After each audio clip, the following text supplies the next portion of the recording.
Hey, peace and paradise to all American Aborigines. Chief Holidays in the building. We got Sister Bethy Love in the building. Peace. How are you? I'm good, Chief. I'm ready to get it in tonight. Yeah, man, we about to get it in, man. Hey, y'all, we simulcasting broadcasting on two channels, y'all. Obviously, Supreme Chief Holiday channel that we on right here, and also Tribe Up Sports News and Entertainment. So yeah, man, y'all know we doing our thing. I want to shout out um the sister um Lisa Cabrera yesterday. So for the work that she's doing, whatever, like I said, I definitely enjoyed that video. So we gonna get it in, y'all. The continuation of these conversations. We're gonna get into the Trail of Tears. We touched on that the other night, but Sister Bethy wanted to go in on it a little bit more in depth. So we're gonna talk about that. Um, we're gonna talk about the 13th, the 14th, and the 15th Amendment. We're gonna also talk about the slave op. You know what I'm saying? How they use these words against us. So, Sister Bethy, you want to say something to the people before we get started? Yeah, I want to send a shout out to the agents that's about to come on. Um, we respect you. Shout out to Sister Gretchen. Love you. I know you got my text. Cause you're here. That's it. I'm just ready to get down, y'all. I think we should all bond, brainstorm this together. Let's go, Chief. Yeah. Well, okay. So when we talk about this whole thing, right? I feel like people tend to see stuff in terminologies. They don't put the timelines together. You know what I mean? And a lot of times, man, shout out to the brother Tinkar and the brother Aboriginal TV. Remember they were doing the time machine, but when they were doing basically they go back in time, but they go down the timeline. Okay, you know what I'm saying? And you'd be like, oh, what was going on in 1701, right? And then you look at the timeline and they give you like different things that was happening in 1701. Okay, so we know some things that was happening, like, well, you didn't have the United States of America in 1701. Okay, so if somebody's writing about America in 1701, and then you see in the passage it says United States of America, you know in 1701 the United States of America didn't exist. Okay, just like a lot of other things didn't exist, but when they're writing about it in the 1800s, late 1800s, they write as if they're putting it back in the 17 the 1600s. So like I said, we always got to go back to these conversations, y'all. Like we always got to go back to these words and the words that we're reading, right? We got to always understand this. So when you get to certain things, but let's just say like an amendment, for instance, right? Because we're going to get into the 13th, the 14th, and 15th Amendment tonight. And I know that people just like to cherry pick, or they'll be like, oh, it's the 13th Amendment, right? Oh, the 14th Amendment said this, and then they tend to then paint a narrative on top of these things, right? Oh, this 13th Amendment sets you and your people free, and only you, right? But guess what? These amendments come 100 years after the original document was produced. Okay, so when you're reading translations and you're reading amendments, you're also reading agendas on top of it. So we're gonna break a lot of this stuff down tonight. And like I said, man, like a lot of times people be like, "Oh, Chief, you don't show your work." I'm the work. I'm the content. I'm the source. A lot of motherfuckers is not. I've seen 13. The 13th documentary. I've seen motherfuckers do the 13th Amendment documents, or bills and all this other stuff. They don't never break shit down. They only give you the narrative that's been put out there. So for me, a great teacher is about explaining the work, being able to not confuse you or molest your mind or put you in the wrong paradigm, right? Because that's what words do.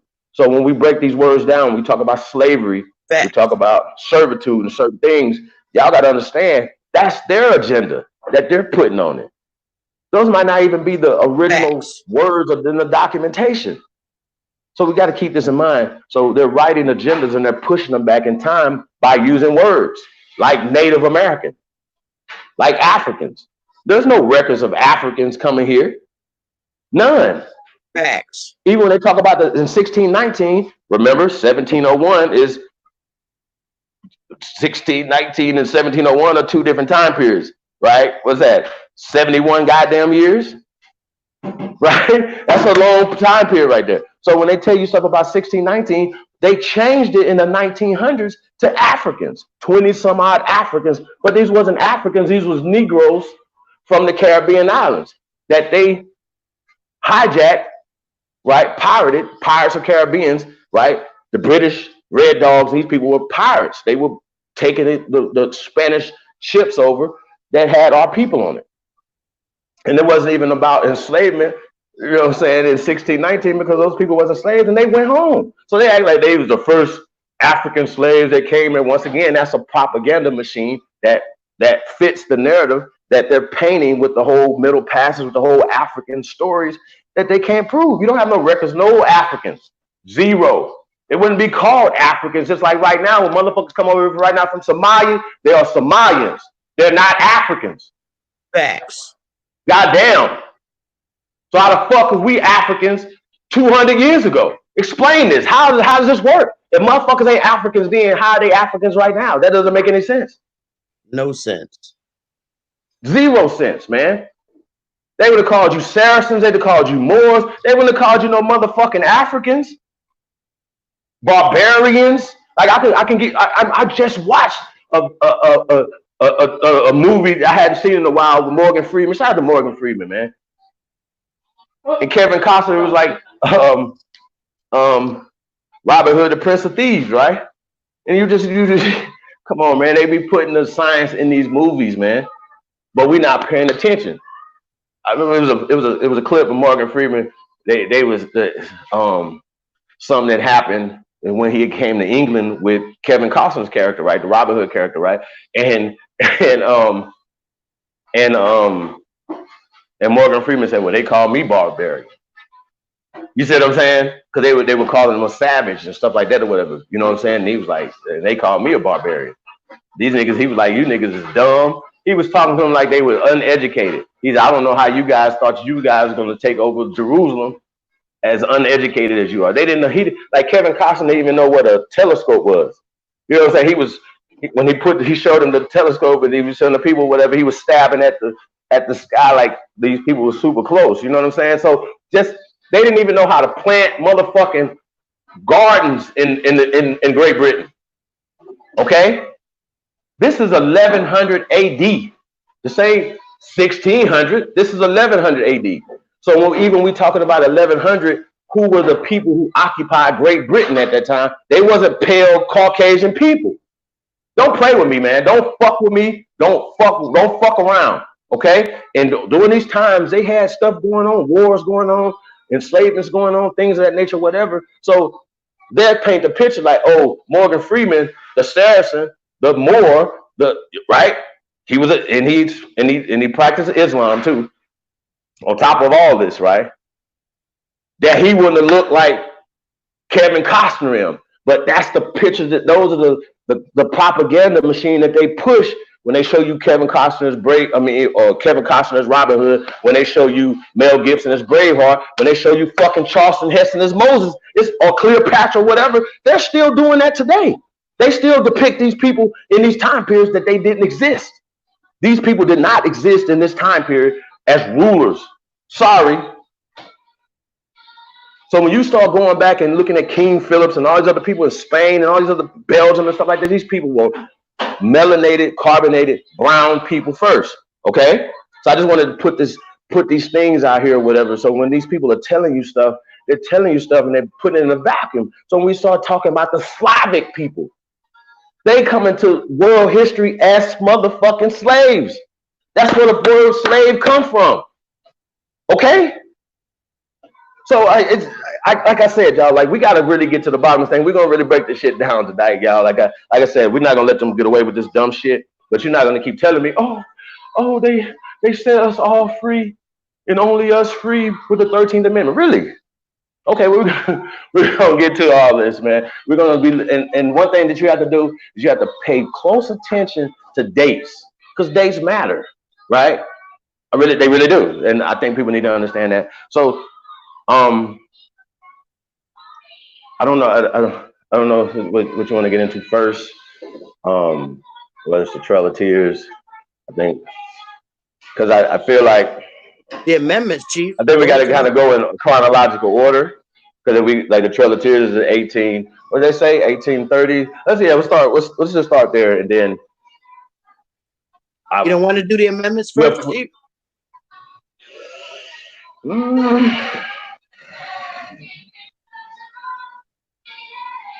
I don't think so because the amendments came after the Trail of Tears.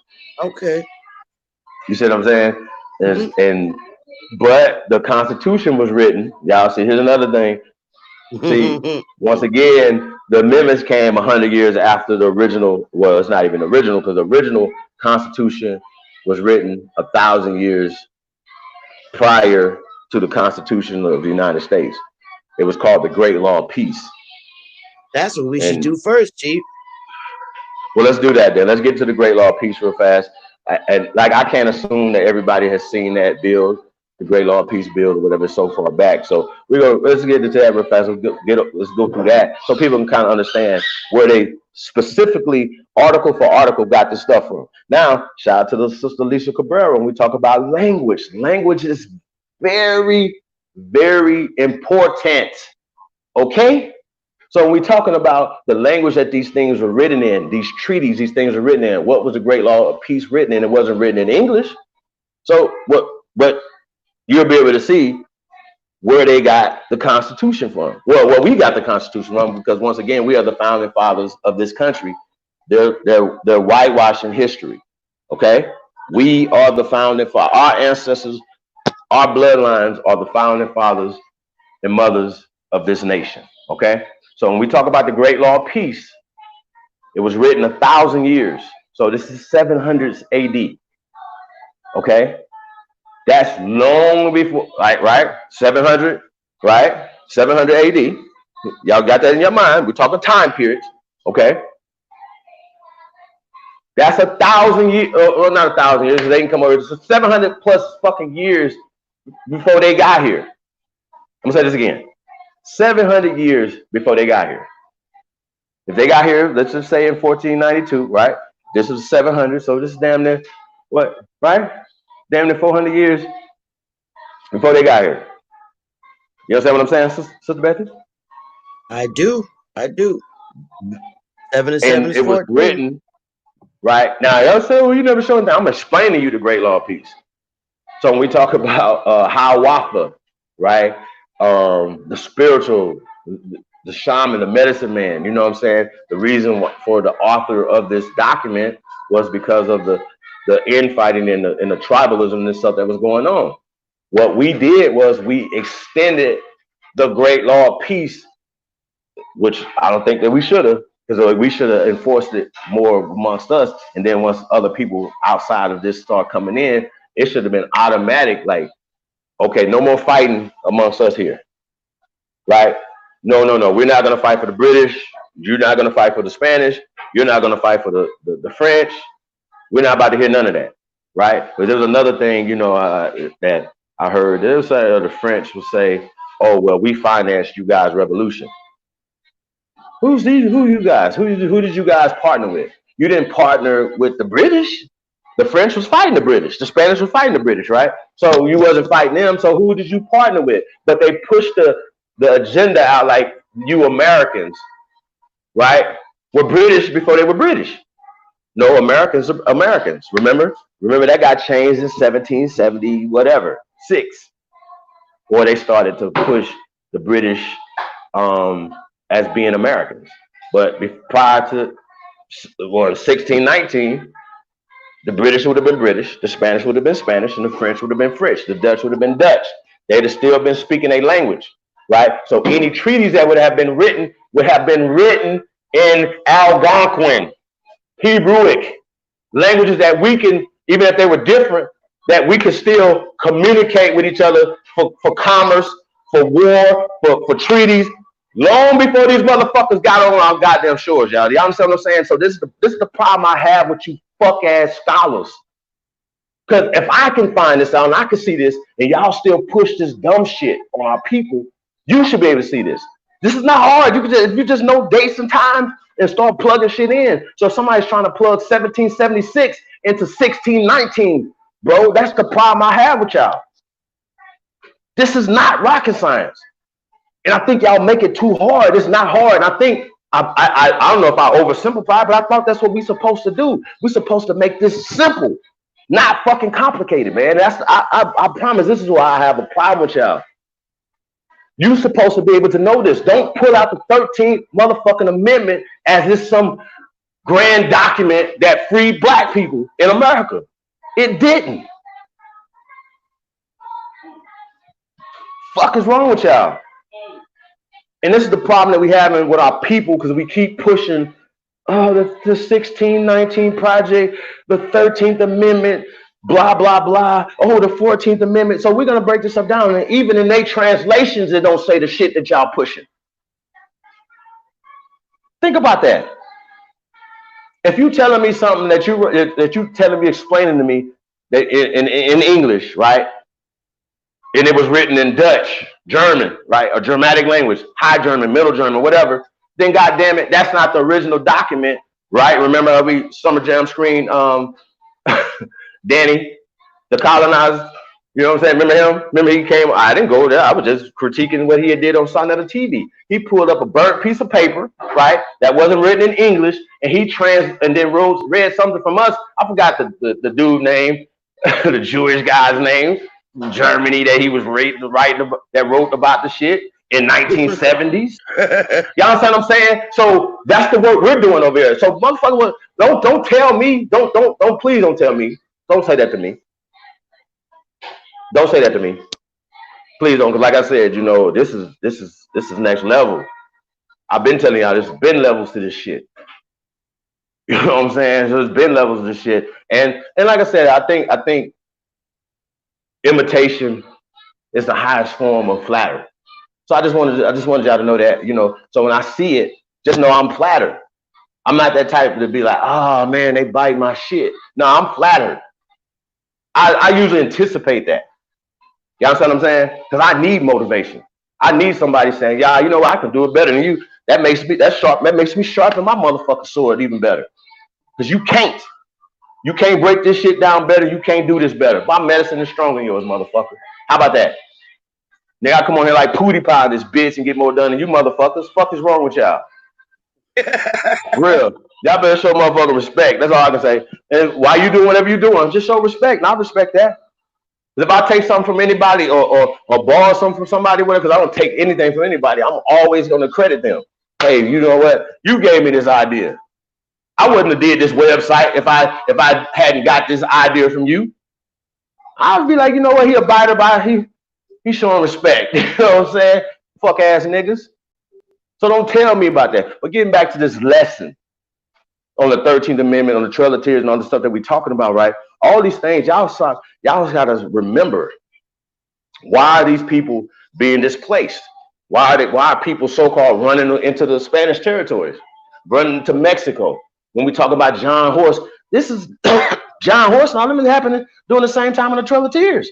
So John Horse, well, already was going out. A so-called black Seminole, right?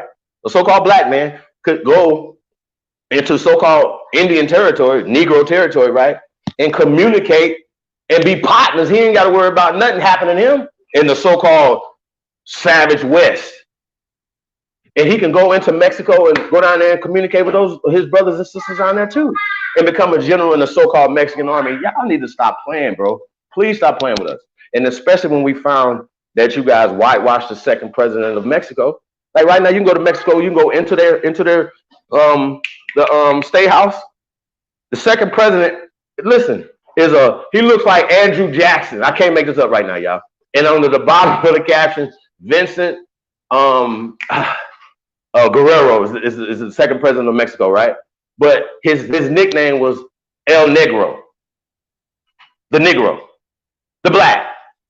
But he's a Caucasian man. So then if you go back little further back, 50, 60 years, he was a mulatto. You go back a little bit further that, then they'll show you, oh, there's El Negro right there. They don't want those images on the walls. So when the children come into, on their little field trips and stuff, they're on the wall, they're only going to see motherfucking European heroes.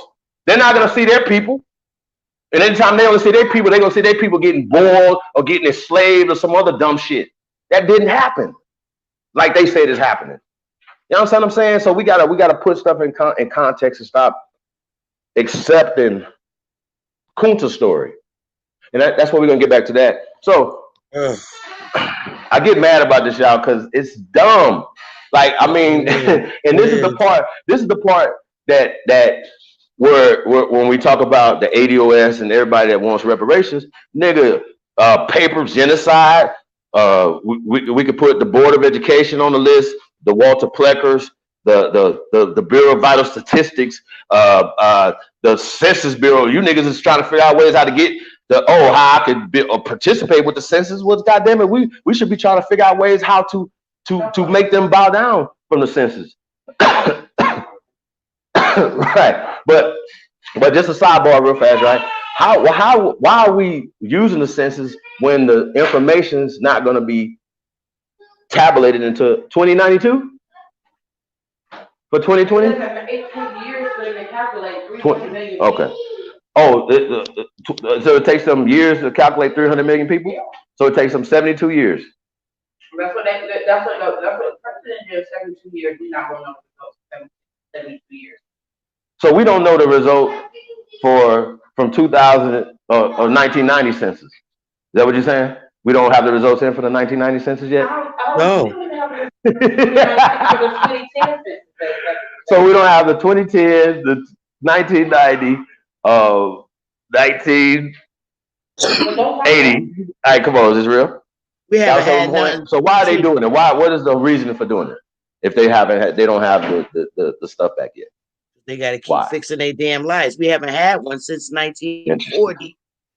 We haven't had one since 1940. That was the last census, 1940. And so when you said that the other day, I thought that was interesting that they cut it off right there. You know what I'm saying? So what's these other things? So 1940, let me see. Would they have the results back? 1940, 70. Right, they should be back by now from 1940. Exactly. So that means, that's why they only had those, because they only got the results from 1940. God damn, y'all. So they don't have the results from 1950, 1960, 1970, 1980, 1990, 2000, 2010, 2020. We're not going to have these results. I think that's extraordinary dumb in my book. I just got to say that.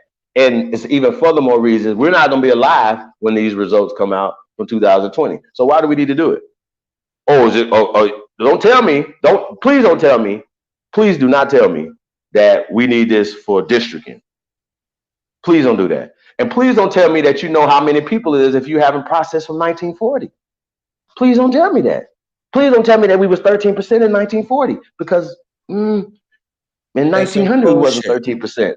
In 1890 we wasn't the minority here, according to their records. Not according to cheap holidays. According to their records, we were the majority here. In 1790, 1800, 1810, 1820, 1840.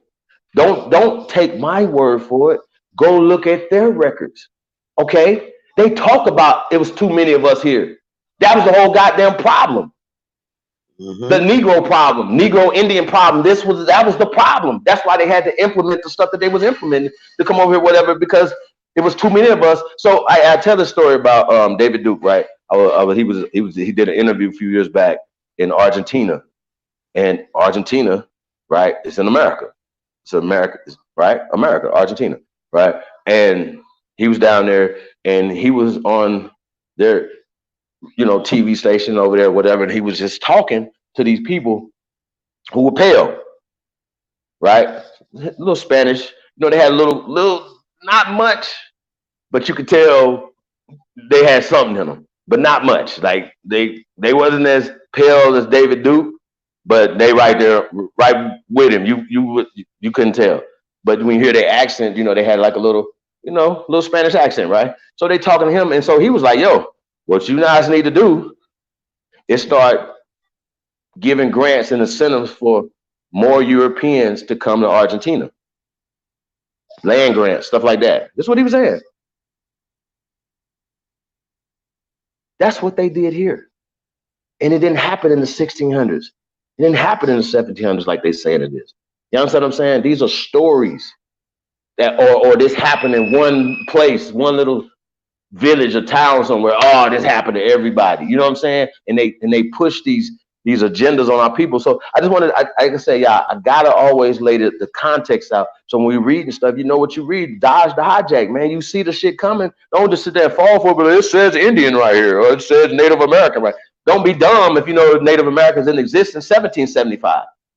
They wasn't fighting against Tonto in 1775. We were the motherfuckers fighting here. Remember the civilized tribes? There's only 5 of them. There's thousands of uncivilized tribes. Correct. What the fuck? What happened to them? They got paper genocide and turned into Negro, Black, and colored African Americans. That's that's it. We're done. Lights out. Drop the mic. We can just. I don't have to show you motherfuckers nothing else. Why the fuck I gotta read into this shit? Hello. What are you talking about? We've been doing this forever. Goddamn. Yeah. So if this shit is like this right here, why? Why are we allowing them to do this to us? You see, y'all understand what I'm saying? This is my frustration. I'm like, yo, you gonna let somebody pull out a piece of paper and enslave you with a piece of paper? Or you gonna let somebody change your name socially where it puts you at the bottom, makes you and your people losers, and you don't see the problem with that? The fucking Constitution don't say black, white, the third. I'm gonna get to that. I'm gonna show you. I'm not gonna go back and forth with you because guess what? They could change it to that, but that wouldn't be the original. It wouldn't be legal if a motherfucker is violating your rights because of race. Guess what? That's violating your constitutional rights. So that just didn't start in 1965 or whatever the fuck. That's what we should be getting motherfucking like if somebody come and fuck up your shit, move you out your house, burn your house down, it's called restitution. We know that the crime happened. Fuck reparations. Give us you've been convicted. I need my monies.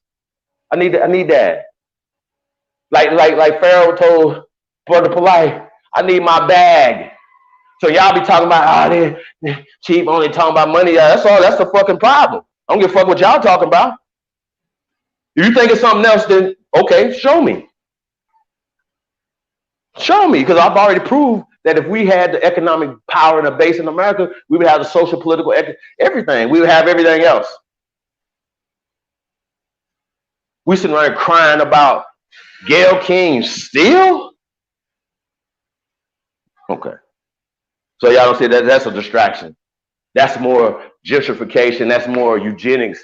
That's more like I said, man, like I said, I don't know how you niggas is moving, but y'all gonna have to stop. We're gonna have to stop respecting the motherfuckers that move weird on our people. Sorry, if you niggas don't understand that, I don't know what to tell you.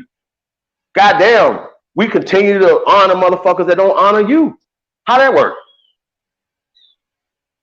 Man, we say support the real, man. Y'all know what it is, man. It's the realest ever over here, man. Like I said, you tune into the greatest of all time. We're gonna prove it. Like that's all we're gonna do. We're just gonna keep proving what we're talking about. So like I said, I don't like you niggas, and don't keep telling me shit. Don't tell me about no motherfucking slavery if you ain't got no documentation for slavery. Sorry. Only documentation you got is some books. Sorry. Show me. You got to show me. I ain't from Missouri, but you got to show me. Sorry, y'all. So I'm gonna show you the lies and deceit and everything else. There's no way for them to have certain laws, right, from the so-called Constitution that protects everybody on the territory, right? That's everybody, right? Don't that mean everybody that's in America, right? So if it violated those people's constitutional rights at any point in time in American history, that's what we should be focusing on when it comes to reparation/restitution. When we talking about social stuff or whatever, not because you was whipped These people had your people over here beating the shit out your people, raping on your people and shit. I don't want to even say loving, raping on your people. That's a lie, man. Like, you think we was just sitting in the fucking fields and let a motherfucker just, like, why would a man come out to the field, right, and grab a sweaty woman and go inside and rape her in front of his husband and stuff? Y'all think we would do that? You think that would really happen? Hell no. Somebody listen to this right now, like, Chief, but they were slaves. They were owned. He could do anything he wanted to with his wife. Well, how is he married to her then? If she was owned, I forgot, they let slaves get married just so they can come rape their wives and stuff, right? Y'all see the psychological dumbness that you're talking about? You see the shit that you guys are pushing? This is the problem. So anytime that you hear anything of slaves, so if you're a slave, your black ass face pull up right there. You be like, oh, that's me. I'm a slave. They talking about me in the 13th fucking amendment. They talking about my whole fucking family line. No, the fuck they not. Slave, even any people were in servitude. It was less than 10%. Okay? And look, we're talking data. They have flipped it to now 90+% of people are enslaved. Sorry. Probably even 95, 97% of motherfuckers are enslaved because most motherfuckers have to go work for them. Most motherfuckers are paying taxes. Yep. Okay. There's only a small amount of people today in America who are free. 1%. And they happen to be ultra rich. How many did you say? 4%? 1%. Okay. That's it. 99% of us are enslaved. 99%. I want to be a 1%er. And I think as a 1%er, because, when you come from, that mindset, you're like, okay, I'm talking about 1% of mindset. That's us.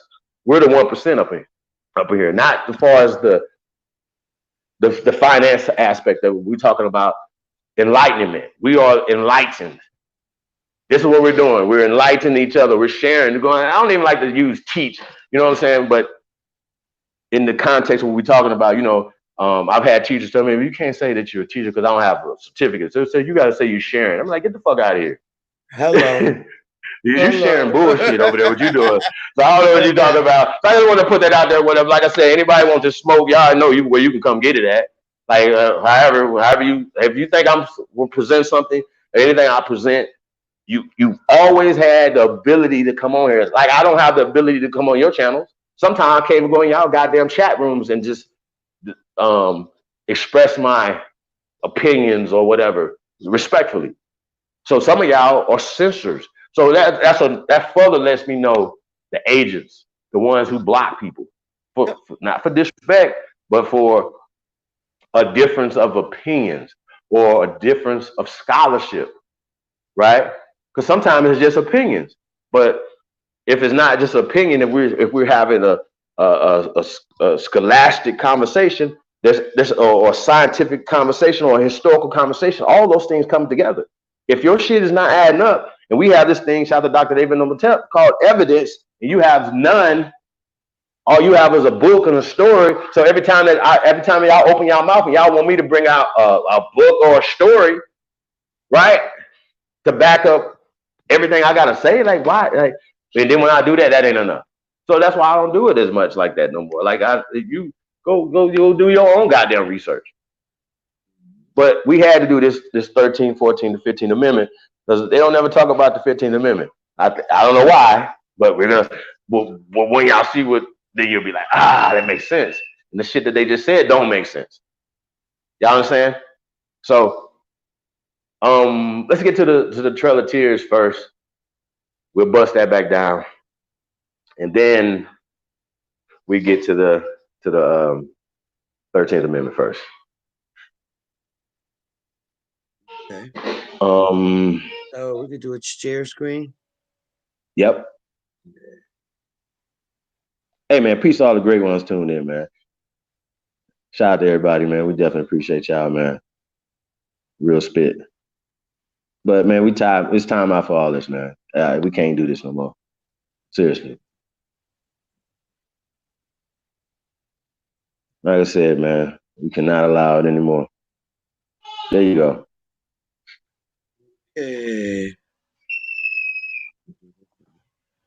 I had went to Wikipedia the other day. No, I don't want to read it from the fucking Mongols page. Oh, see their faces. irritates me. I like Wikipedia. When I did this the other day, Okay. it was pretty dope. There you go, right Yeah. there. Which one right here? No, that's Yep. history. That's history. That's not Wikipedia. Let's try that then. Which one? Because it got History commercials on it. It got commercials commercial. on it. Yeah. Oh no, we don't want to see a video, do we? No. That history one has commercials on it. See, they got these mongoloid looking people on here. Mestizos. Yeah. Whatever you call them. Okay, here we go. Wikipedia. I'll do this. All right, Chief. I'll make it a little bigger, okay? Sure. How's that? It's That still little for me, but it's that's still cool. little. Okay, I could go a Yeah, little bigger.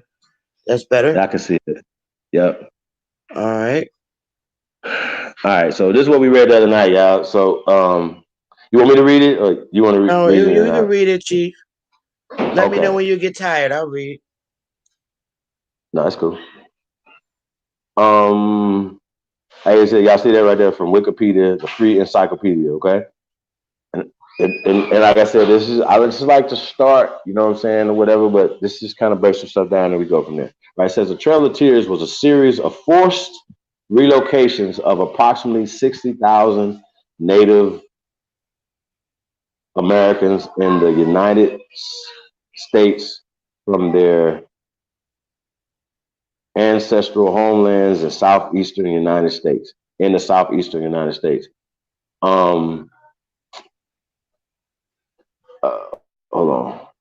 To areas west of the Mississippi River. That's too little right there. That had Oh, been designated you as want me to read it, Chief? Because Negro territory. Yeah, because I can't see it and you moving it. I know I'm But trying to let you see I it. and I and yeah, go ahead. Okay, I'll read it. And then you make me stop. All right. Okay. The Trail of Tears was a series of forced relocations of approximately 60,000 Native Americans in the United States from their ancestral homelands in the southeastern United States to areas to the west of the Mississippi River that had been designated as Indian Territory. The forced relocations were carried out by government authorities following the passage of the Indian Removal Act in 1830.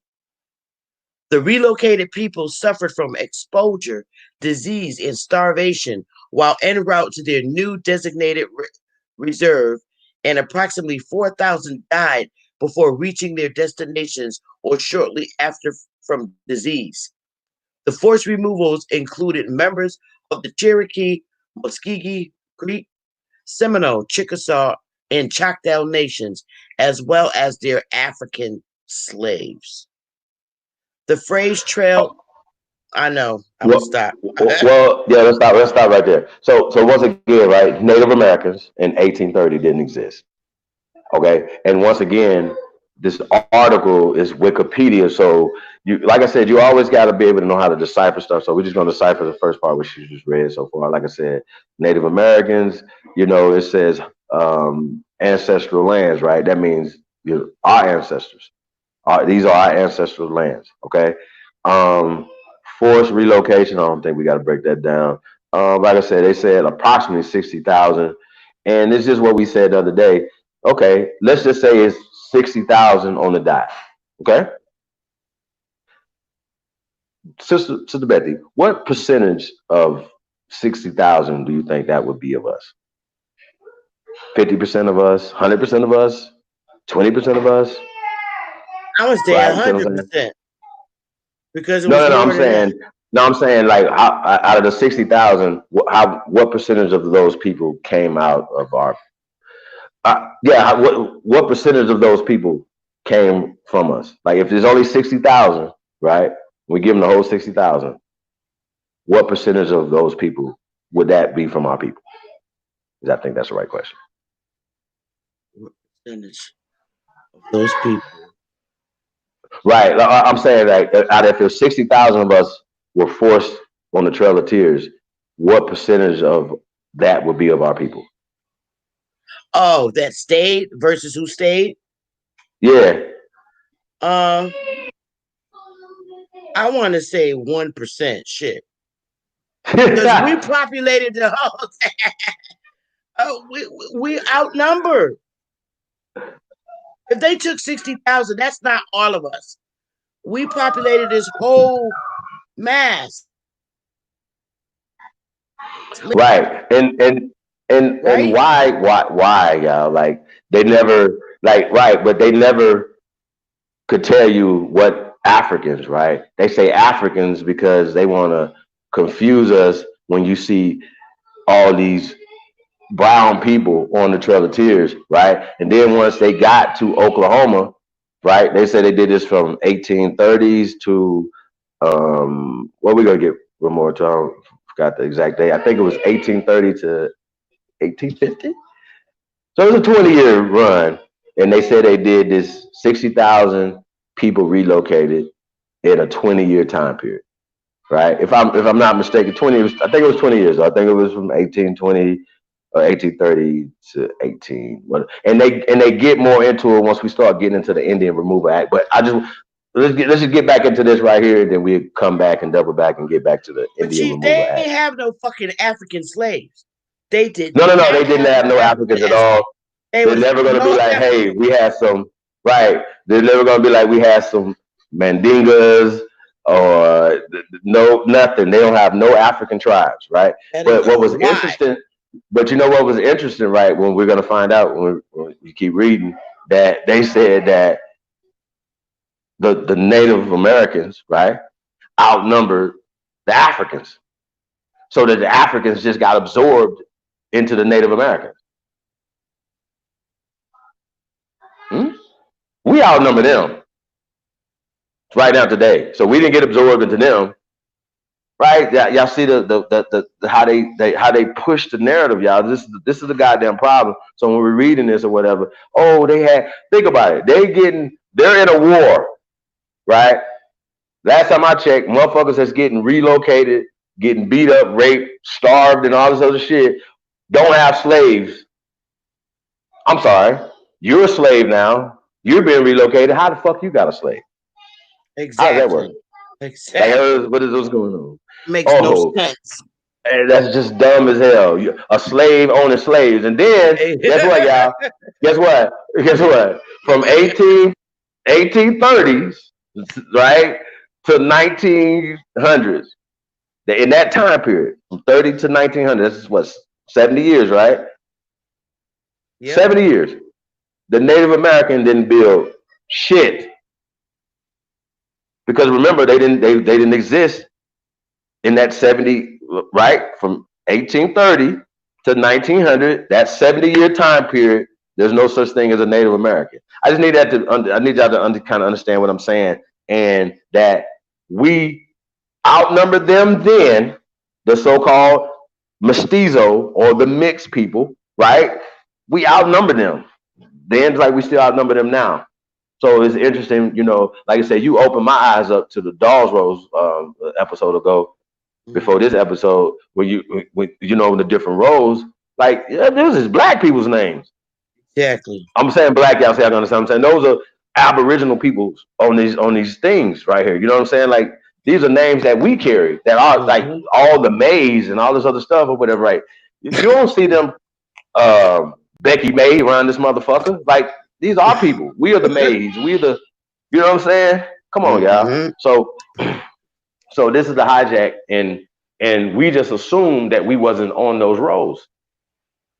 Oh, those are for those people, because we have been indoctrinated in the same madness. Oh, those are Native Americans. We're not Native Americans. We're not trying to be Native Americans. That's a whole nother thing too. I see you guys saying that dumb shit, or they want to be Native Americans, or they're culturally appropriating. Look, first off, everything America, like once again, I say this all the time. What a reservation is not culture. Okay. We had long houses, we had apartments, we had castles, we had everything, irrigation, agriculture in America, when they didn't have this in Britain. They didn't have this in France. They didn't have this in Spain, because They didn't have it. Things that grow in America don't grow there. So we took certain things there, like potatoes. We just can get it back. We can get into that. Just they don't surely have the space. Okay, they didn't have the space, they didn't have the bodies of people, and they were sick. We took medicine there. That's indigenous to this land. We are the medicine men and women. Period. Don't let nobody. Oh, it was some.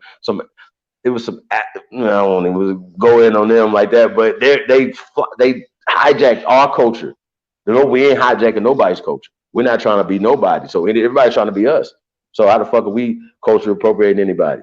Because once again, we're not trying to be Native Americans. That's a created culture. Okay? In the 20th century, that is not an ancient culture. They don't have anything to do with these mounds. They don't have anything to do with anything. So from the Trail of Tears from 1830s, and then we're going to get into it or whatever, but the 1900s, we owned shit in Oklahoma. We built shit in Oklahoma. They gave reparations to, why they didn't get reparations to Native Americans in Oklahoma? Then, they're getting reparations now, but we'll get back to that, right? And they have, when you go to Oklahoma, you'll be like, oh, well, you got all these Native Americans running around here running shit. Well, that's a part of the hijack. That's a part of the indoctrination. That's a part of, we're going to do the casino deal with them. We're not going to do it with you. We're not going to help you empower your community. We just want you to come be consumers in these casinos. So what you're telling me is that casinos is Native American culture? Fuck no. So what is Native American culture? Okay, I know what American culture is. That's everything that we invented. So once again, if they didn't invent anything, any culture in America that Americans use, right? Then why are we saying that we are culturally appropriating them when we predate them? They are our children. Okay? We are the mothers and fathers, the great grandmothers and fathers of this land. Period. And anybody else you can respect that or check it. But since let's get back into this, I know I kind of went in a little bit too much on that, but I gotta say that, man. This is crazy. Oh, keep it crazy. Up.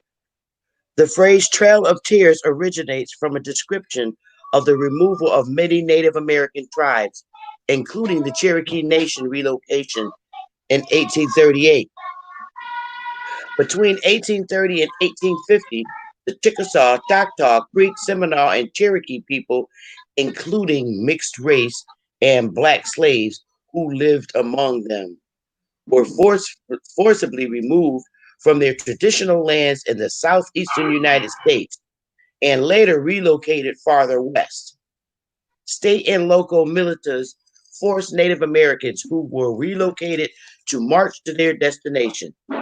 The Cherokee removal in 1838, the last forced removal east of the Mississippi, was brought on by the discovery of gold near Delonga, Georgia, in 1828, resulting in the Georgia Gold Rush. Approximately 2,000 to 8,000 of the 16,543 relocated Cherokee perished along the way. In 1830, a group of Indians, collectively referred to as the 5 civilized tribes, Cherokee, Chickasaw, Choctaw, Muskogee, and Seminole tribes, were living as autonomous nations in what would be later called the American Deep South. The process of cultural transformation, as proposed by George Washington and Henry Knox, was gaining momentum, especially among the Cherokee and Choctaw. American settlers had been pressuring the federal government to remove Indians from the Southeast. Many settlers were encroaching on Indian lands, while others wanted more land made available to European settlers.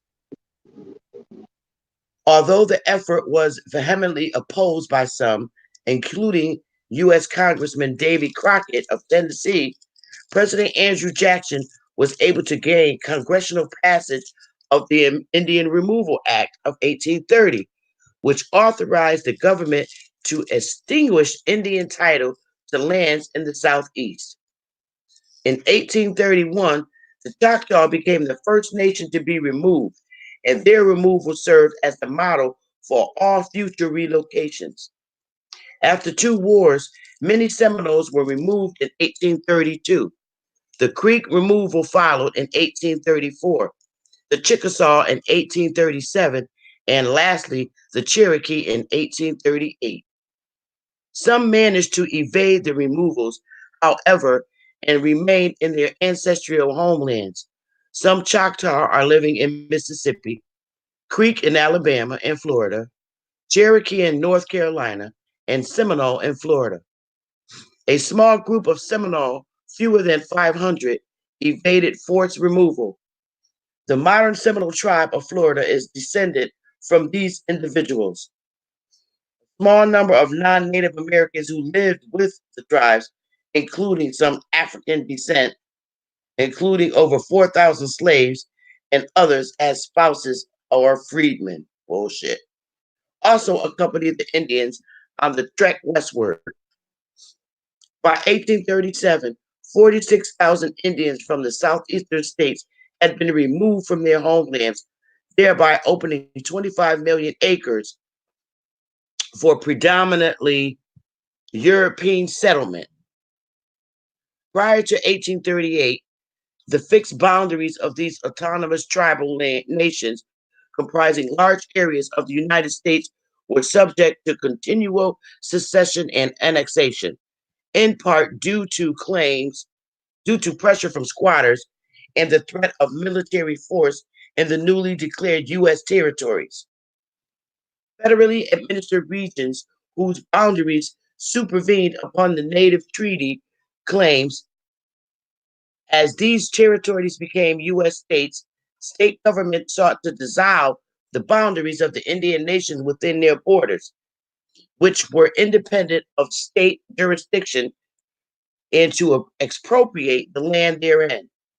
These pressures were exacerbated by U.S. population growth and the expansion of slavery in the South, with the rapid development of cotton cultivation in the uplands following the invention of the cotton gin. Keep going, Chief.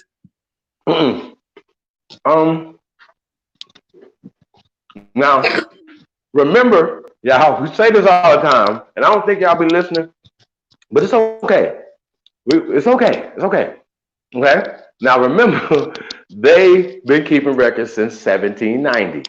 Okay. Remember, I said, and me and Renee I've been knowing Renee for years, and we have went through the census.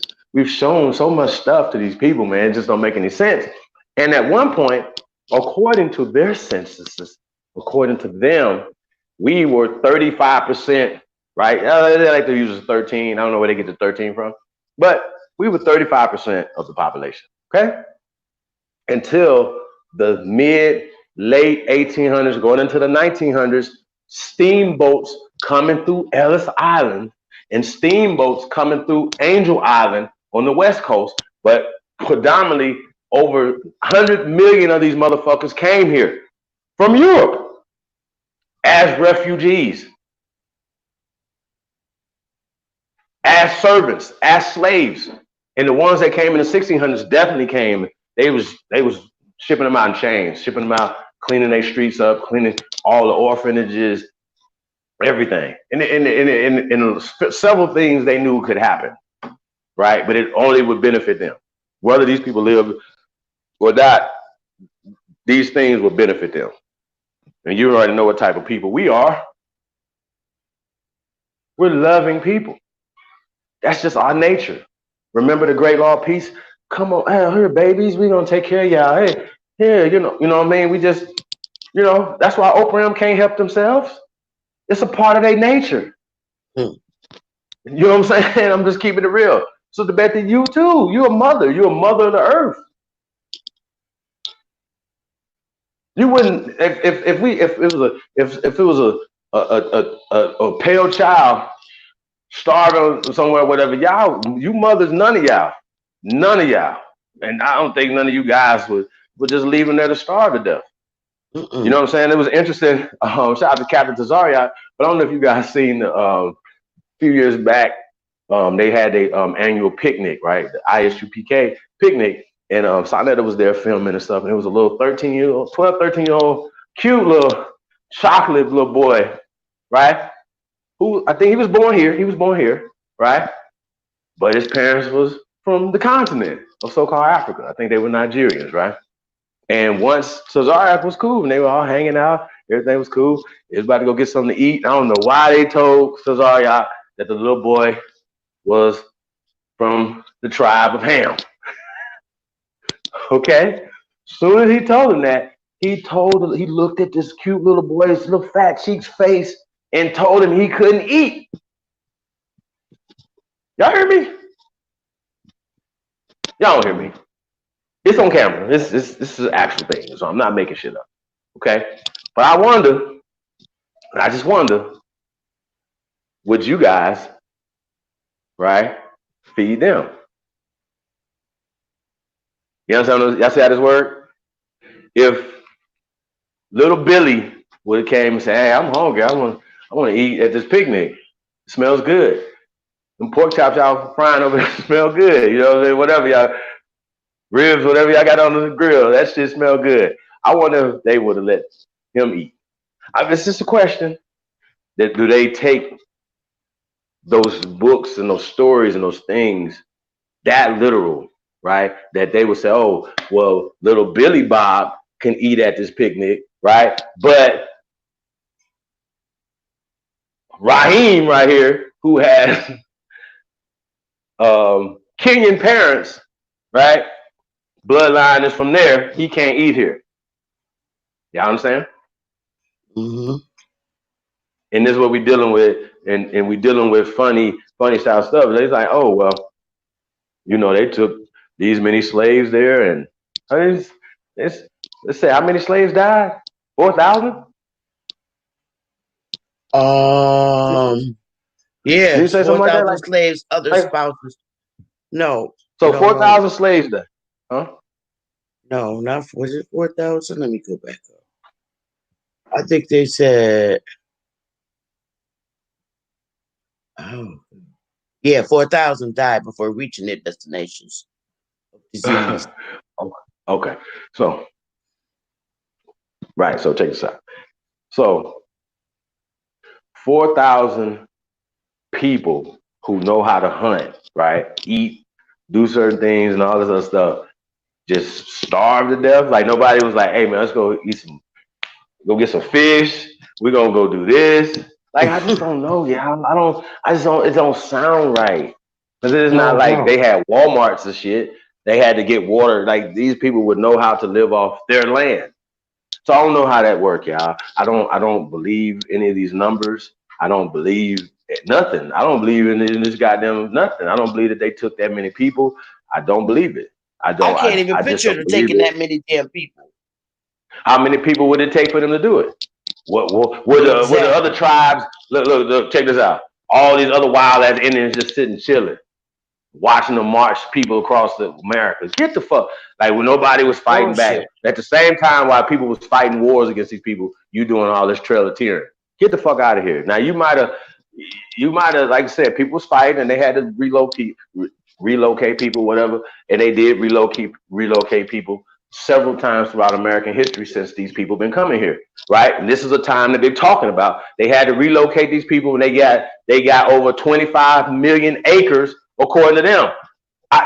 Listen, that's a crime, right? We want that land, and we want all the revenue that has been stolen. Not just that land, but we're specifically talking about these 25 million acres, okay? And anything that's on those 25 million acres is ours. Y'all see how that works? Mm-hmm. See, when I don't hear that none of these groups that's supposed to be talking about some fucking reparations saying anything that would get you any goddamn reparations. Anything. They're not saying nothing. Okay? Nothing. This is nothing. There's nothing that says, "Oh, this right here is going to get us reparations." We're telling, here's the Trail of Tears. 1830. What you talking about? I'm Choctaw. What about you? I'm Choctaw. So that means that you hurt my people generationally. You took 25 million acres from my people that we can't pass down. We can't get the lumber, the tree, like the animals and things, harness the energies and stuff that coming on our goddamn land that you guys have turned into power. Since the 1800s, this is not hundreds of years, y'all. We just talking about the last 150 years, literally. They wasn't here like that, y'all. And that's the whole thing. We gotta go back to this, man. We gotta go back to what's going on. Like if America was founded 200 and what some odd years ago, I forgot many years, whatever, right? They wasn't here.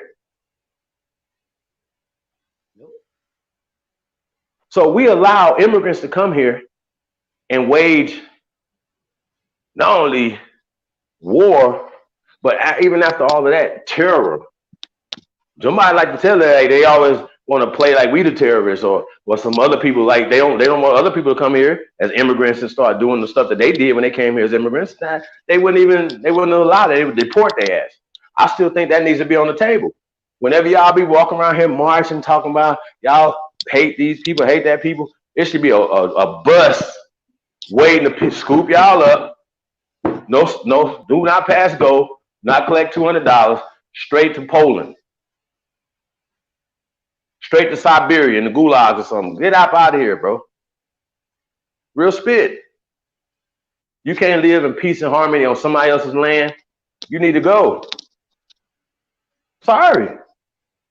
And it should not be the unfair. Like they say, what they say, fair exchange, no robbery. It's not a fair exchange. Relocating people out to where they thought was unfertile lands and shit, right? Check, peep this out. It was unfertile lands and stuff out in Oklahoma, right?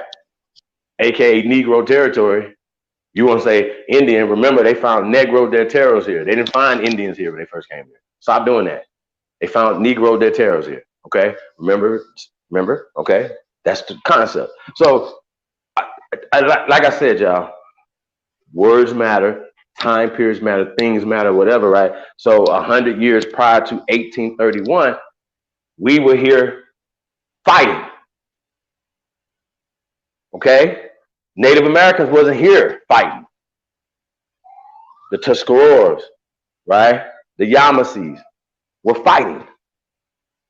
We literally had wars with these people. Like, so it wasn't like we fought. We were fighting tooth and nail.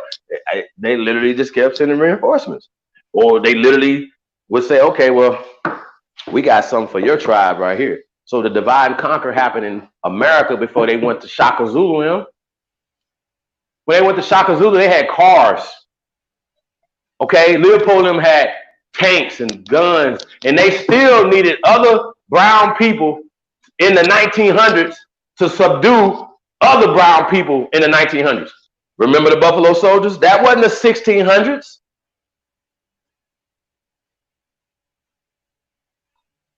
Come on, man. We're the Buffalo Soldiers. And no cap, a lot of times we work against our own people. For these people. Oh, yeah. And we still doing it right now today. And I'm going to prove that in this debate with Sister Renee, that unknowingly, she's working for these people. Period. All y'all are. And it goes through y'all educational system. Yep. You should sue. You should go to the universities, in the elementary schools, in the kindergarten that you went to, and sue them for the miseducation of your mind, the rape and the murder of your spirit. Okay? Fuck these words, fuck Wikipedia, fuck Doom Diverses and every other fucking piece of paper that they ever came out with. That if it puts you in a loser position, you put that shit and use it for toilet paper. Fuck is wrong with you? Our shit is etched in stone. Our blood and bones is in the goddamn ground. Our sinews, everything is American. It is not African. And I'm offended. Every time I hear motherfucking African American, I'm offended. Me too. You wouldn't call a Kenyan American a motherfucking Mali American. He'll be like, nigga, I'm not Mali. I'm Kenyan. Yes, ma'am.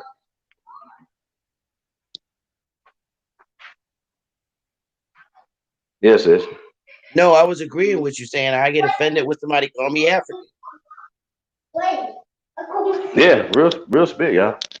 Every time I hear it on TV, they don't even have to, like, they could be talking about somebody else, an African American.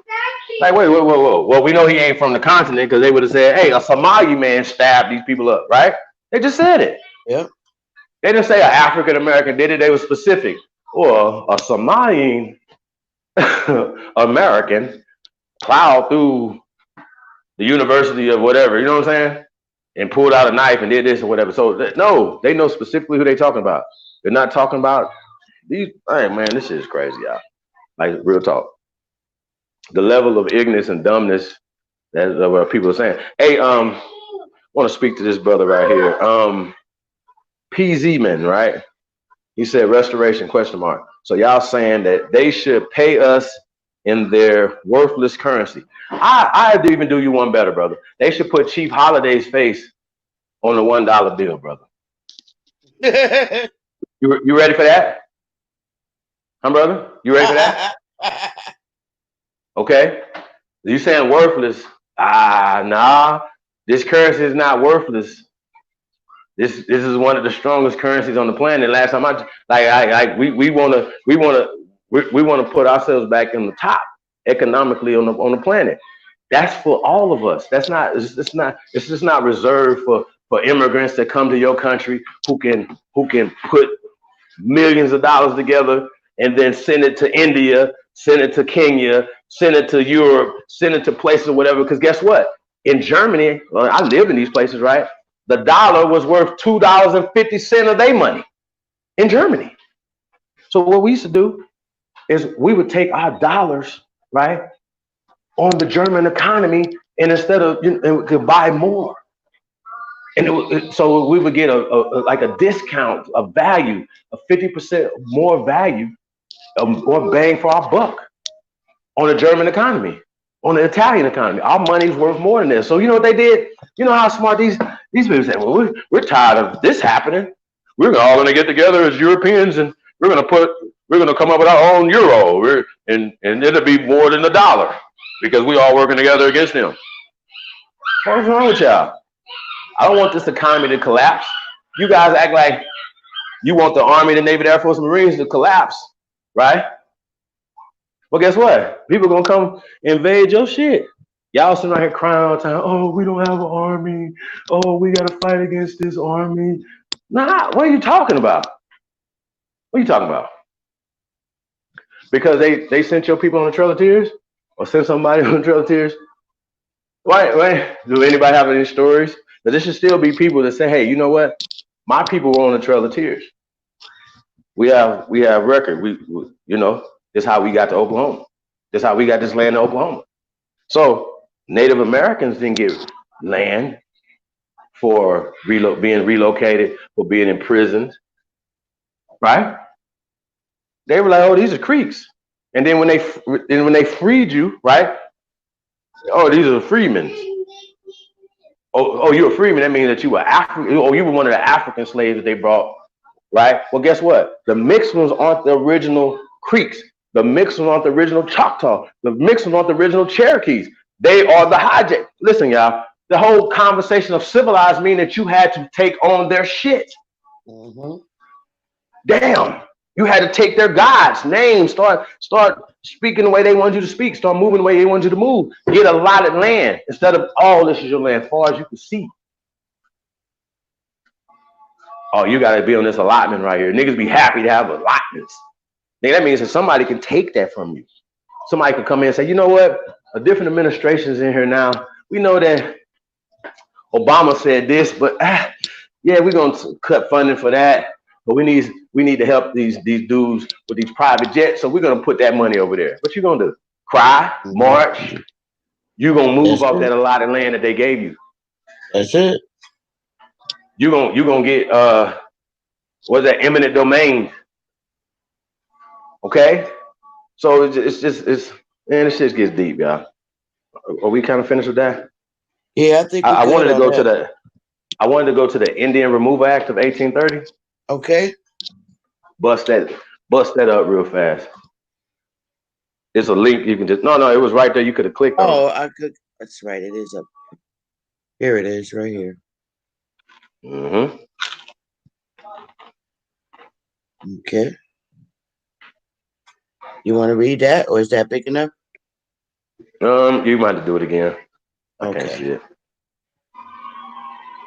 The Indian Removal Act was signed into law on May 28, 1830, by United States President Andrew Jackson.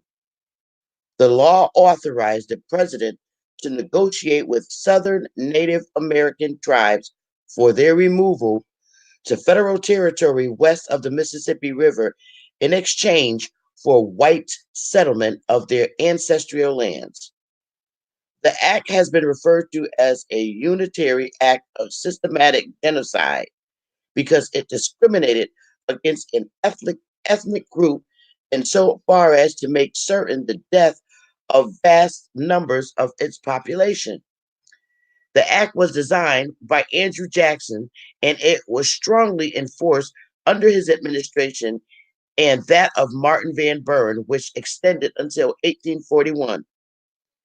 The act was strongly supported by Southern and Northeastern populations, but was opposed by Native tribes and the Whig Party. The Cherokee worked together to stop this relocation, but were unsuccessful.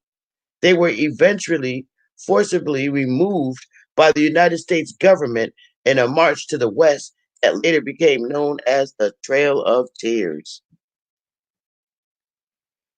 In the early 1800s, the United States government began a systematic effort to remove American Indian tribes from the Southeast.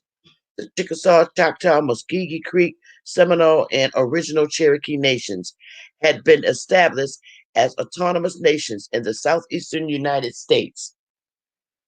The accusation was originally proposed by George Washington and was well underway among the Cherokee and Choctaw by the turn of the 19th century. In an effort to enforce assimilation with colonial culture, Indians were encouraged to convert to Christianity, learn to speak and read English, and adopt European style economic practices such as the individual ownership of land and other property, Hold on including right there. Hold on right there. Right. So here's we are assimilated. Okay. A lot of us that didn't leave to go out there, we assimilated, y'all. This is what it is. You know what I'm saying? But we still were the majority. We still, like, even in the 1900s, y'all, like we had industries, we had pharmacies, we had everything, y'all, like that kept us self-sustaining. That's what they had to stop. So y'all got to understand that concept. You know what I'm saying? Like what they're telling us, they're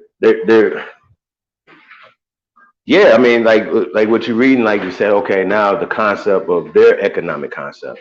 Once we got into their economic concept, guess what? We're gonna lose our land. We're gonna lose jurisdiction. You know what I'm saying? Oh, I could imagine. I couldn't imagine living in those times. I mean, we were encouraged to convert to Christianity, learn to speak and read English. That's school right there. And adopt European style economic practices. That's what they did to us. Us that stayed. And learn how to Right. buy our own fucking land. Yeah, that's interesting.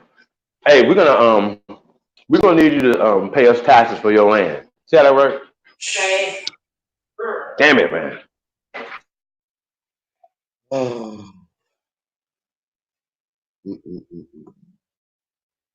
I can't Yeah, even but read this no more, man. PZ man, yeah, man, we want all the currency that we can get. However you want to convert that, you know what I'm saying? I would like to see, when people say that, I would like to see what you would want to get. Because if they gave you 1,000,000 acres, right, for you, your family, if you don't have no resources to do anything, you're not gonna be able to build on it. And you hopefully you're not paying taxes on that 1,000,000 acres, because guess what? They're gonna take it.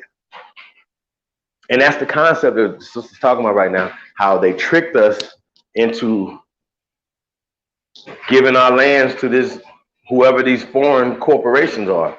That's what has happened. It didn't happen in the 1800s like that. You know what I'm saying? We talking about different changes of things that happened, and you have to see what was going on in world history in the mid 1800s at this time. You see what I'm saying? So another thing that was happening, a lot of times they try to tell us like they was doing all this amazing fighting over here while they was fighting each other broke over there. It's impossible. They broke as fuck. So you definitely went over here fighting us, and we rich. But whatever, you know, resources and stuff like that. But once we got into their system, and this is the 1800s, it wasn't like we got into their system in the 1700s. Remember, if they relocate these people off of 25 million acres, that means that we had 25 million acres in the 17 motherfucking hundreds. And these areas wasn't even a part of that conversation that they're having about America when we're talking about the 1600s and the 1700s. That shit didn't happen to the 1800s. So you've been acting like they had all this territory. They didn't even have Oklahoma at this time. How are they gonna tell somebody where to go when they didn't even have it at that time? It makes no, bro. This shit makes no sense. How y'all talk to us? Y'all make up these fantastic Harry Potter stories, and I don't believe you. Because if it happened, we want our motherfucking money. If you took this from us the way you said you did it, then that means that you're complicit in a crime. We need our money according to international law. You niggas need to be in the Hague right now. Talk to me. Somebody got to talk back to me. Stop telling me that this bullshit that they're telling us is real, because if they can't pay us for it, that means you can't prove it. That means that they're using it as a social experiment that has been working 60 fucking years on us. We have to argue against each other that who we are. When, like, imagine, think about it, y'all. Could you imagine a pale person going to one of these people and telling them they're not African? Y'all understand what I'm saying? Think about that. Pale person telling them they're not African, right? That's how we feel when you guys come to us and tell us we're not who we are. When my grandmother and your grandmother said who we are. They got the stories about whatever happened, whatever the relocation happened. People were getting relocated, and it was all based off of economics. You know what I'm saying? From the 1910s, 20s, 30s, 40s, 50s. Like, come on, they were still trying to take over our shit in this time. How do we build it to that? Slaves did all that? Slaves built all these cities around America? Really? Why didn't the Native Americans do it? Because they wasn't here. Why didn't the Caucasians do it? Because they wasn't here. Why would somebody come here and then keep the names of the people of the land? Why would they do that? Why would I leave Alabama, Alabama? Why would I leave Mississippi, Mississippi? Why would I leave Massachusetts, Massachusetts? Why would I do that? Why the fuck would I leave the capital of this land, Washington? Why the fuck would I do that? Please stop being so fucking slow, y'all. I'm not talking to y'all. I'm talking to the people that's gonna be listening to this. Wake the fuck up. Stop being so fucking slow. Stop letting Wikipedia or any motherfucking African American studies group or whoever lie to you and put you in servitude your whole fucking life. This is what servitude is. This is what they talked about Willie Lynch. Even after they let you out of shackles, your brain will be eaten because they know that you're not going. It's like motherfuckers being in prison, right? With no fences, no guards to stop you from leaving. Nothing. You can just walk right out. You know why people don't? Because they don't want to suffer the consequences that's going to come with them leaving. So they knew this. This is what we're experiencing right now. We're experiencing people that are psychologically attached to illusory. Like, I want to be, no, you can't tell us that you was a slave with us too. Why not? That's a historical fact.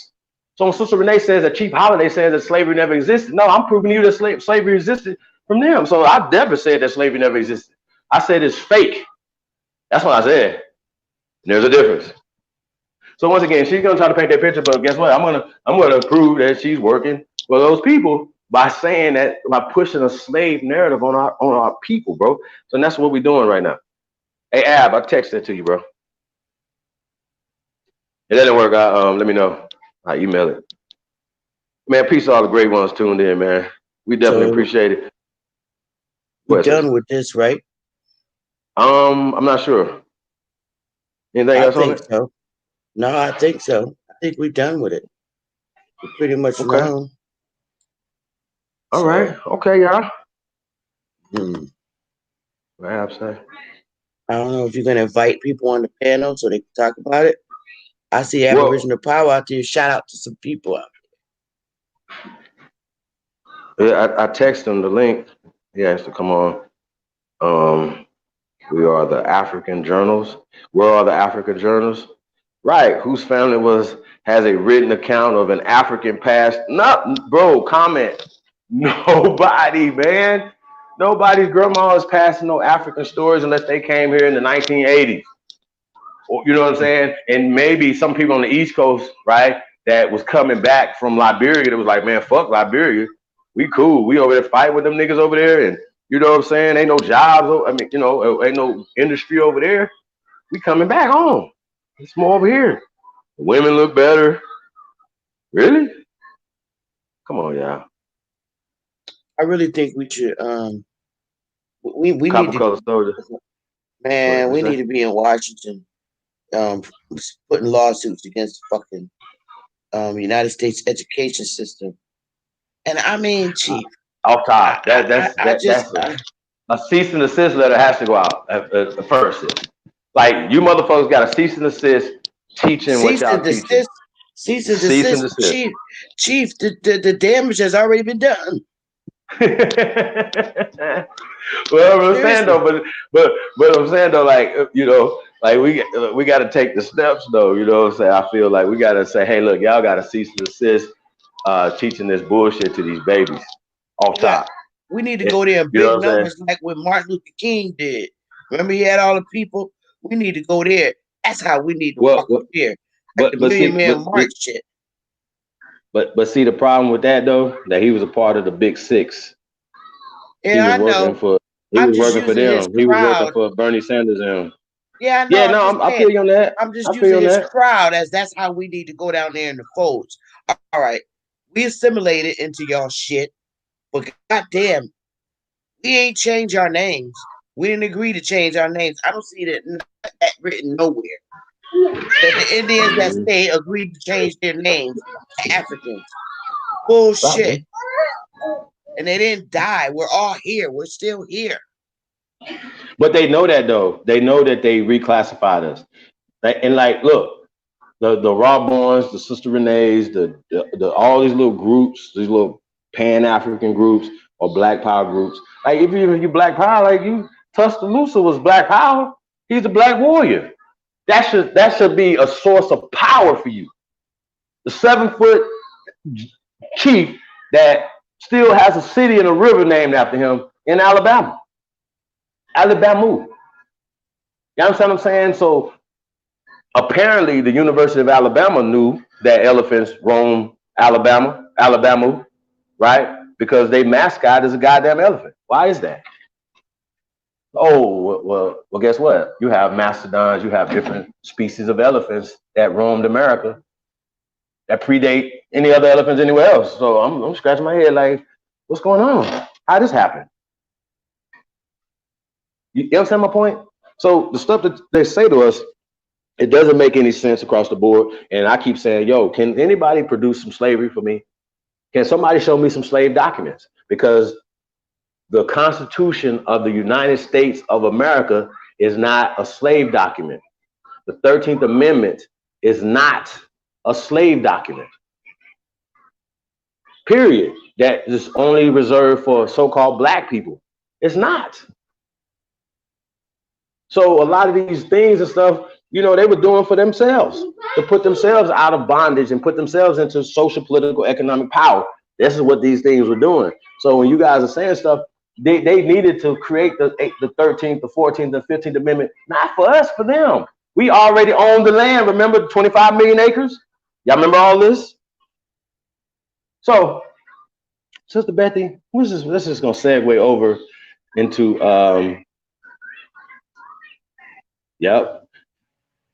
over to the 13th Amendment of the United States Constitution. Yeah. Okay. But PZ, man, I just wanted you to know that, bro. Like, if you could tell me something else that we should get, then I'm with that too. But I ain't just say just stay worthless currency. Y'all feel me? Nah, money grip. He said Alabama. Shout out to Black Light in the building. It's a cool ass name. It is, man. I like it. I like saying it. You know what I'm saying? Shout out to the original Copper Empress Hobart in the building. El Boria. Peace of the guys, man. We got the New Orleans Saints, Drew Brees in the building. What's up, Drew? Yeah, man. Comment. Bonton, South D-Town in the building. D-Town, stand up. Peace to the guys, man. Eric Monroe. Misplacing identity. Absolutely. Absolutely. You know, swapping identity. That's what the whole trading place is about. Playing us. You know, but it was opposite. Right? Those peasants literally trade places with us. They put us into peasantry. That's what we are right now.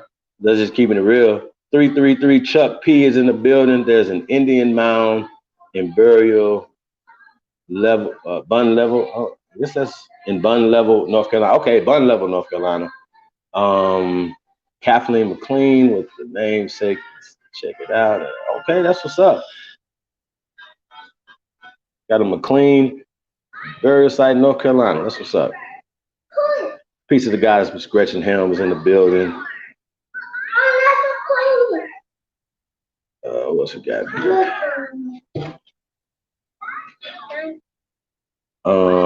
You got it up yet, sis? Chad Murdoch's in the building. Big ups. Piece of the guy, man. We got Eagle Hawk Condor. I got it up. Okay, real quick. Eric Monroe said people can't understand that there are more pyramids here. You know what they'll say, Eric? Those are pyramids. Hey, look, I remember when Psycho did it last week, right? I thought it was the dumbest shit ever I've ever seen in my life. He's saying we don't have pyramids here in America while showing the pyramid of the sun. I just said, yo, you know what?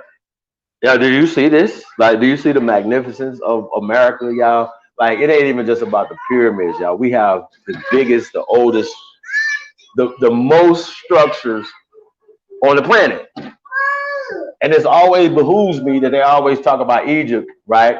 And over there, Egypt, not the ancient Egypt over here, right? They talk about the new Egypt over there, the UNESCO Egypt. They got 132 structures. Look, we Ab, man, where you at, Ab? Ab just showed y'all the construction, like they had scaffolding and you know what I'm saying, niggas and tractors and shit. You know what I'm saying? Like, come on, y'all, stop playing. Okay, sis, let's go ahead and get started. Section 1 of the 13th Amendment, y'all. We're gonna start with the 13th Amendment. We're gonna break that down, and we can get to the 14th Amendment. But I just want y'all to know that what year was the 13th Amendment amended?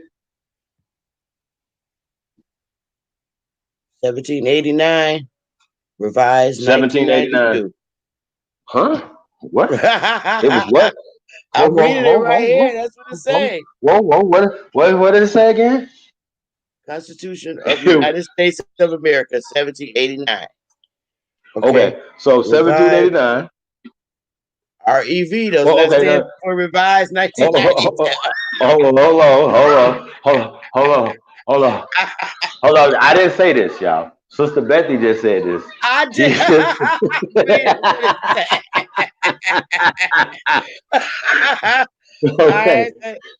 Okay.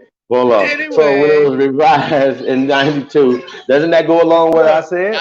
Doesn't that go along with what I said? Oh, and look, in 1992, I'm gonna tell y'all that's what happened in 1992, right? In 1992, they changed the Negro burial grounds, right, in New York to African burial grounds, right? And also in Alabama, right, they changed that town there to Africa Town, which is just a nickname because it's actually still Mobile, but just a little section of where our people was at, and five so-called Africans came off the flotilla, but they wasn't actually African. They were actually speaking a dialect of Portuguese called Angola. Angola is a dialect of Portuguese language. that people were speaking here. So they wasn't coming from Africa during a time period when it was outlawed to bring anybody to the Americas, even from Cuba. Okay, so when you talk about the La Amistad, this is 1830s as well, right? It was illegal to bring black people, white people, green people into the 13, 14, 15s to America. Since 1808, you will be hung if they caught you bringing people into this country, especially people of color, because there was so many of us here. They were trying to eliminate us here and bring more pale people here. Do y'all understand? So they did not go to fucking Africa and get not one African and brought his motherfucking ass over here. I'm gonna say that, not one. You don't have no documentation. You ain't got no languages. You don't have nothing to say that they brought one motherfucking over here from Africa. Not one. And if you did it, you had to do it before 1808. So when you're telling me about the Clotilda, you're telling me about the Amistad, when on a time period where they was not supposed to be bringing no more fucking slaves to America. What is you talking about? So when they did the movie Amistad, they're not telling you that. They're not telling us that. That they would have had to let them people go. There was no way you was bringing nobody to America. You was getting hung. Period.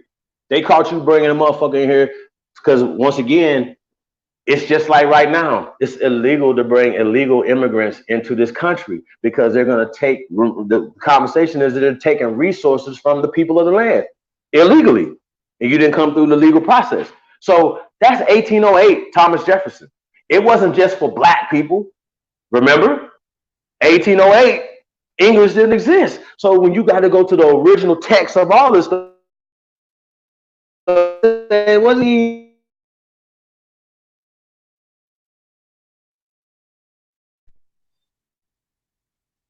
What did it say? Your mic getting Can cut you go off. back to that? Can you go back to that? Go back to what? To where what year it said the Constitution? So this is just the amendment. We're gonna get to that too. The Constitution of the United States of America, 1789. Okay, it was revised, rewritten in 1992. Okay, in 1789, English didn't exist in this form that we're speaking right now. So when you read it in 1992, the whole Constitution, it was translated for your black ass. Do you understand? Okay, in 1992. So the original Constitution is not what we're reading. Okay, so when we get to this 13th Amendment, it is not the original. Hope everybody can finally follow what we're saying. Okay, let's get to it. Okay. Can you read that? Section 1. Yep, I got it. Keep going up a little bit. So Section 1 of the 13th Amendment, y'all, it says neither slavery nor involuntary servitude. Stop right there. You know what I'm saying? Like, remember, this has been hijacked. So slavery nor involuntary servitude. Huh? So we already broke slavery down. So slavery can be apprenticeship, slavery could be employment, right? All these things.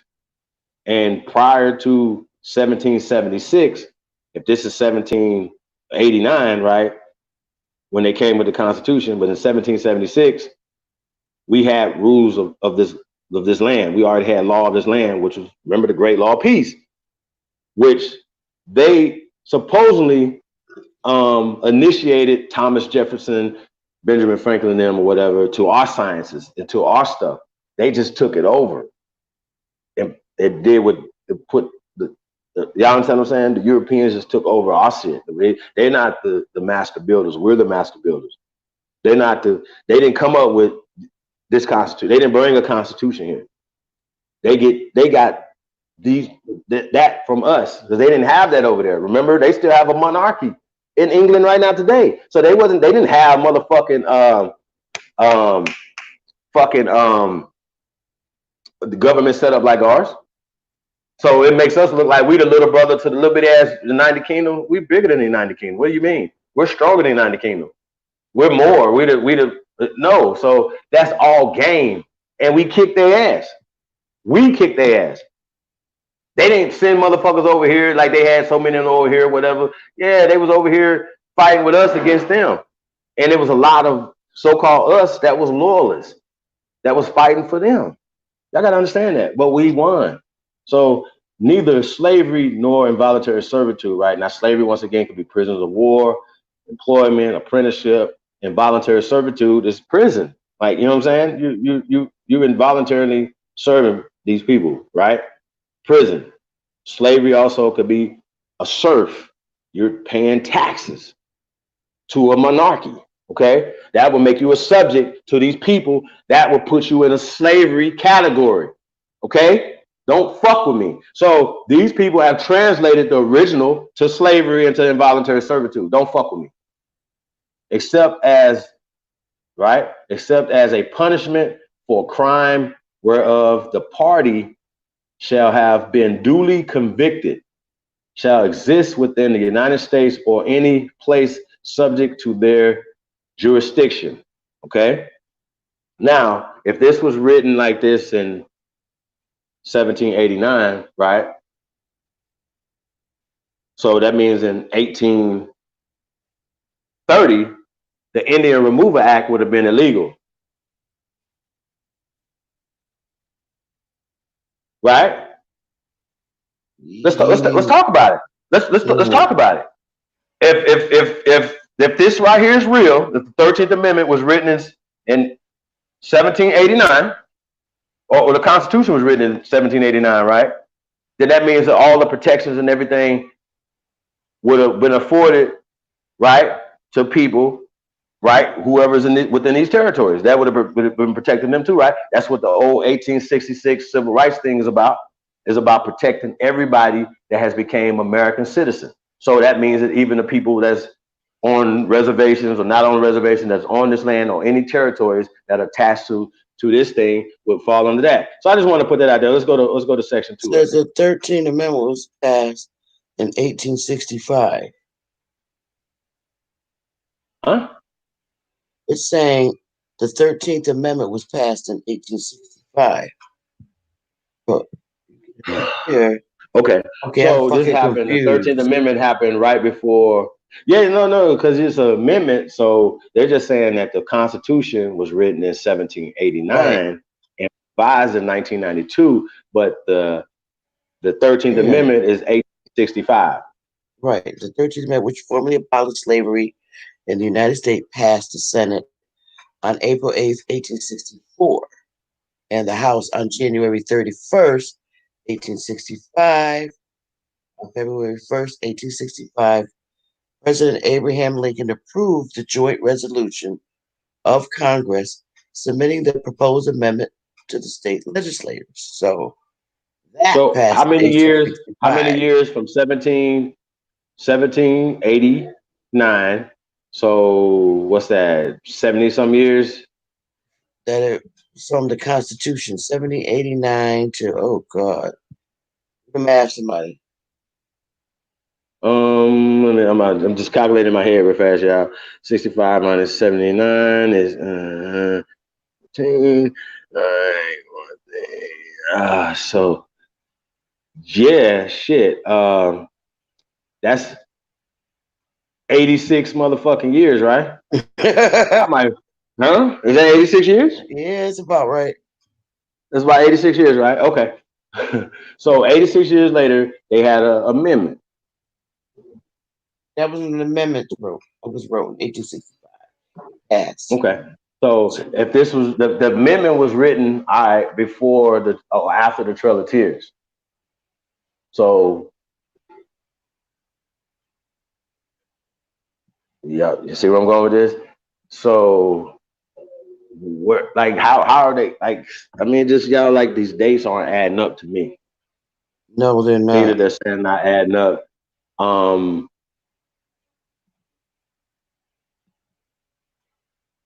Okay, let's get to the article, section 2 of it though. We still have the 13th Amendment. Just go up the main one.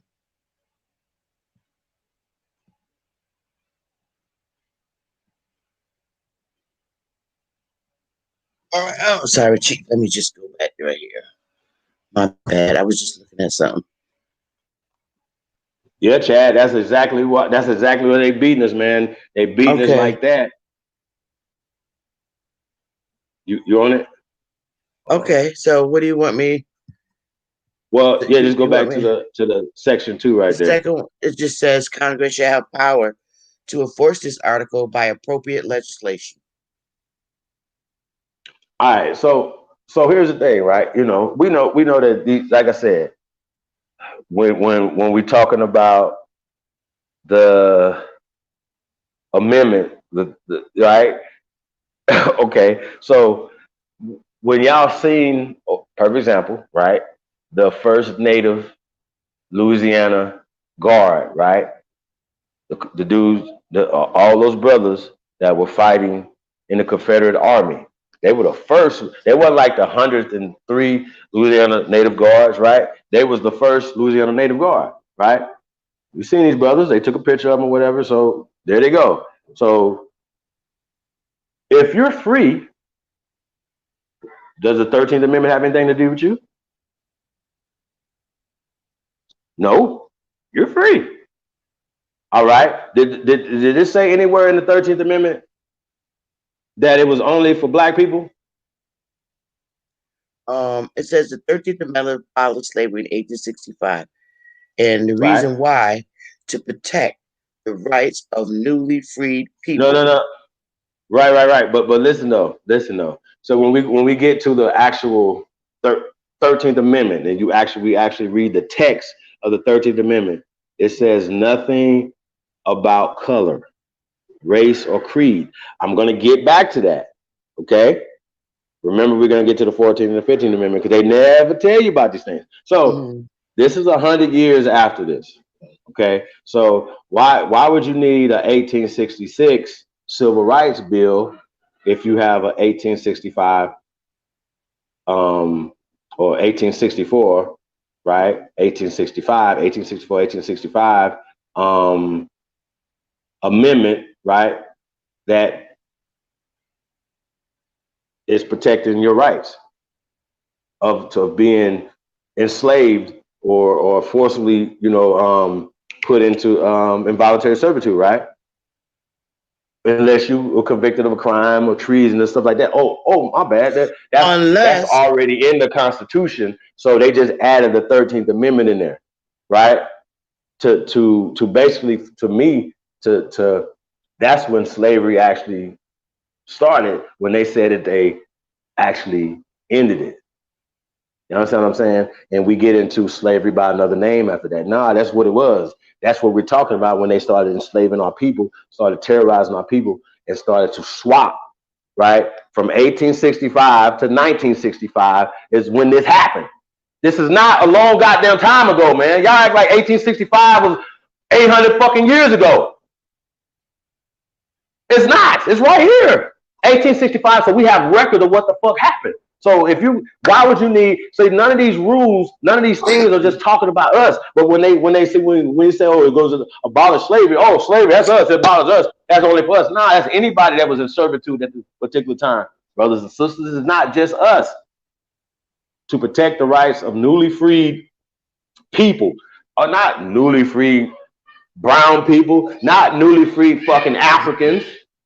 Okay, I thought they had Africans over here. Why they didn't say that right there in the goddamn thing? That this is giving protection to newly freed Africans. Why didn't they say that? The Constitution is not black or white.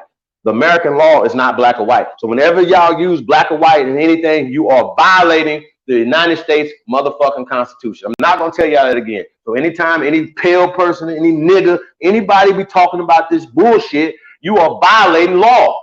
Period. I don't care what y'all say. Show me a law that's black or white. Don't show me no slave codes. Don't show me no posters. Don't show me no books. Show me the motherfucking law.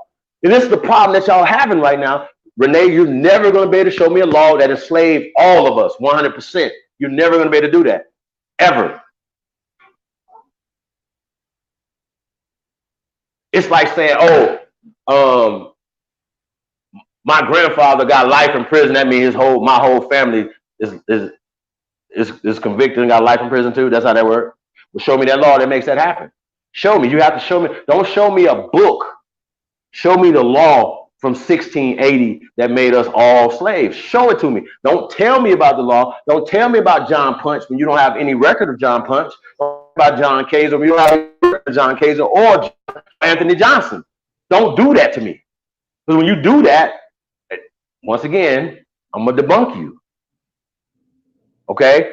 This right here, so when you get down here to the thing, it says, Congress enacted 2 additional constitutional amendments. Really, 14th, we're going to get into that. 14th Amendment, 1868, right? I got a guaranteed African American citizenship. Oh, we're about to get into this real fast. The African American, check this out now. Guaranteed African Americans, right? We didn't have no African Americans in 1868. Citizenship rights, and promised that the federal government would enforce, quote, equal protection of the laws. Really? That's 1868, y'all. Now remember what we did in Congress after the so-called Civil War. We rebuilt what was torn down, what was burned down during this war in the South. We rebuilt the South. The reason why we rebuilt the South, whether it was like a 20-year run right there in Reconstruction, something like that, we can get into that too, but it doesn't matter. They came in later in droves, remember? And then started taking over, started alienating people, started gerrymandering, started pushing people, you know what I'm saying, into out of the South so they can take over the economic base in the South. Okay? There's a book called The Color of Money. Please read it. It's talking about our people that look like us being on the money in the South. Why would they put their slaves? No, we were the landowners. Remember, they just took 25 million acres in the 1830s. They didn't own Florida, Louisiana, Texas, all that shit. That came in the 1800s. Yeah. And I want to see the motherfucking Louisiana Purchase bill of sales. Can somebody show me? Can I get that receipt, please? Can somebody show me that receipt? If you don't have that receipt, then who gave you authority to buy some land that wasn't even the fucking French or the Spanish? Who you talking to? Everything that y'all ever did is illegal.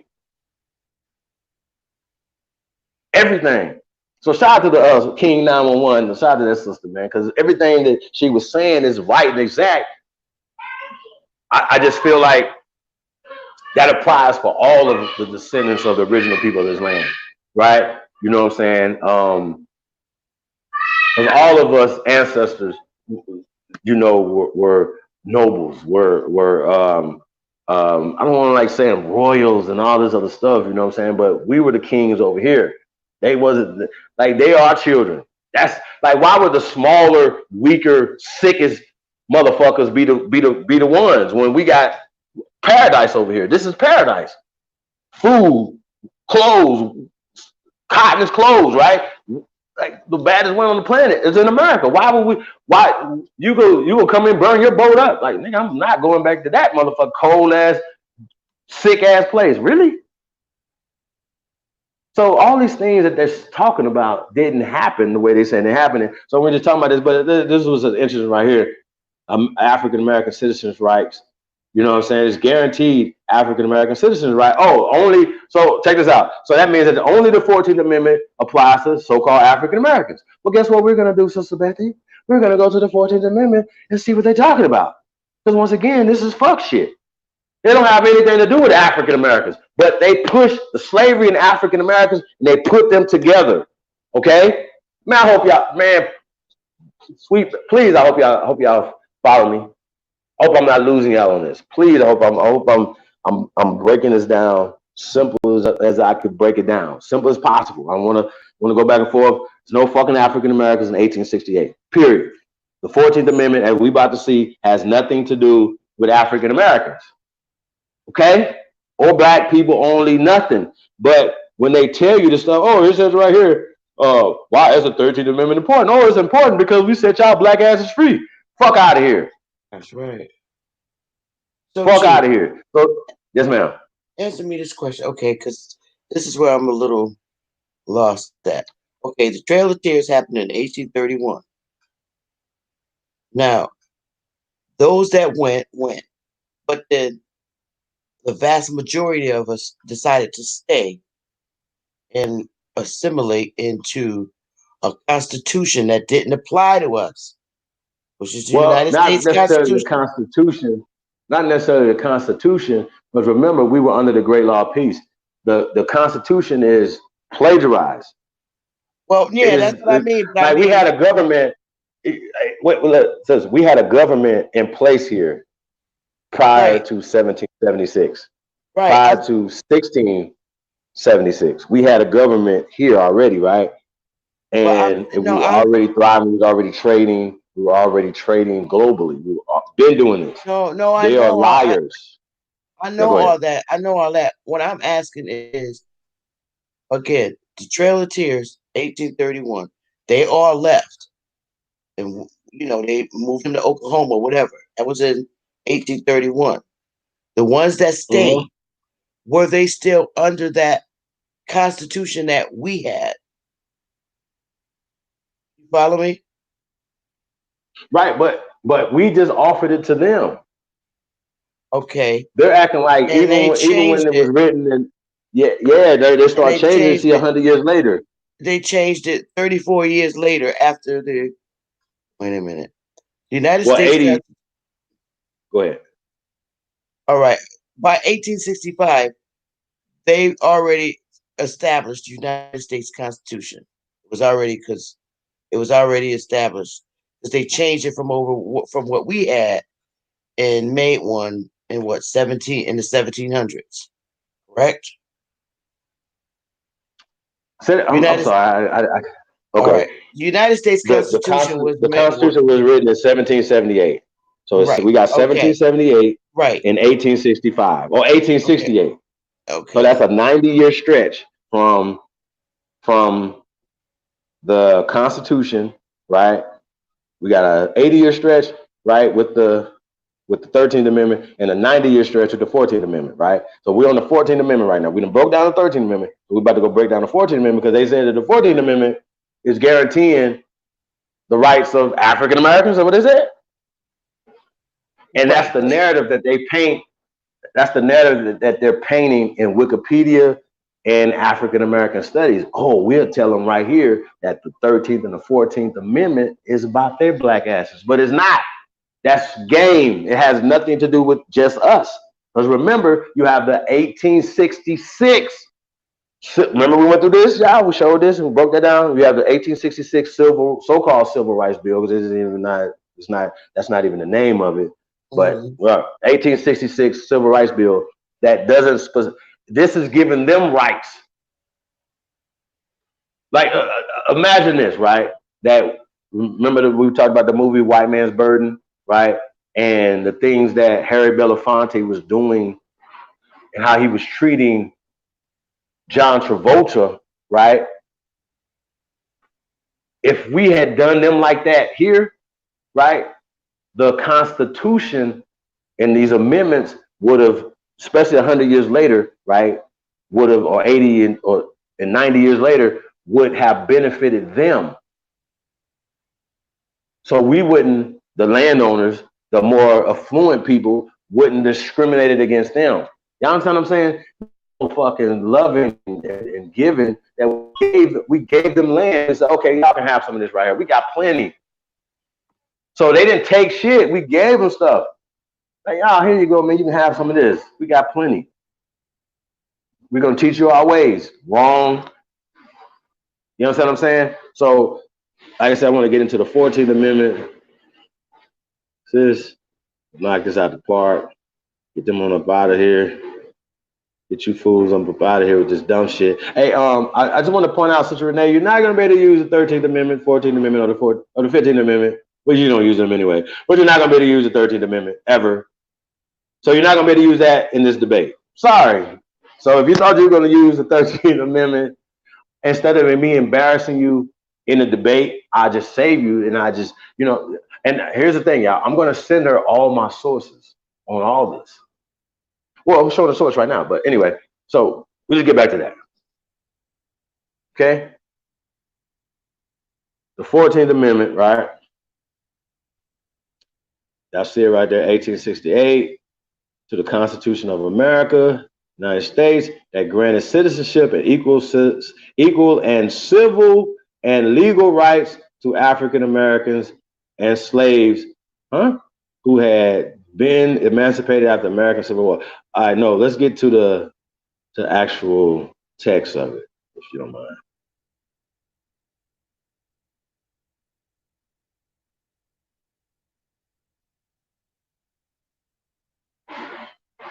I should have sent it to you. I had it.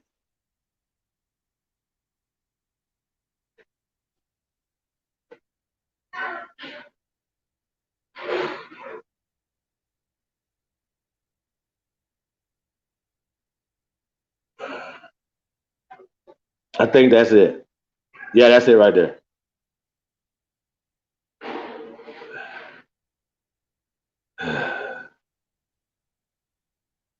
I can't read that. Okay, I see it. Do y'all see this? The Constitution ratified in 1868, right? Granted citizenship to all persons born or naturalized in the United States, including former slaves. I'm done. I'm done. I'm done. I'm not, matter of fact, I'm done. I'm about to go. I'm out. I'm sorry.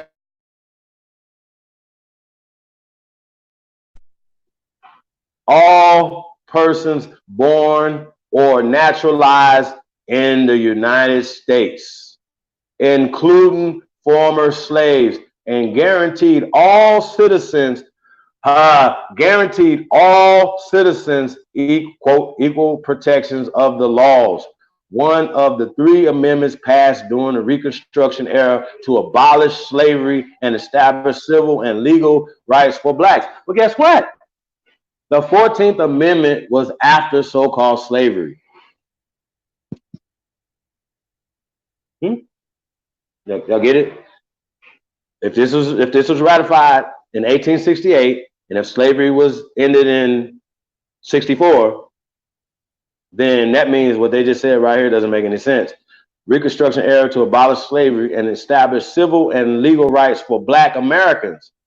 It would become the basis for many landmark Supreme Court decisions over the years. Now see how y'all see the hijack right there? So they can start talking about now abolishment of slavery, right? Slavery wasn't abolished. Slavery was made into a business with the 13th Amendment, right? The 14th Amendment is talking about. Can we go back to that, sis? Back to the top.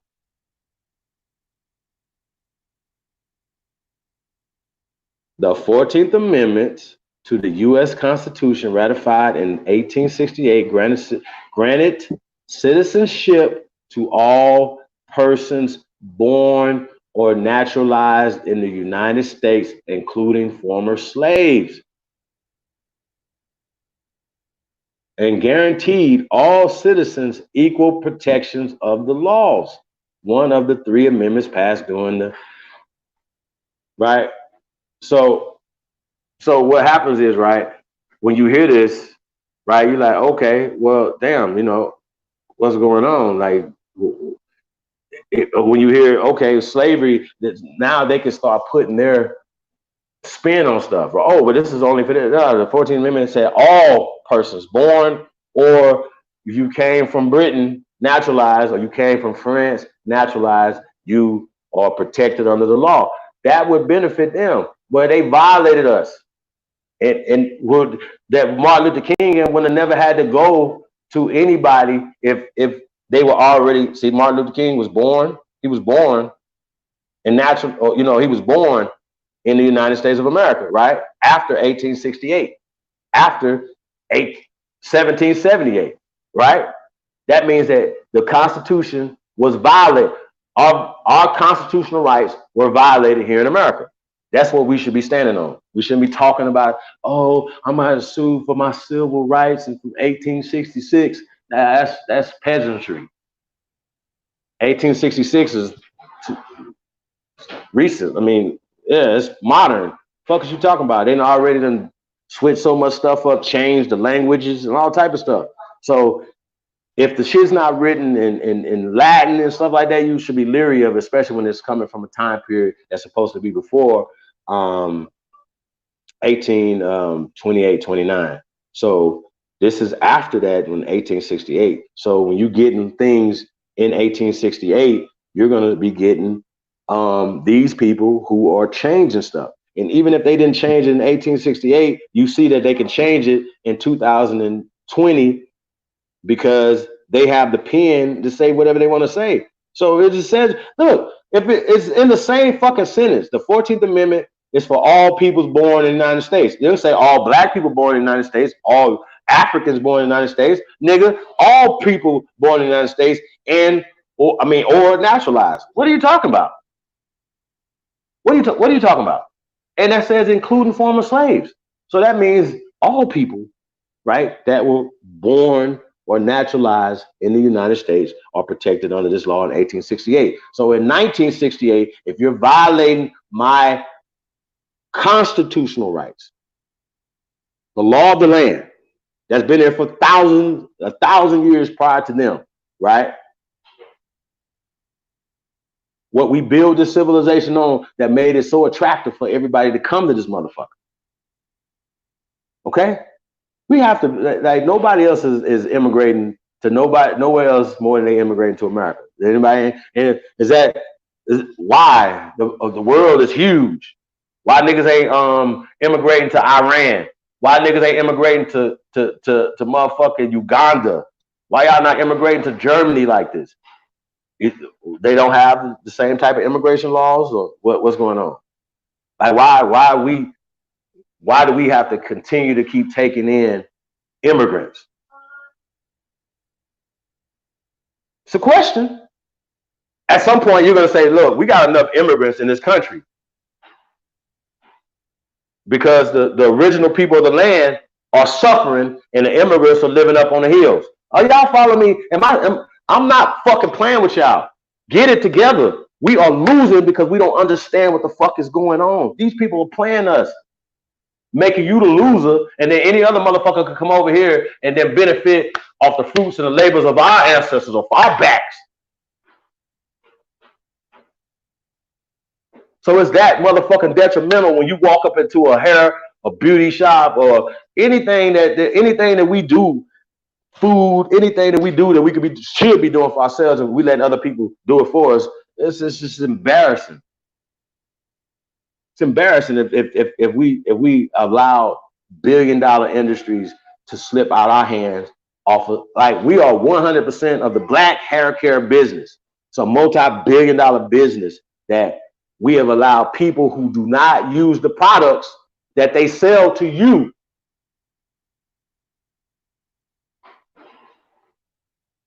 Okay, bro, how many fucking, man, look, how many Jewish people play basketball, football, baseball?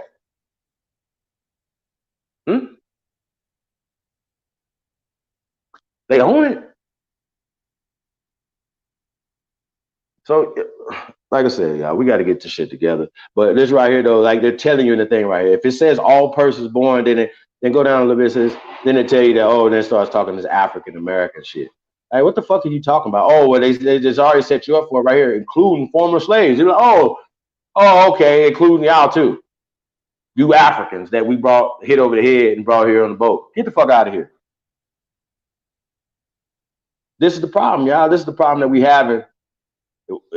This is the problem that we have, period. That we believe this bullshit right here. It has nothing to do with just you. It says right here the 14th. Remember they try to push that. They already try to push it in the thing that we read before we went to the actual 14th Amendment, and it's not saying what they're saying it's saying. So once again, they push the 13th and the 14th Amendment like they're exclusively for us. We exclusively set you free. We exclusively had to give you rights. And guess what? Now we're about to go to the 15th Amendment. Now that's where it's about to get a little sticky for y'all right here. So the bad thing, I gotta find this one. Hold on a second. You got anything to say, sis? Oh, I gotta find this one. No, I'm good. I'll get the 15th Amendment. Okay. Let me see if I still got it in here.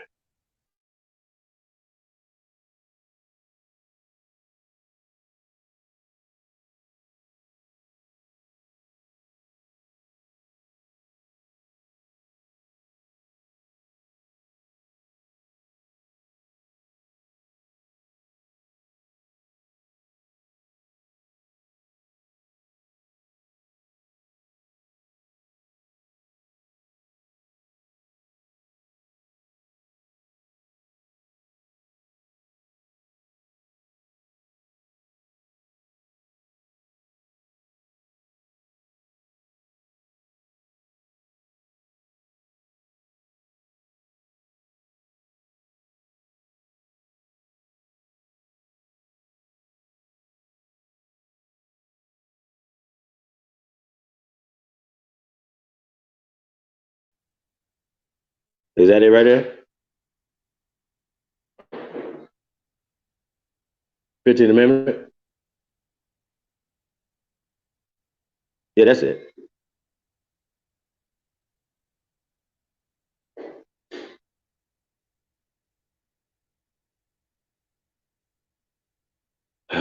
So, okay, so it says right here, 15th Amendment, Section 1, the rights of citizens, right? Now remember, we just seen who citizens are, right? Anybody born in America or naturalized in America are citizens of the United States, right?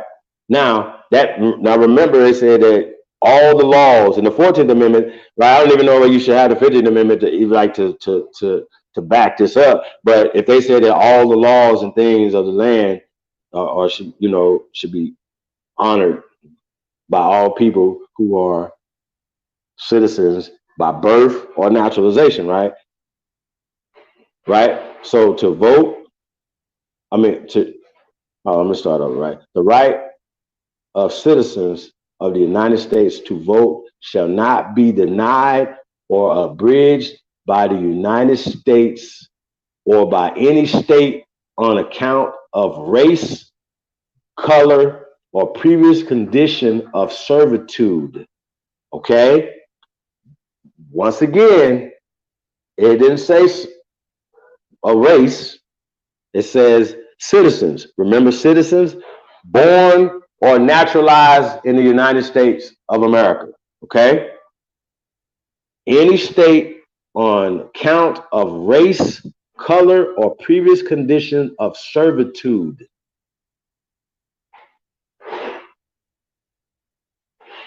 I think that's pretty clear, y'all. Like I don't know. Like that's pretty. It's pretty simple because we done read the 13th Amendment, right?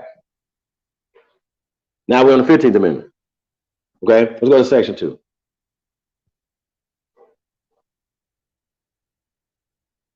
The Congress shall have power to enforce this article by appropriate legislation.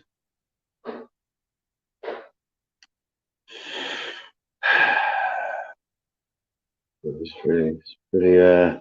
pretty simple. There any summaries on it in this article? I had a cold one. It was cold. I was like, wow.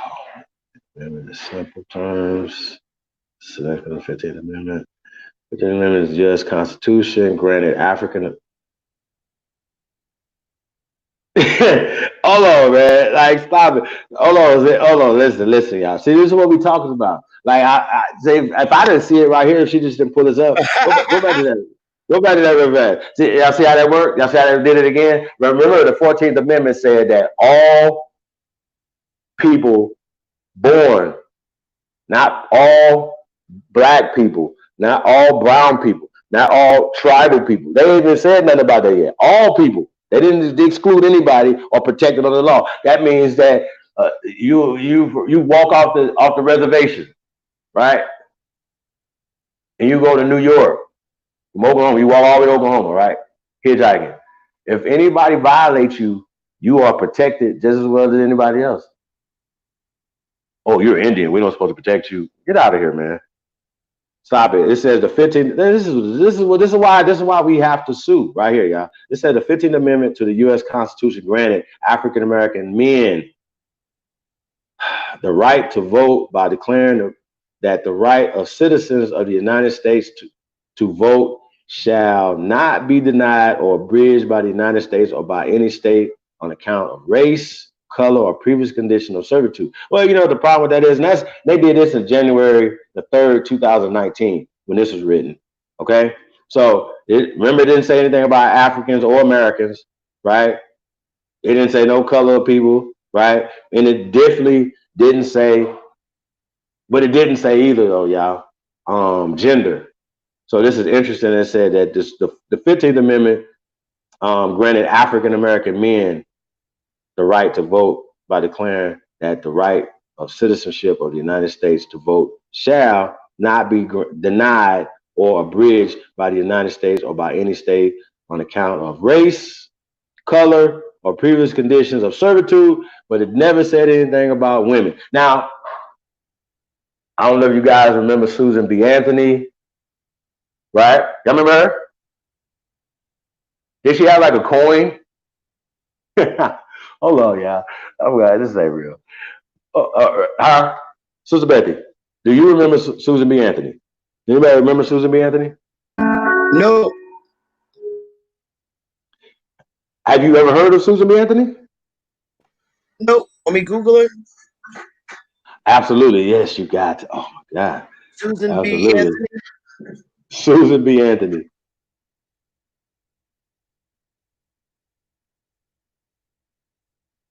Yeah, that's about to blow your mind. Susan B. Anthony got a coin. I think it's $1.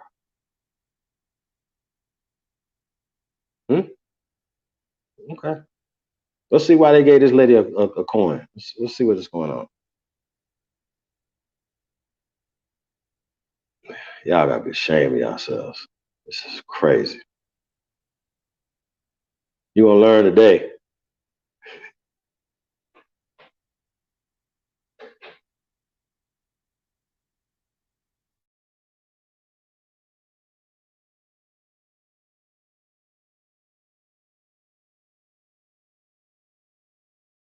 Okay, this is it, Chief. This is her. Okay. I can't see it. Okay, there you go. So Susan B. Anthony, right? 1820 to 1906, right? So this was edited by Nancy Hayward in 2018. So I just wanted to put that out there. She's a champion of temperance, of abolition, the rights of labor, and equal pay, equal work. Susan Brownell Anthony became one of the most visible leaders of the women's suffrage movement. Along with Elizabeth Cady Stanton, she traveled around the country delivering speeches in favor of women's suffrage. Susan B. Anthony was born on February 15th, 1820 in Adams, Massachusetts. Her father, Daniel, was a farmer and later a cotton mill owner and managed and was raised as a Quaker. Her mother, Lucy, came from a family that fought in the American Revolution and served in Massachusetts state government from an early age. Anthony was inspired by the Quakers' belief. All right, so the reason why they got this woman on the coin, right? $1 coin. I think it's $1, y'all. So I don't know if y'all ever had a Susan B. Anthony dollar, but she has a coin. Anyway, that they meant. I think they still mint it here in America, but I know she has a coin, right? Women couldn't vote. Now, last time I checked, the Constitution didn't have a gender on it. So I don't know if that was constitutional. Y'all understand what I'm saying? But remember, women were looked at as property from a biblical standpoint. Okay? So the Constitution, remember before, you swear on their Bible. Oh yeah, I solemnly swear, tell the truth, the whole truth, nothing but the truth, right? All that shit. Well, you do that on this book. This book is that important. No matter what, it's presiding over everything. So she's a Quaker. So her, you know what I'm saying? So from the Quaker religion and the Mormon, even still to the day, women aren't even in leadership. So they seen our sisters, our mothers, our ancestors in working with us in harmony and unity. Okay? So what these people are saying is they gave the so-called African American man the right to vote before they gave it to their own women. Y'all hear this?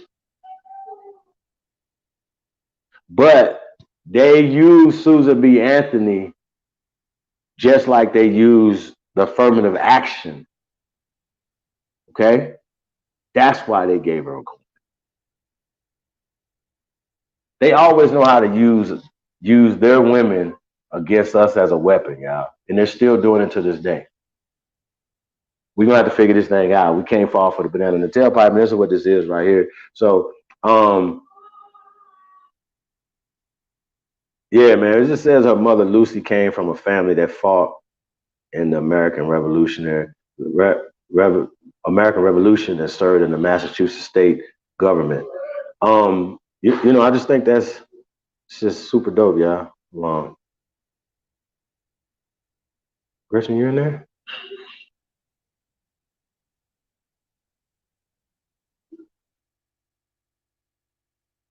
Um, She's not. She's in the chat room. She just sent me something. Cherokee cases. If you had, James would still be alive.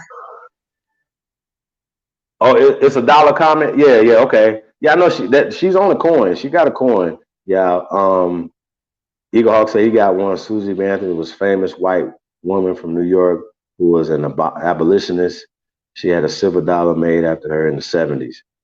Okay, okay. It was the 70s, you know, because like I said, they push a lot of stuff after people gone, and they use them even when they wasn't saying or doing what they said they was doing. So they'll use, you know what I'm saying? They'll use stuff against you like that. So it's just really interesting, man. They love us more than their own women. Akeem, I don't, yeah, like I don't know. They don't have, you know, they don't have them. They don't have them, y'all. So they don't. Like, I don't even know like how that would work. But the way you see, you know, today, how sisters or women in general are put, you know, just as the helpmate, the help me to men. They brought that attitude over here, right? And their women have always honored, you know what I'm saying? Like ISIS, for instance, you know what I'm saying? Mary, you know, all these names or whatever. These are melanated, these are brown women, right? So these people I don't know how they flipped it on us, y'all, but they did, and they used these people, they weaponized their women against us, y'all, and against them too. I don't know, it works both ways, but if you're a woman and you like, look, I'm a minority as well, right? Which I don't understand how they outnumber their women. Think about that. How does that work? So I've never understood how so-called Caucasian woman is a minority. Like real talk. Like I don't know how they get affirmative action, how they even get in that conversation. You see how they use Susan B. Anthony? How they taught us her in school and why she was so great. Oh, because they throw the abolitionist part in there or whatever, right? What does that got? What are you talking about? That doesn't mean that she was just only trying to abolish slavery for us. Okay? Or slavery looks like equal pay, right? When they did revolts, they wasn't doing slave revolts. These were work. You know what I'm saying? Why is this white woman talking about abolishing slavery? Because she was in slavery. Do y'all understand? Like, I mean, yeah, I think, you know, socially, because it doesn't matter what the law is, right? People will still do what they're going to do socially based off of their religious stuff or whatever. So it doesn't matter what you're talking about, what's going on in the Constitution. My woman doesn't supposed to be doing this. She don't need to be doing this, that, and the third. You know what I'm saying? So the Constitution never said that women did not have the equal right to vote, ever. So that's another social paradigm that even women accepted because they accepted these religions. So you get a person like this right here that said, yeah, even though I knew I grew up in this situation, that I see my mother and grandmother and all these other people literally being treated like dogs, marginalized. Okay? So that's why, you know, like I remember they pushing Susan B. Anthony on me. I remember this little boy was like, hey, you know, that's pretty dope that, you know, this white lady was trying to free us as slaves. Y'all understand what I'm saying? You see the psychological damage there? They didn't have a problem putting this motherfucker on a motherfucking coin, but you still got to have a conversation 100 years later talking about Harriet Tubman. Y'all niggas, man, this shit crazy as hell to me. I don't get it. What the fuck did she do that was so great that where they got put on the coin? And you always got to go back to the hijack go back to how did they use her against us men? How did they use this woman, Susan B. Anthony, against us, and how did it help them take more power over us, right? Oh, we can use this because guess what? He looked at a white woman. He did this on the elevator. We could just go down here and do whatever we want to. You see what I'm saying? Like, why would y'all like, you don't even like your women. And we seen that in Rosewood when the whole situation happened from that to that. You know what I'm saying? So it wasn't even about somebody else. They was doing this shit to themselves. They've been dogging their women out, bro, from when they was in the caves. Stop it. Stop acting so, you know what I'm saying? This is how we the same people that say, oh, we so great, we the gods, we big kings and all this other shit, then still sitting around here teaching slavery. Fuck is you talking about? How does that work? The weirdest shit ever, man. Like it is the weirdest shit ever. Hold on, yeah. Susan B. Anthony. Let's see what else she was talking about. Like I said, man, like this don't make no sense to me. When this woman was born in 1820, she was a damn slave. Sorry. That's why I only read, not just she was trying to be a good little white lady and she wanted to save niggas from the plantation. You know what I'm saying? Nah, man, like listen, they treat these people like shit. And slavery was employment. Okay? So she just wanted to be like, yo, if I'm sitting there working next to this man and he's making way more money than me, right? Well, men had, a hatred towards women for women coming and taking, you know what I'm saying, their jobs. Think about it. It will basically destroy the balance of, you know what I'm saying, of the man supposed to be doing this or whatever, you know what I'm saying? Being able to provide certain things or whatever, right? So yeah, this is ultimate feminization being used against us. You know what I'm saying? I would like to say this is probably the beginning of feminization. Not balance, we're talking about a feminization and them using, there's always gay men that are using the women against men. Let's just be clear. It's still going on today. Sam, man, don't set me on mind, man. Come on, bro. Like, we got Black Lives Matter, right? What's the other group? Me Too?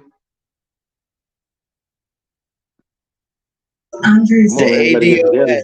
ADOS. You know what we're going to do, too? We're going to do a bonus. We're going to do the ADOS101.com, too, tonight. I want the people to see what these people is talking about. What constitutes reparations and being a member of ADOS, right? Well, y'all just heard that Susan B. Anthony was born in America, right? Right? Okay. So when we talk about the 80, and that she fought to abolish slavery, for instance, right? And equal pay. Last time I checked, women today, right? Different colors of women, but a couple cases of Aboriginal women, right, getting back pay from the government and other entities that underpaid them. Y'all know what that's called? Reparations. Restoration. That's what that's called.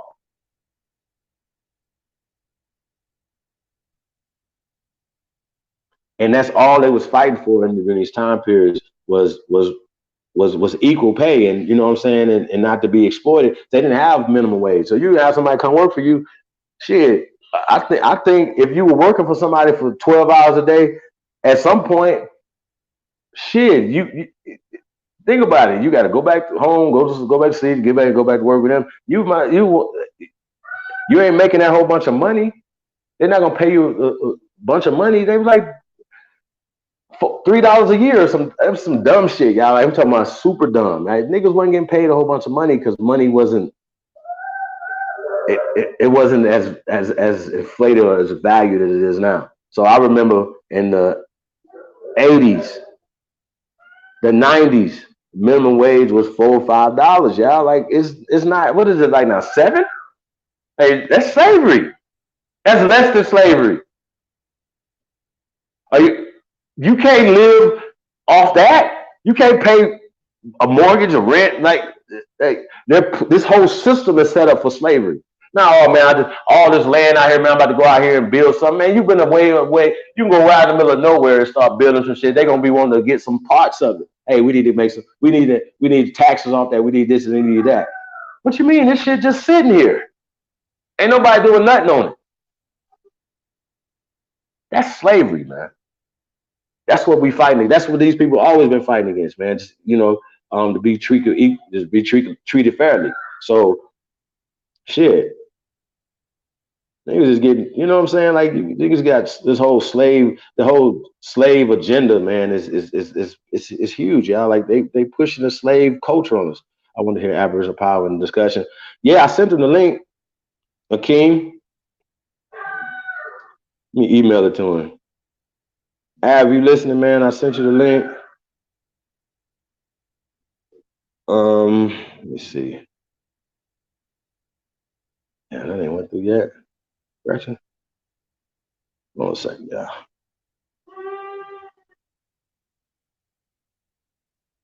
Sister Bethy, you there? Yes. I'm here.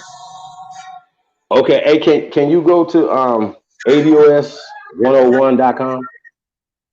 All right. Original one said he remember $4.25 an hour. Man, I remember $3.25, bro. That's like the 80s, like 88, 89. It was like $3.25. I remember making $4 before it was like thought I was doing something. You know what I'm saying? Like real spit, y'all. Like $4 an hour. It work 2 weeks, make $300. Yes, exactly. It's called debt slavery, man. It's exactly right, Sister Carlene. Big ups. Miko's in the building. He talking about I remember 235. Man, you better get your little young butt out of here, Miko. You know you was not around no 235. Hey y'all, Miko is no. Miko, you're not Miko, you're not Miko, how old are you? You Miko the young guy? He ain't like 18, talking about you remember 235. I might have you a different Miko. Shout out to Miko though. Shout out to Keem, man. Y'all funny. El Boria, oh man, when I was 16 working in McDonald's in 93, the pay was $4.27. God. Hey, I was getting burned cooking. Hell no. Hey man. Sheesh. That's 93, man. It was $4.27, y'all. That's 93. So let me ask you a question. In 93, right?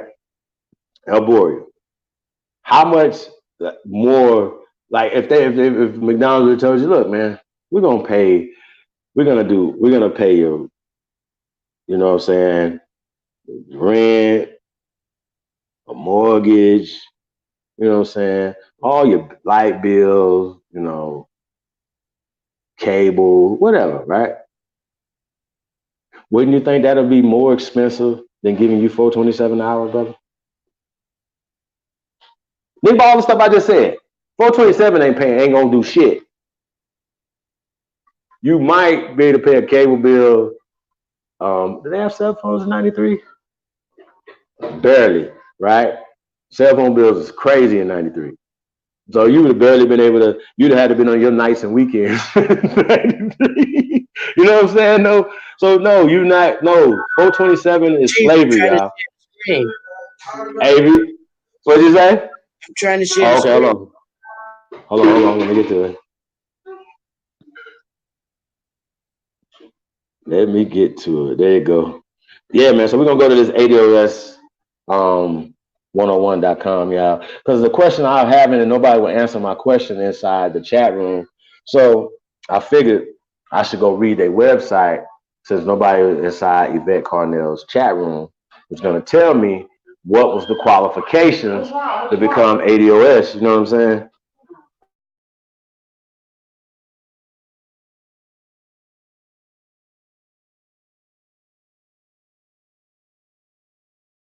Is this it, Chief?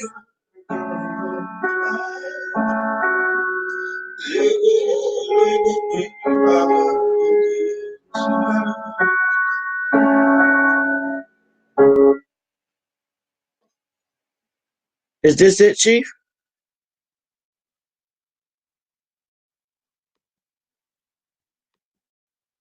Hello? Chief? The hell? Can y'all see this in the chat room? Give me a 1 if you can see this in the chat room.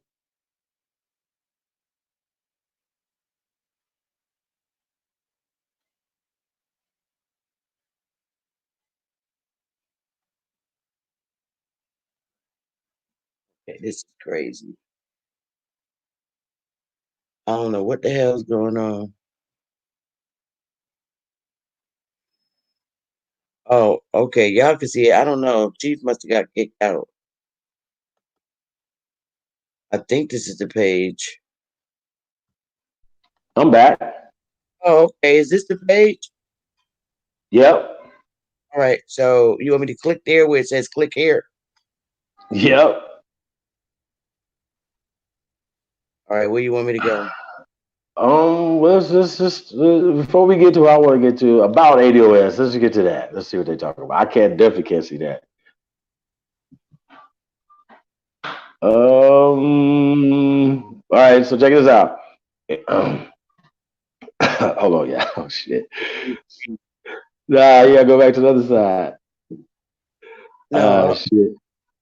Huh? Okay. I was looking to see who shot Ghost. Tariq did. But go ahead.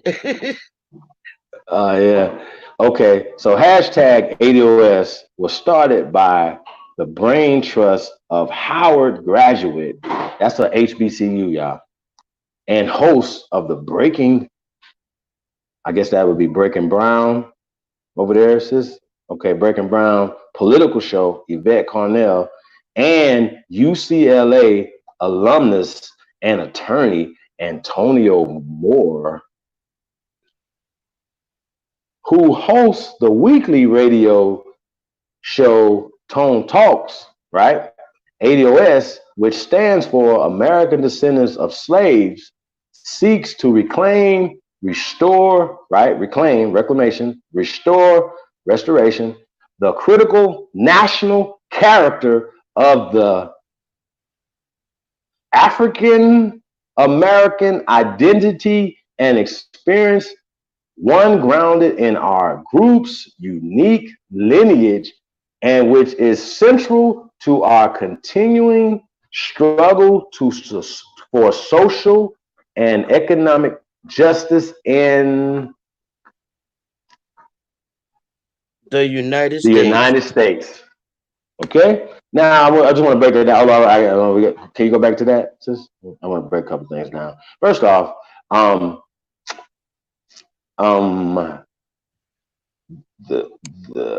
what part? No. The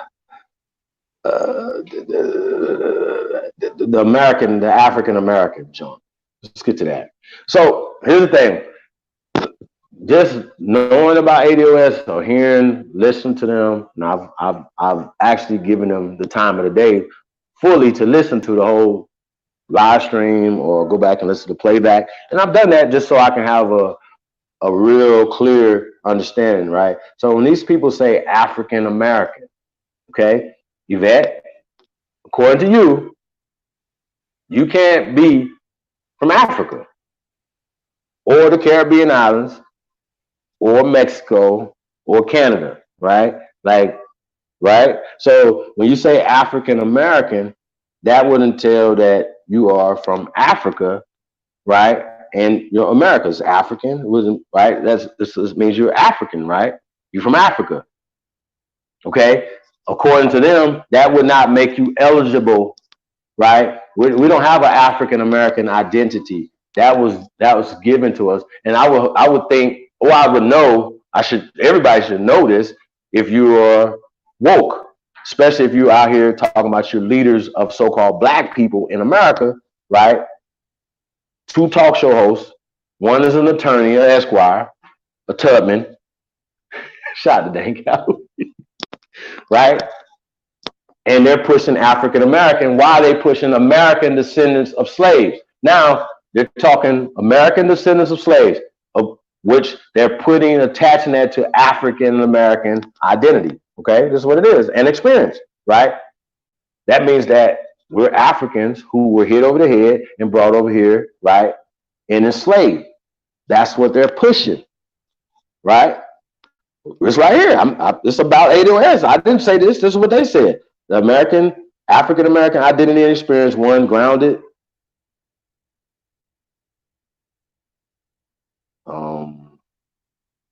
Can you go over this?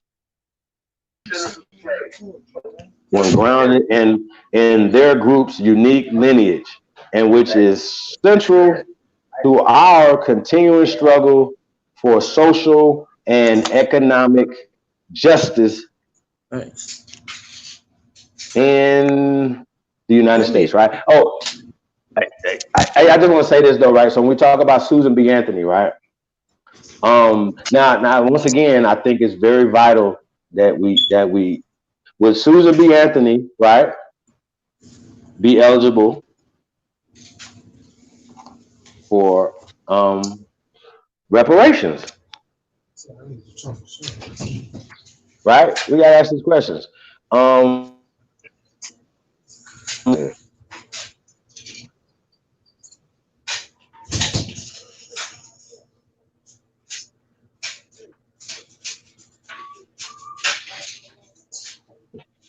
Sister Gretchen, how are you? Which one you want to go to, Chief? No, the ADOS joint.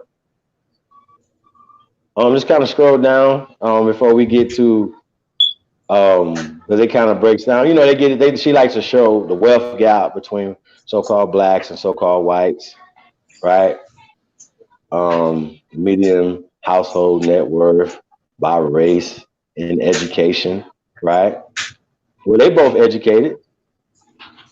So shouldn't education put you in the right position? So nah, you know what I'm saying? So we talk about post-college, and then you got college, you got some college, high school, less than high school. And you know, that's it, and they're showing it between so-called whites and so-called blacks, the difference of the standard. So even if you have a post-college education, right, you make damn near $300 less than them. $70. What's that? 70,000 for graduates compared to compared to 268,000. And we're talking about medium households, right? So then it says some college they're at 135,000. We at 18,000.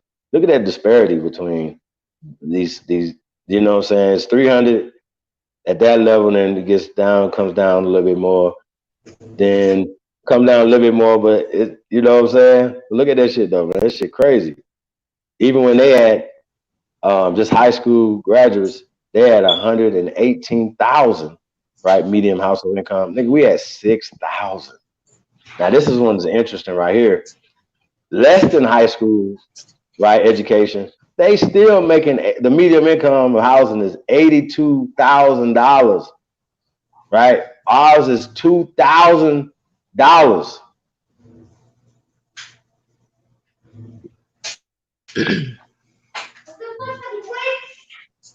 Source authors, calculators, survey on income and program participation. So that's SIPP from 2014. Note, many of these figures were updated from a prior report entitled Umbrellas Don't Make It Fair. Is that fair?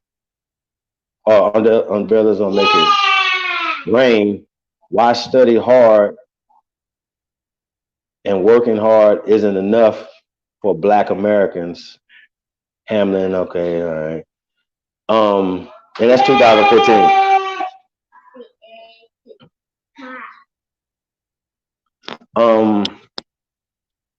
Yeah, I just think that's interesting. And that's some of the stuff that Yvette does, you know, her and Tone, they talk about stuff like this or whatever. And let's just say the numbers are spot on. You know what I'm saying? It shows the our problem. Once again, it goes back to the problem that we've been talking about is economics, right? It's Right. economics. That's right. It's always gonna be economics, nigga. If you making $300,000 less than somebody else with a postgraduate degree, right? They're gonna always be able to pull themselves together collectively, whatever, and do way more than you. That's just what it is. And we see the no high school degree. Nigga, we had 2,000. They still at $82,000. Like, come on, y'all. Like, come on, man. Like, is this real? So that's by design. So we have to address that. So it was let me see, ADOS conference. I forgot what I clicked on to see what would make you eligible. I think you got to scroll down. Yeah, it's gonna blow your mind, man. It's crazy. When I seen this, I was like, yo, for real? Where you want me to scroll down to, Chief? I can't see it now, but it's on the website. We need to find it's a link that goes to what. Yeah, I can hear it in the background. It was like, yeah, Like you said, it's a family. It was a true moment of me thinking about the very beginning of this journey. I didn't see no. Nah, it's a link in there that I think it's down at the bottom somewhere that you could click on it and it'll tell you who's eligible for ADOS. It's on there. That we're to the bottom right now. Okay, well, go back to the top then. Let me see something. Is there like a menu somewhere? There's a menu right here at the top. Home, about ADOS, Black Agenda, ADOS Conference, Roadmap to Reparations, and about the founders. Roadmaps. Try roadmaps of reparation. Well, the answer is a little bit of a decent. All right, scroll down. We are. And the very beginning of this was Ghost's journey of being like a parent and a husband and all these things. And he's achieved his goal, but he's lost kind of everything else along the way. So it really did only make sense to me as a storyteller that that's the bottom of that. And you said, what was the link about? Who's eligible for ADOS?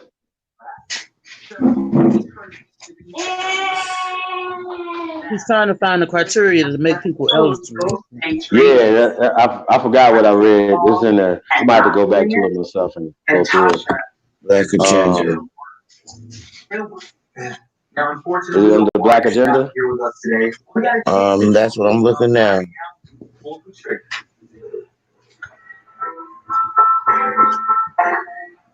Go to a restaurant that I did. Economic separation.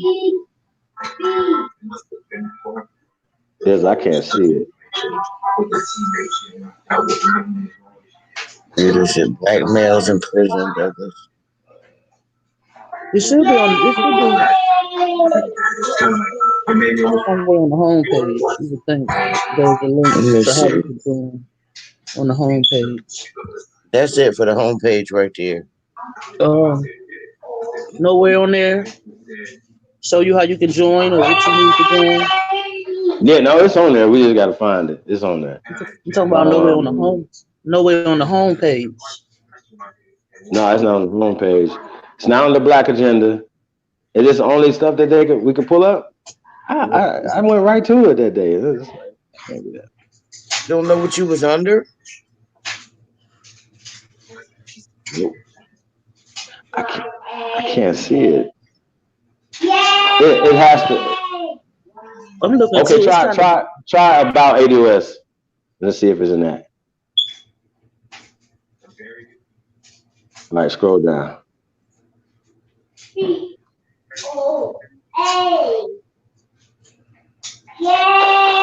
Recap about closing the racial wealth, digital incomes, the households, nothing else. At that moment when we saw, You was on this page. were you shocked? Yep. All this reaction? What was that expression in your face when you looked down? Was it that Tommy was down there? I don't know what's going on.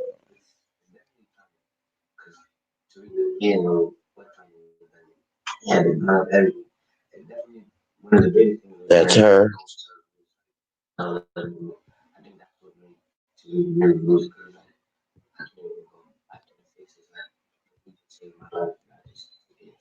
Anthony, tell us about that moment. That's it right here. Big little babies. Like literally all to the king. Founders, we done went through all of them. And two. And We done went through all of them, Chief. grand opening. Oh, I think I'm gonna have to look. It's in there though. It's a nice episode. Sorry about my loud TV. We done been to the home page, which is here, which brought us here. Yeah, let's just go back to the roadmap for reparations. Roadmap. It has to be in that one. Like I just went to it. It's who's eligible, and then it breaks it down. It's just real short. It's not, you can miss it. Senior here is her left.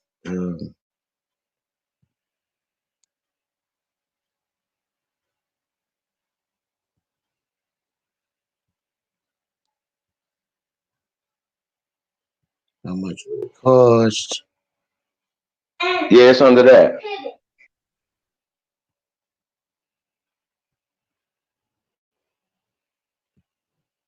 Over there.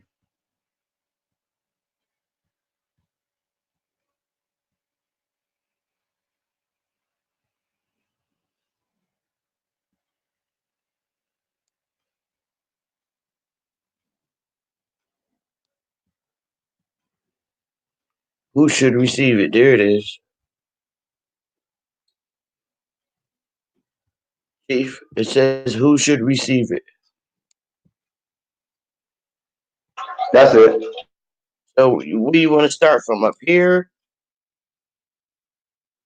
Or go down Yeah. here where it says?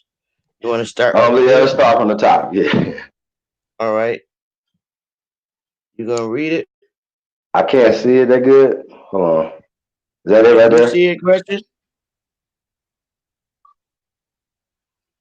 Gretchen, could you see it?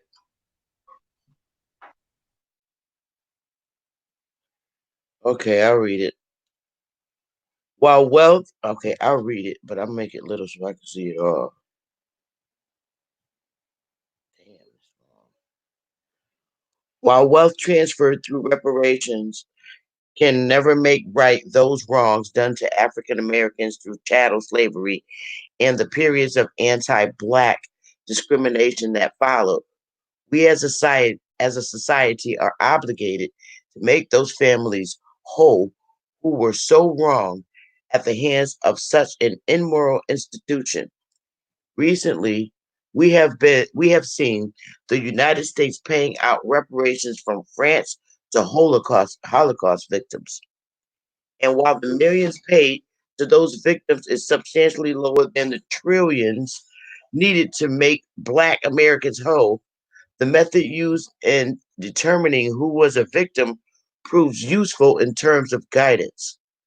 Stuart Eisenstadt, the State's Department Special Advisor for Holocaust issues, stated, "We made the argument to the French government that they were standing in the shoes of people who would have been eligible and justifying heirs to be eligible to receive reparations. In the case of the debt owed for slavery in the United States, this line of logic is just as applicable, if not more so.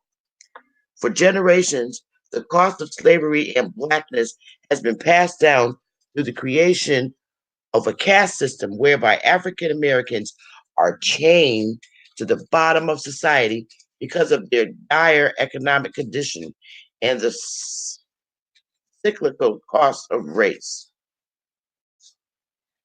By every legitimate metric, this is a multi-trillion-dollar debt. However, that sum will not be paid out to Black Americans at large, but would instead go specifically to the progeny of victims of American chattel slavery and the oppressions that followed, such as Jim Crow.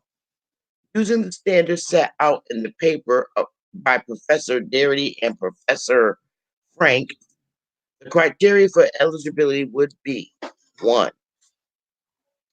An individual would have to provide reasonable documentation of at least one ancestor enslaved in the United States, and they would need to demonstrate they have identified as Black, African American, colored, or Negro on established legal documents for at least 10 years prior to the onset of the program.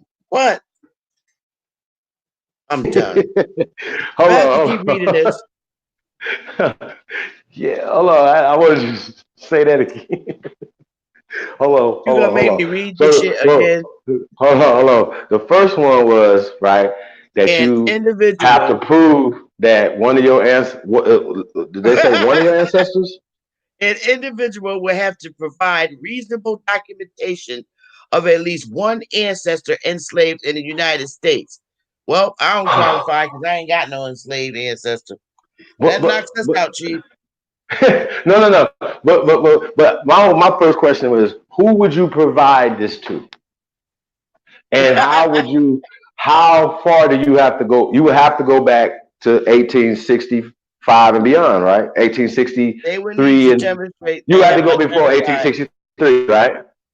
So there should be, or there is there any possible way for you to figure out before so-called slavery, right, that one of your ancestors, Yvette Cornell, how will you be able to prove that at least one of your ancestors was enslaved? And once again, enslavement is not illegal. I'm gonna say this again so everybody can understand what I'm about to say right now. If you have voluntary, such as apprenticeship, such as employment, right, such as indentured servitude, that wasn't illegal. If somebody went into a war situation and became a prisoner of war and got enslaved that way, that's not illegal. You lost a war according to war declarations across the board or whatever. Yeah, right. So if you were in war and somebody did something illegally to you, they will be facing war crimes. And reparations come from people in war crimes, right? Check the Japanese. That's a war crime, right? The Holocaust, war crimes, right? Correct? They didn't kill nobody in 1944 in the Japanese internment camps. They just illegally stopped Americans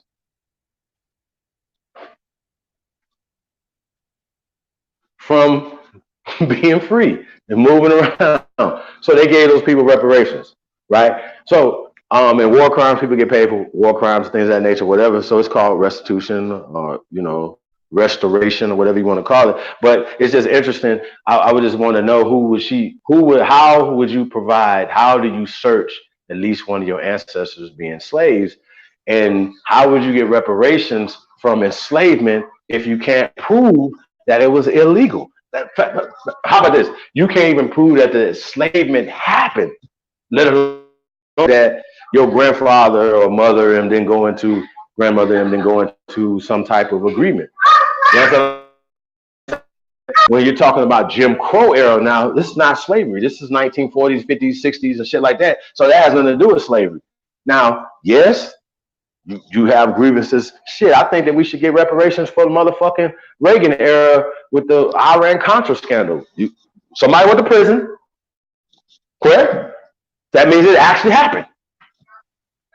What are you talking about? This nigga's right now in prison based off of being entrapped. Like if we would have never sold no drugs, if these motherfuckers would have never put the drugs in the country. Last time I checked, none of these niggas, Ricky Ross never went to motherfucking Nicaragua and got a brick. They brought that shit here and they allowed it to come here because they was raising money. They got caught.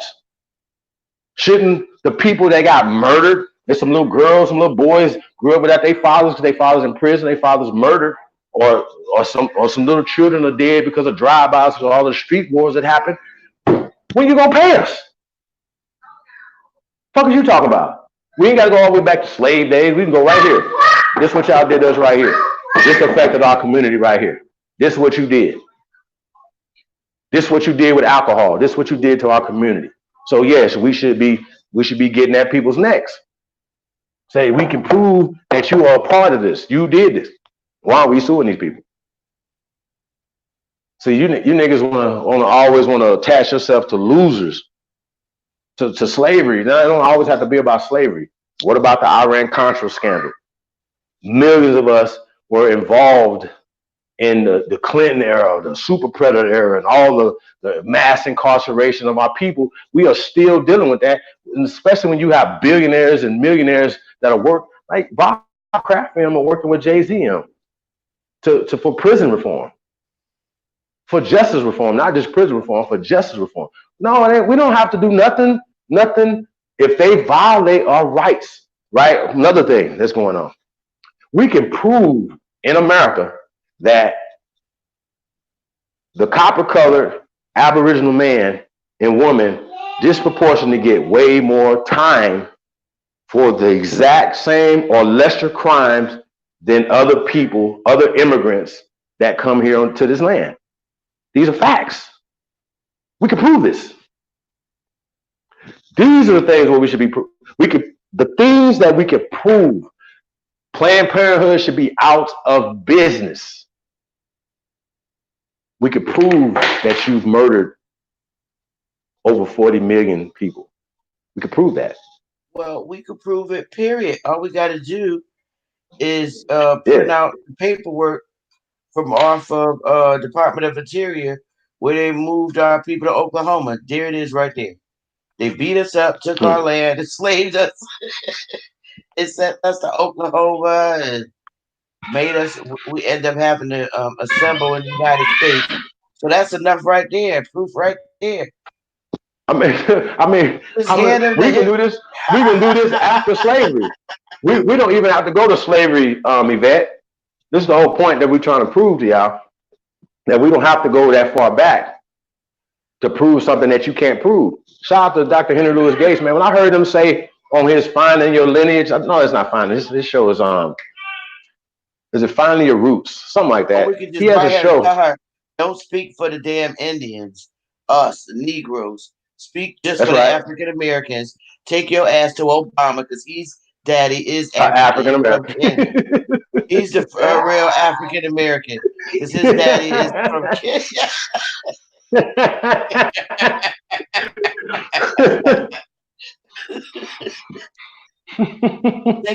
Take her fucking paperwork to Obama. Hey, I like how I don't have an African father. Shit. But it's interesting that you said, like, we're still working on this Yvette Cornell and Tone Talks thing, it's interesting. I'm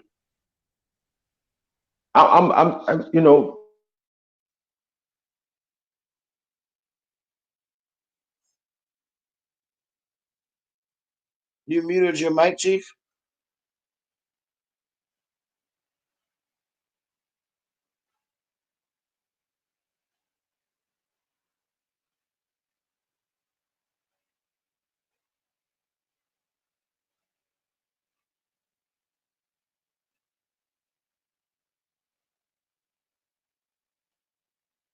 You there, Chief? Hello?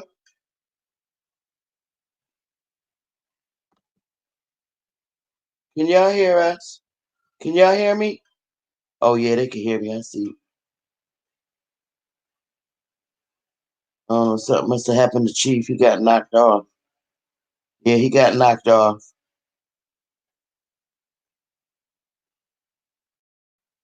Oh, okay, there Yeah, I you got go. knocked out.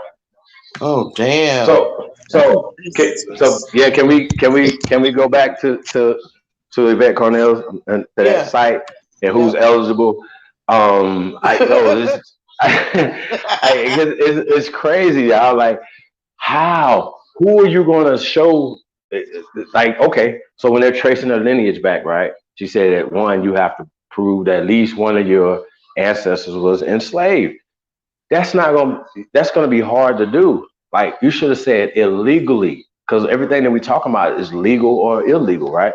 If it's like this right here, hey, of all these brothers come up from the 90s, right, that got all this time, and they say, look, we want to sue because of you guys, you guys locked us up, you gave us all these disproportionate amount of years, crack versus powder type stuff or whatever, when it's the same shit, just different forms of it, right? So it's just disproportionate of time, right? So if these dudes go back and say, hey man, this right here is illegal, you have something that you could say, hey, right here, that this dude got caught with 10 keys, but since it was powder form, this dude had an 8 ball. He did way more time for an 8 ball that was cooked up than a motherfucker that got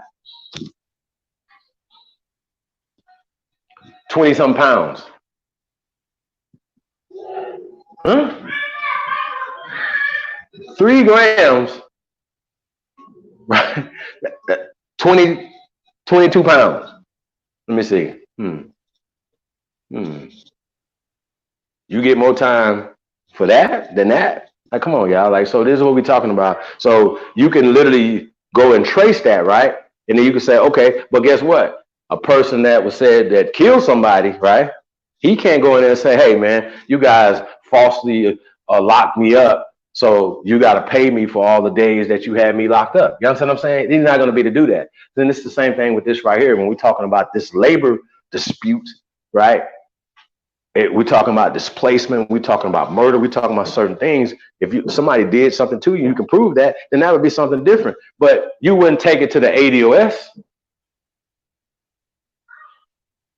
right? Now it's interesting. Tone talks as an attorney. Shouldn't that be the person that you need to file the grievances, to file the paperwork and stuff like that or whatever? So these people, this all y'all got? You don't have no other legal basis of why you are suing, or say that you want reparations, or you just talking? Talib Kweli said, oh no, it wasn't Talib Kweli. Shout out to Lord Jamar. Shout out to Talib. But Lord Jamar said that's pie in the sky. You just talking. This right here is pie in the sky. This is not enforceable at all. Or at least one of your ancestors have to be enslaved. How far do you go back? Got to go back to do that, Yvette. This is pie in the sky. This is not an agenda. Go ahead, though, sis. How about making half black and half white people as the Indians and not us? Just get away with us. Yeah, this paper genocide. If you half black and half white. Okay, last time I checked, was. Paper genocide was still genocide. It was still a part of genocide. When you taking somebody, you lying to somebody about their culture. The term blackbirding is a term that's used in war. This is what they've done to us. Oh, we blackbirded you guys. We took you here and we said that you from there. That's all they did. So we gotta just be honest about stuff and stop being so scary. You know what I'm saying? How we moving. I would really like to see Yvette Cardell find one of her ancestors, because she's making such a damn proposal. She must have found an African that she could claim. I doubt it. I doubt it very seriously. And what about that chick Renee? She found an ancestor, but she ain't found no Africans. She said that she said she found the ancestor and her family was the slave, and they know right. But she never found no Africans. And I'm just interested to see the slave stuff. Like, see, here's the thing: she's not gonna be able to pull out Kunta's documentation. She's gonna have to pull out her documentation. That would be a primary source. If you could say, hey, here's right here, my great great great grandfather and grandmother and uncles and aunts, great great great uncles and aunts, my whole family was owned by this white man. This is the story that she tells. You're gonna have to prove that. You're not gonna be able to get away with that story just by telling that story. You're gonna have to be able to pull these documents out, right? Because guess what? I can pull out any documentation to say who I am. See how that works? And we can get to that. But we're talking legally. Let's start talking legal. Legal. And where did she get What's this legal? information from? And where did she get this information from? Where did Renee get the information that she was owned? Her family was owned by a white man.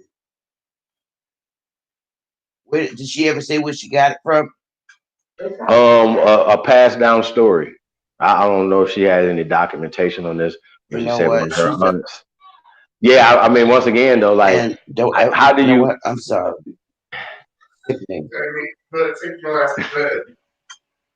Oh, people like that, I can't fuck with. I can't. I can't.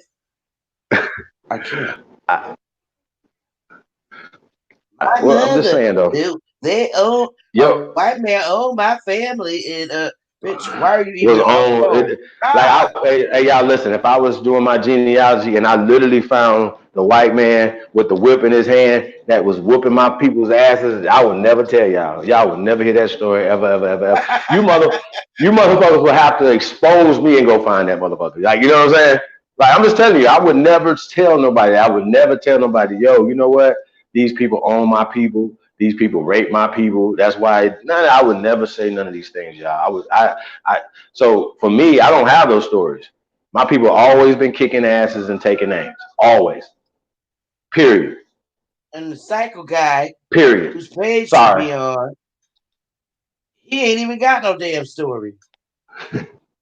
Well, I just told him his story. He's from New Jersey. Like, we just, the sister Lisa Cabrera just broke that down. It was beautiful. It was beautiful. Super beautiful, y'all. Hey, so hold on. So this says an individual would have to provide reasonable. See, this is this bullshit. Reasonable documentation, interesting, of at least one ancestor enslaved in the United States, and I guess that was it. And two, they would need to demonstrate they have identified as Black, African American, colored, or Negro on established legal documentation onset of the program. Interesting. So let's just break this down. So that tone, what the hell are y'all talking about? They have to have identified as Black, misnomer, African American, there was like 80 something, 80, 89, 90, colored, or Negro. Well, guess what? These are the terms that they name, that they changed the Aboriginal, indigenous autochtons of this land to, y'all. You hear the verbiage, the stuff that they're talking about? So somebody will have to show documentation of any of these things. Listen to me and listen to me closely. How many people do you know don't have any of these things on their documentation? That's the so-called African American. How many of us don't have this? That we could prove this through our documentation? All of us. It's not all of us. What they ain't say, 98% of us, all of us have this on our documentation. All of us. Everybody that's listening to my voice, if you was born before 86, you got, even after 86 though, you see what I'm saying? You got Negro, colored, African American. These are our people here. And according to law, Yvette and Tone, y'all should know this, especially Tone, you are a part of the indigenous people, which you are protected under the UNDRIP, the United Declaration of the Rights of Indigenous People, and American Declaration Rights of Indigenous People, ADRIP. You are protected under that. Okay? So I don't hear no laws that you guys are attaching yourselves to, right? So we go back to the Declaration of Reclamation. They're talking about reclaiming something, right? That's what we're doing. And in the process, when we're reclaiming it, we will find that you will start getting things that's owed to you. Okay? I want to see you guys hooking people up with genealogists and, you know, like Sister Bethy, so people can find themselves and find their family members and find their tribes and things that they're coming from, so you can really attach yourself to some type of power. The shit that they talking about right now doesn't exist. This is once again pie in the sky. There's not one so-called African American that does not have African American attached to him legally, colored, Negro, or nothing. It's none of us. And if you do, that means you're an immigrant. Okay? So that's one thing I can literally actually disagree and agree at the same time. You know what I'm saying? Just the premise on how they use this stuff. Okay? Well, we're immigrants to the United States Constitution, not the land. Came into their Constitution. I don't think you can use immigrant in that. Well, not immigrant. We're indigenous. We're foreigners to their Constitution. Came in it. We didn't personally assemble into it. Our ancestors did. So we by force. And we were told that who we are. We're not able to. We can now identify who we are. But we were told who we were. On our birth certificates, where it says race, that's for the mother, not the baby.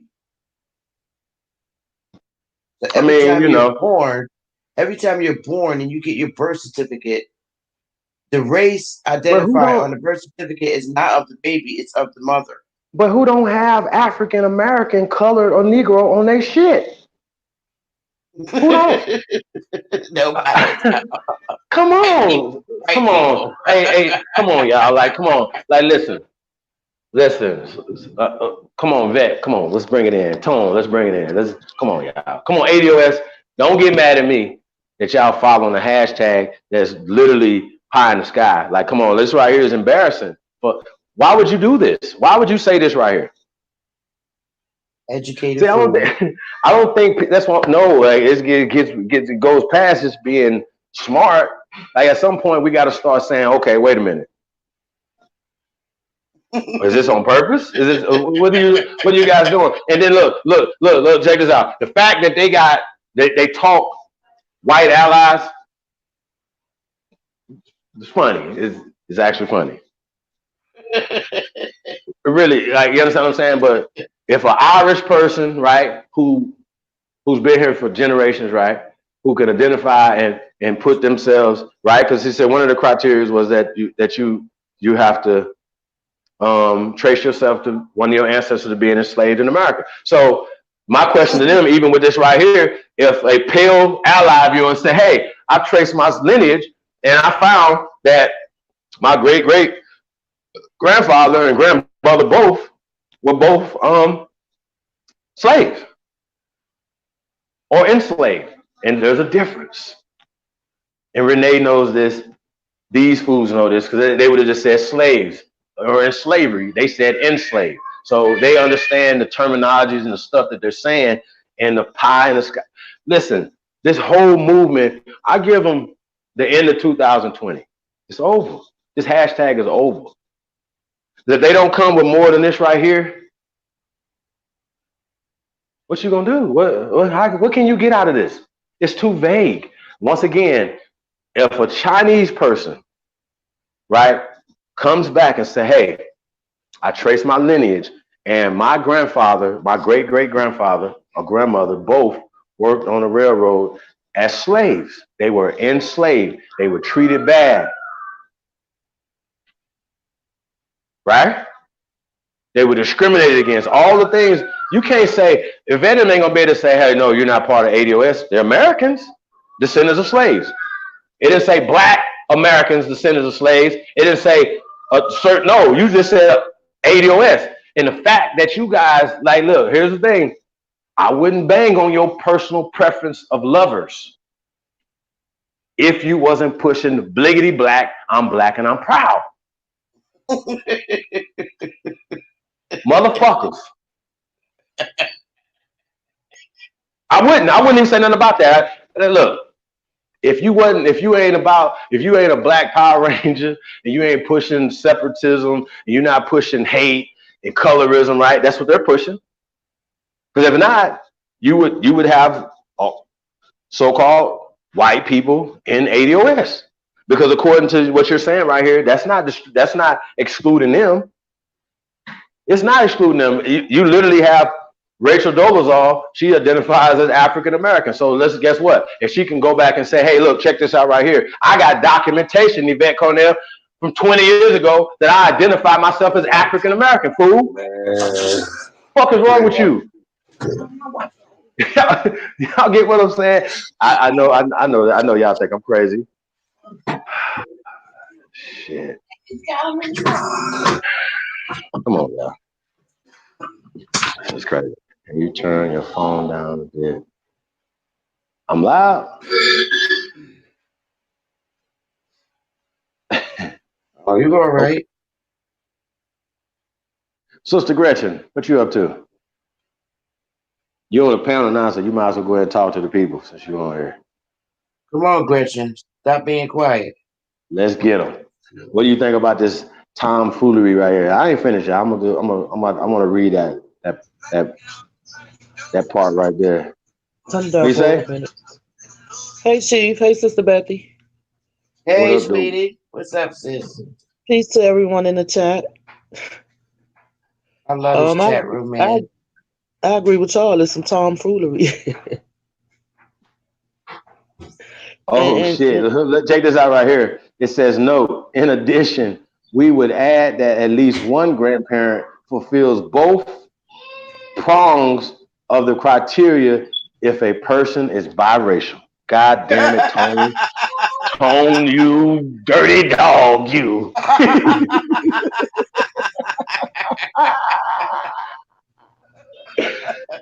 Oh my God. I'm done with her ass. Huh? She look biracial. Look. She is biracial, shit. And again, it's a play on the words. She chooses her words carefully. Hey, Big Chief, they crazy as hell. We're running around here talking crazy to us but you know what? It's thousands of us falling for the banana in the tailpipe. I bet you most of them ain't even read their goddamn website. Remember, it's like reading the fine print, the disclaimer. This is a disclaimer, like reading the fine print, right?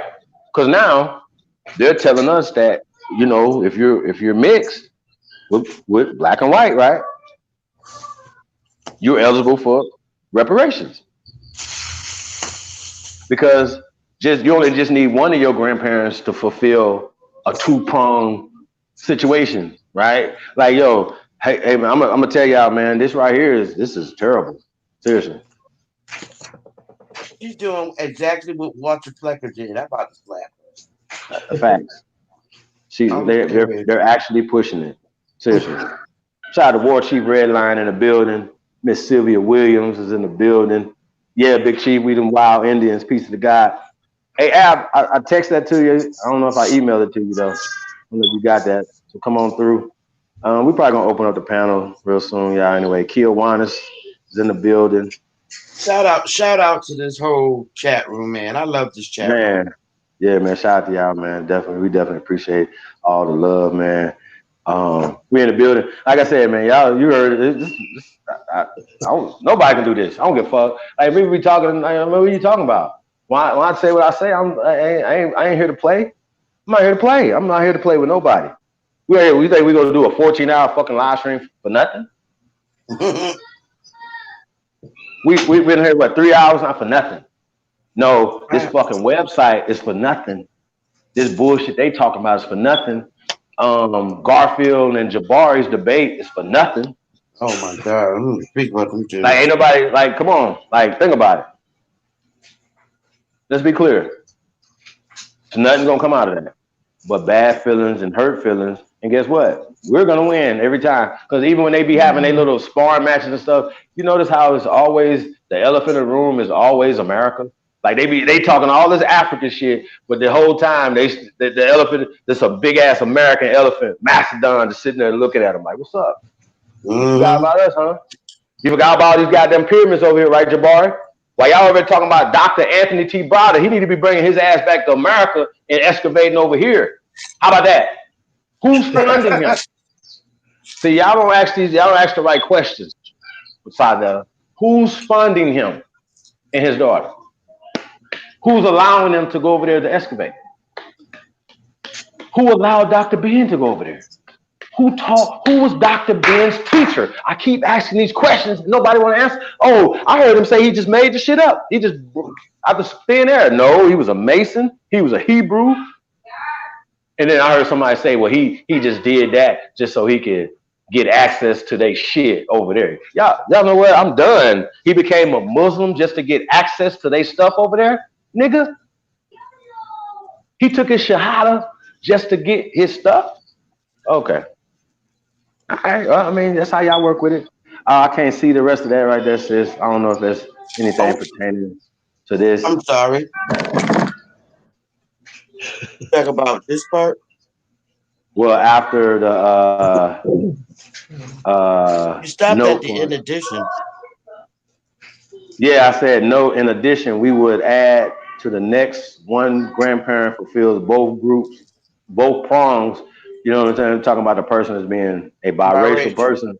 Yeah, that's once again bullshit. Effectively, this would limit reparations slowly to those people who have lineage that ties them both to slavery in the United States and subsequent era of Jim Crow. Any black immigrant who came to the United States voluntarily after slavery would not be eligible to receive reparations, right? This distinction is critical since a sizable number of black immigrants, in fact, arrived in the U.S. following Black America's most significant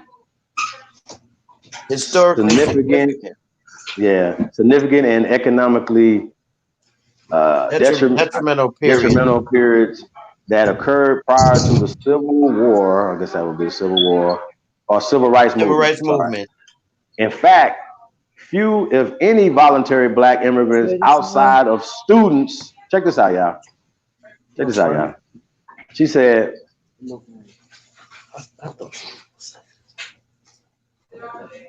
in fact, if any voluntary black immigrants outside of students were in the United States prior to the Immigration and Naturalization Act of 1965, y'all, as we're going to go to that, as shown by the Smithsonian, not a good source, before 1965, black people, right, of foreign birth residing in the United States were nearly invisible, according to the 1960 census.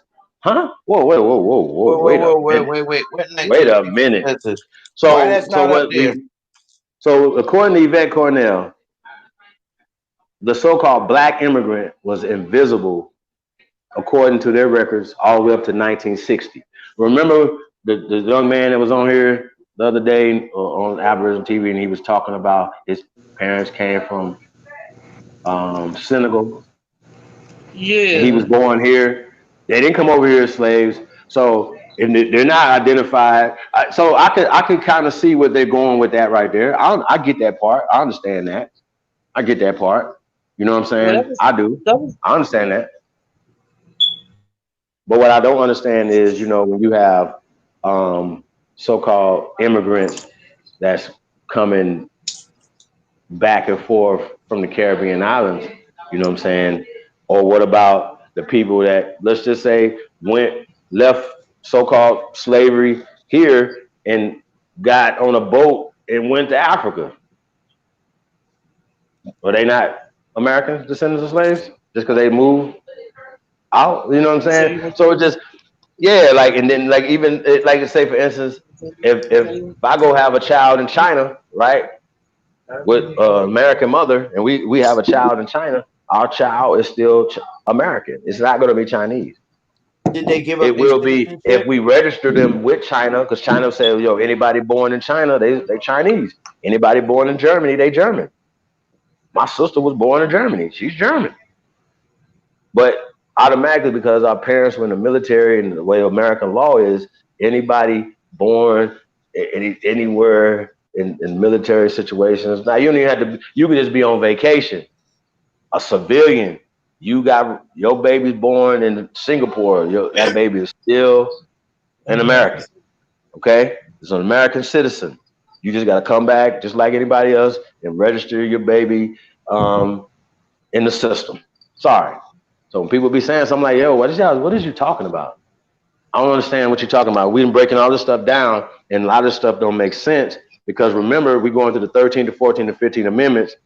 It's all relevant to what these people are saying. So if she's saying right here, according to the 1960 census, their percentage of the we gotta go over right Oh, there. I'm sorry. Population was to the right of the decimal point. Huh? Wait. What? To the right. Right? What was it? Right. So Point there's no. 01? That's what I'm talking about.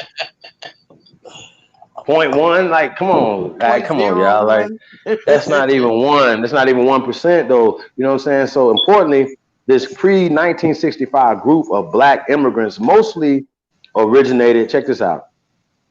Go over to the right, sis. Oh. Originated from the Caribbean. I'm done. Hey, we just scored a touchdown, y'all. Hey, thanks, Tone Talking, Sister Yvette Carnell. We definitely appreciate y'all. Like, I'm done. I don't want to read no more because you guys are thoroughly, right? Like, see how this work? Oh, they talking about the Jamaicans. Right. People from the islands, you know what I'm saying? But that was a triangle. That was a triangle slave trade anyway. So once again, if people in the Caribbean islands, they know that they have relatives and they have lineage here in America, right? And guess what? If you're saying that the British was on our land, the Spanish and the French was on our land, if you were going to be suing anybody, you're not just going to be suing the United States government, you dumb motherfuckers. You're going to be suing the British government. You're going to be suing the fucking French. You're going to be suing the fucking Vatican. You see how this works? And guess what? We talked about this before. If you join with the brothers and sisters who were also enslaved in the Caribbean islands, right? You will have more power. We're done. Like, what is the problem right now? And so it wasn't even that many immigrants coming into America after 1808 anyway. Y'all remember this? I forgot my tax. I say cut that shit down. It did go down a little bit. Who, mine? It was real loud. God damn, I cut my phone all the way down. It's still loud? I come out of all of this and cut my phone down. It's still loud? All the way down.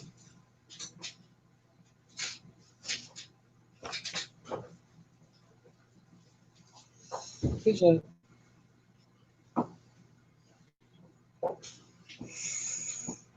What they saying? Your phone is loud, Chief? No, he must have cut it down. It's not that loud anymore. I don't think it's loud, period. Oh, it's good. Oh, you need him to cut it back up? No, I thought he was fine. Maybe because I'm not in the maybe because I'm not in the chat room. Oh, it's good now. It's good. At first it was too loud and I had to cut my phone down all the way and it was still loud. But it's good now.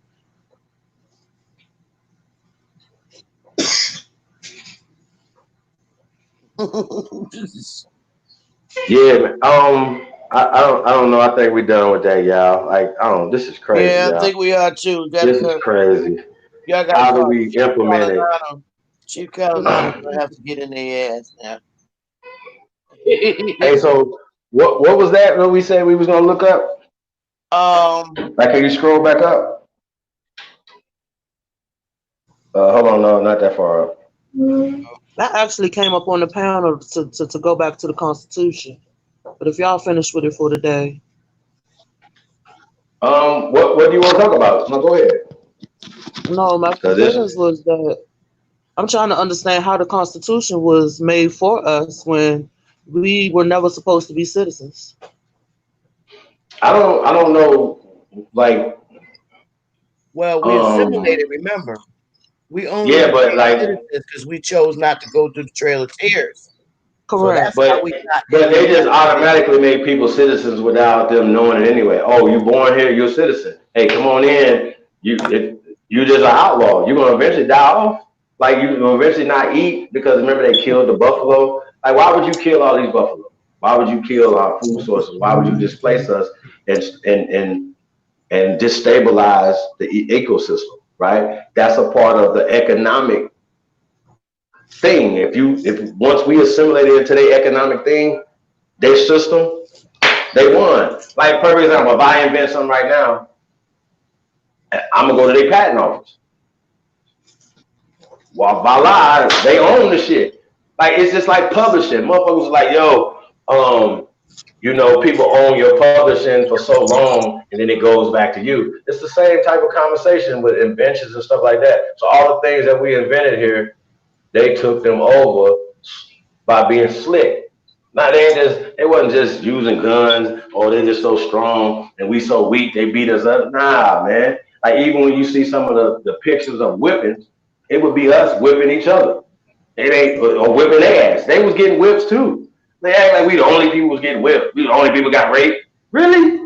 We the only people got beat up? Nigga, we was doing the beating up.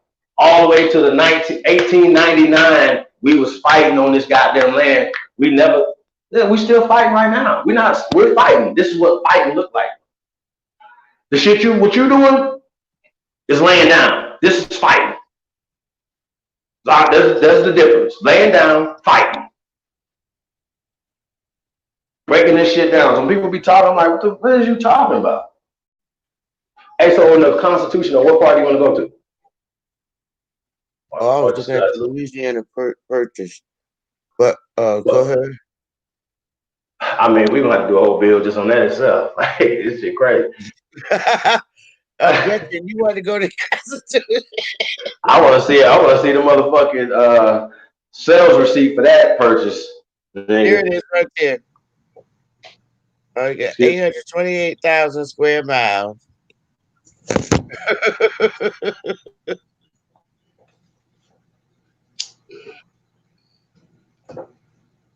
Oh, where did you want to go, Gretchen? The Half preamble. hours in the building. What's up, bro? Peace, peace, peace. What's going on, family? Peace, blessings to everybody on the Wow. chat, and peace and blessings to everybody on the on the panel. Peace, peace. Who's in the chat room? I'm sorry. Aboriginal power, peace, and what's up with you? Oh, hey. What's cracking, y'all? What's good? Nothing much on my end. This is Gretchen. How you doing? What's going on, Gretchen sis? What's going on, Sister Bethy?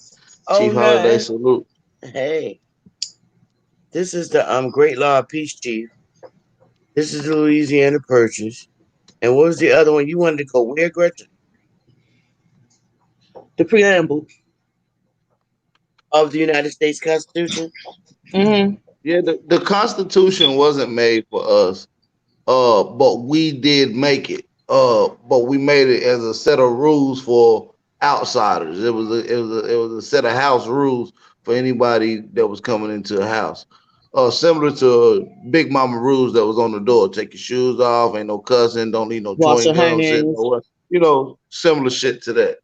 So, the Constitution was made for foreigners. These was a set of rules for people that was entering in our land from outside countries. Here's Okay, the preamble.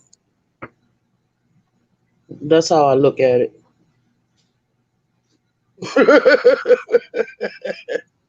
Go ahead, Gretchen. You gonna read it? Oh no, you got it on the screen right now. I can't see it on the screen right now. Oh, you can't see it? Oh, I see it. Constitution of the United States of America. But it's so little, Sister Bethy. I can't. Let me see. What my Oh, okay. I thought I made it big. We the people of the United States. Dirty as hell. We the people. This is the preamble part. We the people of the United States, in order to form a more perfect union, See, establish you justice. can actually stop right there. It says we the people of the United States, not the people of America. I'm just saying, the Gotcha. United Well, States. we know that that was revised in 1992. So we know they wasn't saying the United States of America in 1789. I just want to be clear. I just want everybody to know it wasn't called United States of America because we know that later on they started changing stuff. So once again, we're reading the 1992 edition Yeah. of this right here. We the Revision. people is a indigenous term that comes from us when it comes from the Great Law of Peace. We didn't even get into that. I don't know if after you want to get into that or you want to get Here's into the great whatever. law of peace right there. Excuse me. Here's the great law of peace.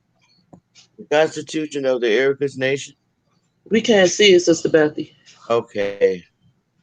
That's just, Read it for us, Sister Bethy, oh Lord. and then just Okay, tell us. one. I Well, am if you keep moving the screen, I can read Wadida. it. Okay, I am Decawanadida. And with the 5 nations, Confederate lords, I plant the tree of great peace. Sister Bethy, we can't see it on the screen. Oh Oh, there you Lord. go. There you go. It's just slow. No, All I right. probably, yeah, you're right. I probably got to time back on the TV. Okay. Number one. I am Point 25 Decawan seconds.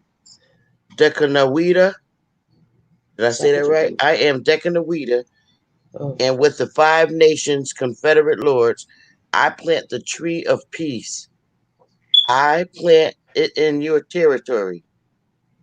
Adadodora in the Onondaga Nation, in the territory of you who are fire keepers.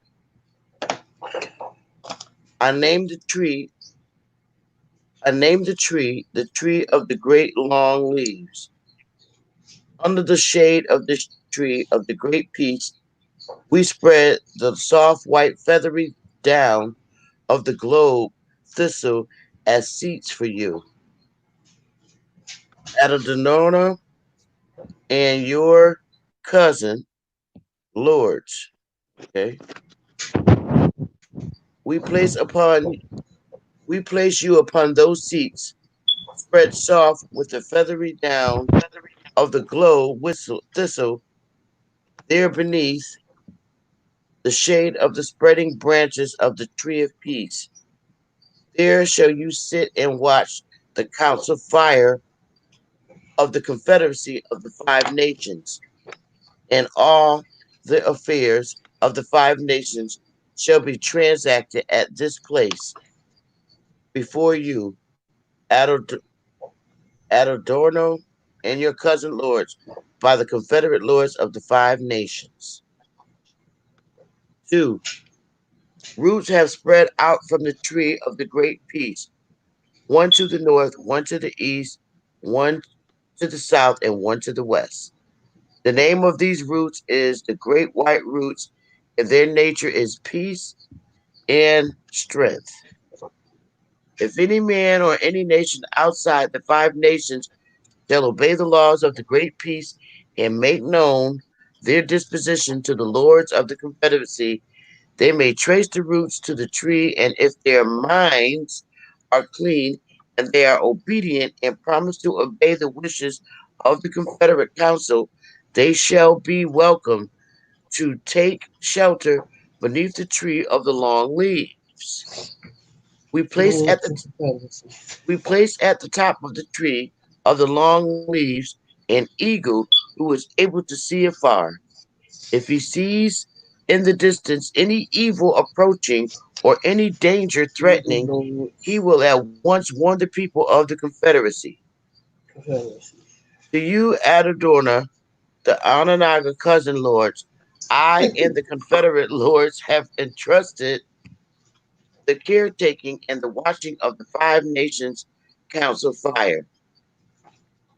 When there is any business to be transacted and the Confederate Council is not in session, a messenger shall be dispatched either to Adanora or Hano, oh my God, or Hano or Skana firekeepers, or with their war chiefs, with a full statement of the case desired to be considered.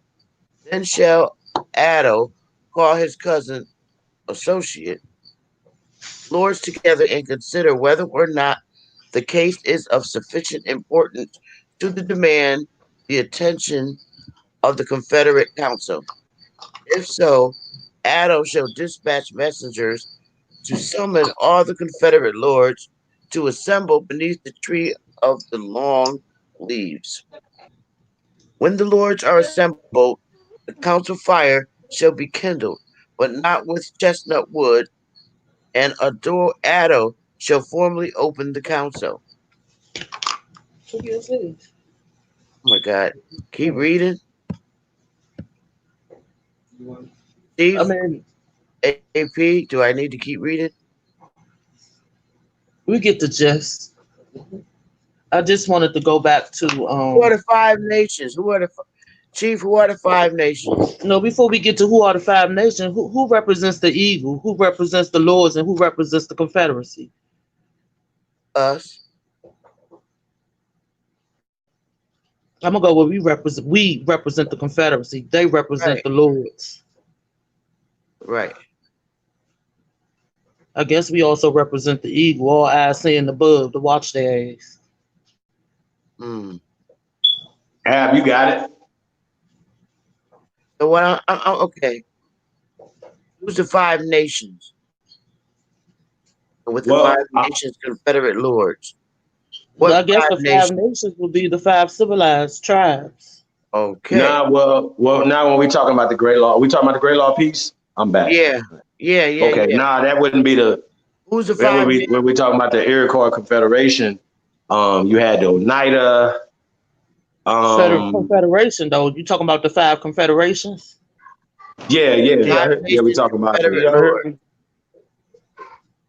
because I want to get them confused with the 5 civilized tribes. Right. Right. So who are the five nations? Because remember, the Great Law of Peace was written 1,000 years before 1789. That's right. Like 76 or whatever they supposedly started writing into some shit. But when we talk about the Great Law of Peace, though, like we could get into the five nations. Hold on one second. And those are the confederations, Confederates. Right. So we know that the Iroquois Confederation, and then you had different, tribes within that confederation. Right, the Cherokee is actually a confederation. When they did the Great Law of Peace, it wasn't a lot of these tribes didn't exist. Like Cherokees didn't exist. You see what I'm saying? Like the Gullah Geechee didn't exist. Y'all see the screen? So I just pulled this up just to show y'all that, mind you, the Iroquois Constitution was out maybe 200, 400 years before the United States Constitution. So what I want to show you is that it's a refurbished version of coordinates and ordinance that was established on the land. So these are side-by-side comparisons to the Iroquois Constitution and the United States Constitution. And it's almost a plagiarist if you read from both facts as we go along. Thank you, because I don't know what the hell I was reading. Yeah, I wanna go through the 5 nations too while we're doing that, y'all. I know the Oneida, but the Cherokees didn't exist when the Great Law of Peace was written. Matter of fact, it wasn't even written. The Cherokees, they might have existed around when the Constitution was written, because remember, in the Tuscarora Wars, the Cherokee fought against the Tuscarora for the British. But remember, they were creating these tribes. Okay? They created them. Obviously, they're going to fight with them and for them. But niggas been fighting with it in 4 different factions for years. Like they used us and fought through us by proxy. They didn't have to come here and fight in Haiti. We fought, like Dessalines was fighting against his own people. So-called, well, Dessalines was French. So you see what I'm saying? So a lot of times when you see some of these people over here, they're not from here. They're not indigenous here. They're indigenous to Europe, right? They're not indigenous to America, period. So they have more loyalty to their king and people over there, which King James and what all the other kings, Carlos Quintos and all these other people, King Charles, these people were carbonated people. Like even when we talk about the King Philip's War, that was what they call it? Metacom. So even when we talk about Montezuma and all these other people, we had dynasties well bigger, faster, richer. All this gold over here, niggas was walking around with gold plated chest pieces on and gold belt buckles and gold teeth and all this shit going on, right? These niggas is poor as hell over there with no food. So how they supposed to be so powerful? Like, come on, they flipped the script on us. We the shit over here. They not. Sorry. Like this, I'm talking about AD. They was still pissing and shitting on themselves, walking on, like, you know what I'm saying? Like they only knew war. They didn't know nothing else. They didn't know how to do shit. They didn't even know how to plant fucking corn. Are y'all listening? These motherfuckers. So they didn't write this constitution, and it wasn't written in this language either at first. So yeah, Ab. So just wanted to kind of build on that, man. It's a direct plagiarism. When you put them side by side, they directly plagiarize. Period. Right. And, now, go ahead. Here goes the Constitution about impeachment dealing with the Iroquois Confederacy and comparative to the United States Constitution. And we all seen what happened with Trump, and he did not get impeached. And it's because they going by the basic foundations of what the Iroquois Confederacy had put in. They didn't meet the criteria to have him given for the impeachment. And then that criteria was, the question was, did he commit a crime? No, because abuse of power is not a crime. That's not impeachment. You can't tell the boss how to be the boss. Hey, I don't even know if he would have got found guilty. Right? Clinton got found guilty. Correct. Nothing happened. Like he never got. Was that his first term? Did he get like reelected? Yeah, he did. Nigga got impeached and then got rehired again after that. Y'all can't. This can't be serious. I don't think he served 2 terms. Yes, he did. No, Clinton served 2 terms. Yeah, Clinton did. Somebody who served 1 term. That was Bush Senior. Bush served 2 terms as well. Not the first Bush did. Not the first Bush, the second one, right? The first Bush lost to Clinton. Exactly. His second term. Think about that. That don't happen that often. Let's be clear. First Bush lost his second term with Cheney as his running mate to Bill Clinton and Al Gore. I don't know if nobody remember that. He lost. The incumbent president lost. I don't know how rare that is, but it's absolutely rare. That's worse than getting impeached.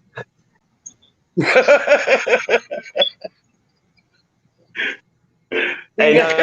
Because even after they impeached you, no. You know what happened to Clinton? He got impeached, but his punishments was censorship. They censored him. That means that they just scolded you. You just got in trouble, but that don't mean you lose your job. He got a slap on the wrist. That's it. I mean, but I'm gonna be honest with y'all, man. That was a big ass distraction. Why is you worried about what somebody doing in their sexual life, man? Get out of here. What they gotta do? Like matter of fact, when they first asked him the question that he had to lie, they said he just lied. I want to answer the question in the first place. Fuck y'all. I'm the president, nigga. I can do what the fuck I want to do. Exactly. The crime was the lie. Nigga, don't ask me about what I'm doing with my pencil. The crime was the lie. That part, it wasn't the fact that you nigga, nah, I lied because they got a wife. I didn't want her to know. You know what I'm saying? Some shit. I wouldn't have told him shit. In this instance, the crime was that he lied under oath. That was the crime. And like I said, He's not going to He prison. They probably did didn't not. lie because he said he didn't have sex with her. Yep. So, in a sense, he didn't have sex with her. She He had just sex with him. he just sharpened his pencil. That's all. I'm just being PG for y'all. That's it. That's all he did. He just, Wait, man, how you gonna laugh? Sister Bethy. I can't stand you. hey, hey. I know Clinton like, man, I should have took that pencil sharpener and threw the shavings away. You know what I'm talking about? Hey, I should have let her. You know what I'm saying? Get off the panel, Chief. Okay. She walking around with shavings all on her hair and dress and shit. Like, goodbye. Hey, look, everybody And knows look, she swallowed it. look, and look, DNA did not. Now, let me ask y'all a question. Did they have DNA back then? The I'm whole done. America. Huh? Yeah, you know they had DNA back then. They got the DNA off of her sweater or something, off of her dress. No. You saying that they did have DNA in the 90s? That what you saying? Yeah. You sure? You sure about that? Yeah, That's when they started. All right. Okay.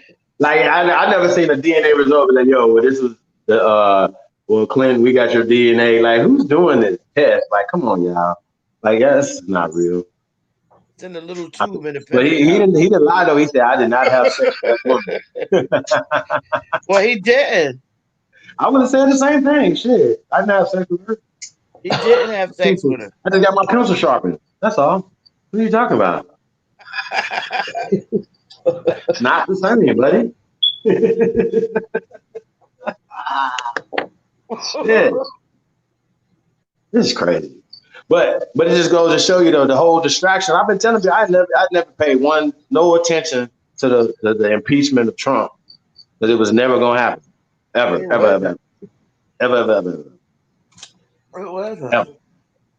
You'd have been better trying to impeach Barry Obama. You're never gonna impeach this dude, this billionaire, ever.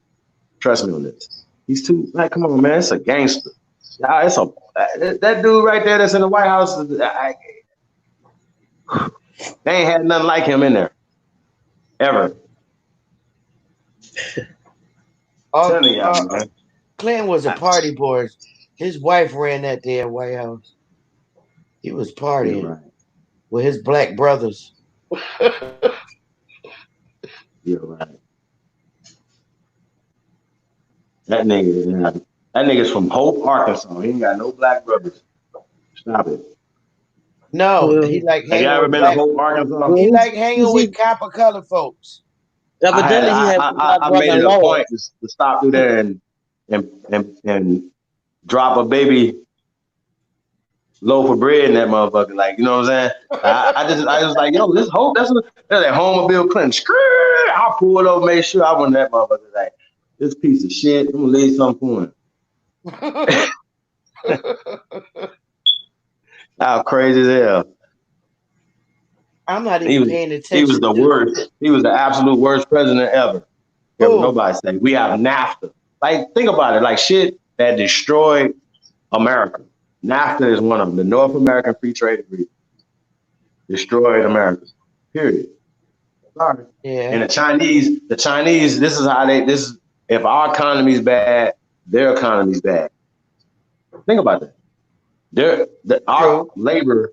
Their labor is based off of our economy, whether we're buying shirts manufactured by them. Correct. What you got right there,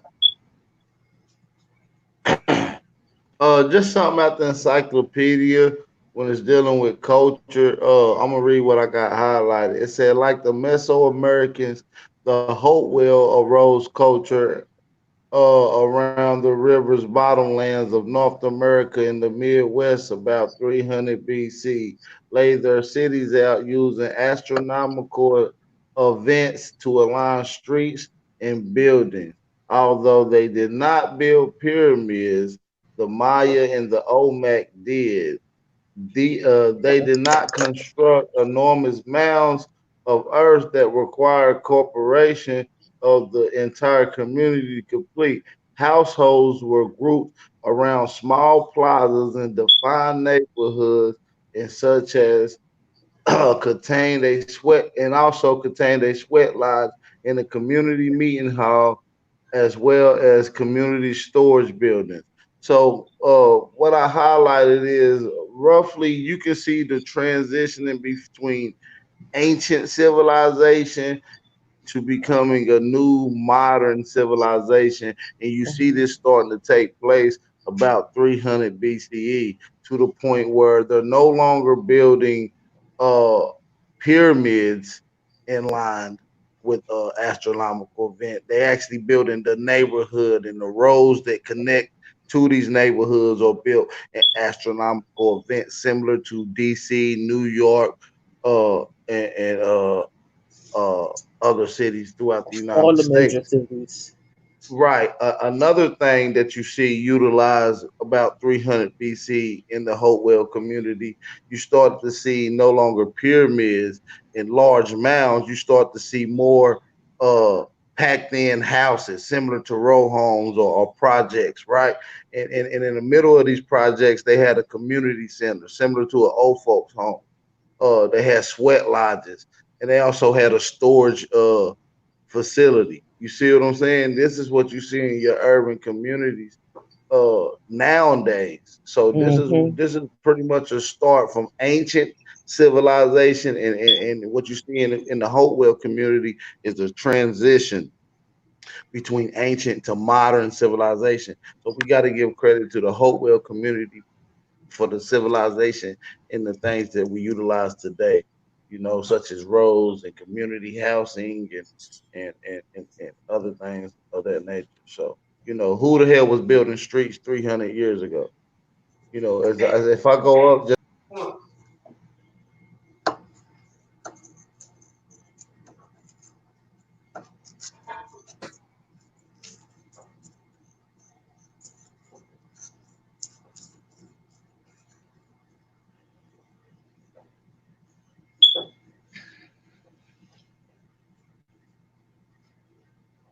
Tesla, we lost you, AP.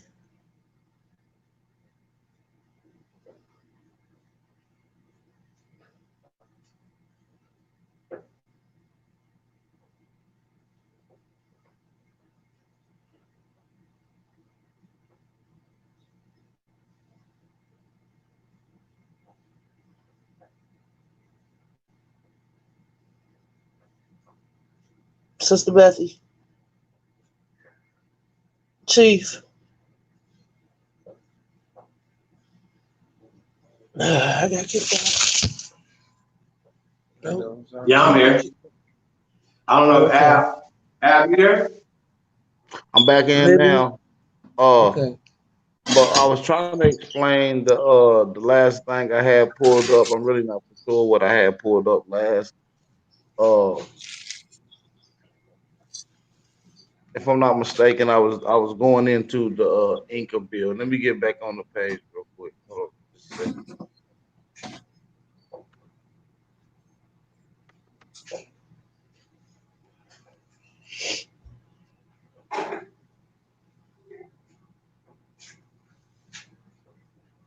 Okay, here we go.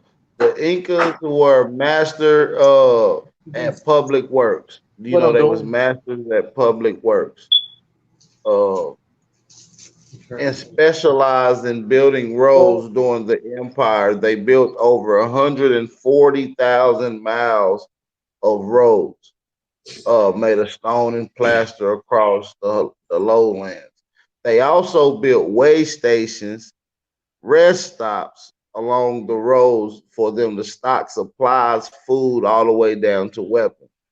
These way stations also provide sleeping rooms for the travelers. Inca urban planners, urban, also built many bridges that make traveling easy. According to archaeologist Victor W. Von Hagen, the Inca built hanging bridges hundreds of years before the European. So that's just to show you some of our craftsmanship when dealing with some of these ancient artifacts and some of our ancient building techniques. You know, we utilize everything. Anything that they could think of, we already utilized it here.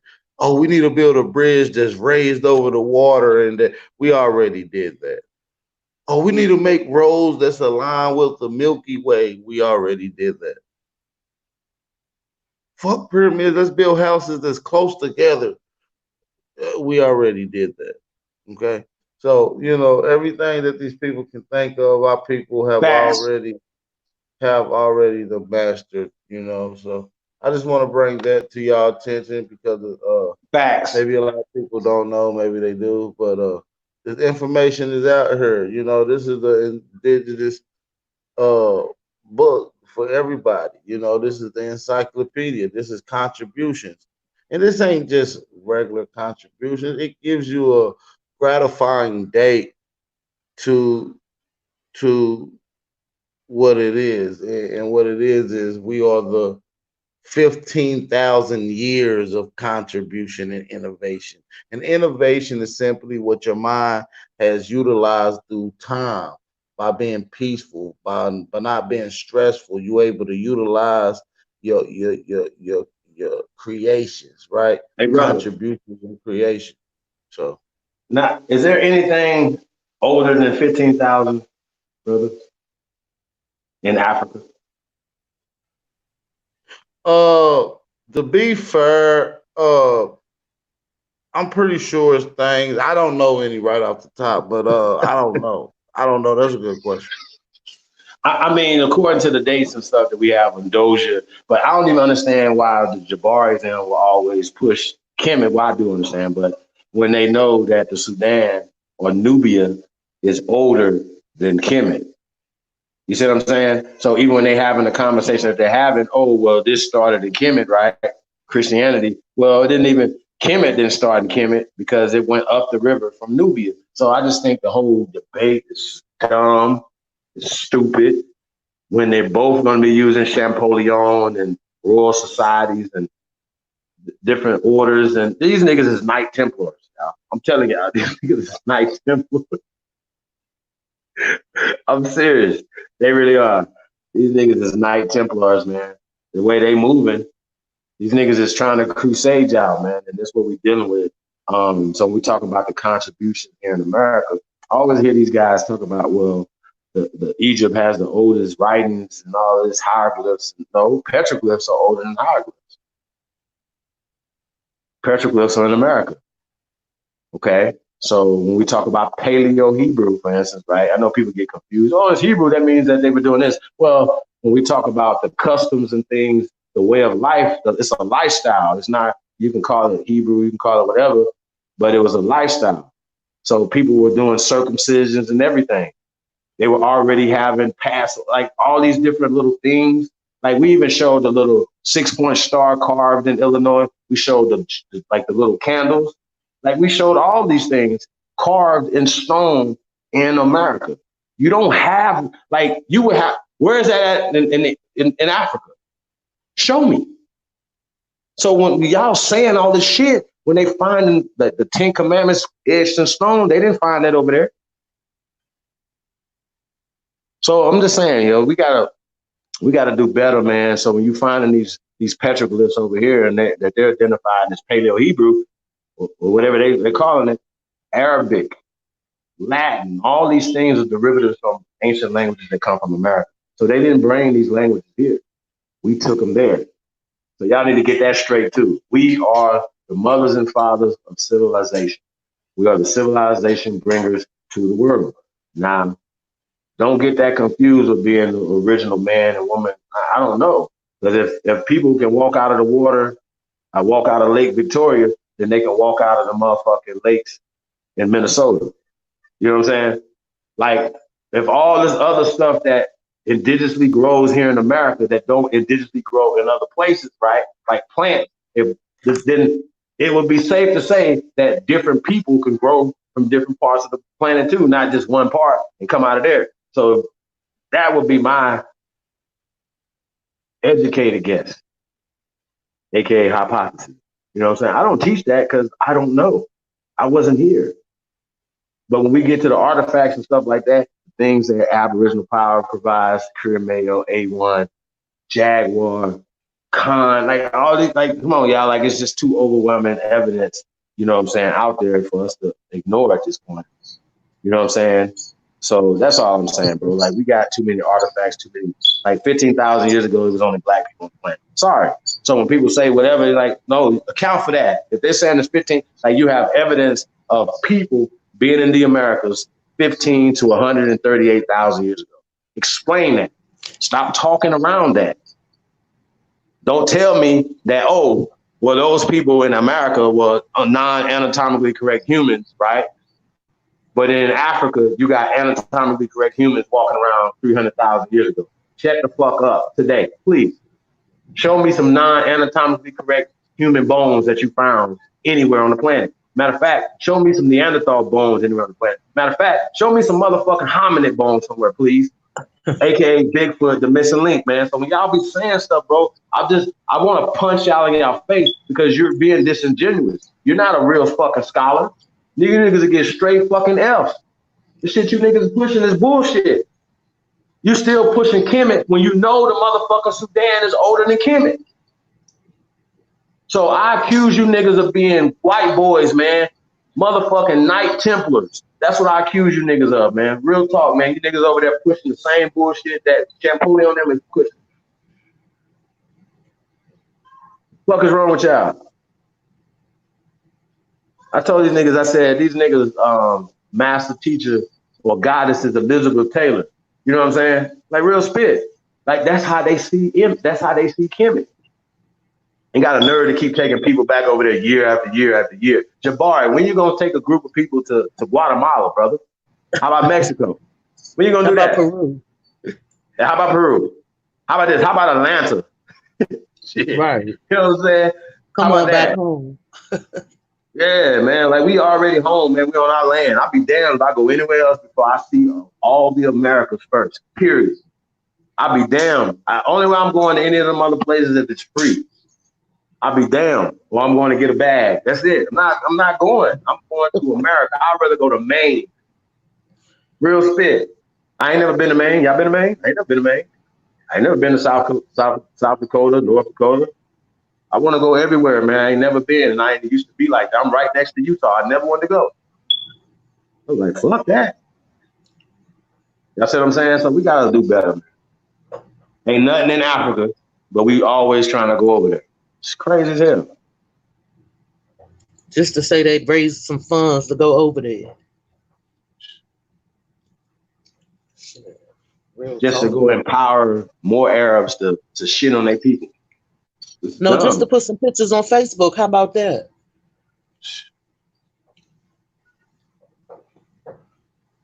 Just to say they win. Straight busters, man.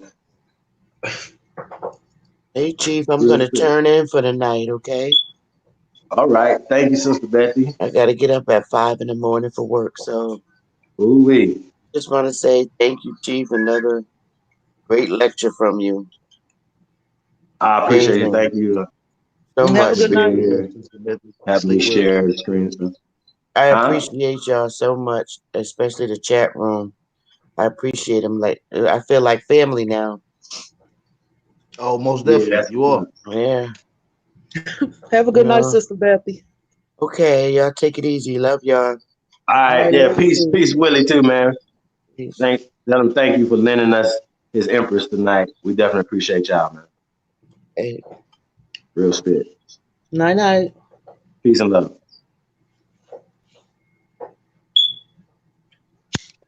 Yeah, man, we in the building, man. Let's get it.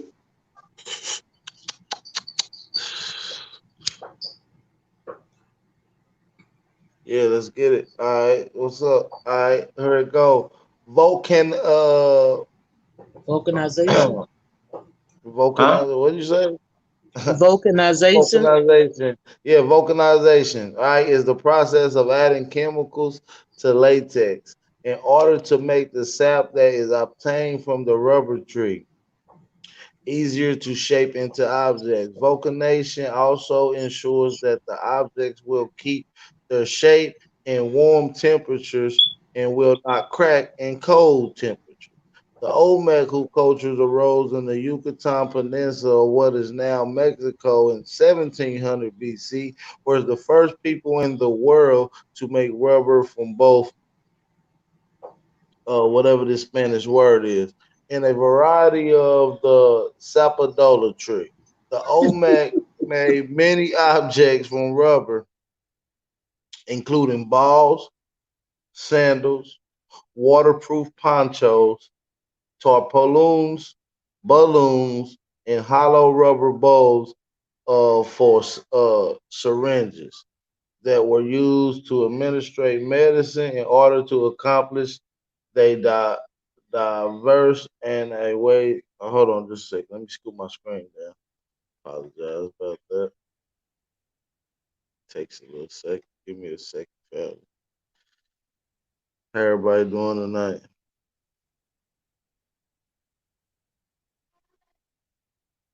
All is well, brother. Shout out to Rocky. Peace, Empress. Yep, she upstairs laying down. She got to get up at 5 in the morning herself.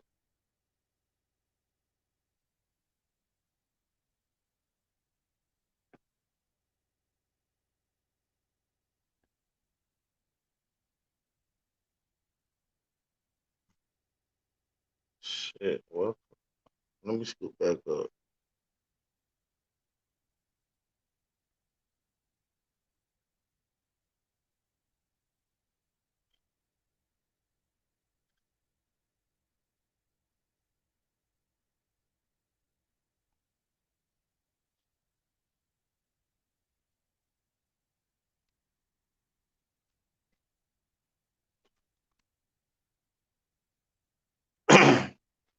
Sorry about that, family, man. I'm on pause, man. My computer working slow, y'all. But that'll give y'all enough time to go get y'all something to drink. Yeah. Light up y'all blunt, motherfucker, cigarette, whatever. We better keep this thing rocking at night, y'all. Hey Chief, could we get a music video, a music commercial? This is just your shit, Chima, or my shit? What's your shit? I don't know. Chief. Say my shit. It's your shit. I'll give some music. I'll give y'all some Okay. music real quick. Oh, okay. Hey, no.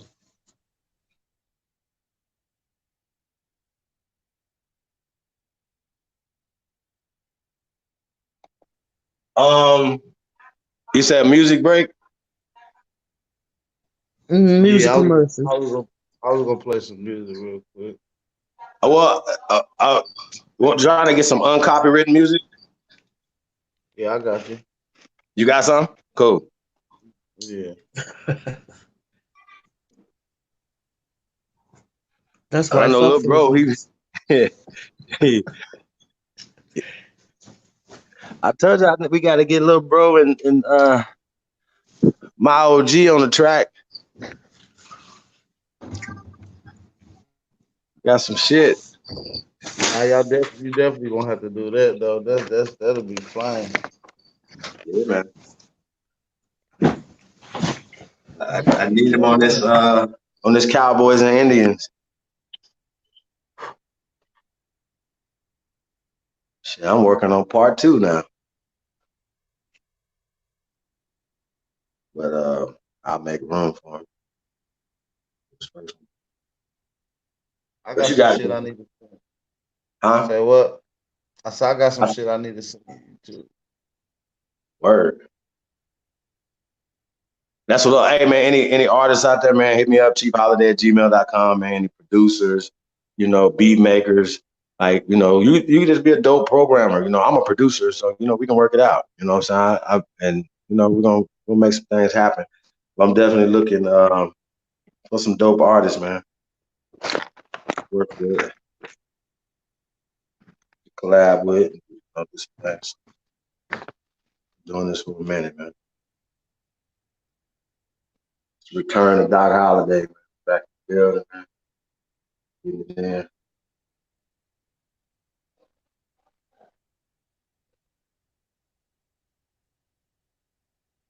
Whenever you're ready, though. Oh, yeah. I got you. Give me just a second.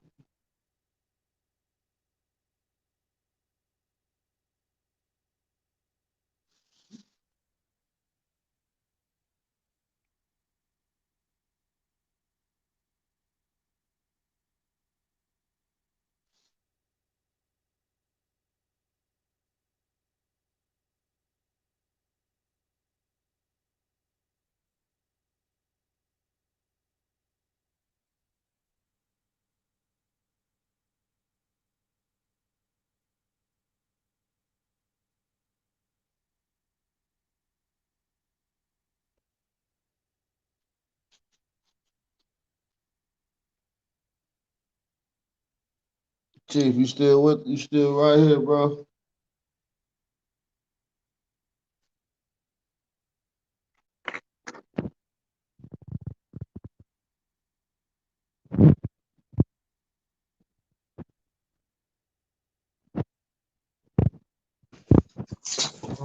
I'm still here. And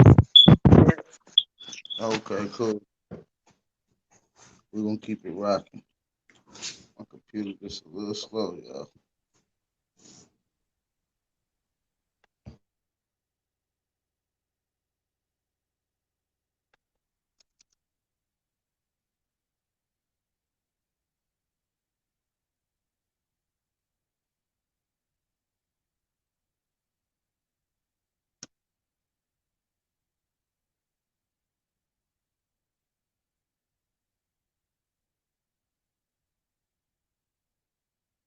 But yeah, man, like I said, the more of the story is keep diving into this information, man. There's too much out here for us to really be lost. So we shouldn't be having to give reference to a lot of these motherfuckers that don't even know what the fuck they talking about. Excuse my French. But a lot of these people don't know what they talking about, man. That's the truth.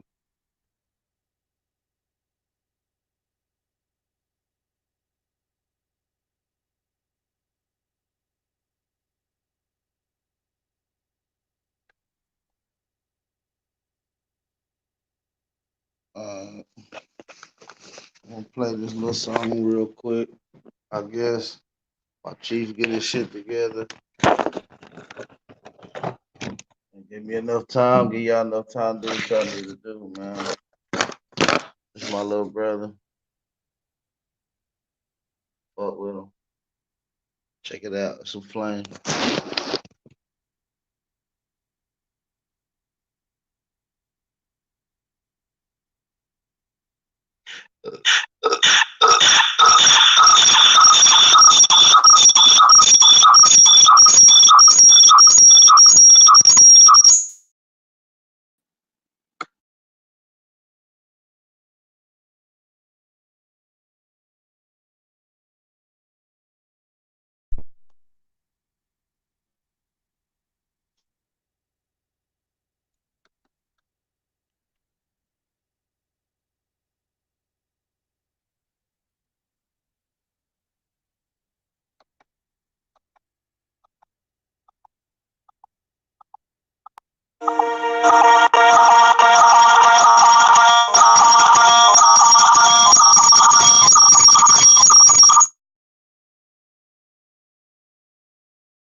Yeah, I don't know what the fuck going on.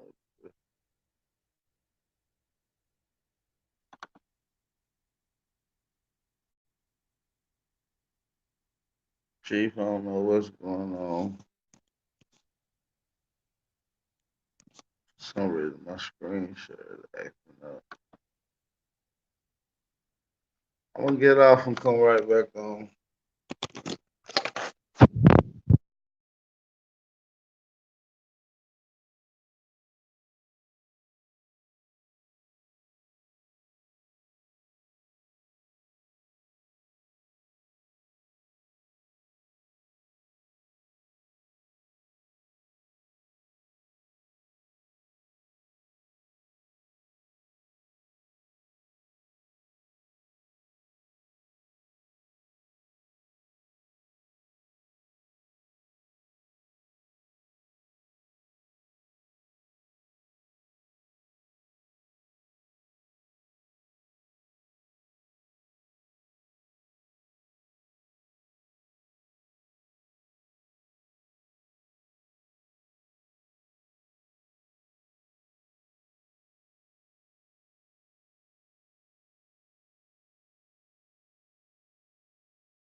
Hey, peace, everybody. What happened?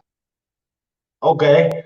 Al, Gretchen. I don't know if anybody else want to come on. Hold on a second, y'all. Let me put the link in the chat room. As usual. Come on, man.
Hey. Okay, I'm back, Chief. I think Aboriginal Power must have got kicked out also. Okay. I'll let it back in then. Like it. Okay, I'm back, Chief. Oh, hold on. Hello? Oh no, I had turned on the TV. I cut it off. That was an echo. I mean, you know. Oh. Yeah, I mean, what do you think about what we talked about today? Like, far as the 13th Amendment always been pushed on it like it freed us. The 14th Amendment, like it gave us rights. And the 15th Amendment, like we had the right to vote, but it ain't even talking about what they saying is saying. You know what I'm saying? Like just the narrative that they paint. The actual documentation don't say what they're saying. Well, I took government on the college level, so we learned in college, you know, in government class that it really was for all the citizens, That part. you know. And actually, I had a Caucasian or European government professor, you know, here in DC.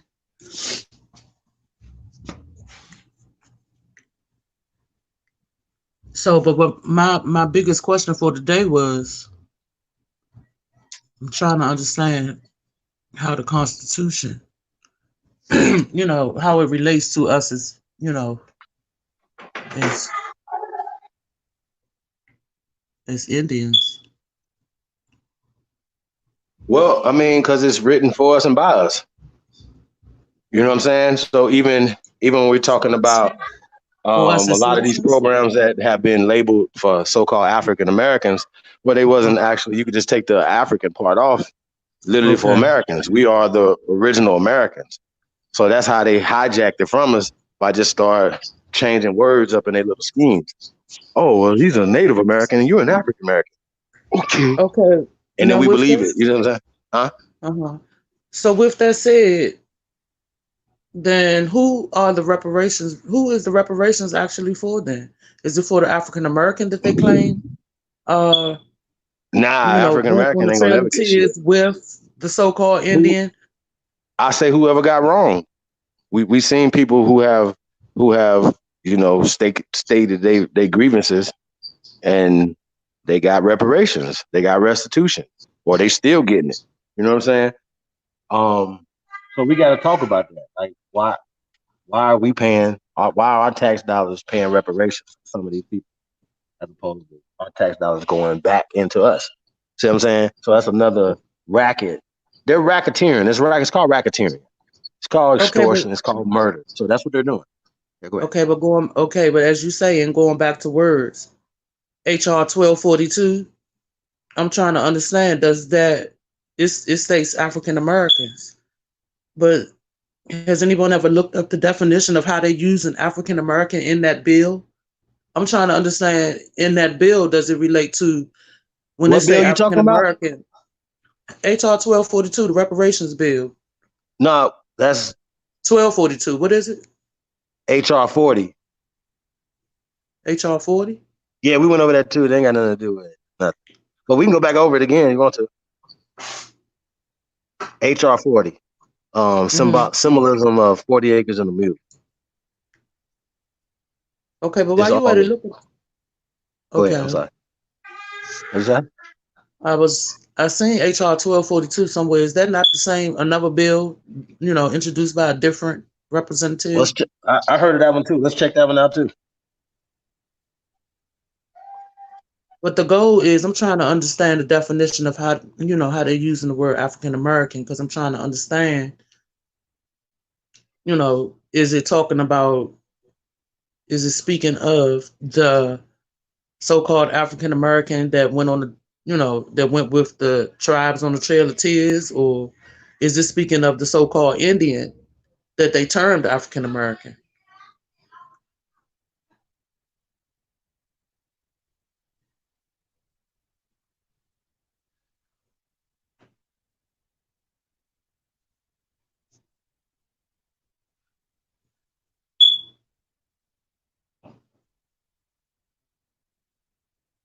So yeah, I'm confused.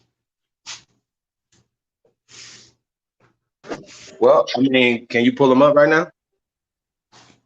Hold on. I think I can.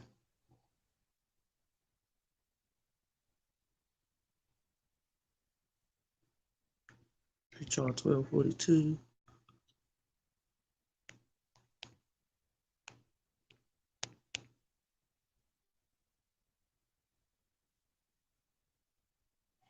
"400 Years of African American History." There are four summaries for HR 1242, committee reports. Hold on one second. Okay, so 1242, that's what it is. 1242 is just the commemoration of the 400-year anniversary of so-called African Americans coming to America. They need to go throw that in the trash can, like right now. But go ahead, though. And you said I look up remember. HR 40. Well, let's go ahead and break down 1242 first. Okay. And how they're using African American. Remember, it's not a term. It's not a term at all. Especially it wouldn't have been applied to the so-called 20 some odd niggers that came here. They put African on their names in 1992. Okay? Fuck. The same time they're rewriting the Constitution, revising stuff and retranslating stuff for you to put you all the way to sleep, to make you believe that this documentation is for them and that you just some type of squatter. When Ted literally going through the motherfucking Trail of Tears, they're telling you who the fucking squatters are. Okay? They're literally called squatters. So we call them squatters. This is what you are. This is exactly what it would be called. So that's what we got to talk about. We got to get into that, man. And like I said, I'm glad that we're breaking a lot of this stuff down. So we're gonna break down this 1242. But like I said, that's just what it's about. It has nothing to do with nothing. It's like, did y'all get a holiday, a 400-year holiday? Like, okay, you get to get something. Remember, it happened in 2019. It just happened. Commemorating the 400 years of your arrival on these shores. That's what they're saying with this HR 1242. Fuck off. How about that? It's another game, because none of those people that came over here stayed. First off, they went back home, and two, we were already here prior to 1619.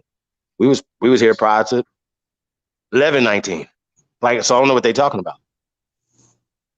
They didn't kiss our asses. Stop lying. Every time y'all say something, fuck your HR 1242, fuck you. Okay? It should be a documentation that here's exhibit fucking Z2. You know what I'm saying? Like, that's how many fucking documentation that we got on you fools. We got so much fucking irrefutable evidence to prove that y'all fucked over our people, man. Like, so I don't even understand. Like, this right here gets dumb to have dumbass long conversations about some shit that we can prove. Like, we could prove this. We could prove that you changed our name. We could prove it through the Constitution, through anything, what you guys did to our people. So when y'all come with this dumbass HR 1242, what are we gonna get out of that? You know what they get out of it? They get the social stigma. Oh, you guys came here on boats. These are your ancestors. They left. They never stayed. They never, remember, this was 18. No, this is 1619. So this is even prior to the 1808 ban on bringing people into America.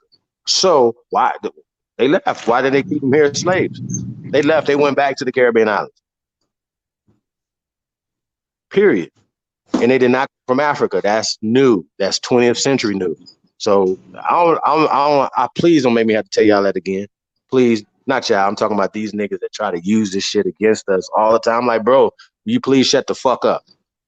1242 is commemorating this. I mean, Trump came out like he was all happy about it. Oh yeah, it's commemorating the 400-year anniversary of African Americans coming to America. Nigga, your people just got here in the 20th century, sir. But y'all see how this worked? We got here on the bottom of a slave boat. Well, those sisters that came on that boat wasn't slaves. They just got pirated. That's it. They went back home. So I don't know. I don't know what to say. And all of us didn't descend from them, and none of this, all this stuff, we didn't descend from Kunta them. We're not African descent. We're not Africans. And every time I hear African, I'm banging. I'm telling y'all, I don't give a fuck who's saying it. I'm banging on the spot, wherever we at. Right there on the spot. You say African American around me, I'm going ham. Period. Telling y'all right now, because I'm gonna give you a warning first, but then after that, I'm gonna let you have it. Straight the fuck up. And that's what's important about the declaration, about what this work that we're doing. You know what I'm saying? And like I said, man, it's about supporting the real, man. You know what I mean? So that's all I gotta say, man. You know, I'm not one of them type of guys. You know, however, we were talking about this last night. Shout out to Sister Bethy, you know what I'm saying? Like you say, she working 2 jobs and still coming in contributing. A lot of us work crazy hours and still, you know what I'm saying, contributing, you know, doing certain things, right? But it would just be like, okay, if you say you got a lawnmower at your house, right? And the neighbor's son say, hey, you know, I see your grass is pretty high. And you're like, yeah, it's kind of hot out there. You know, and he say, you know what, I'll do that for you. You know what I'm saying? He was like, okay. You let him use your lawnmower. He didn't bring his lawnmower, his gas, nothing. Your lawnmower, okay? That's so week later, he walking down the street and he see your grass is high again. He say, hey, look, you know, see your grass is high again. I'm gonna do it for you again. Right? Third week come through. The third week, he walking down the street, your grass is high again. Now, you know, he comes knocking your door and he say, I see, you know, your grass is high again or whatever. Like, yeah, you know, he offers to do it again. What do you say, Sister Gretchen, at that point? The little boy, it's the third week in a row, he's coming to cut your grass. What do you say after that? If the first 2 weeks, he said, hey, you know, I'm gonna do this. Then the third week come in and say, hey, I'm gonna do this too, don't worry about it. You're gonna offer him some lemonade, right? I'm gonna offer him some cash. Oh, what'd you say? Some cash. But no, he didn't ask for that though. He didn't ask for that. He said it was on him. But if he's came back by the time the third week, you're gonna be like, oh, okay, wait a minute, this is getting like, or maybe I might need to hire this guy to do the work that I could be doing myself, right? We all got a lawnmower in your house. You can get your ass out the door and do it yourself, but the little boy has offered to do it 3 times in a row. So this sister said, you know, what would make sense, right? Because he was being respectful, right, and helpful to you. So yeah, you would say, well, you know, obviously you wouldn't say, hey, well, here, you know, it's your lawnmower, it's your gas, right, that you had to purchase, right, for the job. But let's just say the third week he come and you remember he done used all the gas out the first 2 weeks. So you don't have no more gas in your lawnmower. So he said, hey, I'm gonna do it. Oh, I got some gas in my house too. I'll bring it over. You understand what I'm saying? Mhm. So I just like, yo, man, like it's just it's about respect for me. Everything's about respect. It's not even about anything else. It always goes off of respect. And that's kind of how I've moved. That's how I've survived. You know what I'm saying? Just being a respectful person. Even, just being an alpha male, you still have to be respectful. And a lot of times people don't understand that. You know what I'm saying? Like, they think you gotta be disrespectful to get respect. I don't think so. But when people cross the line on you, you know what I'm saying? You put their ass back across the line. Least you can do. You know what I'm saying? So that's all I'm saying, y'all. I just want to put that little story out there so we can understand. Some people want people to do their genealogies all day, but I forgot who that said they gonna do it for $100.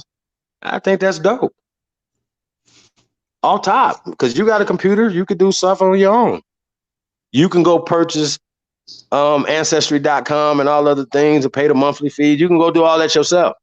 You can take out your time instead of watching Power or Jeopardy, whatever the fuck you watch. You can go do this yourself. So if I'm gonna call a professional, people that's professionally doing this, I'm gonna be like, hey, look, I've came to a roadblock. Can you help me out? Here you go. I'm not about to be like, yo, hey, can you go do this on, with your time, with your money? You know what I'm saying? That's disrespectful, y'all. Right. That's And then all I'm saying. That's all. I just wanted to be real about that, y'all. You know what I'm saying? Just remember that, man. Let's just be respectful, man. Like, and I don't know, that's what shout out to my brother from another mother, Sword of the Truth, aka Executive Sessions, man. Peace of the God, man. Yeah, man, like I said, man, it's all it's about, y'all, man. So just kind of be cognizant of that. You know what I'm saying? I don't think we do a lot of times because we having so much fun. You know what I mean? So I just, so that's all. We just want to respect Sisters Bethy and all the other people who doing the work. You know what I'm saying? They time, like, yo, Sister Bethy, you did that for me. Okay, I got you. You know what I'm saying? And that's just it. I don't understand why people don't realize that. And then guess what people do? Sometimes people, give that person the option. Say, you know what?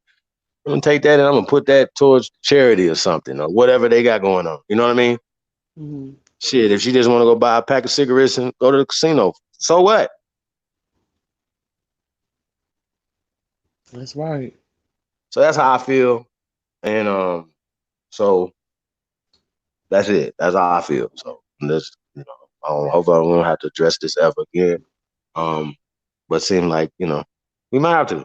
Hope not, but seems like we have to. Oh, and also, Sister Gretchen, see people are still signing up for the council every day. So next Saturday we're gonna have our first general council meeting. So we're working out the logistics as far as the phone situation, the call, stuff like that or whatever, getting the numbers together. So yeah, so I don't know if you want to talk about that a little bit as far as, the organization. You've been doing a lot of organizing. Just doing a lot of things behind the scenes that people don't know. And then obviously they see you in the chat room too, doing a lot of work. But behind the scenes, the sisters just, putting in a lot of work, y'all. You know what I'm saying? So salute to you on that or whatever. You already know. Like I said, we just getting started too, y'all. So that's another crazy thing about this whole thing that's going on. Y'all already know about the conference in October. That's 9th through the 12th. It's America First Peace and Prosperity Conference, y'all. Y'all already know it's going to be the biggest, the grandest, the most extravagant conference of its kind, powwow, carnival, festival of its kind, y'all. It's going to be a family reunion. We're going to be just, like I said, all this work, by the time we get to that, we chilling. We having, you guys can come out here and enjoy Las Vegas, enjoy the weather, enjoy just the scenery. You know what I mean? I don't know if it's a home game that we don't know the schedule yet for the NFL. So if anybody got the schedule yet for the NFL, I don't think you do, but if you do, let us know. See if you've got the Raiders schedule for 2020, but it will be in the middle of football season in October. So if it's a home game, even better. If it's a away game, it still don't matter. Vegas is always lit every weekend.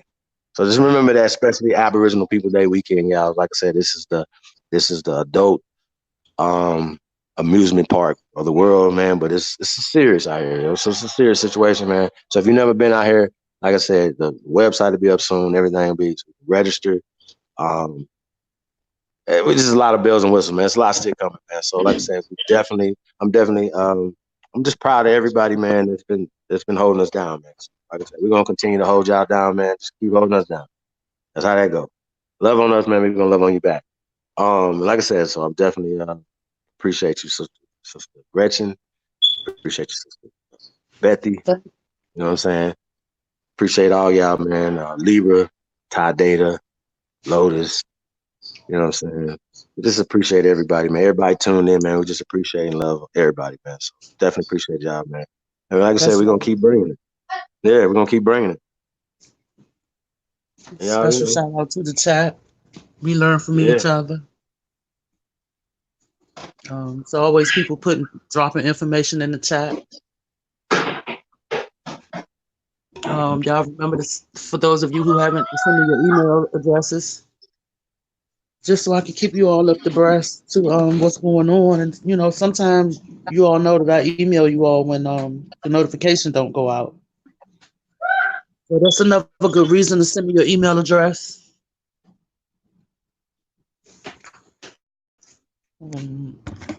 That's right. Hey, we tuned in. We broadcasting on 2 channels right now, or podcasting on 2 channels right now. This channel, Supreme Chief Holiday, and Tribe Up Sports News and Entertainment, man. So if you haven't subscribed to Tribe Up Sports News and Entertainment, please do. Like I said, we working on a sports show right now, man. Shout out to Nighthawk. Shout out to the brother Isaiah, man. So like I said, we about to introduce some next level shit, y'all, man. From the perspective, you know what I'm saying. So just be on the lookout for Tribe Up S&E.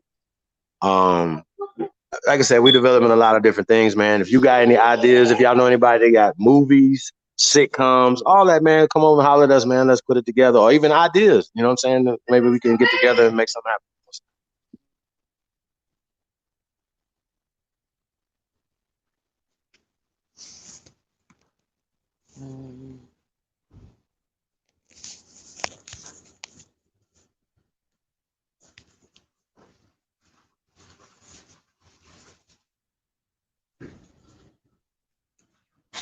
Oh, by the way, I have one more request. For those of you all that send me your email addresses, in the email, just make sure you let me know your chat name and also the state you live in. Trying to put some regional committees together so that we can meet up and do some work. So that'll be a great help if you can just, for those of you all that email me, to remember to put your chat name in the email and your state where you live at.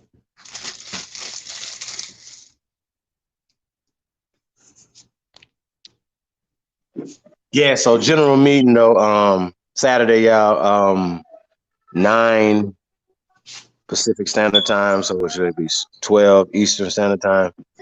So it's just an unofficial, just a meet and greet, you know what I mean? Like I said, we getting it together. So I know we over 100 people have signed up for the council. So, Yeah, yeah, it's just pretty, it's pretty exciting. So we over 100 though, for sure. I'm pretty sure way over 100. But yeah. I lost yeah, count, but I know it's over 100. yeah. So, and just think about it, you organizing, man, it doesn't seem like a lot of people, but yeah, to organize 100 people to get some stuff done, it's going to take it's going to take a bunch of leaders to do that. You know what I'm saying? And we look at it like everybody that signed up is a leader. And your responsibility is your area. You know what I'm saying? You know what's best going on in your area. You know what I'm saying? Better than me. You know what I mean? You know your people, you know what's going on, you know the needs and the things that are pressing, in your area. So yeah, so we gotta get it together, y'all. Put this thing together. Real spit.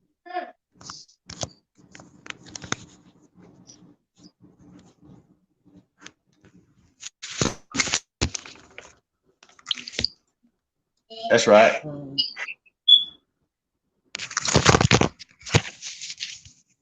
What happened, Empress? She had that Lulu. Who had that Lulu?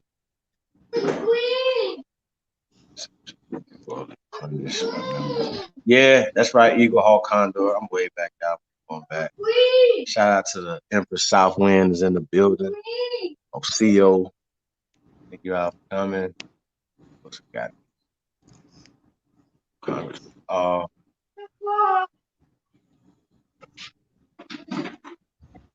catch up. Babs. Who don't believe in Babs? Oh yeah, Gretchen. Southwind asked for your email address. I don't know if you see that. I just now put it in the chat. Cool. Yeah, hey, Big Chief, we definitely we partner with a travel agency. Shout out to Zara. And it's an Aboriginal agency. You know, everything has partnerships and stuff like that. But so yeah, we're gonna get some great rates on rooms. We're gonna be Airbnb. We're gonna be doing our thing. So yeah, it's gonna definitely get some discounted rates that weekend here in Las Vegas, man. Hold on a second.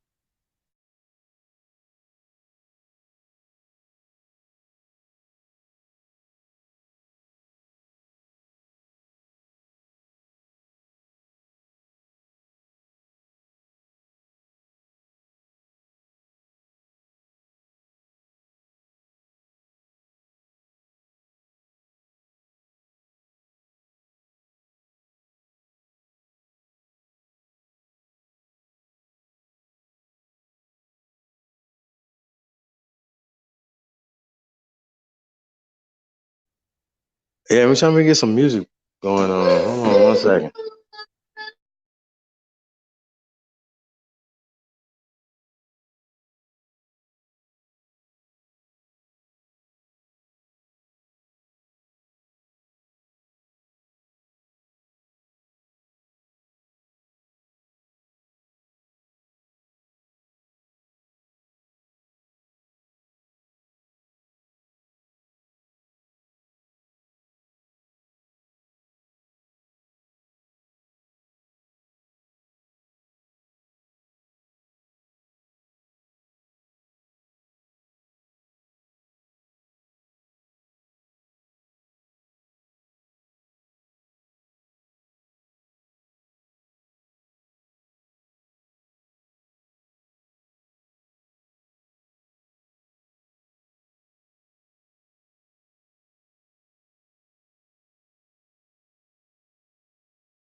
Hey, Gretchen, what you want to hear?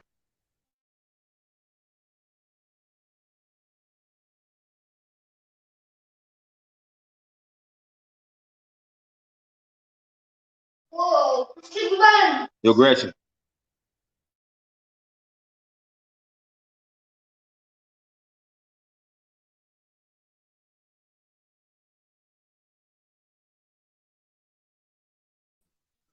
Chief, play You Know That I Did It. I forgot I was on mute. All right, hold on. And then you can go to the Texas one. What you call it? A double play.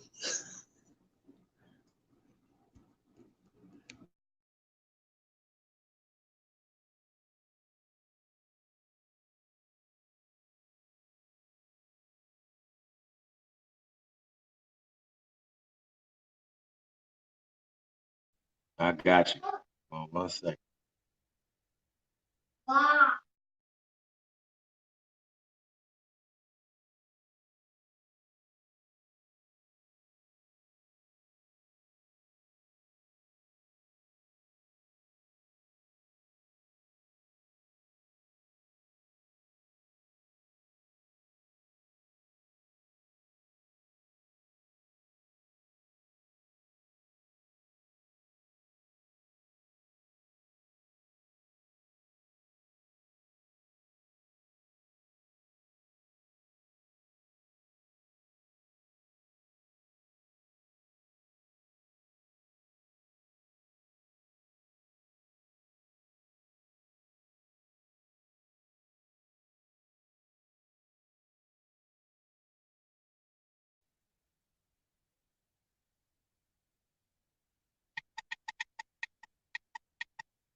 All right, man. We got my OG, Purple Panthers Entertainment. Know that I did it. Let's go.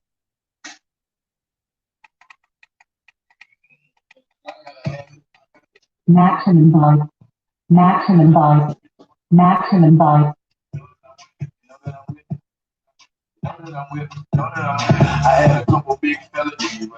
Hey, run that back, selector. Pop, pop, pop, pop, pop. Shout out to all my Islanders. Big ups.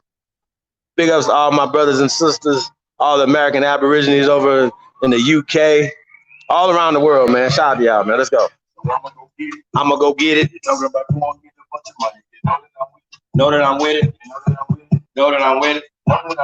Know that I'm with it. I had a couple big melodies, but I gotta quit. Hey, and I gotta admit it. Hey, they know that I did it. Know that I did it. You know that I did it. Know that I did it. She know that I did it. Hey, and she wanna lick it, stick it, I did it and quit. Hey, I know you can dig it. Hey, that's how I did it. Hey, it's all about money, power, and respect. I got a little. I'm not the big or the little man. The one in the middle. Yeah, the one in the middle. I'm the one in the middle. That nigga that never, ever, ever told. The one in the middle. That nigga that never, ever sold his soul. Never fuck my niggas home. Never ran up on a plug. They'll say I never stole. Can't stop every load. Real niggas really hold. I got wrong by my plug and I got set up by my man. Nigga came in shoot. I ain't even understand. I ain't never took a stand. I ain't never said a word. By the duck or a bird. By the truck or a curb. I done struck every nerve. Nigga, fuck what you heard. I done sold everything. Mary Jane, cocaine. 30 things to a lane, 20 things on the train, way too much to explain. I got the game in my pocket. I turn my name to a profit. Bought me a chain and a locket. Peaches good game from a profit. It ain't no way you can stop it. I'm like the flame on a rocket. Put it on Jesus Christ, Buddha, Dalai Lama, and Elijah Muhammad. I am a savage habit. So I'm gonna get it. You're talking about going getting a bunch of money. You know that I'm with it. You know that I'm with it. You know that I'm with it. I had a couple big felonies, but I gotta quit it. And I gotta admit it. Gotta admit it. They know that I did it. Know that I did it. You know that I did it. Know that I did it. She know that I did it. Hey, and she wanna lick it, quick and sticky. I hit it and quit it. I know you can dig it. And that's how I did it. I got a partner by the name of Gato. The nigga is solid. That nigga hop straight up out the damn feds and went back to college. Went back to college. And he got the knowledge. He got the knowledge. Now we got the knowledge. We got the knowledge. Talking big, big money. The women and we is exotic. Yeah, yeah. We so on up in the CDS. And my baby mama CTS. Got my decoy in the DTS. Getting followed by the DPS. We do not broadcast to the public, or we do not work for no PBS. Know some bitches who be snatching kids. They do not work for the CPS. My GPS is a BCS. But on the cool, you gon' see me less. If you see me, I be with my kids and you gon' see me blessed and I'm never stressed. I am the OG of rapping, been rapping since niggas had beamers on PBS. I don't need him at the rock jersey. Still I'ma shine like a BBS. I put the head in cheddar. I put the all in dollar. I put the head in better. I put the all in scholar. I got me grew back to Stella. Watch when I beat, they gon' follow. I got the hood by the collar. Bet when I see she gon' follow. I gotta have it. So I'm gonna go get it. You're talking about going getting a bunch of money. You know that I'm with it. You know that I'm with it. You know that I'm with it. You know that I'm with it. I had a couple big felonies, but I gotta quit it. And I gotta admit it. I gotta admit it. They know that I did it. Know that I did it. You know that I did it. Know that I did it. She know that I did it. Know that I did it. Now she wanna lick it, quick and sticky. I did it and quit it. I know you can dig it, but that's how I did it. Yeah, my OG, know that I did it. Purple Panther, stand up. Jazzy Tuck, what it do? Troopers in the building. We're just gonna go right back to it, man. Back to Texas, man. We're gonna go back to Texas. Y'all ain't heard this joint in a minute. Let's go.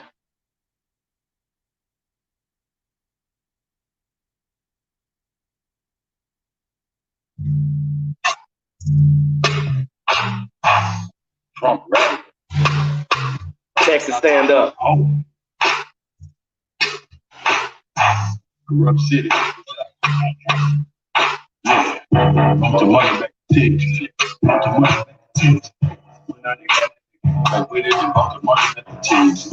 When I did that, they came on back with it. They brought the money back to Texas. Brought the money back to Texas. Brought the money back to Texas. I brought it right back to Texas. I brought it back to Texas. We went to Alabama and Atlanta, then we brought it right back to Texas. We went to Mississippi and Miami, then we brought it right back to Texas. Brought the money back to Texas.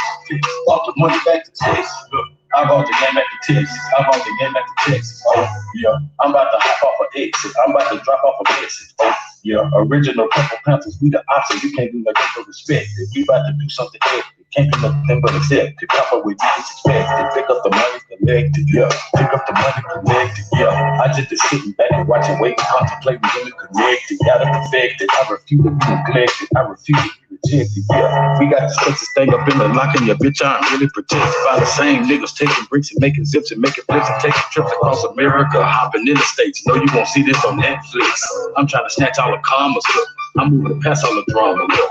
I'm getting cash all the summer. Look. I got some ass from your mama. Ass from your mama. Say you like candy drove. Got the best of the OG and candy grow. I'm stay in contact with my candy hoe. I do business for killers I barely know. I got a 223 in a candy coat. But it's still in some places I rarely go. Look, I might just go buy some Balenciaga, but you rarely gonna catch me at Bally's though. Coming straight out of Texas. Bought the money back to Texas. Bought the money back to Texas. When I got it, they came on back with it and bought the money back to Texas. When I got it, they came on back with it and bought the money back to Texas. Bought the money back to Texas. Bought the money back to Texas. I bought it right back to Texas. I bought it right back to Texas. We went to Alabama and Atlanta, we bought it right back to Texas. We went to Mississippi and Miami, then we bought it right back to Texas. Bought the money back to Texas. Bought the money back to Texas. I like that Gucci Versace, just so the group it can jockey. I make a coochie get sloppy. Mostly I usually get toppy. Just call me drippy, drippy long poppy, cause my pocket usually stocky. Police, they usually stop me, trying to confuse me with Poppy. OPPC, that's my posse. Blue and red mixed together with copy. That's a real 59 with Takashi. And the Nike, so no Illuminati. Trying to monopolize the whole internet like Mark Zuckerberg. Get sued by the government, then say my name is Dark Zuckerberg. I might just spend a cool $1 billion on construction and create my own cryptocurrency right out of nothing. Go bluff. I might create something that costs $1 that's needed by everybody in time, so I can make $1 billion every day and spend it all time. Investments with assessments, new developments, but not invested. You test it. Yeah, I stress it. That's a smart nigga. You guess it. See, Jeff Bezos and Bill Gates really won't try to flex with. They make $1 trillion and build a black city in the middle of Texas. Bought it right back to Texas. Money back to Texas. Bought the money back to Texas. When I got it, they came on back with it and bought the money back to Texas. When I got it, they came on back with it and bought the money back to Texas. Bought the money back to Texas. Bought the money back to Texas. I bought it right back to Texas. I bought it right back to Texas. We went to Alabama and Atlanta, then we bought it right back to Texas. We went to Mississippi and Miami, then we bought it right back to Texas. Bought the money back to Texas. Bought the money back to Texas.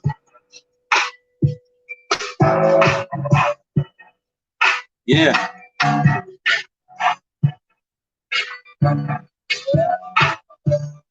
Purple Panthers. My OG. Shout out to Mayhem. We in the building. Sister Gretchen. What up, though? You on mute.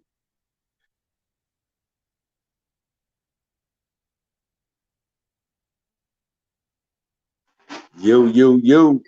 I'm still here.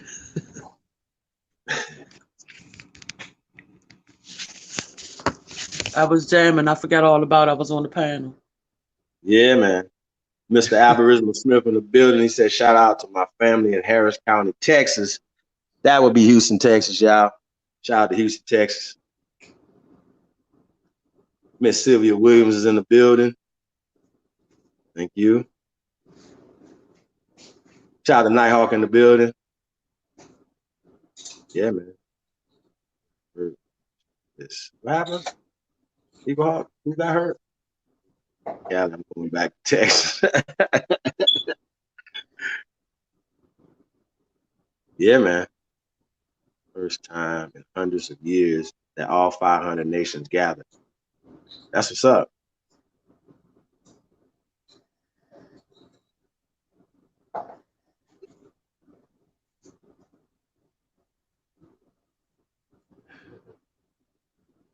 I'm reading Eagle Hawk Condor. What he talking about? He said the head chief. I guess that looks like Avril Longhorse called for all warriors to come. We had warriors as far away as Hawaii, and that's Zapatistas from Mexico come up. Are you talking about for the Iroquois Confederation? Eagle Hawk. I don't know. I don't know if he's talking to on that, but yeah, a lot of elders Sioux in the beginning wake up. Try to find out. Question asked. Red Warriors defend the bill.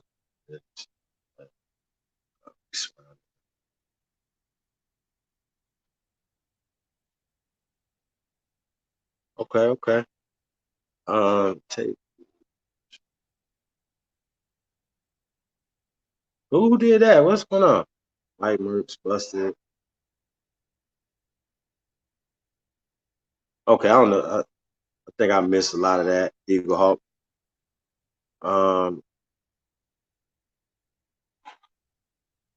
Okay. Yeah, man. Shout out to everybody, man. Sister Gretchen, you got anything else you want to say to the people?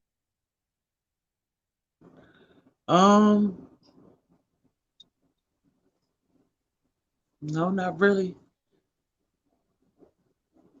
Keep doing your genealogy, everybody. That's facts. Yeah, man. Just keep digging. You find some roadblocks, dig somewhere else. You know what I'm saying? Real shit. You know what I'm saying? Hey, y'all see it right there, man. To support First American Council, tribeup.app. This content and yours truly, donate, PayPal. And we got a Cash App thing too. If you don't have Cash App, it's a little link. Can you put that in there, subscription? Hit that Cash App, and we both, we gotta get them how we can get them. You know what I'm saying? So sign up for that Cash App, and when you put money in there, whatever you get, $5, and I get $5. That's how that works. So let's do it. Let's get it. So shout out to y'all, man. We definitely appreciate everybody, man. You got that? Let me put it in there. Y'all already know, man. Support the real, man. That's all I can say.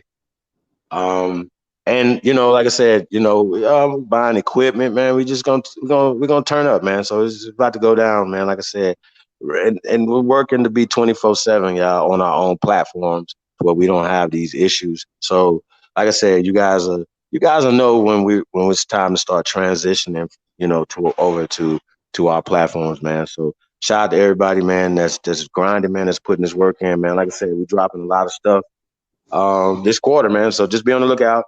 And I'm gonna be marketing it. You know what I'm saying? That's what it's about. That's my job, man. It's the marketing aspect of stuff of everything that we're doing. And most of it can't get done unless you support it. And not just financially, but just tuning in and sharing and you know what I'm saying, and all other things, that people do. So that's what it's about, y'all. You know what I'm saying? So be the change that you want to see, man. Like I said, man, it's the year to real. So, if you heard this somewhere else, okay, cool. You know what I mean? But I don't think so, because I'm out here. So we out here in the streets, man. You said you found it? Hold on, I'll put it in.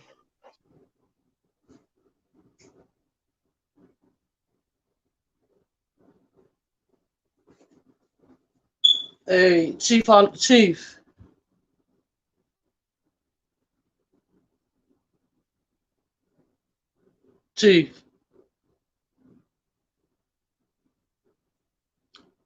Chief must have got knocked out because I think that's me. I see.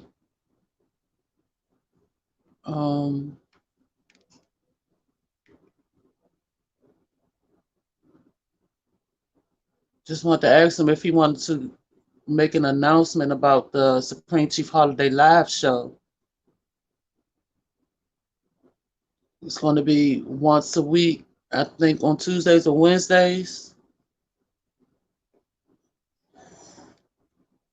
I think around noon Eastern Standard Time. Yeah, they kicked me out. Oh yeah, I figured that. I'm back in there. But See, yeah, I put that link in there already, sis. For the whatchamacallit. It said this was a huge protest on the Standing Rock. Oh yeah, 3 years back. I definitely remember that. That protest, which is, I mean, absolutely bonkers to me, y'all. You know, I remember watching that and seeing the oh well, I guess Mr. Aboriginal Smith want to come in, bro. You know you can come in. I ain't, you know. Well, let me put it in here for you, bro. You know what I'm saying? I thought y'all was getting tired of it.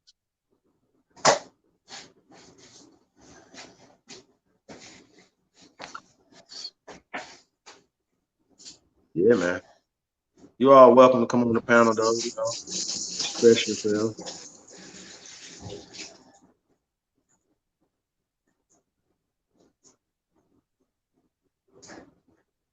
Mr. Brooklyn's in the building. Yeah. So, you were saying something, Gretchen? oh no. I was talking about the Supreme Chief Holiday live show. And I was asking, did you want to make a little announcement about it? Yeah, I know. So, We still we playing with the title a little bit, y'all. I'm probably gonna do like about 4 or 5 different shows. They're gonna be like, oh boy, be planning all the shows. What was that? Was it Tyler Perry be in all the different shows? I'm just not gonna be wearing costume and shit, but yeah. Yeah, so no, we're gonna be doing I guess we call it the Supreme Chief Holiday Show live. Is it gonna be live? Yeah, so we're gonna be live, and we're gonna be doing interviews and with different movers and shakers in the community. So that's what I want. That's the concept of that show. To interview interesting people. Like the sister who said that she did her DNA test and it came back she didn't have any African in her. She was Native American. I think that's interesting. But my mama did a DNA test, right? And when she was telling me 17% Native American, I thought that was interesting. But I still don't take any stock in those DNA tests. Just wanted to tell y'all that. I thought I would throw that out there. I know Rockford was like, your mama took a DNA test. Get your ass out of here.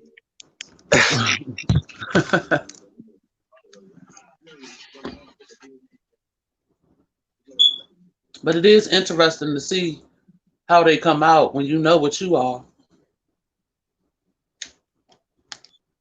But it is interesting to see how they come out when you know what you are.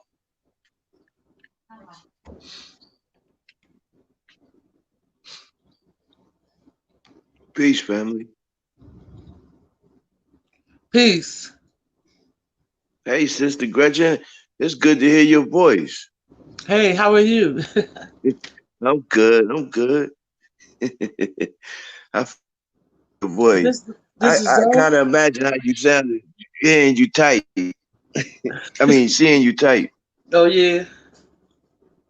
Yeah, I don't know. I'm crazy. You don't pay me no attention.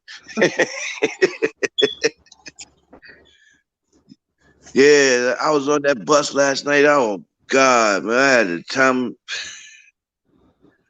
I was sitting between one Chinese guy and right in front of me was an African guy. Oh, I wow. was like, oh, man, it was a hot mess too, for real. Did they have cell phones? Was they talking along the way? Yeah, well, the Chinese dude was a couple of times. This lady kept saying, "Yo, could you please?" So I don't know if I'm gonna do that one again. But yeah, but now it was the hot part. The bad part for me was the smells. Oh. You know what I'm saying? Yeah, like that. I ain't used to no body odors like that. You know what I'm saying? And then you I got just two different kinds, one in the front, one on the side. right, and it was killing me. I mean, I thought I was actually gonna fucking die.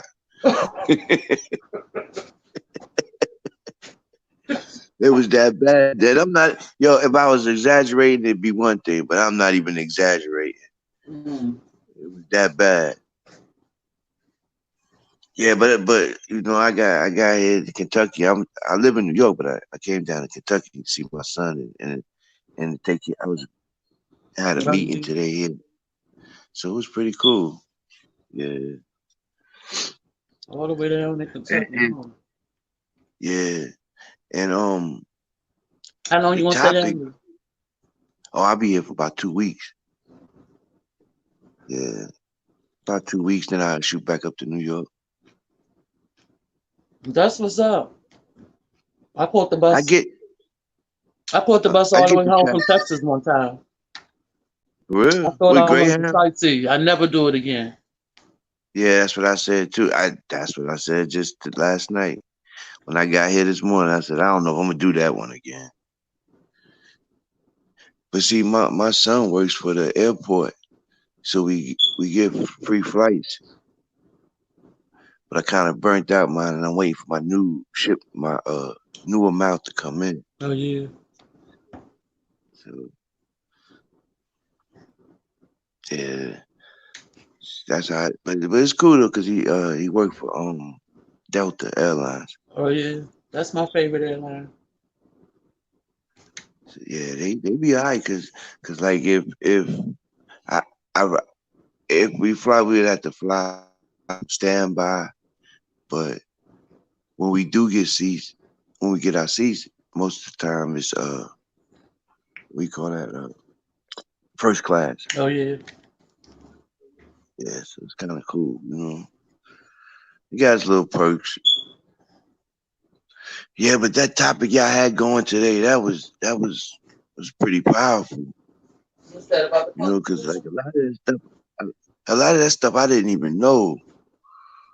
You know about well, I knew that they, you know, that there was a similarity, but I didn't know how much. And you know, while y'all was reading, I was pausing and reading it. You know, trying to read it myself and seeing both sides of it. Mm. They was really similar. Like I couldn't believe it. It's like they just ripped it off. You speaking of the Great Law of Peace? Yes, yes. I'm sorry. I thought I made that clear. I'm sorry. Yeah, yeah, but yeah. Oh, And the Constitution. in the Constitution, correct. Um, I don't know, but it seemed like we got to figure out some kind of way to combat they BS. You know, because there's got to be a solution to fix this problem. You know, because they're saying that we're one thing and we're finding out that we're something else. How do we fix that? I mean, I know if everybody go and do their genealogy, the more people that do it, the better off it would be, the better the case would be. But they already know what it is and who we are. So I don't know. That's one of the things that perplex me is that I be trying to figure out what could we do to make them right this wrong. And this is no lie. I have even thought about going to the United Nations and actually standing out there with a bullhorn and you Saying know, what? Is that I ain't really figured it out, the words that I would use, but you know what I'm saying? But the thought has popped into my head, like for real, for real. You know, I mean, but I'm saying something bold has got to be done. That's what that really means. You know what I'm saying? Something bold. And somebody's got to make a move. Somebody's got to do something.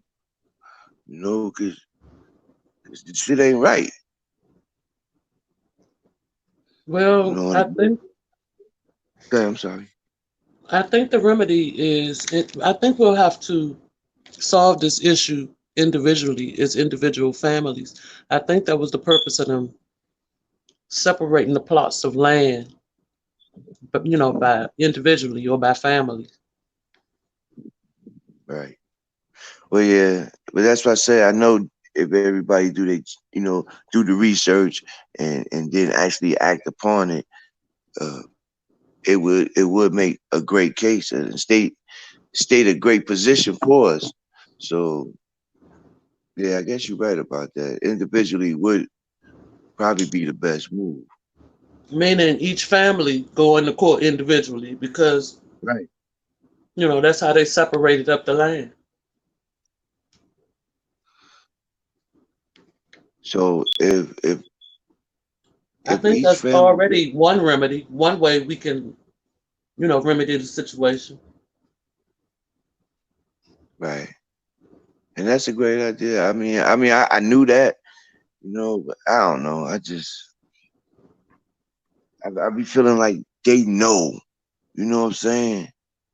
But they not gonna just come out and say, "Oh, we screwed up. We gonna fix this. We gonna right this wrong for y'all." They're not gonna do it. So you're right.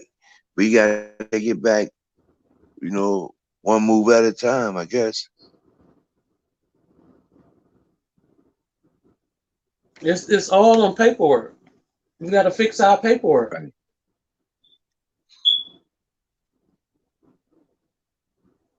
Cause it's a damn shame they thinking we African Americans. Mhm. And but it's like with cheapy or other brothers be saying. I hear it say, I'm sorry, I be hearing other brothers say, you know, um, your grandmother always told you, you ain't this or that, you Indian, and that held true for me too. That's exactly what my grandmother told me. So it's been here lately in these last couple of generations that they made that move to kind of play the mind fuck on us after they already did the paperwork. Then they came along with the real mind fuck by hitting us with the African American shit. Would you say that's true? No, no, I no, I just long sigh.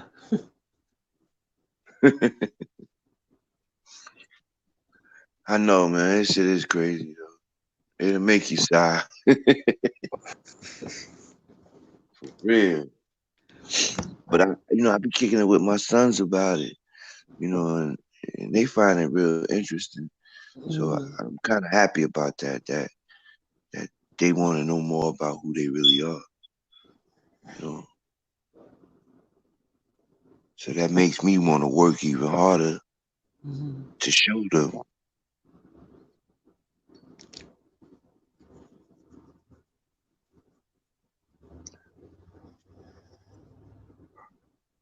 That's right. Because even for my kids that's over 18, Hmm. when I go to the court, I'm just gonna take them with me because I don't think you can speak for your children when they over 18. They have to do it themselves. Right, and see, my last turns 19 in a couple of days. That's another reason why I'm gonna stay down here because his birthday is on the 19th. Or you So yeah, so I was gonna hang out for a while until his birthday came and then go back. But yeah, you're right though. Once they turn 18, you can't. They would have to speak for themselves. But I guess that's why it's important to have them in the right frame of mind about the situation. right. So that they can be aware. Right, and stand on their own. Exactly.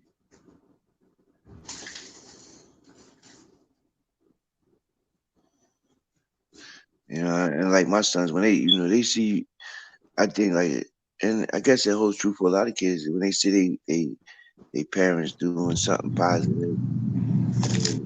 They want to join in a lot of times. They want to know more about what it is that you do. Yeah. You know, a lot of times I watch these live streams, you know, and stream them or cast them to the TV, and you know, I sit in the kitchen and just listen, or you know, watch it or whatever, and whoever's coming in and out, they can hear it. Right. I do the same thing. Like I even with me being down here, like I turned the TV off just now because I ain't want it was playing Because it's late. a minute ahead. Yeah. No, no, no, Um, no. It was like playing one was going faster than the other. mm, And so I just turned the other one off. But you know, the whole time I've been here, that's all I've been watching is you know, well, y'all was on, so I was listening to y'all. And you know, any other thing I can find that's gonna help me to improving myself for real.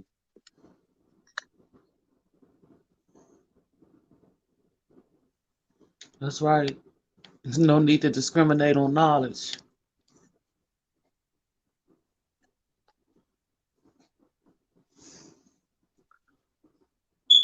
Yeah. I come from a lot of wrongdoing. So you know what I'm saying? I had to really I, I feel like all the wrong that I've done in my life, I need to put in just as much time trying, you know what I'm saying? Hmm. So you know, so that's just one of my something that motivates me to do right or to to keep myself trying to make a change and help others to see the errors of their ways if I can.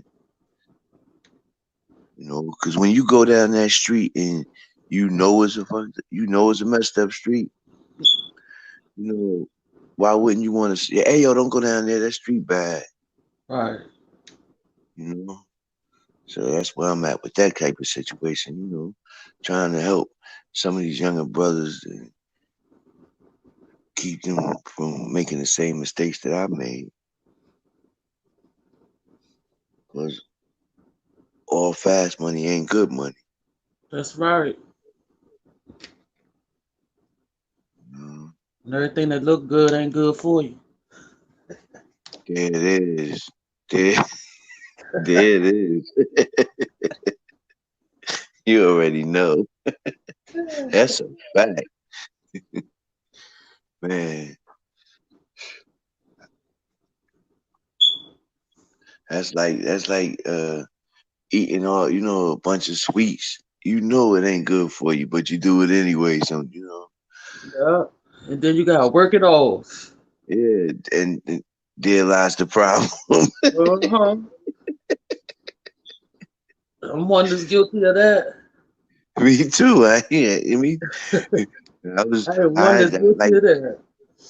I had to get like in the morning. I got a little workout that I started doing in the mornings, trying to work some. I ride my bike, and like in the mornings I get up and do a little jumping jack stretches, sit ups, push Mhm. ups, just trying to get myself back. Cause I blew up. I was like 230 for the longest. Then all of a sudden I just blew up. I went all the way up to like 296 pounds. I was like damn near 300 pounds. I said, nah, I can't. I couldn't breathe. I couldn't tie my shoe.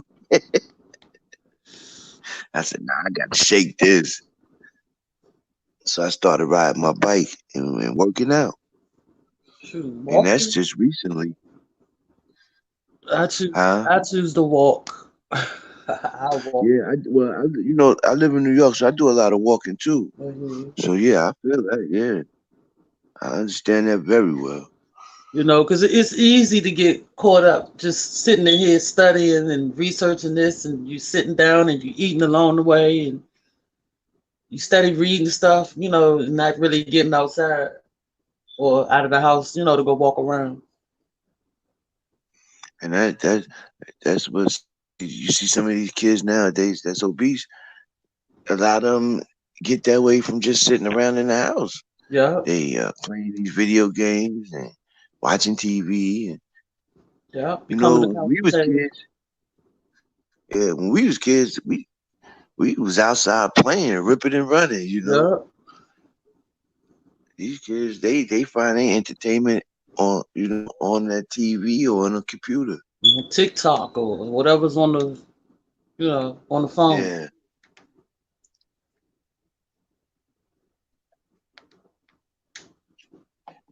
They don't we even had games like I'm sorry, what you gonna say?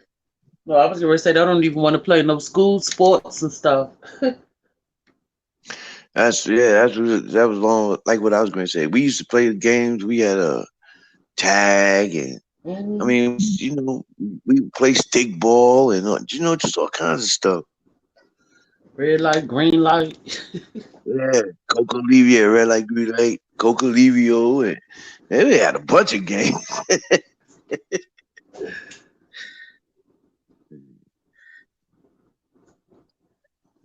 These kids, I don't even see kids outside playing no more.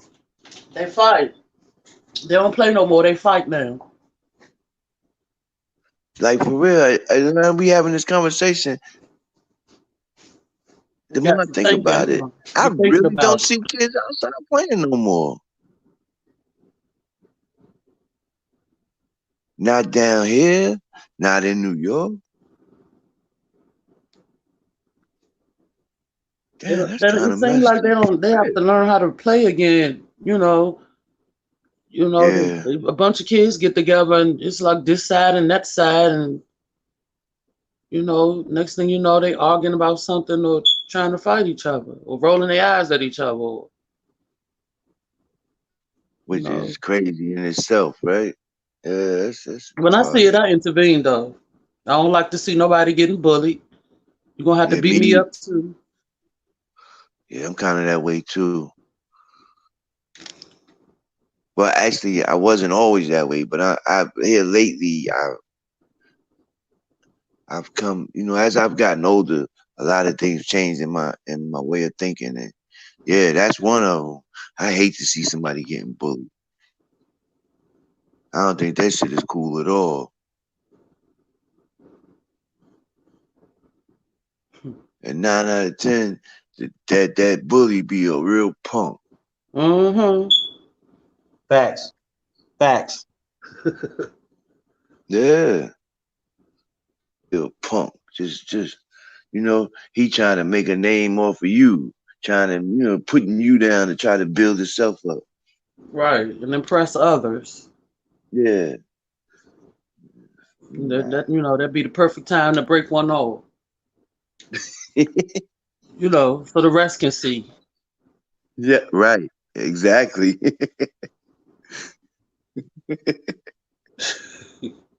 I come from DC. You gotta walk around like you know where you at. That's right. You in DC? Mm-hmm. That's what's up. I've been down there a couple of times. Well, I've been through there. I've been through there a couple of times. A couple of times. You can't be walking through here like you lost. Yeah, well, you know what tripped me out is that it seemed like right where the Capitol is. I mean, it seemed like the ghetto was right there. That kind of blew my mind. What's that? That is public housing and everything close to the Capitol? Yeah. Yeah, we used to live close to the Capitol when I was little.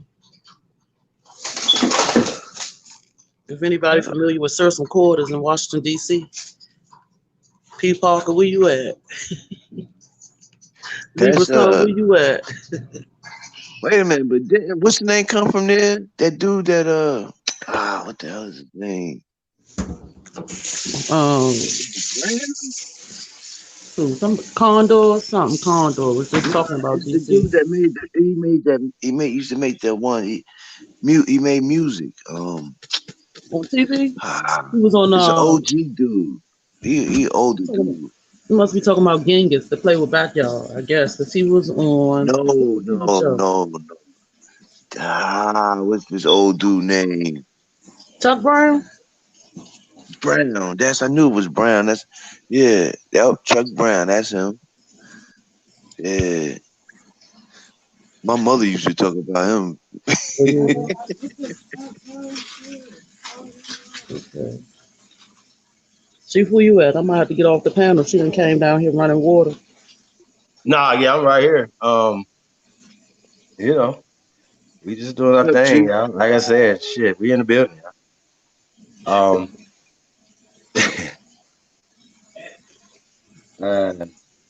So, huh? Tell me a story. A story? Mm-hmm. Let me see. What kind of story? Hey, well,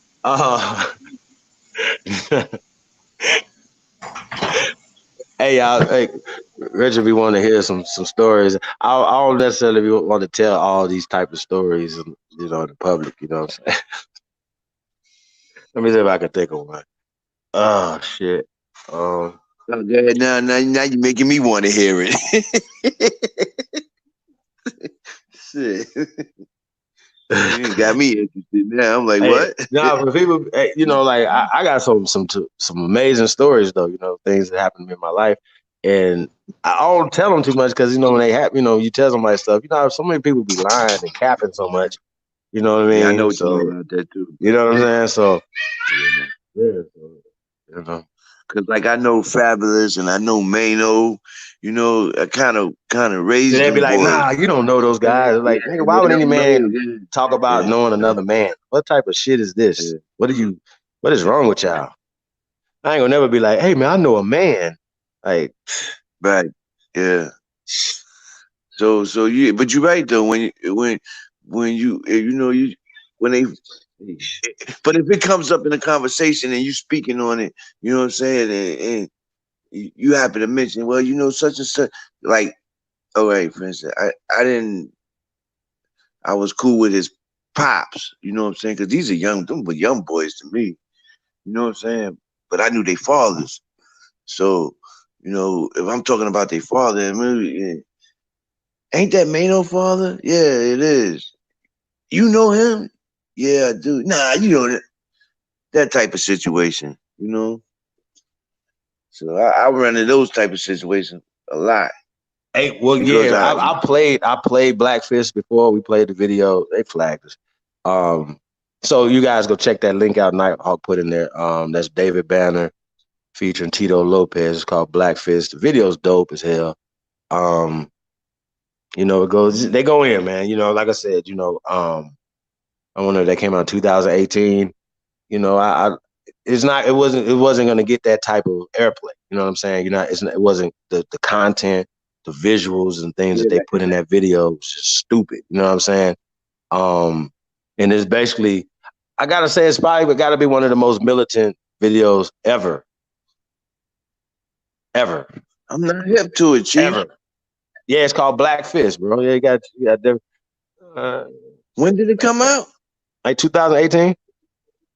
Wow, I'm not even Yeah, hip man. to it. Them fools went crazy, man. Like, sheesh. Crazy, man. So, you know, just the And I shit thought I that, was up on David Banner. oh yeah. And Tito Lopez, man. Check him out, man. Like I said, I not just, you know, because I'm biased, you know what I'm saying? Family and, you know, from Gulfport, Mississippi. Shout out to GPT. Stand up. You know, we in the building. Yeah. Me and Tito, I guess me and Tito probably like the two most famous people out of Gulfport. I take that back. We got Chris Jackson, aka Mahmoud Raouf.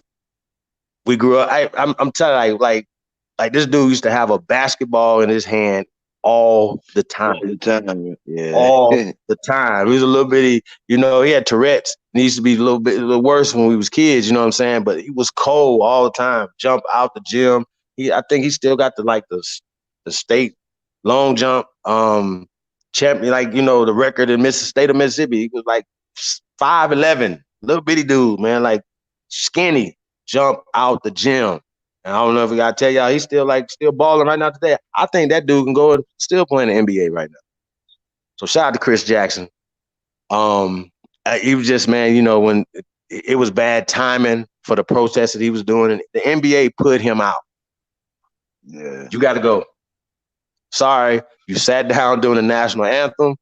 You know what I'm saying? We don't play that bullshit. I don't think people remember that. His protest he was protesting the war on Muslims around the world, and he sat down. And they put his ass out the NBA. I'm talking about an all-star, not like somebody was at the bottom of the bench. Nah, we talking about Chris Jackson. Changed his name to Mahmoud Rauf, and he just, man, I know you think that. He went there, bro. Like, you know, I ain't gonna say he became a zealot, but he became a zealot. Like, you know, you got some of these guys, you know, Christians and whatever, you know what I'm saying? Just because they play sports, they really be about that life, about whatever religion that they in or whatever. Those dudes really be about that. You got, not all of them are party guys or, you know, do whatever in their spare time. You got a group of them that's really religious dudes. And Chris Jackson, aka Mahmoud Rauf, Abdul Rauf, right? He wasn't playing. Like, he was like, nah, I'm really about this, man. You know, I really don't like the shit that's going on. You know what I'm saying? I think this was even before the weapons of mass destruction. No. I think that's about, he came out in 94, 95. I think that was the first. Huh? It was a few years apart. From that came after that. That part came out. They had already put his ass out the league by the time. Yeah, he was out the league. It was a few years apart. But yeah. But I didn't see nobody else step up with him though. None of the other NBA players say, nah, fuck that. I ain't see Jordan them say, fuck that. Some bullshit. Like, he sat down. All he did was just sit down. He just didn't stand up for the national anthem. They kicked his ass out the league. Period. Wasn't no Colin Kaepernick shit. It was, you out. Bye. And you know what I'm saying? So, yeah, I think he was still playing for the Denver Nuggets at the time. It was like, nah, you can't do that out here, Holmes. You got to stand up for the national anthem. So I just think, you know, once again, I think he was ahead of his time 20 years, you know, early. So I don't know if anytime people try to speak truth to power, you find that they try to find a way to get rid of them.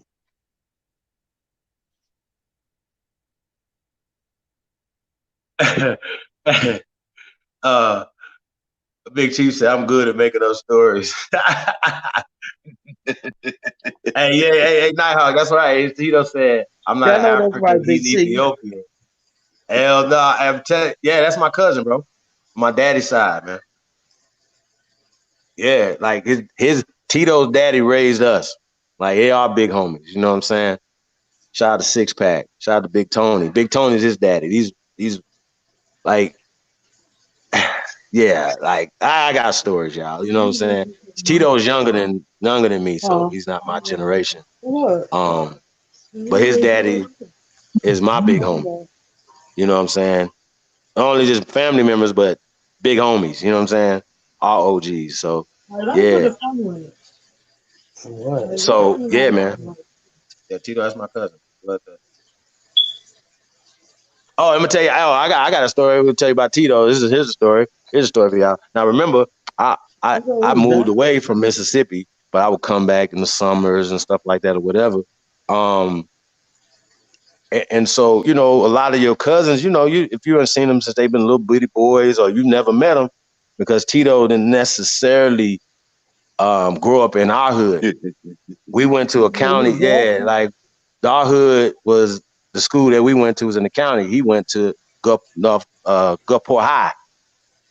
We was in Harrison Central in the county schools, which were our rivals. Well, Chris Jackson also went to Gulfport High. So I'm just giving y'all some, you know, so you could have family members that you don't, you know, necessarily you didn't grow up with them, stuff like that or whatever.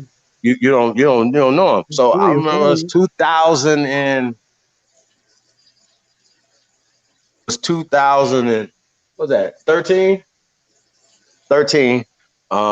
I'm living in Long Beach at the time, and I was in LA, going over to LA, doing stuff or whatever. And I'm in a Starbucks, in a random Starbucks, y'all. And the Starbucks was packed. We in Hollywood. I'm in Hollywood. Starbucks is packed, right? And there's only me and one other Aborigine in the Starbucks, right? So he minding his business. He got some headphones on and shit. You know, I'm minding my business, you know, doing what I'm doing. And I see him over there. He's writing, you know, so I could tell you, a rapper, he's writing, he's doing his thing. So he got the headphones on, he listening to music and stuff, right? So I'm in there charging my phone and, you know, I don't know what I'm doing. Like, whatever, you know what I'm saying? I'm doing something, he doing something, you know, whatever. So we're not really, you know, obviously we see each other. We the only Aborigines in this Starbucks, y'all. It's packed, okay? It's packed. So eventually a table opens up close to him, right? So I sat down because at first I'm standing up. It's so packed, I'm standing up across the room with my phone charging, right? So a table opens up near him. So I sit down. He's still doing him. You know, he ain't paying me no attention. I'm not really paying him no attention. You know what I'm saying? So we sit down or whatever. And I sit down and, you know, a couple minutes later, you know, I say, oh, yo, you a rapper, right? You know, he was like, yeah, you know what I mean? Real humble. He had no jewelry. He just had like maybe like some you know, some you know, it wasn't no gold jewelry, more like some wood, stuff like that or whatever, you know what I'm saying? Or lacquer or something, whatever. He just real low key, man. Just chilling, you know, sitting there, whatever, doing his thing, right? And he was like, yeah, you know what I'm saying? So the first question I asked, where are you from? Right? Where you from? He said, Gulfport, Mississippi. I instantly said, bro, I know you. Just like that. Just like even though it, you know how you just like our energies gravitated towards each other, right? You know what I'm saying? Right. We got to talking from there. I said, man, I'm from Gulfport. Where you from? North Gulfport. Not Gulfport, nigga. I'm from North Gulfport. Remember, he went to Gulfport High, but he's from North Gulfport. Okay? We two different age groups, so we didn't grow up together. Remember, his daddy's older than me, and daddy was my big homie, right? So we get to talking, and we get to calling each other's cousins. Hey, woo, like, nigga, this is my cousin. Nah, nigga, that's my cousin. You know what I'm saying? We go like, man, we had a family reunion right in this goddamn Starbucks, but we going crazy, hugging and shit. Like, what the fuck? Man, Big Tony, your daddy, man. Like, yeah, man, we going crazy, man, crazy, bro. Like, out of this big ass city, LA, you know what I'm saying? I run into my cousin, right? He gives me, I can't make it up, bro. I can't make this a crazy story, y'all. It's the biggest city, one of the biggest cities in America, all these people, and I run into my cousin. Who's supposed to be calling our name down the hall? Talking about some in the damn Starbucks. In the damn Starbucks, right? And look, we both seen something, you know, that both made us. What made me speak to him was because you know how, like, you know, two men can see something and you look at each other and be like, okay, you know what I mean? So we both seen something, right? And that's what started the conversation. I said, "You're a rapper?" He was like, "Yeah." So it was just like, he, you know what I'm saying? He was super humble. He wasn't like, "Yo, I did this, I'm doing this." None of this, you know, we wasn't on that time. We was more interested in, yo, man, I just found my family member out here in LA. That's crazy, right? So I'm calling my cousin. He's calling. We literally, they like, bro, it's crazy that y'all ran into each other. So we both do music. Wow. You understand what I'm saying? But I didn't know, bro, I didn't know he was living in Las Vegas a couple years before that. Like, he was in Vegas, but he was touring so much. So I never ran into him in Vegas. You know what I'm saying? And I only lived in LA for that year. So and I came back to Vegas. You know what I'm saying? So I'm doing radio out there, doing certain things. So I'm in between that, and I run into him. So we get to kicking. He gives me his mixtape, The Year of the Underdog. Please go check that mixtape out. He got Trey the Truth on there, John Connors on there. Shit. I mean, this dude's amazing, y'all. Like, that's all I can say, man. He got a song called Black Dude, Spanish Name. But this is his real name. A lot of us, you know, where we come from, we got so-called Spanish names. Like, you know, I got a cousin named Riacus Rodriguez. I don't want to tell his government.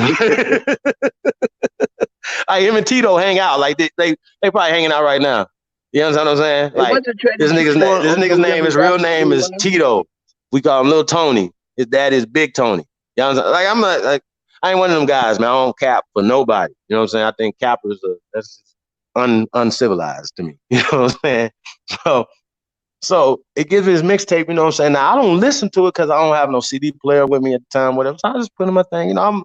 Because at the end of the day, too, when you always hear people say they rappers. Right. Everybody's a rapper. You know what I'm saying? So I hear that a Back in lot, the you know day, what I mean? everybody had a So yeah, CD. he didn't make a big deal out of it either. Like, man, you know, I'm da da da da da da the third. But what he did tell me right before we get ready to bounce, I was like, yo, you know, I'm about to go to the studio. He's like, yo, you want to go to the studio with me? I got an Uber on the way. I was like, nah, I had something else to do myself, right? So, which he was like, yo, I'm about to go do this joint. You know, he's like, he got a joint with Future. Once again, you know, I haven't heard his music yet, right? I hadn't heard his music and nothing like that or whatever. Now, him and Future are both Dungeon family members. So he's a Dungeon family That's member. right. You don't get in the I thought Dungeon it was No family Limit, but unless Dungeon Family, right? yeah, Dungeon family. He's a You're Dungeon right. family member, right? So Lil Cuz, Yeah, I thought it was just No off Limit, his but skill it's set, not Dungeon off Family. yeah, Dungeon family out of Gulfport, Mississippi, right? So, you know, I get to the house, man, and you know what I'm saying, I put the CD on, I'm like, wow. You know what I'm saying? So we kept contact, man. I lose phones and numbers so much, man. It's just crazy, y'all. So yeah. So I'm gonna have to definitely reach out to Tito, man. See what's going on. I know he's not with the deal that he was company that he was with. So this guy has written for a lot of people in the industry, man. From Dr. Dre, you know what I'm saying. He got actually the I was first gonna time. say, because he had a crazy wordplay. Oh no, he's stupid, man. Like the song right now he got called "Searching." Go check that out. It's his new joint. Shit just came out a couple weeks ago called "Searching," right? And I think I was talking about the video a couple weeks ago, or whatever.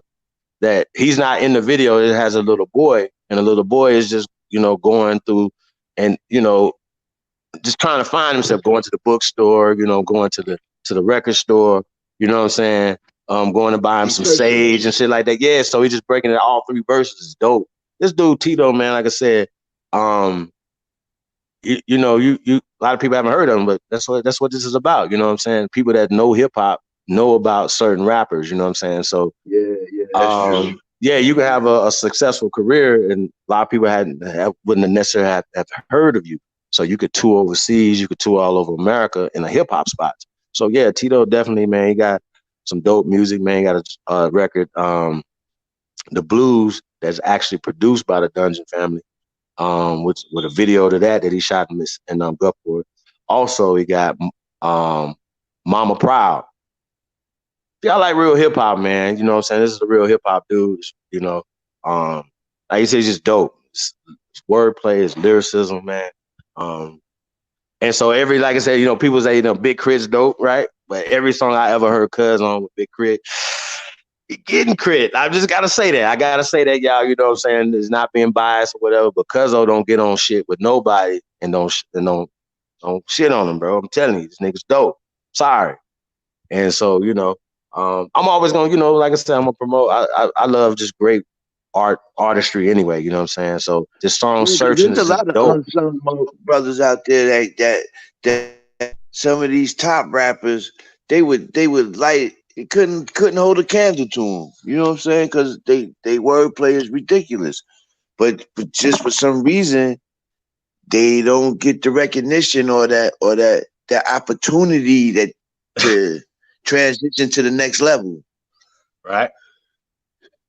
Yeah, so I understand what you're saying. And I've heard some of his stuff. I can't, but I don't know why I thought he was with No Limit, but it was. You're right. It was Dungeon Family. Yeah, Dungeon family. Y'all talking about Abdul Rahim? Nah, not Hyena Chief. What it do? Chris Jackson was Mahmoud Raouf, right? We can look that up. Just look it up. Chris Jackson, aka Mahmoud Raouf. That's my homeboy too.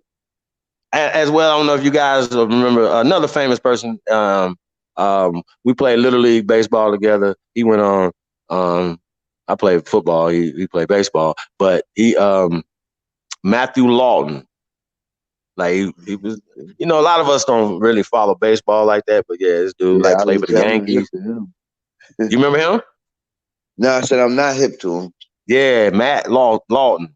Dope. His thing was like dope from baseball, like ever since I could think about. And I remember I was like 05. I'm home 05 and we at the club. He pull up in one of his Bentleys. He still had the goddamn the sticker on the thing. You know what I mean?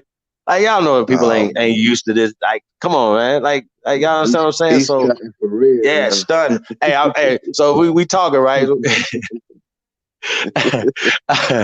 His air, you know what I'm saying? I just remember like thinking like, yo, this shit is just so crisp. You know what I'm saying? Had just a whole nother smell to it, you know what I'm saying? So yeah, man. So shout out, man. There's a lot of great talent, man. Came up out of Mississippi, man. So shout out to Crit. Who else came up out of Mississippi? Obviously David, you know what I mean? My other cousin, he's not from Gulfport, but y'all remember, damn, man, I'm tripping. Steve McNair? Yeah. Tennessee Titans quarterback? Yeah, McNair, yeah. And you know how they said that his side piece killed him and shit? But yeah, that's crazy. And then committed suicide. That was he like family to you? Nah, it was my cousin on my mama's side. Like we used to play together, like it was on the family reunions. Yeah, we would go up there. So yeah, he was all world, obviously in Mississippi in football. He's older than me. Yeah. And so obviously he was all world in the NFL.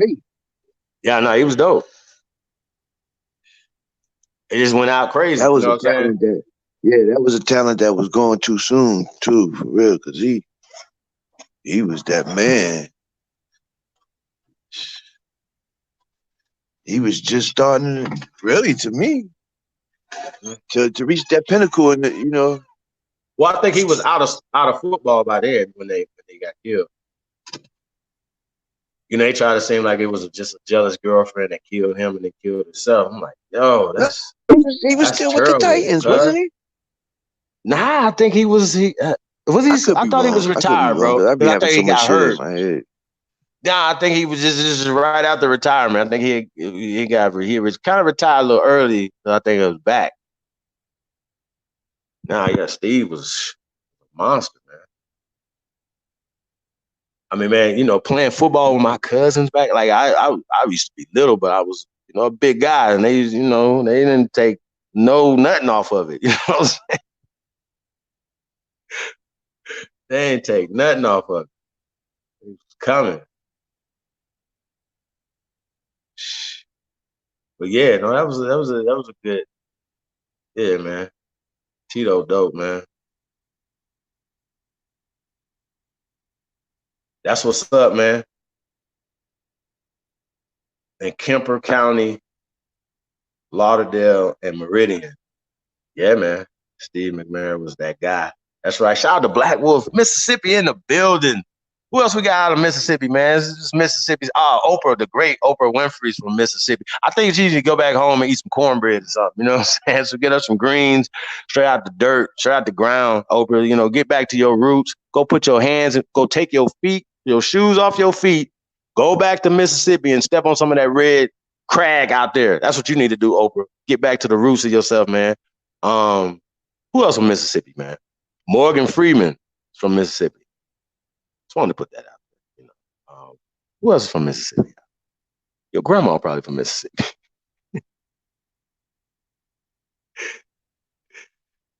Yes, sir. I'm done debating Pan-Africans till they can answer one question for me. Nighthawk, what is that? Blackwood, who else we got from Mississippi, man? Now everybody would know.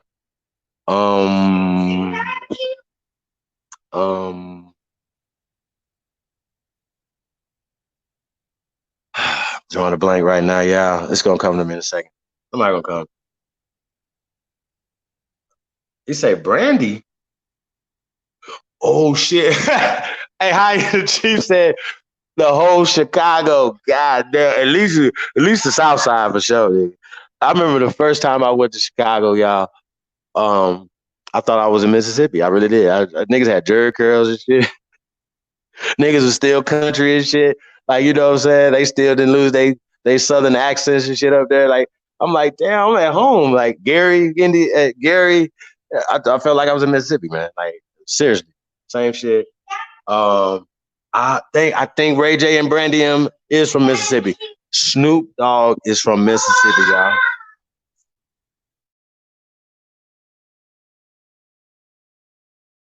Snoop Dogg is from Mississippi, y'all. Who else is from Mississippi, man? Y'all might not know.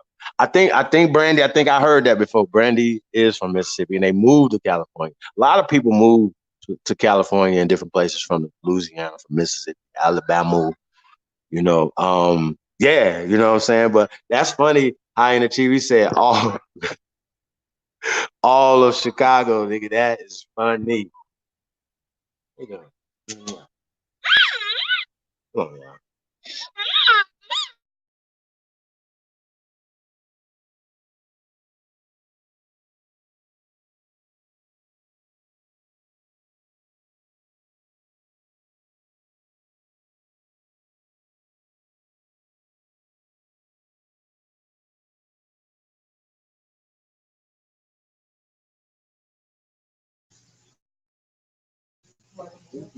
Chief.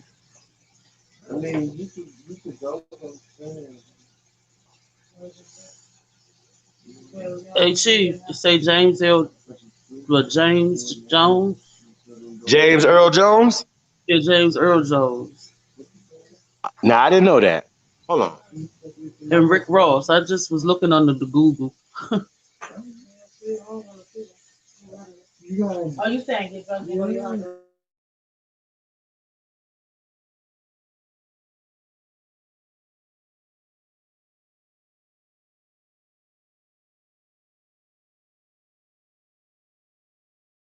Rick Ross from Mississippi too. I think I heard that too, y'all.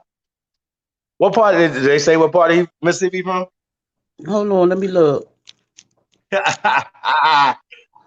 Hey, Brandy though, Black Wolf. Hey, where's she from, Black Wolf? That's what's up. Hey, is Ray J little ass probably from Mississippi too? Get his ass out of here. I didn't hear you.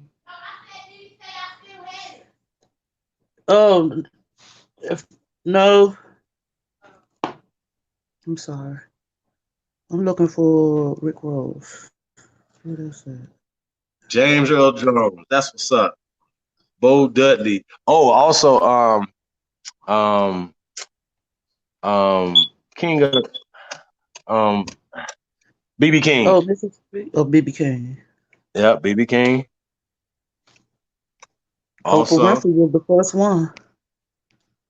Oh, I heard Nate Dogg was too, man. Shout out to Nate Dogg, man. Rest in paradise, Nate Dogg. Rest in paradise to everybody, man. Rest in paradise to all the ancestors, man. Peace to everybody. What's up? Modern Day Trail of Tears. It's just telling most Mississippi cats I know to check out Powerful Soul Survivor. That's what's up, Big Chief. Walter. Oh, of course. I don't even know I'm tripping over here, y'all. Walter Payton and Jerry Rice, both from Mississippi, y'all. My bad. Damn it, man. Hyena said he got an idea. Shoot, brother. Hey, Jerry Rice from Crawford, Mississippi. That's what's up. Ariel is in the building. He said West Side, Chicago is straight from the South. Facts.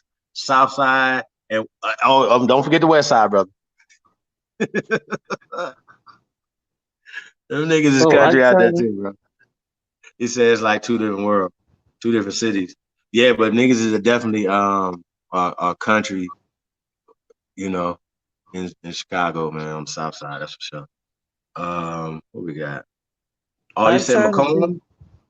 Who? Huh? Ike Turner? Yeah. Hey, Black Wolf, did you know? Did you? McComb is not that big, so if it's Nate Dogg, can y'all be in the kin to each other? Muddy Waters, facts. Blues came straight out of Mississippi. I mean, a lot of shit came out of Mississippi. That's when they talk about American music came up out of Mississippi. So let's just be clear. Johnson, forget his first name. Robert Johnson. Word? That's what's up. Oh yeah, Marion too. Stop playing. Yeah, I forgot about that. I definitely didn't know that. Larry Hoover's from Jackson, Mississippi. King Hoover. Free Larry Hoover. Man, shout out to Kanye West once again. Went in the Oval Office and was like, yo, we need to free Larry Hoover. I'm sure him and his wife are still working on that right now. Shout out to Kim Kardashian too, by the way. She freed more people than a lot of you motherfuckers, so y'all can't say nothing. Sorry, I'm sorry. There's some people right now not in prison that was in prison thanks to Kim Kardashian. I'm sorry. And she used her celebrity, she used whatever to go in there and talk to Trump. Not necessarily saying that she had to be a Trump supporter, but she went in and had a conversation. You know what I'm saying? And that's what you use your celebrity, you use your wealth, use your influence for. So I respect that. I don't respect you other clowns talking about why is they over there talking to Donald Trump. Only a coward wouldn't go to the Oval Office and go talk to Donald Trump or to Trump Towers. Hey, you gotta go with the power. I think I'm gonna go to Trump Towers out here, y'all, and broadcast. My mother always told us to go to the source. That's right. That's right. If you ain't got no food, go with the food at. Don't ask the nigga for no food. Go to the source wherever the food at and ask them for the food. You know. I mean, why go to Congress if Congress don't have the power to let them out? Why go to your city council member or your mayor? If, okay, you said Brandy. Okay, Black Wolf, Brandy is from there. Okay. Yeah, Brandy is Brandy right there, our cousins. What? Whoa. South Wind just said, I know that Nate Dogg and Snoop was cousins, right? And the fact that Nate Dogg's from Mississippi too, that would make sense. But Calvin Broadus is from Mississippi, for sure. Oh, isn't Bow Wow from Mississippi too? I don't know. I'm almost certain. Marion Barry was our mayor up here in DC. Yeah, he was a great mayor too, by the way. Let a man smoke a little crack, that don't make him a bad person, man. Stop that. I mean, cocaine is a hell of a drug. He was stressed out. He was stressed out. My ancestors have been dealing with cocaine forever, y'all. Like, come on. I remember my grandma used to tell me that they used to have it in the Coke. I'm like, what? Coca-Cola? Coke? Like, they used to sell heroin, cocaine, hashish, marijuana in the fucking pharmacies. Like, you can just go to the store, man. Hey, let me get an A for some of that white powder right there, and I need an A for that brown powder right there. You know what I'm talking about? And so, you know, this was something. It was a medicinal thing. Yeah, I always thought that was weird. And even after they took the Coke out, the Coke, people were still geeking for the Coke. Addicted. Yeah, you know what I'm saying? You were already addicted to it. So, you know, I don't know, y'all. We got to be careful, man. So, you know, those are things that they put in foods to make you addicted to it. You know what I'm saying? I definitely still like Coke. I'm not gonna lie to y'all. Pepsi. I'm more of a Pepsi man. If I had the choice, I'd go Coke or Pepsi. Yeah. But Pepsi, Coke, it's all the same shit. What did you say? I ain't the chief. Hold on. What did I chief say? How about we have different factions of thought, put info and questions up for each other. Royal Rumble. I'm definitely with that. And have the family vote on who wins due to the information. Okay, I'm with that too. Aboriginal Power, shout out to Aboriginal Power. He was you know, doing the debate stuff, you know, talking about having an Aboriginal debate, you know what I'm saying? Where different, you know, Indians and Aboriginal, like say for instance, we have a debate over certain terminologies like Indian. And you know what I'm saying? You got some people that say they might want to debate whether we call ourselves Aborigines or Origines. You know what I'm saying? And I'm like, I don't think those are debatable, but you know, whatever. But I think that's a great idea, Hyena. I would be willing to referee or judge. You know what I'm saying? Because I really don't debate, y'all. I'm like this little thing with today this is all I got a plan, so you know. It's just like I said, it's what we're doing. you know what I'm saying, to push this ball forward. Like I said, if we get one person from the other side to come over here between now and April, we've done our job. Because we're not going to lose anybody to bliggity black. I'm black and I'm proud. Nobody. Nobody's going to fall back to sleep. Trust me. If you've been woke and you've been getting this information, these vibrations for a period of time, I mean, it gets weird. I just seen, only person, I think I seen 2 people go back to sleep. And that was Lex Vortex and Lil Young Camo. Shout out to Camo, shout out to Lex Vortex, but y'all, Lex went back to sleep. I just seen Lex say some shit the other day, y'all. Like yesterday, the day before, I think it was yesterday. Matter of fact, it was yesterday. Me and Sort of Truth was listening to it. And Lex was talking crazy, y'all. I was like, yo, Lex, how you go backwards? How do you do a 180 from what you was talking about? He didn't do a 360 because 360 means you turn back around from where you started from. No, 180 just turn backwards, right? And that's what he's doing. He's talking about we Africans and we came over here and I don't know, slaves, all this stuff. And I'm like, what the fuck? You know what I'm saying? But then it'll tell you that his grandma's Cherokee. I think it's crazy, yo. So, yeah, we're gonna have to work on that, y'all. But I don't know, you know, we don't lose too many people, y'all. So I don't think we have anything to worry about, you know, in this little debate at all. So yeah, I'm with it. And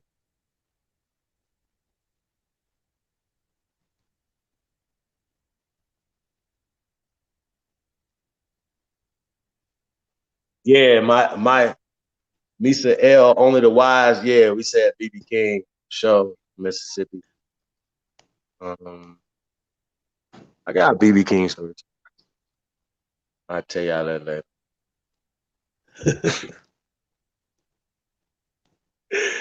we all knew functional crackheads. Matter of fact, have y'all ever met a crackhead that OD'd on crack? Ever? Nope. Ever, never. So nobody never OD'd on crack, ever. No, I don't. I've never heard of it. I've never heard of it. I've never heard of anybody dying from smoking too much crack. Now, people have had heart attacks and stuff like that or whatever. You know, I'm sure that if you do some things so long and you don't take care of yourself, you know what I mean? Like not eating certain things or whatever. But if coke is a natural product, right? It comes from the earth, and they've used this and they're still using this in medicine as we speak right now for consumption of people, right? And nobody's dead, right? But you're giving people Buck Roger numbers, right, for selling crack. Now, the flip side of that is you got pills, right? Somebody is dying right now from ODing off of pills. And a pharmaceutical company is never going to be held accountable for that, ever. I think that's interesting. I really do. I really do. I think that's interesting that nobody has figured out to say, yo, you know what? We got to stop these people from poisoning and murdering people. Like they're murdering people with these pills, and people become addicted to them because guess what? They're heroin based. So just because it's an appeal, you still popping heroin. Some people turn it into whatever, and then they shoot it because they're not getting high enough. So they want to break it down and shoot the pills. I'm like, oh, what do you? Nah, they break the pills down and they shoot them. Okay, shooting the pills. So you're shooting heroin, and they think that they're a little bit more better than a person that just went and got them a bag of brown and shot that up. You know what I'm saying? Or some China White. They think they better than them because a doctor put it in the pill for them. Because Pfizer or Eli Lilly or somebody put it in the fucking capsule for them. Get the fuck out of here. It's the same stuff. Matter of fact, that's probably even more potent because it's more refined. Y'all understand what I'm saying? You're getting more poison. So, you know, we're gonna have to do a whole opiate thing, man, and talk about that, y'all. And you know, I don't know if you guys caught the joint that we did with the Health Ranger. Shout out to the Health Ranger, man. I think his name is Mike Rogers. Shout out to him, man. I don't think that we talk about him enough. I don't know why he don't have more support from the community when it's a man who works for the FDA, or has a lab who's testing stuff, and he's come back and said, "Oh, we're testing these vaccinations that you're putting in your babies who's an hour old, and we're finding that these vaccinations and the things that they're putting in these babies are harmful to these babies' development." Shit. Come on, y'all. I and the Chief said Pepsi got babies in it. Damn it, man. Damn it.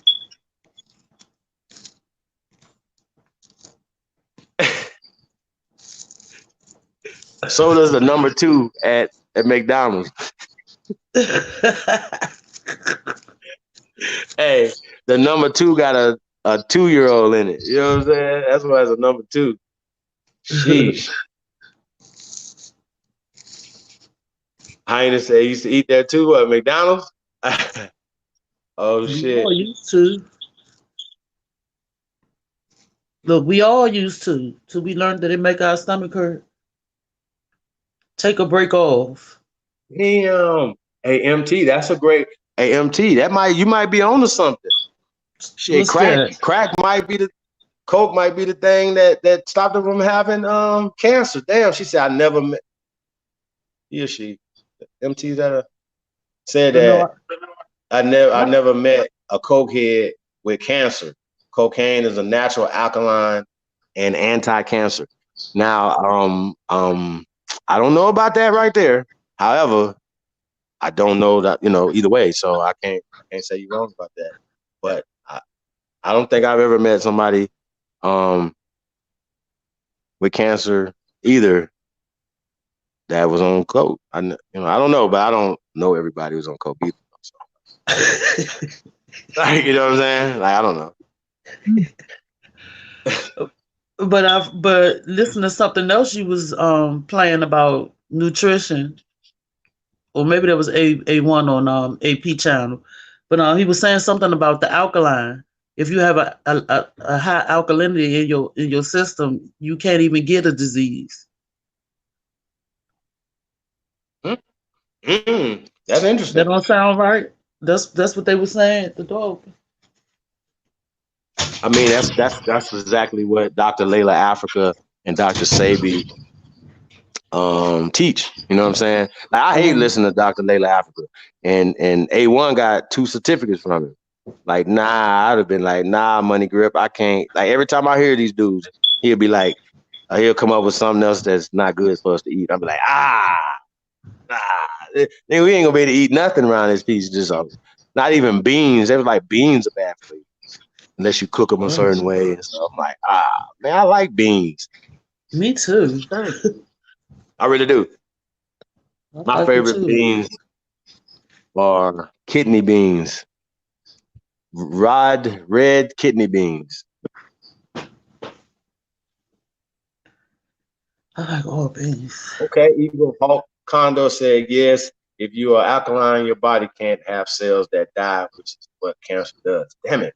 Cocaine is the next business opportunity.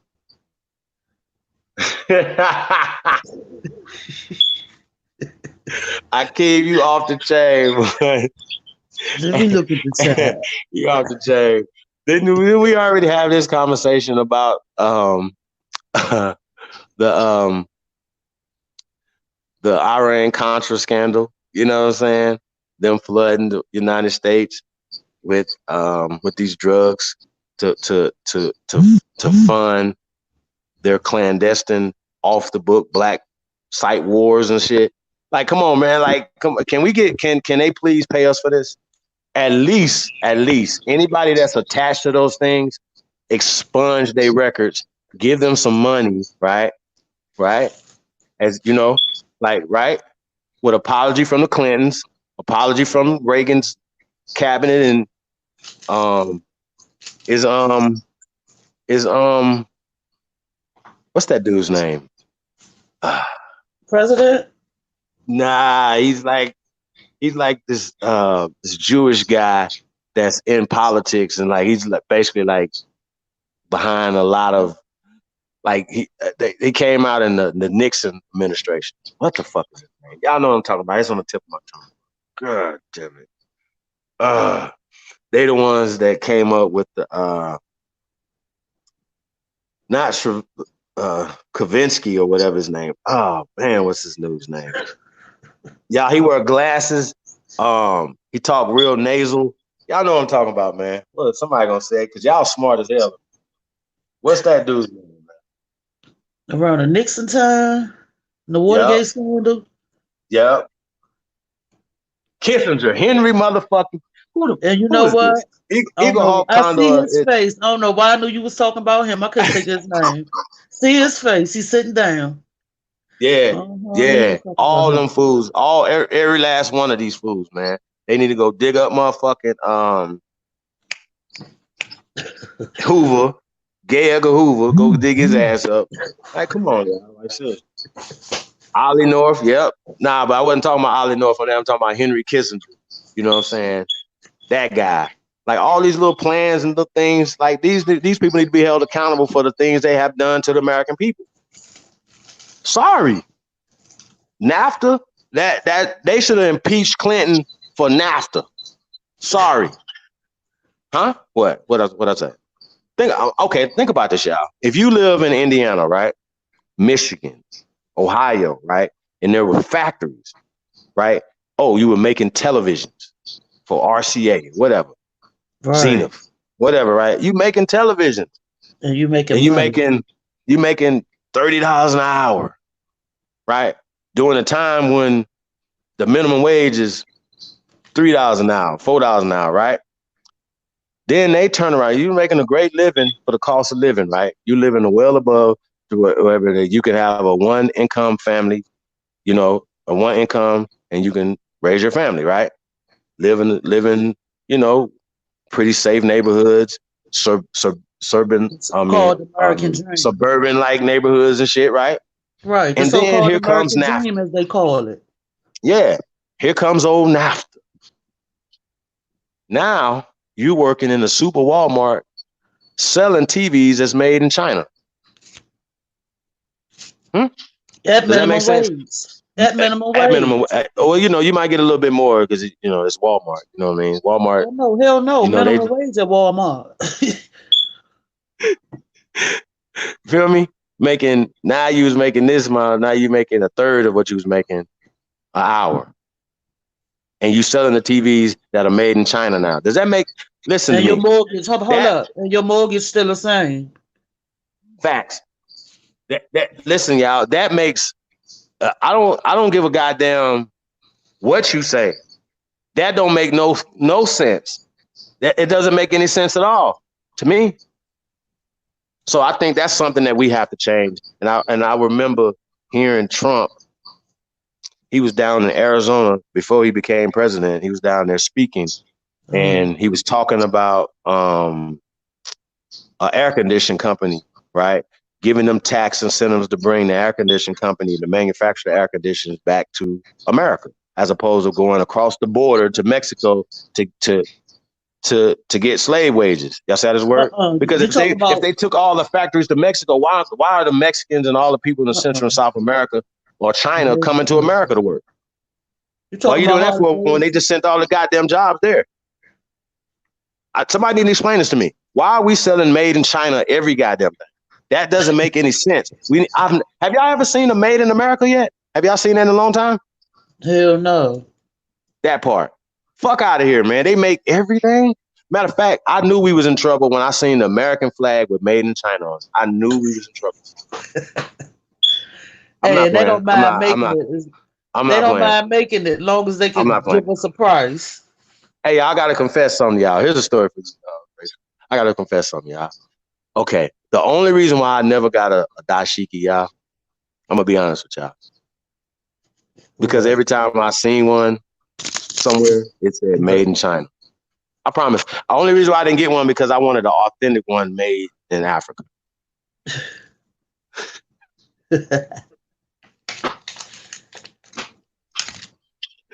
Oops, you got me.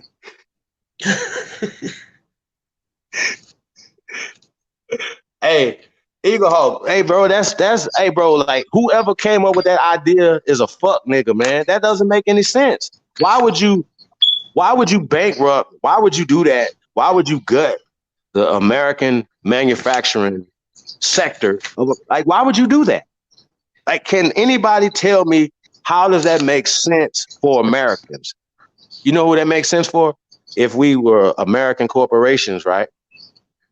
Who said, well, guess what? There's 300 other countries out there that, and we can go exploit and get even cheaper. Like, I guess minimum wage wasn't enough in America, nigga, for y'all. Like, you see what I'm saying? So you say, fuck America, right? So every homeless person you see, every person that's in destitute, every person that's struggling in America is because of the policies of these people.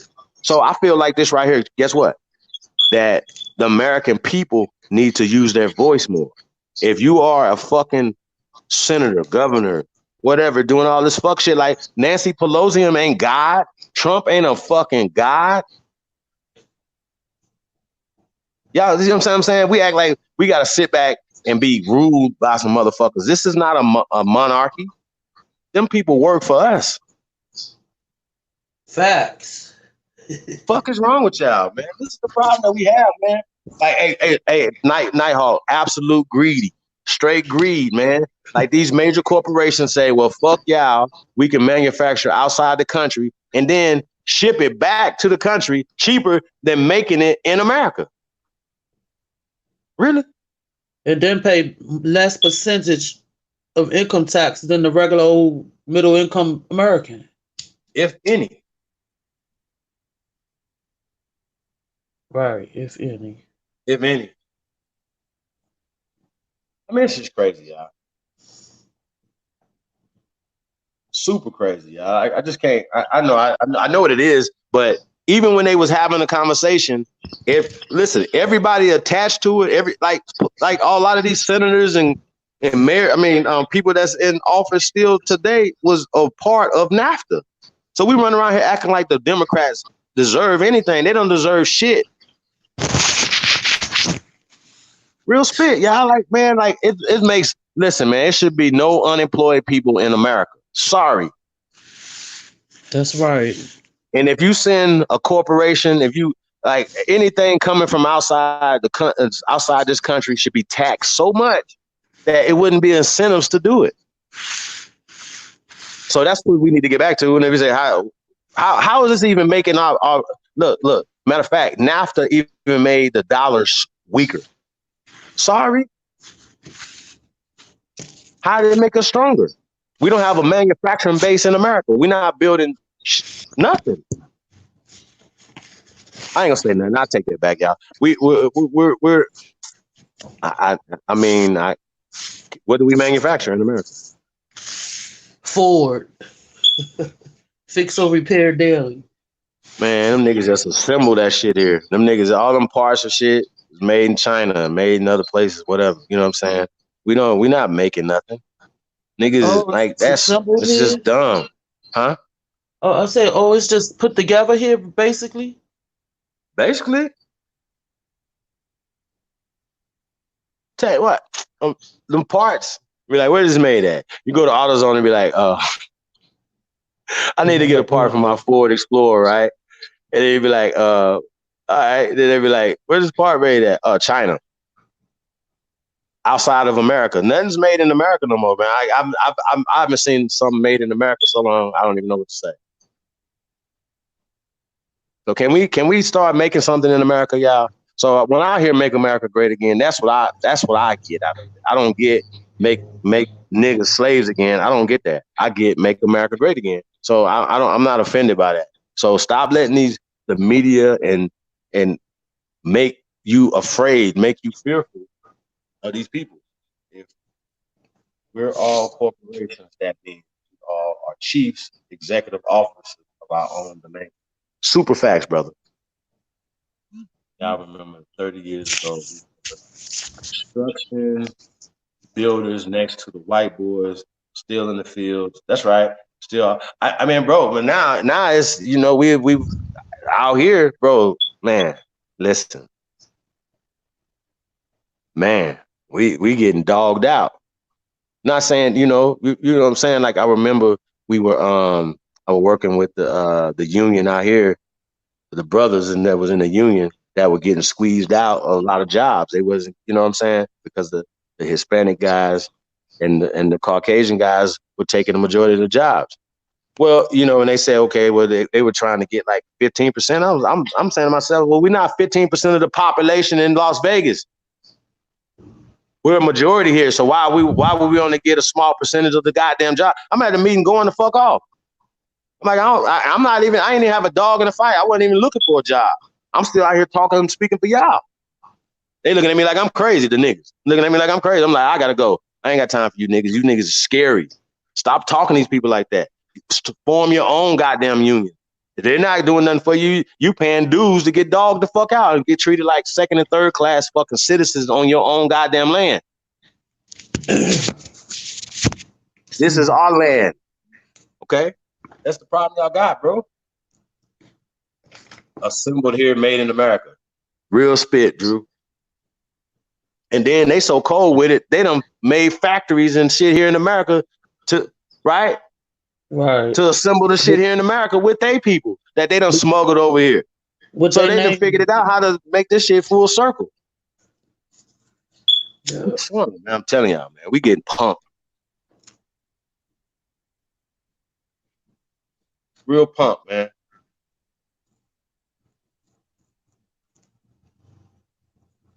Yeah, I think so too. Peace to my brother from another mother in the building, executive sessions in the building. He said he got him some popcorn. Yeah, man, this is a barn burner, man. Put the link in the chat room, man. Say if anybody want to come in. I think Libra son. Libra, my bad, bro. Mr. Brooklyn is back in the building. Yeah, Libra, links in the chat room. I texted to you too, Mr. Libra ain't even went through yet, Libra. My bad. It's still buffering, Libra. Yeah, I've been going in, dude. I was just listening for a while. Hey, y'all, this is gonna be a short one tonight, man. We probably do like 8 hours.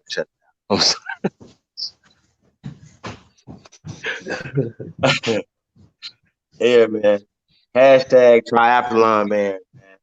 The greatest of all time, man. That's what it is. Y'all can respect that or check it. And y'all see it, man. We simultaneously broadcasting or podcasting from 2 channels, man. Y'all see it right there. Tribe Up Sports News and Entertainment. If you haven't subscribed to that, please subscribe to Tribe Up Sports News and Entertainment, man. We're gonna be working on both channels, man. So like I said, man, we're gonna be putting up content on both channels. So the sports news and entertainment is for sports news and entertainment. That's how that works. So if you're into sports news and entertainment, holla at me. You know what I'm saying? Let's get into sports news and entertainment. Okay? So if you're a sports head, you're an entertainment head, you're a DJ, you're an artist, man. You just a person that just like to talk about the culture. You know what I'm saying? One of the shows we developed is called the Top 5 Show. Meaning the top 5 dead or alive, right? But we're gonna be going through different things. Like, you know, we might talk about your top 5 movies of all time, your top 5, you know, whatever. Hey, I know Mr. Brooklyn and all the other brothers in the chat room remember this. Y'all know when we used to talk about, you know, like the pretty women, you know what I'm saying? From Apollonia to Vanity to Vanessa Williams, Angela Bassett. You know what I'm saying? Like we would have these kind of conversations. You know what I'm saying? So yeah, top 5, man. We're gonna have that show, man. And it was a show I was developing for radio, man. Shout out to Medusa. Shout out to Violate All-Star DJ Super. I know if anybody in the chat room know Medusa. If you're from LA, you should know Medusa. You know who Medusa is. The legend Medusa. You know what I'm saying? His sister's a legend in the hip hop scene, you know, pioneer in hip hop in LA, y'all. So shout out to Medusa. Yeah, and she been pushing this culture as well, man. So we'll have to do an interview with Medusa, man. Bring her over, man. Y'all check her out. If you haven't checked out Medusa, please go check out Medusa. The legend Medusa. She dope, y'all. I remember, I think like 2014, 15, she was 50 and still was got the 2 years in a row rapper of the year in LA, y'all. So that's how much work she was putting in, how much respect she get from other MCs and out in LA, man. So shout out to Medusa, yeah. What else we got there, man? That's hard. No, real shit. Like she got You shit said with she was. glasses, corrupt, like everybody, y'all. Like Medusa been around for a minute, huh? Oh, I thought you said she was 14 or 15 at first. You No, said no, she no. been That was in around. 2014 and 15. She was 50 then. She's Oh, in her 50s, y'all. Still killing it, but still winning rapper of the year in LA, y'all. Think about that. oh. That part. I think it's very impressive. It must be what she rapping about. It's All definitely of that. not an easy thing to do.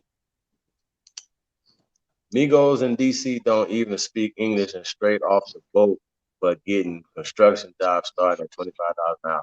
Facts. Bro, like, listen, y'all. I know a lot of times, man, we be saying certain things, like, because we be following behind the Democrats, right? You know what I mean? And they lead and these other people lead or whatever, right? But at the end of the day, let's just be clear. We're not getting these construction jobs, okay? Like I said before, Americans first. America first, okay? We are the first Americans. It should automatically, it says it's going to be 100 jobs. Off top, 75 of them should be ours. That's how I feel. And I don't care if you don't feel whatever way you feel it. I'm just telling you how I feel, right? Hey, If you come into the Hey, I'm negotiation gonna go saying, with well, I 80. think we should get Shit. 15% of it, they're going to negotiate you down to 5% or some shit. You know what I'm saying? That's how that works. Fuck y'all. We're not negotiating none of that. We're not coming from a position of power. You're on our land, building on top of our ancestors. Fuck is wrong with you? You have the nerve not to employ us to do it? Nah, we need these motherfucking government contracts to start building. We need these motherfucking municipal contracts to start building. Also, if you need to be investing in your city, municipal bonds. That's another thing. Not only buying land, but invest in your city. Become a owner, a shareholder in the city that you living in, man. Come on, y'all. Stop letting these immigrants come over here and take everything, man. Start building. That's what we doing, man. So we're not over here capping, man. We're not over here playing. So when we saying we're trying to raise $2 million, no, we're not trying. When we say we're raising $2 million for October, it's not just for we're not about to go get $2 million away to no motherfucking venues and no people like that. It's to build something for our people. Some infrastructure, some organizations, some institutions. So that's what this institution that we have created when it comes to the First American Council. It's an institution for our people to be the vanguards, to be the protectors of our people, civilly, socially, physically. This is what this is for. Goddamn. I don't know. Nobody else is coming around saying these type of things, saying, "Oh man, we doing this for the people." And there's all groups out there, man. You got 300 Gangsters. You got New Era Detroit, New Era Chicago. Go support them, man. Support the real, man. Stop supporting these fake ass institutions, organizations, bro. Fuck.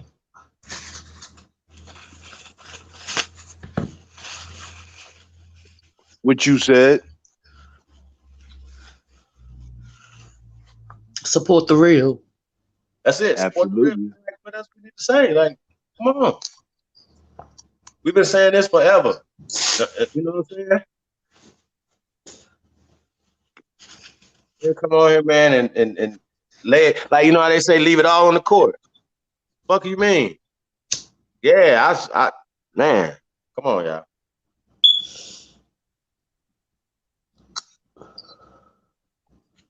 Great Northern. I mean, I like any kind of bean, but my favorite is kidney beans. I like pinto, man. Black eyed peas. Y'all make me. I want to go get some beans now. I'm about to put some on tonight. I'll have a crock pot. I'm about to. Hey, y'all. I'm sorry, y'all. I'm a lightweight chef, man. My father, my daddy is an actual chef. CIAA, all that. Like, he really a real chef, man. Like Shout out to the chefs. Like a real executive chef, man. So it just comes in the family. But also, he literally taught my mama how to really cook. You know what I'm saying? Shout out to my mama. But fellas, you know what I'm saying? I don't know if a lot of, hey, any brothers out there, if y'all know how to cook, can I get some ones in there? I'm talking about not like ramen. I'm talking about like, really Like could really throw cook. down. Yeah, like, my wife loves my spaghetti. Uh, shit, Don't everything I be cook. Now we ashamed. don't, and now everything is vegan now. So, you know what I'm saying? So I had to adjust to learn how to cook, vegan food. And really, with vegetables, you don't have to cook stuff as long. So it's Right. not as quick, you know what I'm saying? So yeah, you just kind of have to adjust the flavoring and stuff like that or whatever. But yeah, I love Beyond Meat. You know what I'm saying? Shout out to I haven't went there yet, but um Carl's Jr. got like the whole Beyond shit now. So not only the burgers, but they got, the Beyond sausage for the breakfast stuff. And you know what I'm saying? So I think that's dope, y'all. You know what I'm saying? That we have more options now, as far as the Beyond, the Impossible meat. And like we get so creative with it, y'all. Like we even just create our own. And so you make it with oats and mushrooms, you know what I'm saying? It's different textures. Once you get the texture right, it's just really because meat actually doesn't have any flavor until you put the flavoring on it. Think about it. Think hard. If you cook some meat without any seasoning, it's gonna take like shit, like nothing, right? So it's the same thing with that. So you just really just getting the texture. Once you can get that texture of a hamburger, for instance, I like burgers, right?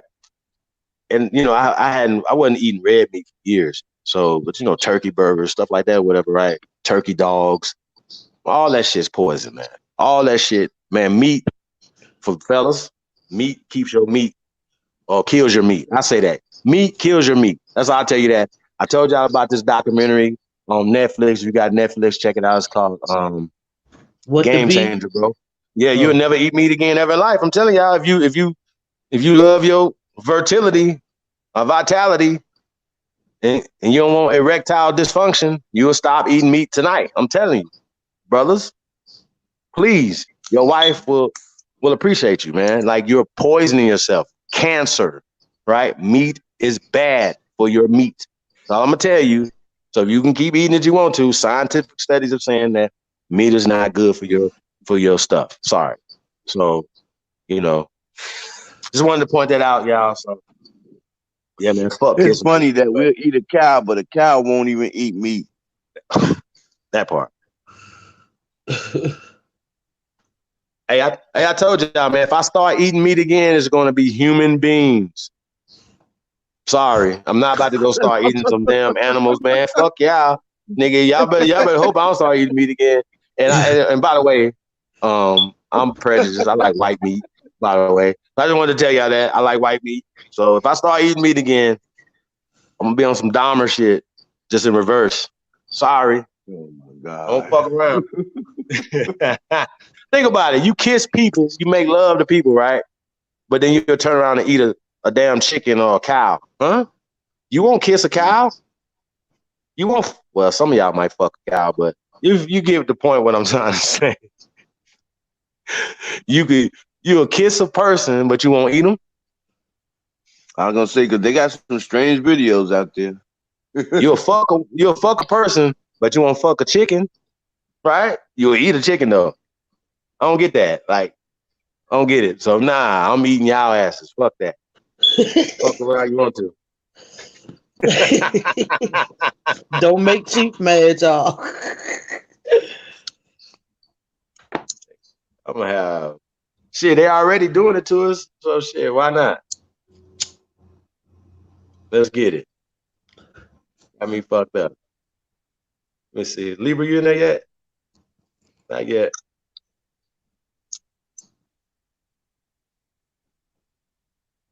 Bro, you can cook, huh? Big Chief, Nova, Night Hawk. Let me find out, man. Oh, I meant to say, don't be ashamed. My husband was a cook. Oh no, that's definitely, man. It's a good thing, man. I love a man that cooks. Put that on the screen. Yeah, hey, man. Y'all already know, fellas. Get them skills up, man. What y'all like to cook, brothers? Everybody, what's y'all favorite thing y'all like to cook, man?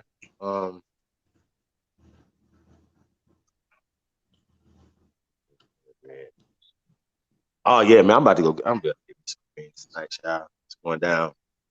Um, hey, Nighthawk said I gotta have my steak. Ugh. Hey, Nighthawk, after you watch this Game Changer, bro, you might want to rethink that, man. Real talk.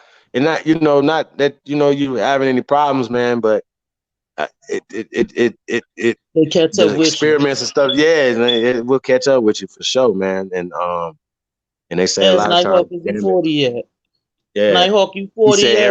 everything in moderation. Hey, Chief, I Tell make him this drop the white asparagus plates. with and salmon with mashed potatoes. Ooh, I like that Man, Man, type of meal. nothing. That's my No type of meal. salmon, nothing, man.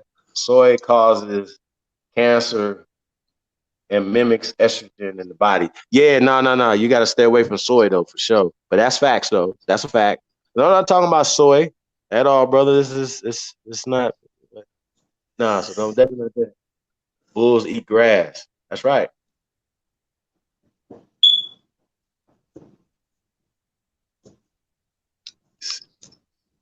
Oh is yeah, it I true love. soy I got ain't gonna like lie, a y'all. black? I ain't gonna lie, man. That's another confession, man. I love me some Chinese food, man. But like I said, my wife and shit. We said, fuck that. We can make this shit ourselves. So she done fucked up and started making egg foo young at home. I'm like, I ain't never going back to the Chinese. Yeah, it's all about the seasoning. That's all. I ain't never right. You just gotta get the right seasonings, man. We go down there to the to the Chinese market. It's over. I get the same seasons they got, and I make my own fried rice, and we make our own egg foo young, which tastes better than their egg foo young. And you I cooking make your this own stuff, mango. so I make this yeah. mango rice. That shit is good too.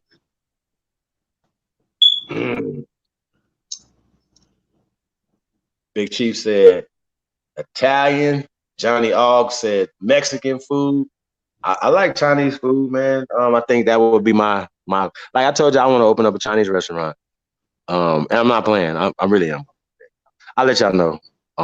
It's really gonna happen. Fuck it. We're we got a family business concept. You know what I'm saying? American Asian fused food. You know what I'm saying? So that's something that we're working on.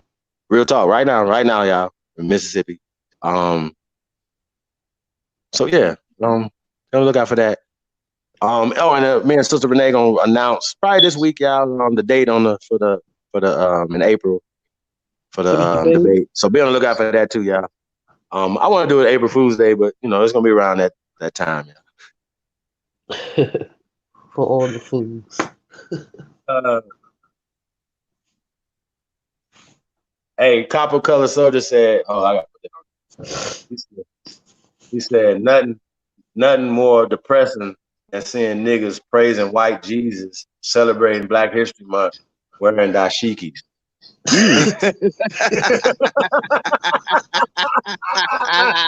The fuck out of here. Oh, Sister Bethy would have been dying laughing. Hey, Nighthawk said, I got about 5 kids. Yeah. oh, So I got 5 with him. oh my God. Hold on, Libra, I got you. That's crazy. I like that one.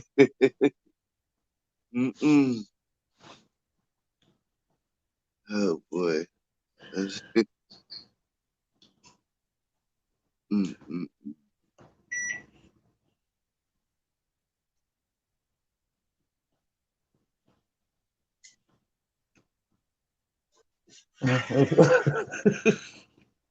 Hey, no, Nighthawk, I'm not saying that, bro. I'm not saying that, You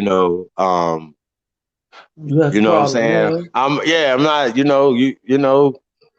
hey, I'm just telling you what the studies are showing, right? And like I said, And Game this, Changers a dope one because they had some young men who were in college, right? I'm just gonna tell y'all this part, right? There's some young men, 3 young men that was playing college football, right? And it wasn't no particular, it was 3 different, like, 3 different ethnicities, so to colleges. speak, right? Right. You know what I'm saying? And what they did was they fed them different foods, different days, right? And different ones had different food, and they put this little thing on them when they went to sleep to test out erections, right? How long, how hard, right? And they were basing it off of what they ate that day, right? And then they would test them that night. So when they ate non Non-meat. foods that non-meat, you know what I'm saying, they had longer, harder erections throughout their So sleep. their erections improved.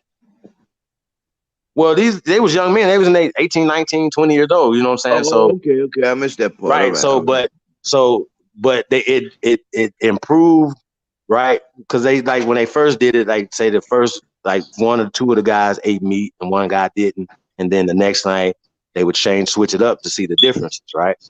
So when they ate meat, whether it was chicken, whether it was beef, whatever the case may be, when they ate that meat, they had less frequent erections, and when they had erections, they wasn't as long and they wasn't as hard.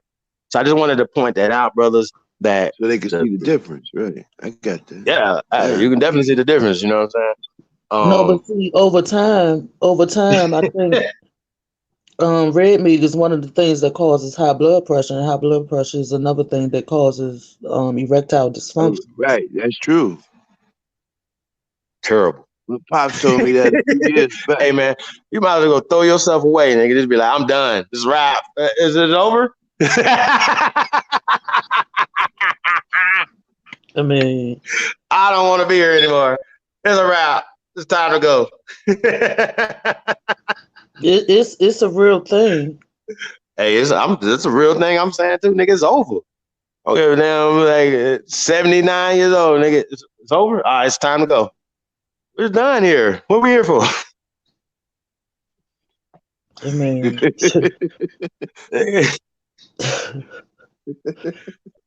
niggas be having little blue pills and shit, man. What is going on, man? Nah, bro, you eating yourself to death, bro. I'm telling you, these people are trying to kill you. Straight up. It's called population control. You heard? They trying to kill you through your belly. I got some partners, they be like, man, I ain't never not eating meat, bro. You sound crazy. You know what I'm saying? I'm like, all right, man. Like, hey. You know what I'm saying? Man, that would blow my mind that a touch from a woman couldn't. Oh, that would kill me.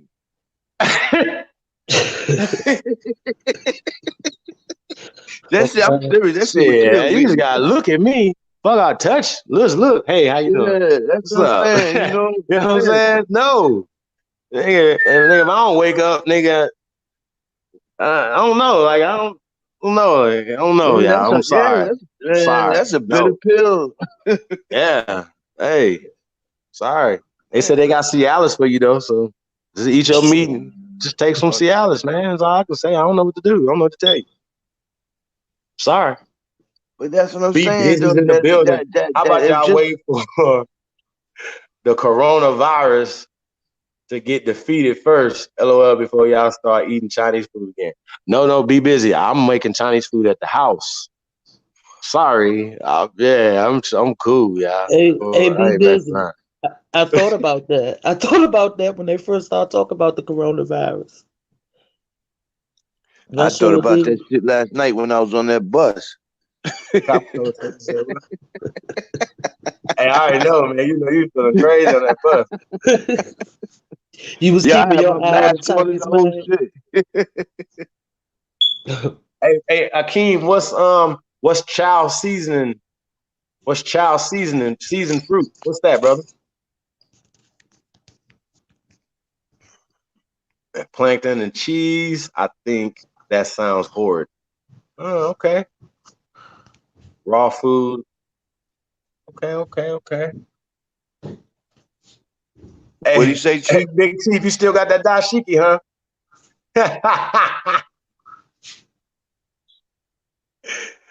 We eating Becky.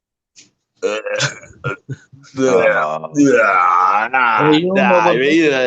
know, fucked up the church is funny, bro. Hell no. We are not eating Becky. Sorry, Becky. Is that why my wife makes steak all the time? Yeah, probably, bro. That's what she's doing. She probably, she trying to calm you down, Nighthawk. Yeah, I fixed his ass. Yeah, this nigga want to do it all the time. I'm gonna give him, what is that? When you eat tryptophan, nigga, you gonna be sleeping in the oven. You gonna wake up the next day and be like, what happened? Yeah, man, your body is it takes it like red meat for real. It's so hard to digest on your body, bro. And it fucks with your prostate, man. So this is all scientific, bro. Like that's one of the reasons why I stopped eating red meat. Shit, 20 years ago. You know what I'm saying? I just couldn't. I couldn't. That chicken, man. I was in love with that chicken, man. For real. Like and turkey, chicken and turkey, some Raising Cane. Sheesh. I used to fry some chicken wings to death, turkey man. wing. I like those. I had this recipe wings. for chicken, man. He said, I don't drink water with food. They say it dilutes your digestive juices. I think I heard that before too. Seriously. What's that? That you don't supposed to drink and eat at the same time, especially water, because it dilutes your digestive system. Yeah. Y'all ever ate late at night and went to sleep and woke up super hungry the next day? Because your body was resting and the digestive thing, that's why you get tired, because the digestive system is working super hard. You know what I'm saying? So when you're awake, you're moving and doing certain things. So when you're asleep, everything else is shut down except your digestive system, which is working overtime. You know what I'm saying? So yeah, man, y'all gotta. I'll go vegan instead of Viagra. I get old, brother. No, but what Hey, we saying Nighthawk, quick question, brother. How old are you, man? He said we get old. right? Because you look, I mean, not little, but your other pops might get older before you get old. Oh shit. I'm going to have to Let me ask my rephrase that.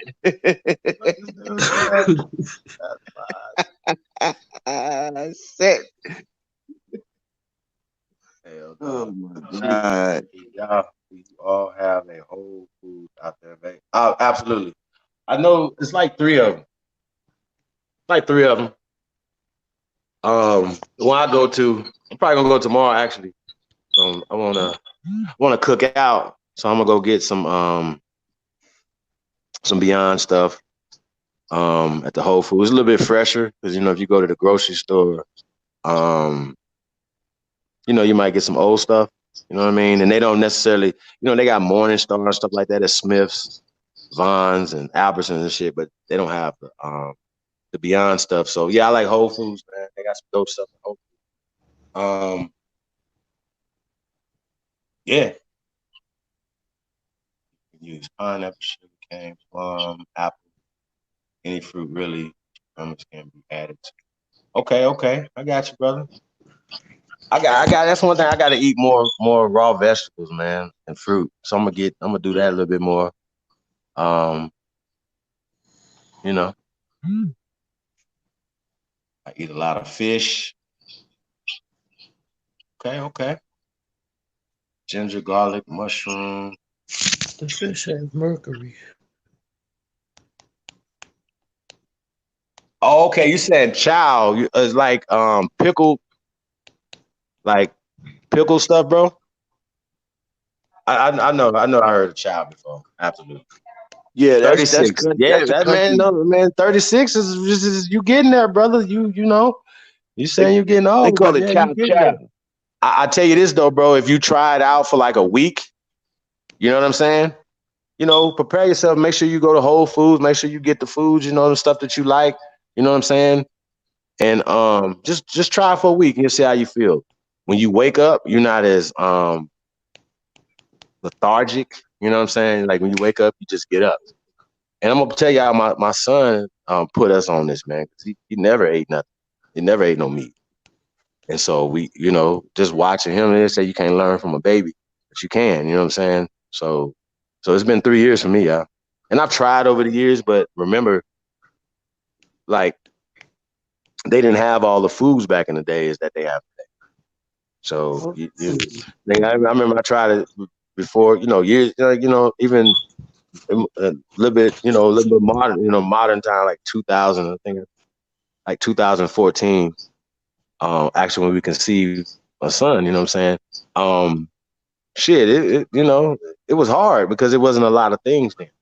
You know what I'm saying? So definitely in the 90s wasn't nothing out there. You know what I'm saying? Early 2000s wasn't nothing out there. So, yeah. So you got more stuff out there now, more options, healthier options. You know what I'm saying? Oh, and then my favorite restaurant, like I said, when y'all get out here, man, it's called Modern Vegan, and my other one is it's a toss up for me, y'all. But Modern Vegan is it's a little bit better than Cafe No Fur.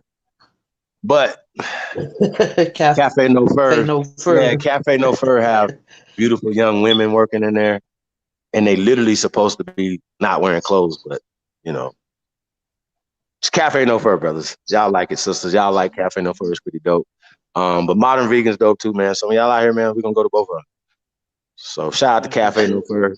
Yeah, hey, well, Cafe No Fur is in Chinatown, and Modern Vegan is near Hard Rock. You know what I'm saying? So two of my favorite spots, man. There's a couple other ones, but those are the better ones for vegan food in Las Vegas. It's a few other ones, but those two are pretty dope, y'all. Yeah, it's going down. Hey, Chief, I heard you say something about child. Yes, the brother Akeem is in here talking about child. Yeah, if it's what I think it is, down in Tennessee, my son's mother, people is that out of Pulaski, Tennessee. Anyway, they made this thing called chow chow, and they eat it with That's what like I'm talking about. greens. They eat it with like greens and beans and but the first time I had it, I was like, damn, this is fire. I had never had it before, but it's like almost like a relish type of. It was good though. That's what's up. But country people always put it together though. You know what I'm saying? Southern people. Hey, Akeem, we just called you country to the motherfucker. Hey, I tell people all the time, I'm a Southern gentleman. I'm not country. I had to clean it up. You from New York. Anything outside New York is the South. I remember we used to be out in New York. They'd be like, "Yo, we from Chicago." They'd be like, you know what I mean, or some of my partners or whatever. We'd be out, doing our thing or whatever. They'd be like, "Oh, y'all from the South." Like nobody. They would never be like anything outside New York is the South. I'm sorry. You got They'd be like Detroit. Oh, you from the South? That's messed up because you got a lot of people in New York that think that way. Never been out of New York. Everything outside of New York is like South. Country. Yeah. You already know. I already know how you think. I already know how you New York cats think. You from Brooklyn too? Ah, hell no. I already know. What'd you say? I said, you from Brooklyn. So you Brooklyn cats think y'all better than all the other boroughs for sure. Yeah, because we get around though. Oh, y'all ain't scared to cross the bridge, huh? Not at all. You see, I'm down in Kentucky. Yeah, man. Shout out to New York, though, man. All 5 boroughs. Yes, sir. That's what's up, man. I love New York too, man. Love it, man. I just love it feels like hip hop. Like everybody is walking around, moving like around. they listening to hip hop or something. You know what I'm saying? Everybody can rap. You go to the bus driver, be driving a bus or the train or something. You be like, hey man, you can rap? Like, yeah, you'll start. Like everybody can rap, man. In your state, huh? Let me tell you something about my sons in your state. So we goes to Las Vegas, right? Yeah. So it's me, my sons, my 2 sons, and their mother. So we walking down the strip, You know, me and her walking together, and my two sons is walking together, but they lagging behind us. So we and her like trying to figure out why the hell these little niggas lagging behind us so much. We look back, they still behind us. They laughing and giggling and shit. Come to find out, they was collecting all these cards from the prostitutes. Oh, so-called They, business cards. they had a whole stack of cards. Oh my God. They was about let's see. Darion was I think about 12, so Darius had to be 16. I was like, man, these dudes, we when they caught up to us and we seen what they had in their hand, me and his brother fell out. Oh my God. I mean, it's definitely Sin City, y'all. Like, like when you go to the strip, right? Like it's just like a gang of essays, right? And they just regular clothes and shit. Some of them be having different stuff on or whatever, right? Little shirts and shit, let you know that they doing something. But they just throw the shit at you at this point. They just be walking, you just walking past them, and they just throw these. And, and if you look, and if you hand it to them, right, it's like a little flyer, right? That's the size of a business card, and they have a naked woman on it and shit. You know what I'm saying? On the other side, they'd be like, "Yo, you hit this number, whatever." Yeah, I'm just right there. Like this is, it's definitely a thing. I don't know how they get paid, you know what I'm saying, or whatever, but Yeah, they see, just hand them out. Just hand them out. This is a few years ago too. So, but I mean, they had the It's pictures high of the tech girl now. on the card and all. Yeah, it's high tech now. It's still the same. Oh my God. Yeah.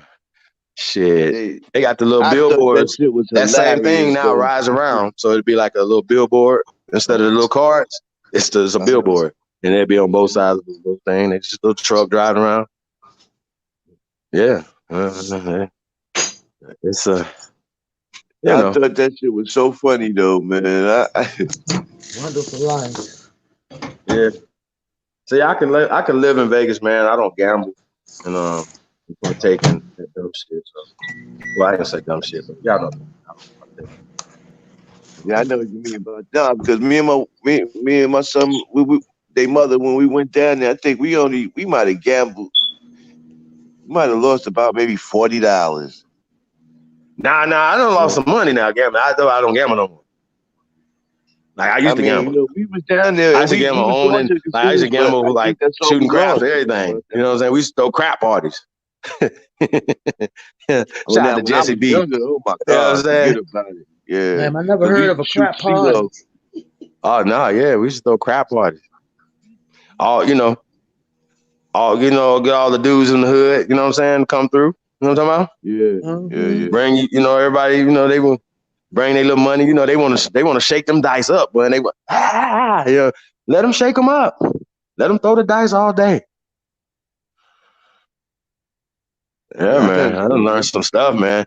Like and usually like say it's like 3 or 4 dudes that all working together. I'm gonna put y'all up on game, right? If you shoot dice, CeeLo, whatever, right? Don't do it. Like unless you're a part of the house. You're part of the like 3 or 4 dudes is working against everybody else. They working together. Betting together, betting against, you know what I'm saying?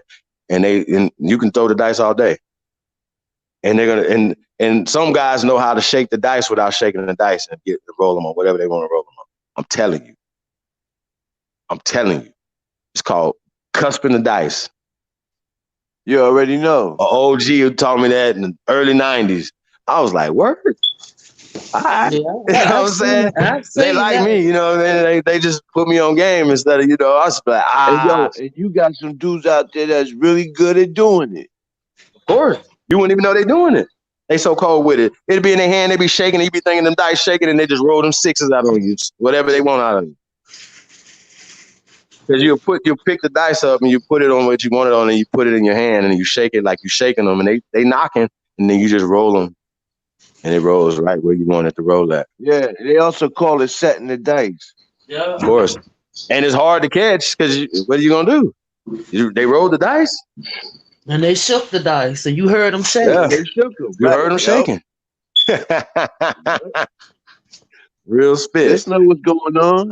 Yeah, man. That's why I had to stop gambling, man.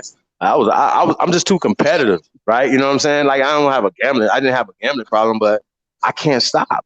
And you can't beat Trump M. You can't beat Steve Wynn M. You can't beat the Stardust motherfucker. You know what I'm saying? You're going to lose. So, some people can go and have some fun, man, and and you mess around, you know what I'm saying? And you have some drinks, like you can come to Vegas and drink for free. So why not come in there, throw you some money in there, whatever, you know what I'm saying? You mean come in here, have some fun, put $100 in there. I'm just too competitive. I'm gonna keep going. I want to win. You know what I'm saying? So I know I have that type of personality, so I'm not gonna do it. Sorry. I came out here before I moved out here, right? I didn't even get it. I was gambling in the airport. Yeah. Damn, Chief. So I got off the plane, nigga, it was like, what? They got a casino in the middle of the fucking before you get they still got it right now. You come to Vegas, man, you can gamble at the airport. They got the slot machine in there too. That's what I'm talking about. So I was like, what the fuck? Oh, shit. Why you waiting on your baggage? Them damn slot machines be calling you too. Yeah, man. Shit, you can go to the grocery store, and they have like in the grocery stores here, right? A lot of them, not all of them, but most of them, they have like a little casino in the side, and you just go in there and gamble. 7-Eleven got slot machines in 7-Eleven right now. Like, you go to 7. I went in this restaurant. It was for like a little breakfast restaurant, and they had slot machines at the counter. Man, everywhere, bro. Like that's what it is. Like PTs. What you talking about? Where you come in there and you could drink for free. You sit down at these taverns in Vegas, y'all, and they have like the little, had the bar, and on the bar that you're sitting at is like Video slot machines, screens? like video screens right there, and you right there drinking, all smoking, drinking. You know what I'm saying? You can go play some pool, come back and get you another drink and gamble. As long as you gambling, you can drink for free. Drink free. And of course, if you're drunk, right? Time's gonna go by fast. You know what I'm saying? You having fun already. So they know what they're doing. And here, y'all can have all the alcohol you want. Here you go. When you want another Heineken, let's go. Put some more money in that machine. Man, I've been there, like when I don't drink, it's like I drink maybe every other year or something. Like I don't really drink like that. That Firewater, and I'm not a mean, I just don't like to be out of control. I say that, yeah, man. But when I used to drink though, I want the best. I'm gonna poison myself with the best of poisons. Hey, what was that? I ain't about to go get some rock gut, nigga. Nah. I remember, man, in high school and college, man, we was on that Paul Masson. When we started getting some money, I didn't know. We went there because Tupac said, "I'm drinking Hennessy on the lookout for my enemies." Nigga, we had to go get us some Hennessy. And niggas upgrade from there, you know what I'm saying? We need them black bottles, you know what I'm saying? Need that B-Sop. Trust me, man. I fucks with liquor. I mean, I ain't gonna speak on it. Well, we'll see. We'll have some fun, man. We're gonna have a lot of fun, y'all. I believe in enjoying your life. Like I said, everything in moderation, Nighthawk. You know what I'm saying? Everything in moderation, bro. But I still gotta tell you the pitfalls. Who tripping, Carlene?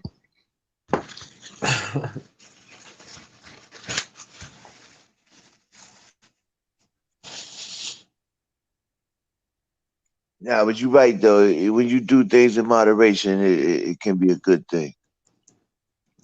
Huh? I said when you do things with moderation, it could be a good thing. Mm-hmm. It's when Original Intellect said alcohol/liquor also causes erectile dysfunction. Wow. Nah, not that motherfucking bumpy face though. Intellect, not that bumpy face.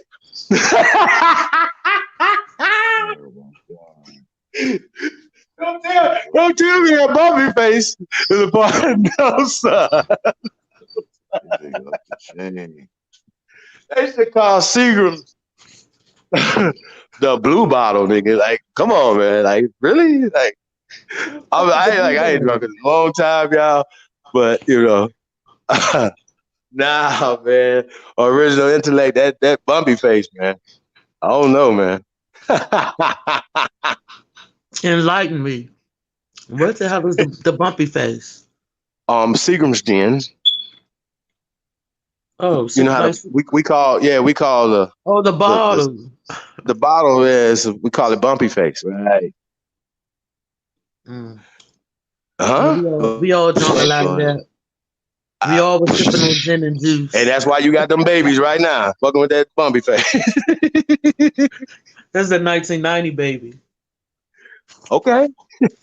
I mean, that's about right when we was drinking bumpy face back then. Hell yeah. Damn. Bumpy face ain't no joke. Hell no. If you happy, you're gonna be extra happy. If you mad, you're gonna be extra mad.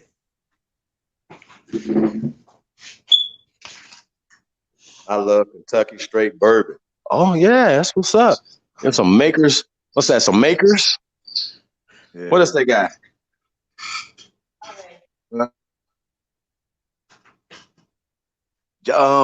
Jack Daniels. No, that's Tennessee, but they got damn, they got a couple other joints. I think Walker. Is it Walker? Johnny Walker Road. Johnny Walker Red. Yeah, Johnny Walker, and I think what's the name is from Tennessee down this way too though. Jack Daniels. Yeah, Jack Daniels. Yep.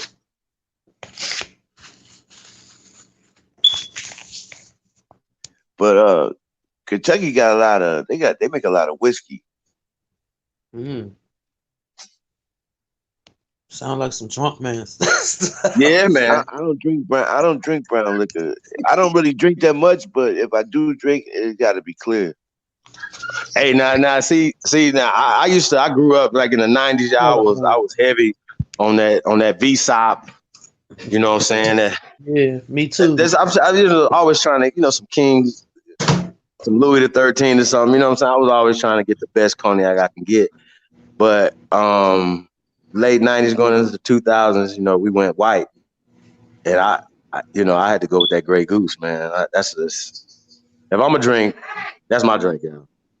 Let me give me a Grey Goose martini, shaken not stirred.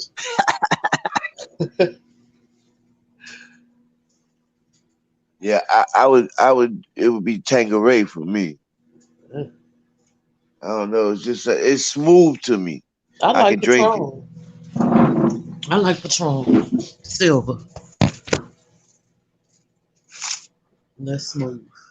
My brother-in-law drinks that. That 18 something. 38, 28, 18, 28. Yeah, what up? 18, Yeah, he drinks that. But he like it though. He be buying that shit like crazy. I don't know what's in this shit, but yeah, those that buy it like crazy.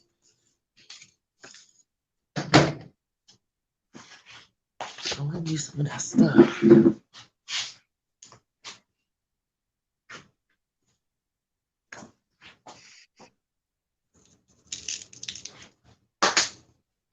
Back in the day when I was a drinker, when I had a bar. Yeah, the bar system? Yeah, man. I said back in the day when I had a bar. I like Douce. I like Douce. Douce's good, smooth. Hey, but matter of fact, it was a cognac company that I had a partnership with back in the days, man. Shout out to Palmois. It's actually owned by an Aborigine in America, but and it means for me, right? Palmois, right? And it's out of New Jersey. I'm about to reach out to that brother, see if he's still doing his thing, right? But he imported, some cognac from France, super, super smooth. And the bottle was like sleek. And, so for women, so that was the marketing strategy that he had to market it, for women, right? That was the concept. And, brothers isn't going to buy the sisters what they want.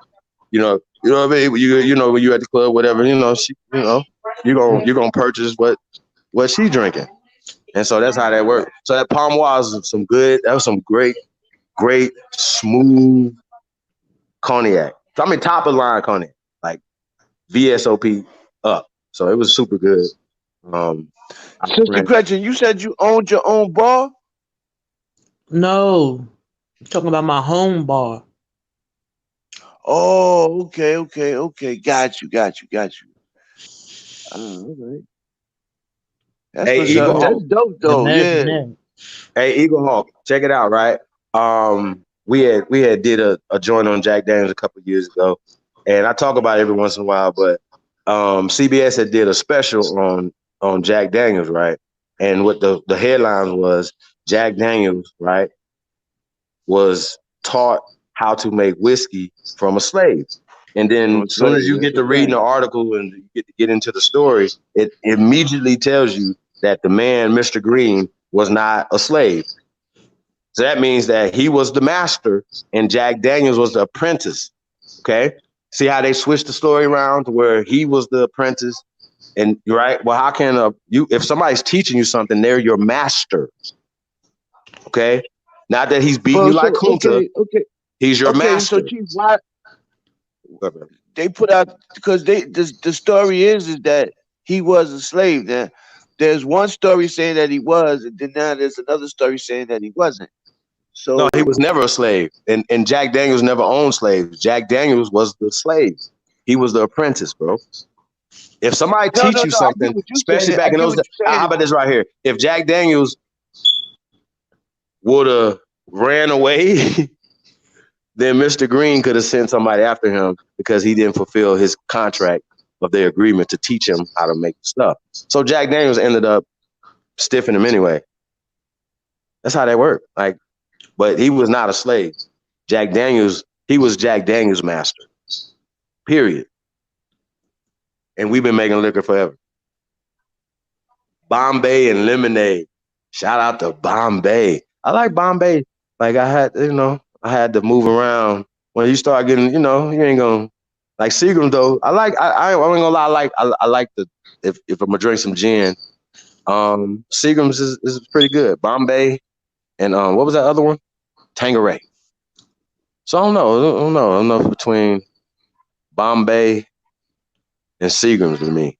But gin is good. It's okay. It's some gin and juice. What's we got? But that's why I like Tanqueray though. They make gin and they make vodka. Oh yeah, they do. Absolutely, they do. They got into the vodka game too, didn't they? Yeah, man. Did. I used to make the best moonshine. R.I.P. That's right. Rest in paradise to Johnny Aug's grandmother. Used to make that good moonshine. That's what I'm talking about. Now they making moonshine now and getting paid off of it. Shit crazy. Mm-hmm. So my Indian blood can't take it unless I build up a tolerance. But when I drink, I would do 10 to 12 shots. What the fuck? Of rum and coke at the club. Wow. Damn, Eagle Hawk. 10 shots. Yeah, that's about right. Damn. Every day, 10 minutes, take a rum and coke shot. Damn. I've done that before. Damn. White Hennessy, boy. That's where it is. Ooh. Yeah, man. Shit, 4 shots and I'm sitting down somewhere. What? Shit, 4 shots. I'm going to sleep for 2 days. Damn. I mean, 4 shots back to back. I'm sitting down somewhere. Yeah, Eagle. Yeah, Jack Daniels was the apprentice. So that made Mr. Green the master.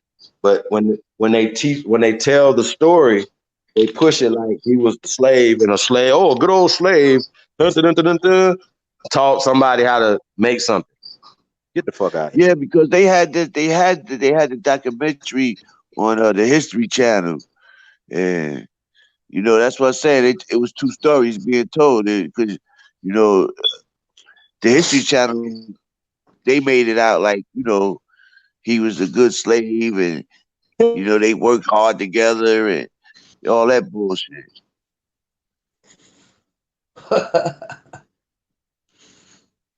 Yeah. But you know, you gotta that History Channel, you can't you gotta dodge the hijacks on that shit.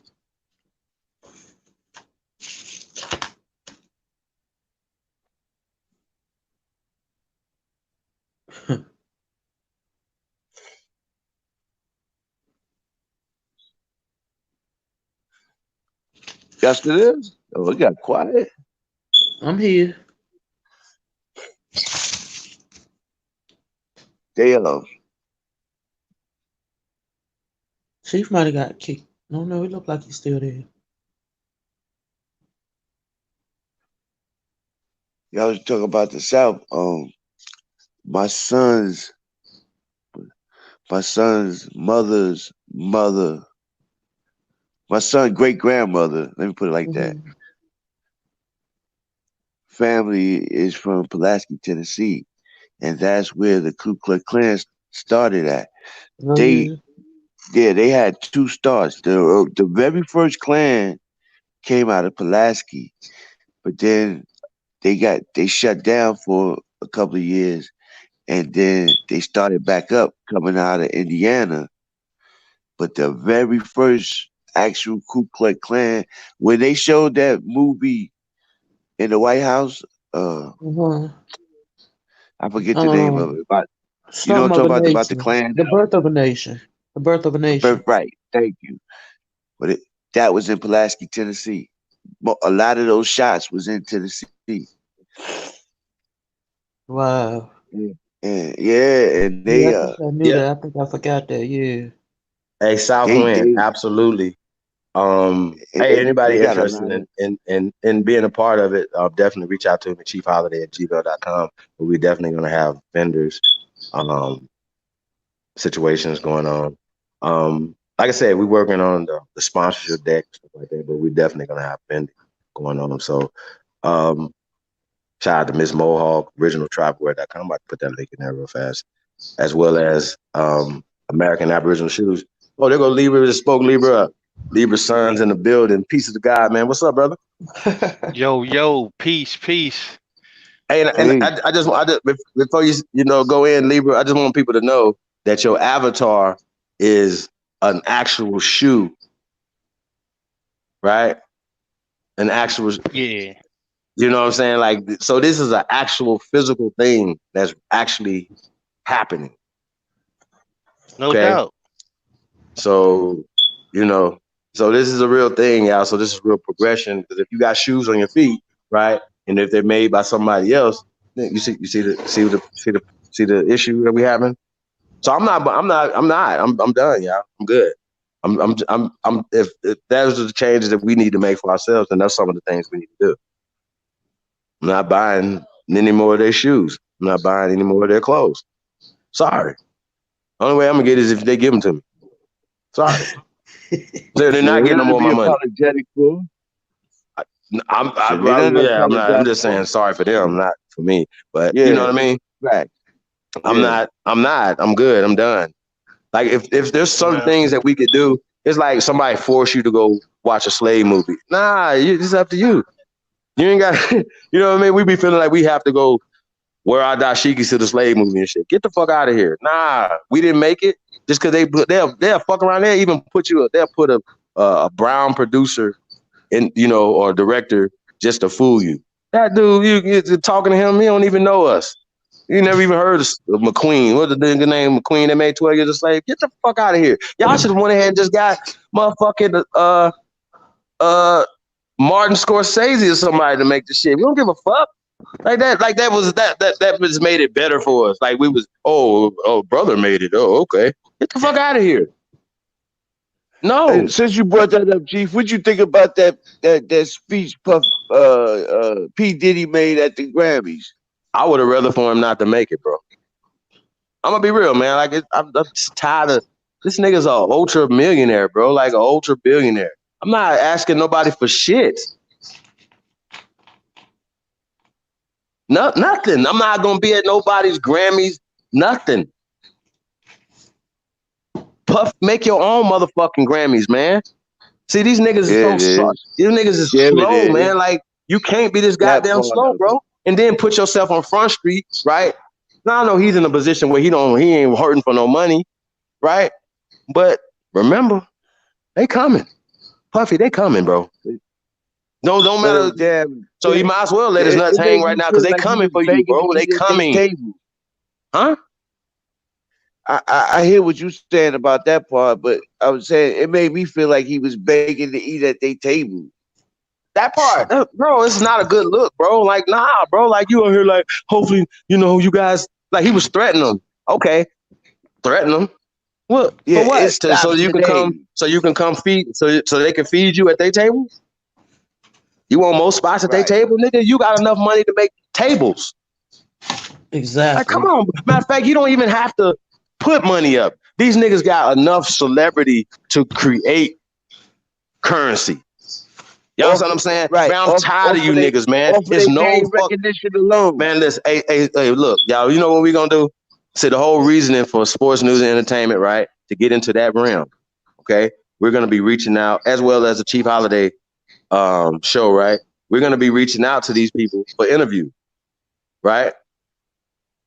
I don't want to hear it. Hey, listen, I'm putting every motherfucker on blast in the so-called conscious community, as well as them motherfuckers is not in the conscious community, right? If you ask us for for an interview, I'm gonna cuss you the fuck out, and then I'm putting your ass on blast. I'm telling you, because I don't give a fuck if they pay you. We don't have the money to pay you. You got to give back to the people. We're not giving you a quarter for a goddamn interview. A quarter. Not giving you a quarter. Nobody. So I don't give a fuck who you are, what you talking about, how good you could talk, how many people you can bring to the table, man. When you tell us that we gotta pay you for an interview, I'm gonna cuss you out and I'm gonna make a video about you. And I'm gonna bang on you every time. If I see you in the streets, I'm gonna fight you. I'm sorry. I'm dead fucking serious. Because at this point, like dog, I'm telling you, man, like they don't care about their own people, bro. They say they do. These niggas don't give a fuck. They just put $1 million in a strip club in Miami, bro. $1 million. Damn. Puffy's a part of that, but right after you done said this speech at what's it called, you in the fucking Miami throwing $1 million in a strip club, bro. You ain't no. Come on, fam. Stop it. They might look like that's giving back. No, nigga, it's not. Sorry. I'm glad the sisters got that money, though. I gotta say that. I really do. So shout out to those sisters. You know, it's He tapped got a in. charter You know, school up in Harlem, right? they need that money for their babies, y'all. That's the only good thing that come out of that, y'all. To me, what'd you say, brother? He got a charter school up in Harlem, right? But Oh, it's really? not. A lot of people think. A lot of people in New York, I should say, think that it's only his, but it's not. It's other people involved in that school too. So That part. but yeah, he get a lot of recognition. He ain't gonna for send it. his children to that school. I mean, but it's a real nice building and all of that. But you're right. He's not gonna send none of his there. I won't listen, y'all. I want for you what I want for mine. Right. Sorry. I'm not about to go make you something that I want for me. Sorry, I'm not gonna do that. If I won't put my children in school, I'm not gonna make that school. Sorry. Your children in school? No? All right, well. Where your children go to school at? Why? So am I being overly critical, or am I just telling like it is? At this point, we have allowed fuck niggas to be our leaders. Sorry. You don't need a leader. You need to just get up and do something for yourself. So like I said, when we talk about, hey man, support the brothers shoe company, man. That's what I was going to say. Sisters company. Cut the check, nigga. Hey man, support the real, man. Like that's all we're saying, man. Support the real. Why we got to keep saying that? Like, ain't y'all real? I don't need to be talking about, oh, we don't care about the little fiat dollars. Okay, well then use them to do something for the people. Do something for your people. Like I'm saying, Puffy, these niggas is never gonna be able to see the end of their money. And if you do, like, if you're giving without any expectations and getting back, you're gonna get even more. So these niggas is in a position, the Jordans, all these people, they in positions to do extraordinary things for the American people, y'all. and they're not doing it. I'm saying bring jobs, bring manufacturing, bring shit back to America. If I'm doing a deal with Nike, right? If I'm Zion, if I'm Jordan, Kevin Garnett got a $200 million fucking deal. Okay, I don't want a $200 million deal. I need y'all to make a factory or something that's going to employ people in my community. That's what I'm gonna do. How many jobs can we create in Akron, Ohio? That's what I'm gonna do. How many jobs can we create? Well, Kevin Garnett from somewhere in Texas. How many jobs can we create in these motherfucking impoverished neighborhoods? Instead of you motherfuckers putting a bait truck in the hood in Chicago, do something to sponsor those children to be better and to be greater in that community so they won't be murdering each other. Motherfuckers. Right. Fuck is wrong with y'all? Man, look, if a Brinks truck or something pulled up in the neighborhood, like, come on, I even be walking around that motherfucker looking in it like, no, y'all, I don't know about this. Like, come on, don't do that to us, man. Like, come on, bro. Like, niggas is starving out here. Niggas is hungry, especially these babies. So why would you entrap the babies like that? That automatically should have been a no-go off top. Don't put no motherfucking Nike shoes in the community right next to a basketball court that was created for the babies, for these children to keep them out of trouble. Shit is bonkers, y'all. Lieber, what it do, brother? Let me put this link in the chat room. Oh, go ahead, Lieber. Nah, man, I'm just chilling, man. You know what I mean? But yeah, what you're saying is all true, man. All facts. You know, people, man, for whatever reason, is still caught up in this fantasy land. You know what I'm saying? So they look at these people as leaders, but they not really leaders. They just entertainers, man. They for entertainment purposes only. And these niggas ain't got no love for the people. You know what I'm saying? Because, you know, they ain't built like that. You know what I'm saying? They only loyal to themselves. Yeah, I mean they love to do by their records. Yeah, but you know, they just on some other shit. You know Shout what I'm out to saying? Beyonce. Yeah, they I'm just not on even some other really shit, man. a I Beyonce mean, fan, but yeah. But I mean, it is what it is, man. You know, it's like they had a means to do shit, but you know, it's where your mind is.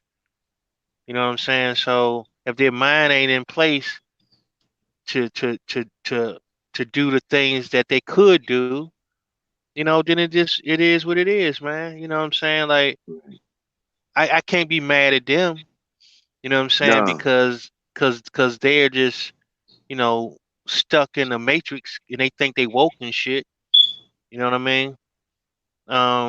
who that? The Or celebrity? you know, they might just have another Right. agenda and shit. I don't know.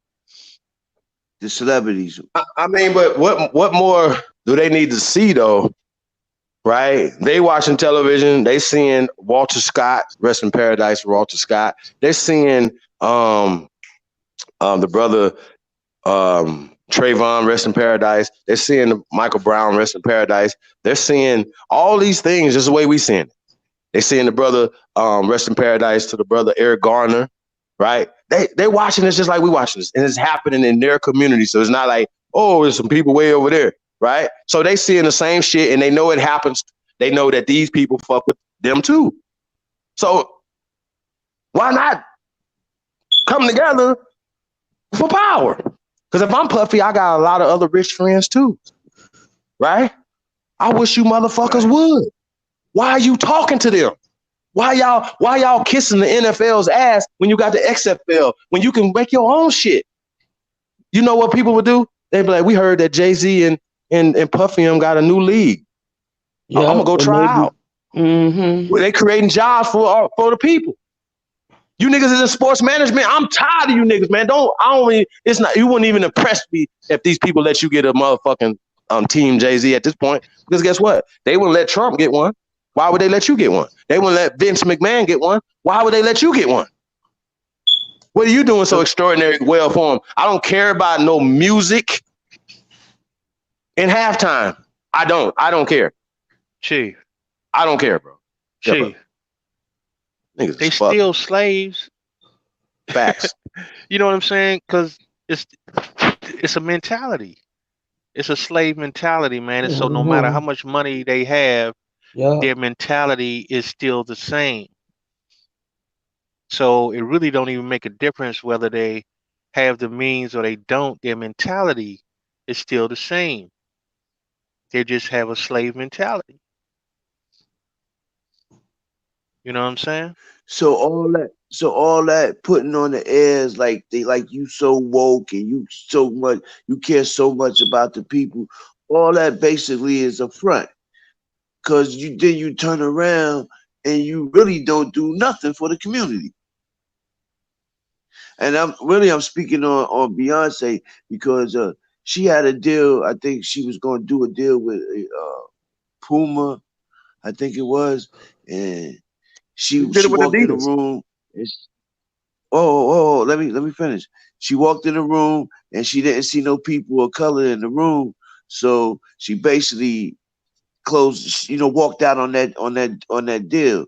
And couple of days later, Adidas, she came up with the deal with Adidas, and she went on and made it.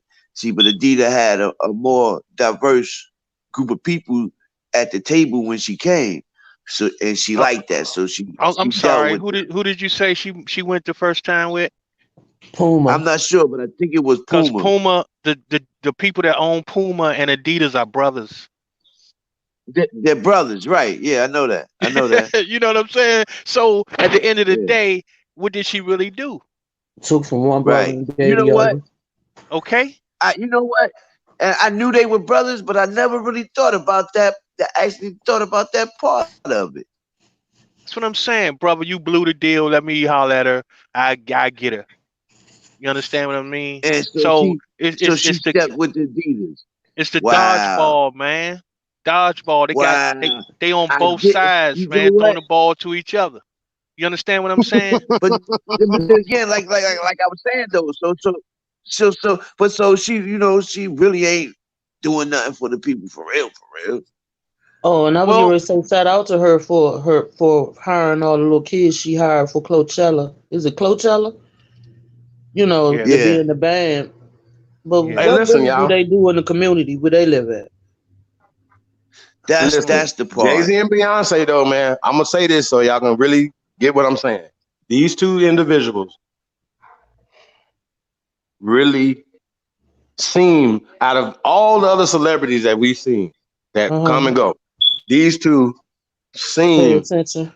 seem the most genuine of all of them, y'all. And I just gotta say that. I gotta keep it real. Um, so I'm just saying, and they've been around for a while, y'all. So their track record is intact. Like, you know what I'm saying? I still don't understand the Baphomet stuff, but we'll get back to that. I can look past that right now. You know what I'm saying? We'll I have mean, that conversation later. But I still see these Chief, people I hear doing what you're work, y'all. saying. I'm just saying. And they don't even want to I hear advertise what a you're lot of time. saying. Huh? But it's like what Sister Gretchen said. What do they do in the community? And what I mean by that is like Jay-Z is from Marcy Projects. He has never even did put up a fucking basketball hoop in them projects.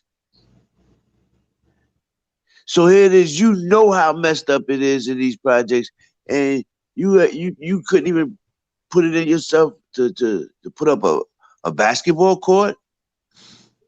Well, maybe he'd rather work on policy, the policies I that most mean, Well, I mean, affect. he was a part of them coming in and gentrifying Brooklyn, though. Let's be clear about that. You know, they use him, his face. You know what I'm saying? Yeah, well, that whole Hey, court, Jay Z, man, with let's let's Clark Clay, let's open hold up let's that though. start whole us a Clark Clay basketball deal team out here in Las Vegas, man. We can call it the Las Vegas. Hmm. Nugget. How about gods?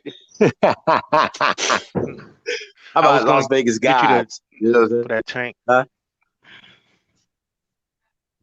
Hey, I, can somebody yeah, put the original tribal wear and American Aboriginal shoes in the chat room so people can check it out? Okay. Thank you. He said she buy something. yeah, because I want to check out some of that gear. Hold Oh on yeah, for a no, Miss second. Mohawk got some. some fire gear, y'all. Pretty dope. Hold on. I'm about to I say said, I this. can't wait to get some stuff, man. We gonna y'all. I'm gonna be out. Y'all gonna be like, this nigga all off the camera. I'm be like, Yeah. Hey, when Hey, my shoes come in, I'm gonna do like Inky. Inky did an interview, y'all. This shit's crazy. Yo, Inky did but an them interview with yellow Doggy joints, Diamonds a couple weeks ago, right? I can't make this up. Now you know Inky's super dark, y'all. He's super dark, right? So just imagine this. He had these black shades on, right? He had a red hat on and a red jacket, like he had red shirts, all this red, and he had these red tennis shoes around his neck. Can't make it up. I've never seen anybody do an interview with their shoes around their neck. He's in an interview. You can't see nothing, but it's just his top part of his body, right? And he's sitting there talking to Doggy Diamond, sitting down, and he got his shoes on his neck. Like, he really wants you to see these shoes on his neck. I was looking at that. I said, yo, Libra, that's a great ass idea. Yeah, but those yellow joints, that's the brother's avatar. I got a summer suit that would kill him. There you go. right. The ones on my avatar, just the Libra Sun joints. But man, I got many joints. You know what I mean? Man, shit's Trying to tell crazy. you, man. If Shit's you crazy. I promise you that if you wear any of these joints, you gonna shut the whole block down. Man, your shoe game gonna be is on par. And you know what's crazy? This is the same company, right? That Master P shoes are being made with too, right? The Yeah. Bugatti. What do you call them? The Bugatti of shoes. Yeah. So, Yeah. but the thing is that their design team can't really, yeah, they not on my level, but I mean, it's all good, man. Um, if That's you a like fact. his stuff, you know what I'm saying, then rock with it. You know what I'm saying? I wouldn't mind supporting him, but Yeah, just in because all, it's him, you know what I yeah, mean? And he right. supports us. So I You fucks know what with I'm P, you know saying? what I'm saying? On that. Yeah, I wouldn't mind supporting this P, man. It's just that my joints is way doper. So I mean, I gotta support the real. I mean, I'm just saying. And you would be crazy not to feel that You way. know what I mean? No, And then I mean, his shit, bro, is like $1,000 a pair, right? Something like that. Something crazy. he be Yeah. charging big money for his joints. You know what I I'm already told saying? y'all.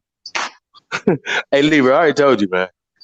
When Yeah. them signature Supreme Chiefs come out, whew, it's gonna be one on Yeah, one, man. I don't know. I don't know what to do. I don't know what to say. I don't know. I Chief, don't know what to they on their way, man. I'm telling you, they say. they on their way. I'm doing a cabbage patch, y'all. Please don't swell his head. Nah. So Hey, Libra, he about to hee-haw. go ahead, man. Stop playing, man. Stop Doing a playing. running man around this boy. Let's Yeah. go. So yeah, sis, man. I heard you talk about some quarters, man. The quarters. Yeah, man. That First Street. Yeah. Yeah, I remember that joint. What's Man, that out in DC? half of Dunbar was from certain quarters, man. You Yeah. know that. Mm-hmm. What's that called? What's searching quarters?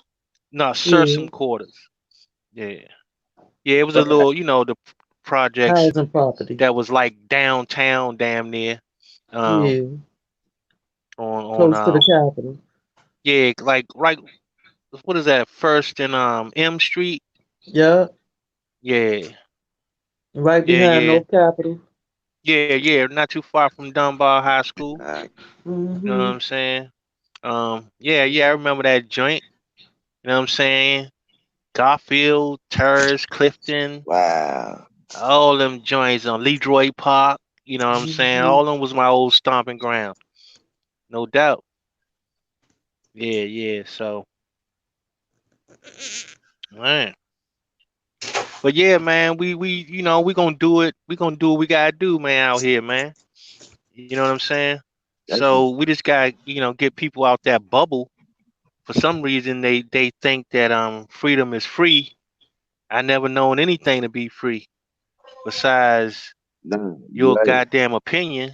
You know what I'm saying? But and some people charge for that. And sometimes that might cost you.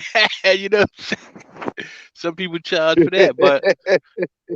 But that's the thing, man. Like, when people start to realize that, you gotta work for something, man. It's like nothing is free, man. I don't care what it is. You know what I'm saying?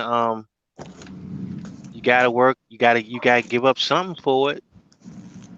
You know what I'm saying? Not supposed to be that way, but it just happened to be that way. You know what I'm saying? And the only way you can change it is if start empowering yourself. Facts. That's the Hey only man, way to shout out change to the game. Laney. Shout out to And Miss Laney that's exactly what your sister 5813. cut your hair told me earlier. Huh? Here's Sister Laney in the building. Peace, Well, sis. now I'm reading. I don't know if she's in the building. Oh, Peace of okay. yours, sis. I was just reading. Like she read, she left a long comment. Love you back, sis. She Yeah, said, yeah, definitely. I Much don't even want to love get to into the it, Empress. but she's wondering why Lisa Cabrera made that switch. But I say this, y'all. We have to anticipate everybody switching over. I even see Nah, Wabon and all them don't, coming out one day, don't, like no, y'all, no, no. Don't listen. She been known. Don't sleep on her. You know what I'm saying? She been known about it. Matter of fact, um, I remember it's one video she did a long time ago, and she had a guy uh she had a guy talking about it like on her opening, um you know how she do it normally, do her opening monologue or whatever, and she had a tape playing and this guy breaking it down. Man, she been known about this. You know what I'm saying? it's crazy. So it's people out there that know, man. They just, Mm. they been, good Power Rangers for a while. You know what I'm saying? Um, Man, so ain't nobody in this just, motherfucker.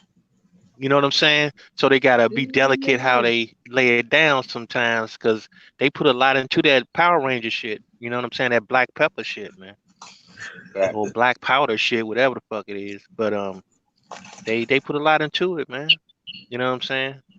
But she definitely been aware of what's going on. She probably ain't fully get it. You know what I'm saying? But she getting there. She getting there. It takes time for some people. You know what I'm saying? But people have to understand that this shit is made up, man. Like this black and white shit is fake. People got to understand that. Once they really figure that out, man, then they can empower themselves. But as long as you playing this color game, you know what I'm saying, it ain't gonna be much. I mean, you can't do much with it. You can't do much with this color game, man, because it's not in your favor. You know what I'm saying? It's not in your favor. So you got that's I mean, that's one of the biggest tricks, man. People have to understand it's a game, color game.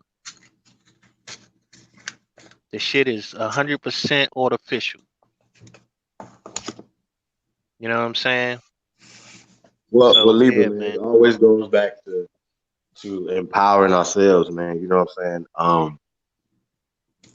All the things. I just don't. I don't know, man. I don't know if anybody's bringing it like this, y'all, like this community. You know what I'm saying? I really don't. Like, as far as the solutions, like we said, that these platforms are solution-based platforms. You know what I'm saying? That's what it's really about. It's not sitting around crying. Oh, people are snatching up people out of DC. The Amber Alert's not gonna do it. Oh, Ty Data says, hey man, let's really do you know what I'm saying? And let's set up the Keisha app. So come Facts. on, man. Come on, man. Like that. That's Instead a of fact, sitting around man. crying or complaining, get off your ass and do something about it. And people That's a don't really, fact, man.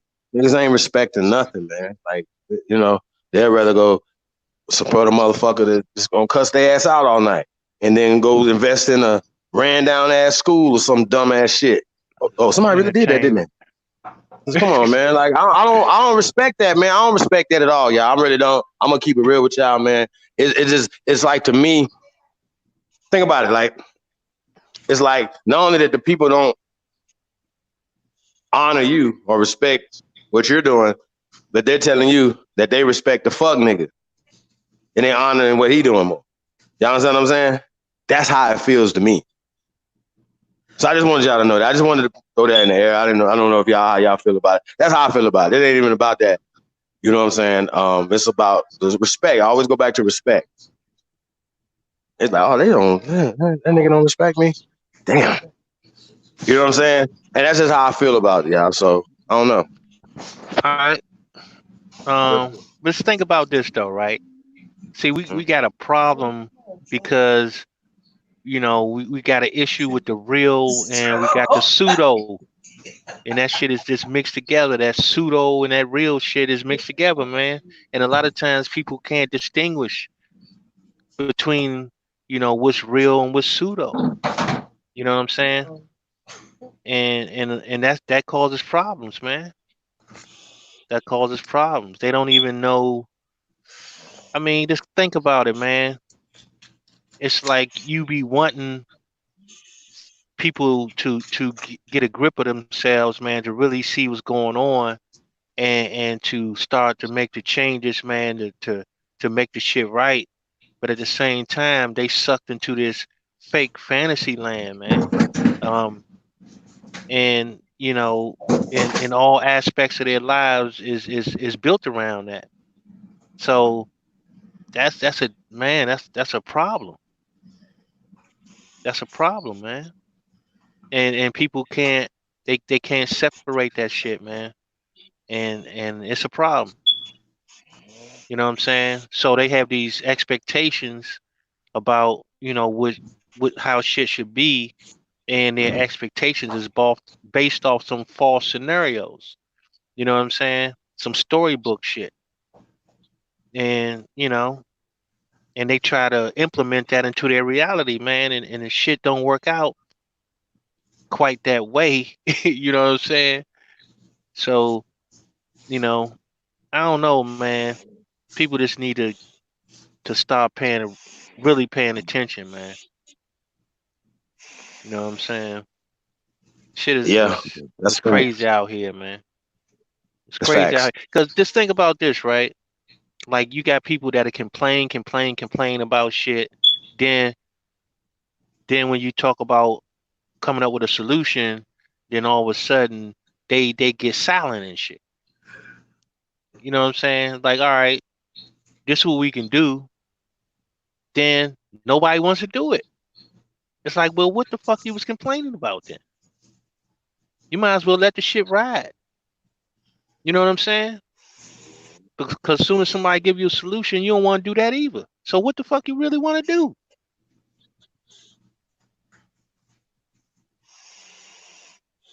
You know what I'm saying? And this is why. Right. This is why. Listen, man. This is why these so-called leaders. You know what I'm saying?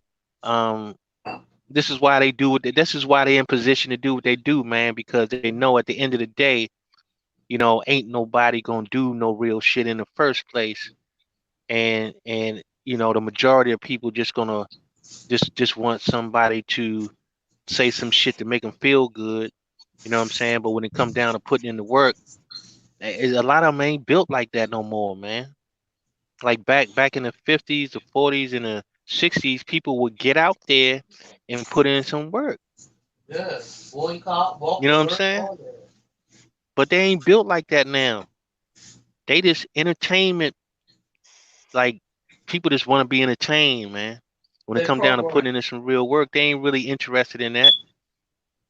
They wanna have philosophical masturbating sessions. You know what I'm saying? Like they just want to masturbate in their mind about you know How about things could doing be. some shit. You know what I mean? It's like, man, that shit is mental masturbation, man. You know what I'm saying? Because if you really was about that life, then you'll support. You support somebody trying to help you. You support somebody trying to help everybody else. But instead, they support these entertainers because they just interested in entertainment, man. Right, and be led by the entertainer's decisions.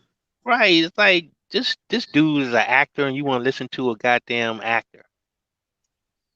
You know what I'm saying? Like you want to put that responsibility on them because they in the spotlight, but it's not like you know. I mean, They come on, have any man. That's make knowledge. believe shit. They got famous off some make believe, nigga. You know what I'm saying? Keep this shit 100. You listening to some nigga that got famous off some make believe shit, and you think that you gonna put pressure on them like that's our leader. They should be our leader. Why? Because they on TV. TV is make believe. What the fuck that got to do with real life? You understand what I'm talking about? Word. So people, man, I mean, it's like this, man. Sometimes, and I ain't one that had much patience in the first place, but as I got older, I had to learn a little bit more about having some type of patience, man. But man, after seeing some of the shit I see, it's like, man, I don't even know sometimes if I really be having it Want in to me do to keep going with this shit. You know what I'm saying? Because it's like you be seeing such a lost cause in a lot of these people, man. It's like they really like done for. Like they defeated. You know what I'm saying? Wow. I And won't it's say Yeah. crazy, defeated, but man. I'll You be say like, slow to damn, get why are they up. so defeated, man? Like nobody wants to fight for nothing, Wow. but just want to fight. Yep. You know what I'm saying? For Each nothing. You other. understand me? Yep. Yeah. Yeah. They Yeah. don't want to Yeah. fight for something. They want to fight for nothing. Yo, Loud speaking and of I that, can't clear. understand that. Loud. speaking of Yeah. that, y'all, did Loud y'all and hear clear. what Susan Rice said? No, I didn't. I missed the whole Gail About King, what? Susan Rice, Snoop Dogg event. Susan Rice went in on Snoop, y'all. Told him to shut the fuck up, just like that. Did Shut the she? fuck up. Something to the fact that Gail King's integrity is unmatched, and keep talking. This army gonna come for you. I'm like, what the fuck? What? Who What the? army? What you mean? She was a top cop. She's the police. Susan Rice? Susan Rice Yeah. Yeah. Yeah. told Yeah. Snoop to shut the fuck up. Like, not shut up, please. Shut the fuck up, or we coming for you, motherfucker. Don't talk to about my friend like that. She went in. I bet Snoop ain't gonna be calling her out her name. Oh, I'm gonna have to go back and Google that or YouTube it or Susan Rice whatever. went in, y'all. It scared me. I'm like, God damn, shit. Who she got? What's she talking about? Yeah. Told Snoop to shut the fuck up. We coming for you. You know what I'm saying? Mm. So backtrack. What? So start. I missed the whole thing. So what did Snoop cuss Gail King out about? Something about Gail King brought up some old stuff about Kobe and that Right. conviction or whatever it was. It wasn't a conviction. It was a accusal or an It accusation or was an accusation, right? And it got thrown out. And okay. So Gail Gail brought it. King.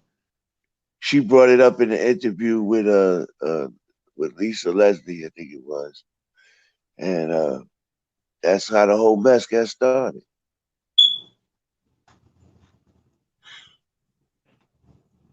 But the whole problem with that is that they don't go after the others like they do the brothers, and that's what a lot of people were saying about her and Oprah. Well, let me ask you a question though, bro. Harvey Yes, Weinstein is sir. a special case, bro. So do you think it's more because like he's in trial right now for 90 women? 90. Nobody's covering it. Nobody. Right. Like, you That's my understand my point point? So exactly. I don't know if I think it's a little bigger than this Bud A pay grade. I don't think that we should put those on these people's shoulders. What we need to do is not be a part of the Me Too nothing, motherfuckers. Stay away from these people. Okay, Cuba, Yeah. goofy ass niggas. Yeah. Stay away from these Snoop. Didn't you just get caught up with one, motherfucker? Like, come on, y'all. Like, and one that got passed around by every B2K member, every motherfucking amigo, everybody done got passed around by everybody. You niggas be fucking with these people, bro. Is this real? Is this real? Like, come on, man. Yeah. Like, nah, it's not real to me. Yeah, it's not real to me. Shit's fake as fuck to me. Well, no, like, what I'm on, saying man, is like, what you're saying is real. Yeah, realest shit ever. Like, I don't understand, bro. I don't understand the mentality of our people, man. Like, for real. Like, all this little distraction with Gayle King, now it could turn ugly, y'all. Something can happen to people over conversation. So that's why I don't be having these type of conversations. And it just so happened that It's crazy. a lot of it popped out right at the time of this Trump's impeachment. Right. So really a distraction. That's it. I mean, that was the Trump thing was a distraction, bro. Honestly, let's just be real about it. They always knew that nothing was gonna ever happen to Trump, ever.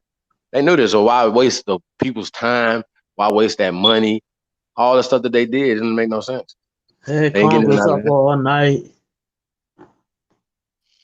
But see, that's you know what, Chief, that's my point, man. It's like they ought to be paying none of this shit no mind. Like none of it. You know what I'm saying? Like all this shit is some bullshit. You know what I mean? Like people should just like tune all that bullshit out, man, and get together and start building our shit back. You know what I mean? On some real talk, for real, and let them motherfuckers play whatever game they playing. You know, and do what they do, man, while we get our shit together, man, because you know it's kind of hard when everybody is distracted and shit. You know what I'm saying? Still living in fantasy island and shit, worrying about all this dumbass shit for real. You know what I mean? And knowing what it is, you know they gonna always bring up some shit like that, man. And they don't look at the fact as okay. I just be saying, well, what did the judge say? All right, well, next, bitch. You know what I'm saying? Don't keep on talking about that shit. That shit got thrown out. I mean, anybody can make any accusation, man. But Right. that, Right. but But being convicted in a public eye, man, because I mean, and here's the thing, right? Like these same sleepy ass motherfuckers, right?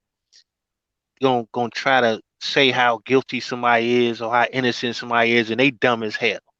They still think they a color and shit. You know what I'm saying? Like, And but they the man sleepy as had shit, just man. died.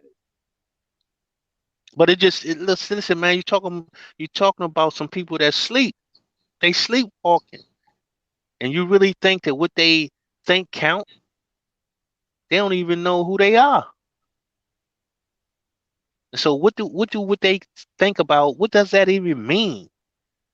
Shit means right. nothing Yeah. to me. Or their opinion.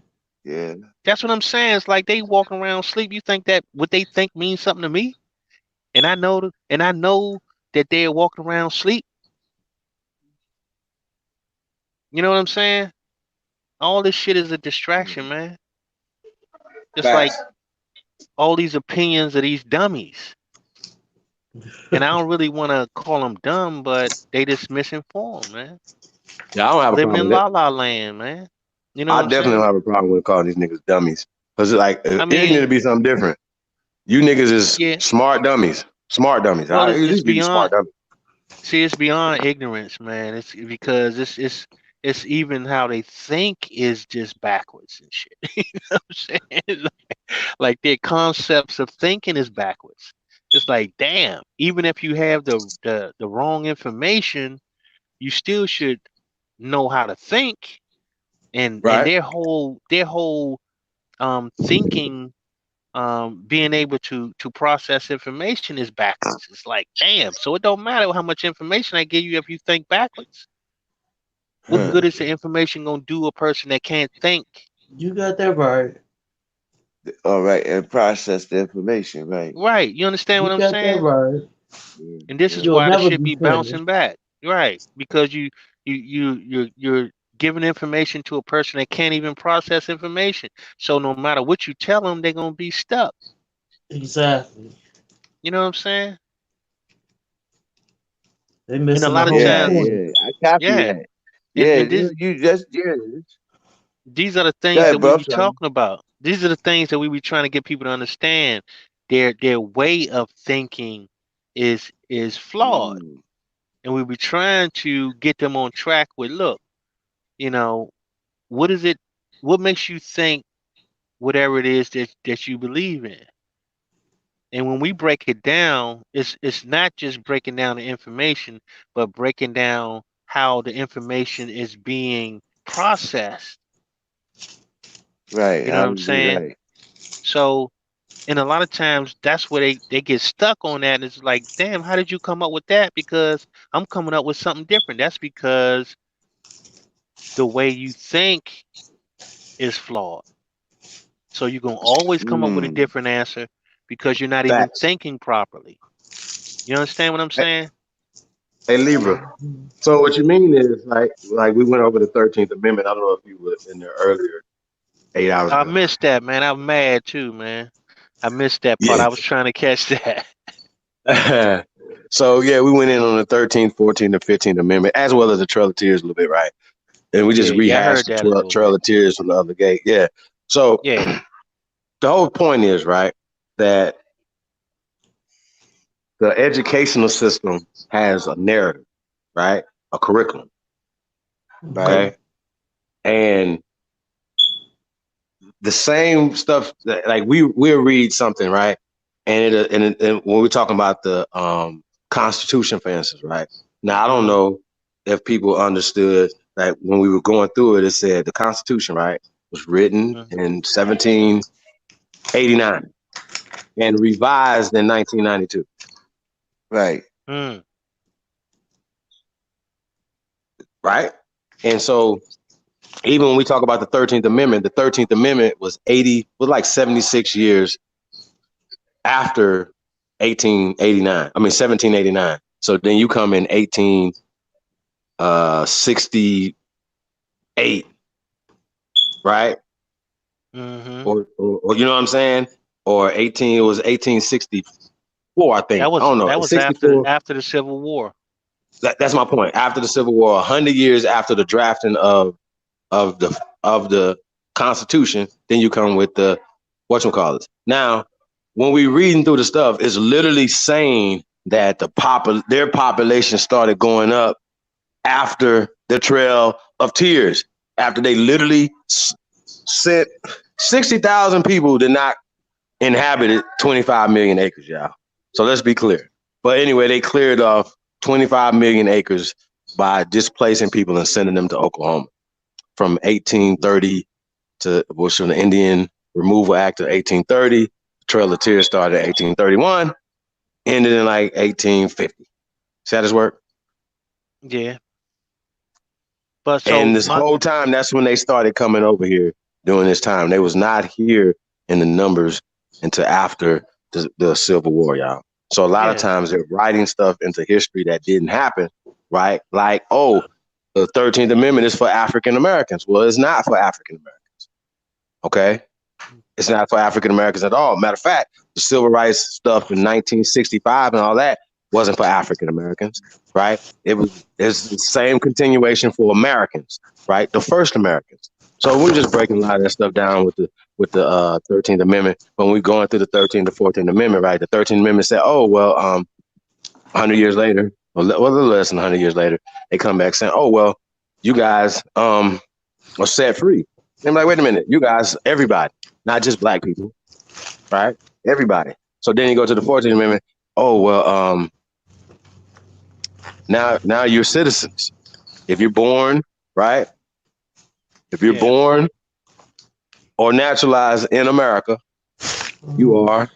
You are an American citizen. You have all the rights of American citizen, right? That means all these people that they said supposed to be on this goddamn Trail of Tears. So that means that you would have violated those people's constitutional right. That's all I'm saying. These are the sources. If they did all this to us, if you just misplaced people in 1927, 28, in the flood of the Great Flood of 1928, they blew the levees. They got them. They filmed it. They filmed them blowing the levees over to the Mississippi side, right? To flood these people out of this land and displace 500,000 people. Now they displaced in 1927 500,000 Aborigines from Mississippi to Chicago. 500,000. That's way more than 60,000 people over a 20-year period. This was 500,000 at one time. What are y'all talking about? What the hell is wrong with y'all? How many people y'all think died in that flood that year that they did? How many? Come on, man. Like, this is what we talking about, man. Like, so I don't want to hear nothing. We got plenty of grievances that happened. Shit, 2005 levies. Katrina. How about that one? Know what the hell y'all did? Of course. They know what they did. And they distracted us with Kanye West. George Bush don't like black people. Fuck all that. And then people was like, oh, I love Kanye. Oh, my God. Oh, Kanye. Why? Because he said George Bush don't like black people, scared to death. Y'all see Mike Myers? Mike Myers was scooting away like, oh, God damn it. What the fuck? Come on, y'all. But look, though, Chief, though, you got to just think about this, man. They know that when you mention that, that the shit don't exist. You understand what I'm saying? So when they talk dumb, about that, it's like these people are looking at you and they're saying that I can't believe people still believe this bullshit. I can't believe that people still worrying about some goddamn colors. Facts. George Bush never even acknowledged that statement, by the way, y'all. Because it can't even be true because it don't exist, man. This is fantasy. That's what here's the problem, man. There's no such thing. And he knows this. There's no such thing. So he got a right to deny it because he know that it don't exist. Like, people be looking at it like, oh, he lying. But in reality is that he know it don't exist. So he gonna say, no, that's not true. And people, they don't even see it. Like, it really ain't true because it don't exist. How can it be true? I'm gonna be real with y'all, man. I kind of like Bush. I kind of like Bush Jr. Yeah, I kind of liked him. Ever since he was in Iraq and they threw them shoes at him, that dude threw them shoes at him. I was like, that's my guy. That nigga's cold. That nigga quick to the motherfucker. I was like, yo, did you see that? Yeah. Did you see how fast? Like, the dude with the shoes was so fast, man. Hey, Bush, you cold piece for that, man. Because I'd have got hit all in the face. Let me say this. A lot of people don't know that George Bush Jr. in 2001 signed the first civil rights bill of the 21st century, which was the No Fear bill signed into law about discrimination and retaliation within the federal government. That's what I did when I last worked, and I quit after that. Talk that talk. What did he do again? He signed the first civil rights bill of the 21st century. It always bothers me. Like, why do you have to keep having the same bill drawn up? Like, do those stop or something? Because they all have different language. Because they have different language. And that's interesting, too, how they keep trying to put African Americans inside the 13th Amendment. It's not inside the 13th Amendment. Just like the fugitive slave law, like slave, right? Or slavery is not in the verbiage of the so-called fugitive slave law. It's not even called that. Just like all these things that they're saying, can you please show me the original documentation of the original Constitution? That's Because when okay. you go to Look, court, they're gonna get into Latin, right? That's what we're gonna have to get to the actual not wording, only the that, verbiage, the legal verbiage, right? but not only that, also from the Declaration of Say. Independence. So look, man, and that had to come before the Constitution. You understand what I mean? It So did.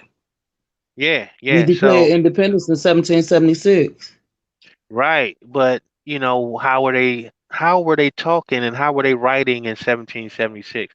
This is what I have a problem with The Facts. because language they were not writing like the way the Declaration was written. So who in the hell amended it. when did they Who in when the did they hell rewrite amended it? that joint? You know what I'm saying? When did they rewrite these documents, man? Because they weren't even talking like that. They weren't even spelling like Facts. that. Come on, man. We gonna stop these games, man. We gonna stop these games, and you know, this is what we mean when we be saying how you analyze shit. You gotta really analyze shit. You know what I'm saying? And every day that goes by, we get sharper and sharper, man. I'm trying to tell you that in a little bit we're gonna probably prove that none of this shit is real. You understand me? Right. Because I'm having a hard time. Just like, we was talking about all these treaties, man. The Treaty of Peace and Friendship and all that. And people don't even know what language it was written in. They don't even know where it was Who signed. transcribed it? You know what I'm saying? Where was it That signed? part. You know what I'm saying? So, man, look, we're not playing no games out here, man. None. We are going through these documents. We're going to break these things down because people are getting beside themselves, man. Keep assuming that just because somebody said this, then that means that it must be true. You know what I'm saying? They wrote some piece of paper. They wrote something on a piece of paper. Oh, that means that we're slaves forever. What? Because of some shit that was written in the 1400s? That mean that condemn you for life? Are you serious? About some Right. piece of paper when they weren't even writing? I mean, come on, man. We gonna stop playing these games.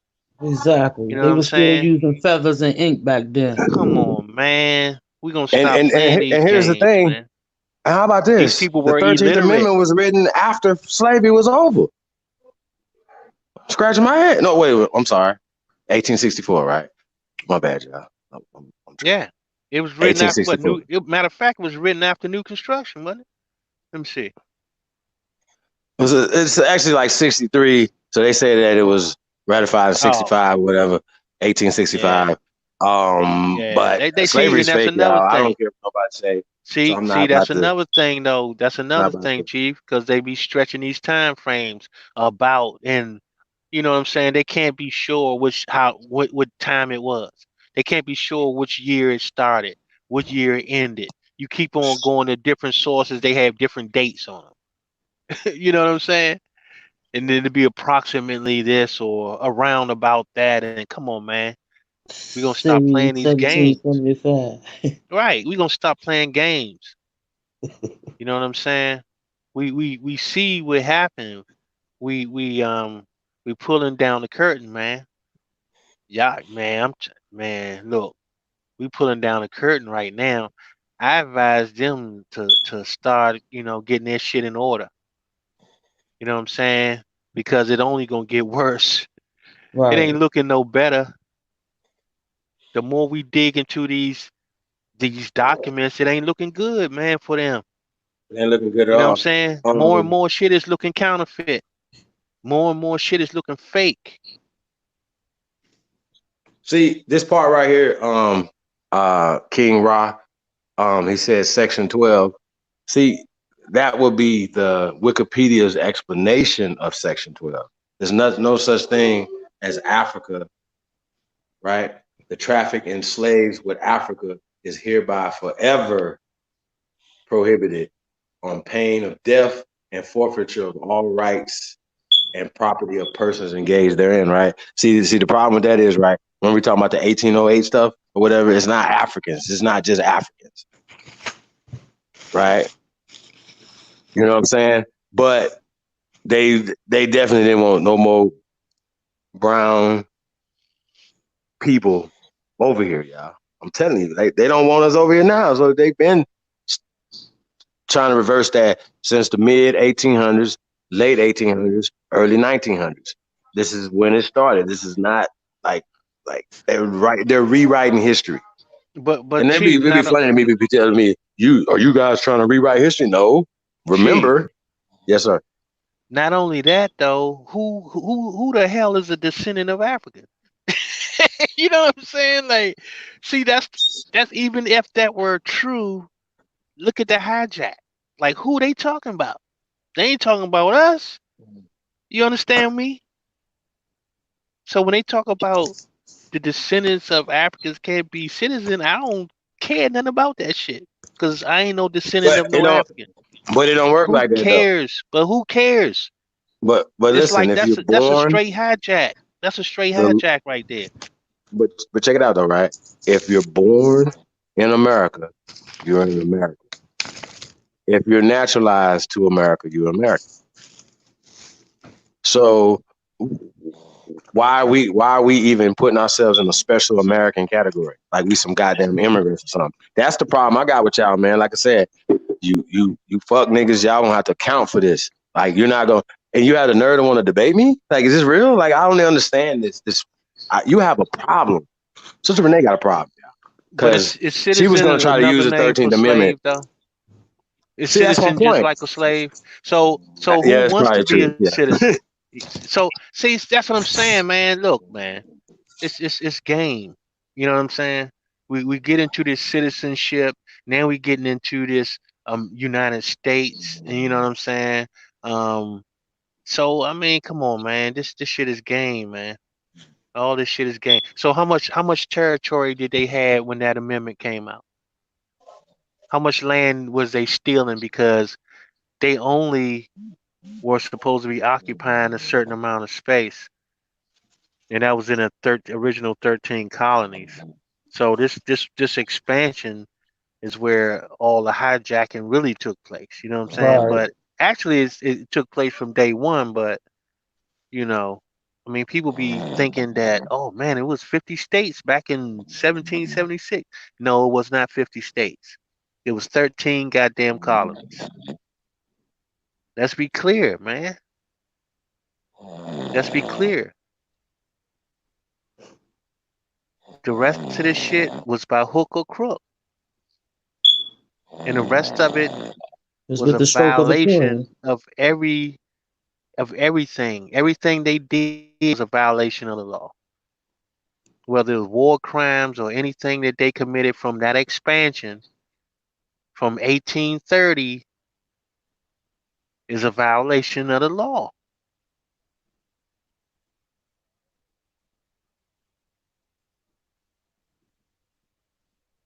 And that's what we should be trying to get reparations for, y'all, or any type of remedies. You know what I'm saying, for all these things, y'all. Like we got better chance of getting 20th century reparations before we get some shit that didn't even happen, y'all. Like they're playing you. As long as you keep crying about reparations, you got people like, bro. We went over Did you see when we went over the ADOS101.com? We went and seen Yeah, the criteria. yeah, What the man. fuck is wrong with them, bro? Like, go But ahead. Chief, all I did was just confirm what you already said, though. It's like, look, we already know what it's going to take to do that. We know you don't have proof, so we know that most of you fools out there thinking you're going to get something, you can't prove it, even before you even read all that. Well, I like the one when she said if you could have a 10-year record of being Negro, A Black, and 10-year. colored, and Oh African my American, like God, man. on their document, like can it be like a library card or something, motherfuckers? Like this, Why? Because yo, they man, change it every 10 years anyway. So that's I mean, come on, man. Let's stop playing. the They're gonna dumbest change shit your ever, bro. identity every 20 years anyway. Every 20 years is a different name and shit. You know what I'm saying? If you can prove what else what else are you gonna show on some documentation? I In the just thought that last was the weirdest shit in ever, the y'all. last in the last 100 years, You know what I'm saying? That's been on our documentation for the last 100 years. So what is she talking about? Some 10 years? What does that even mean? What does that even mean?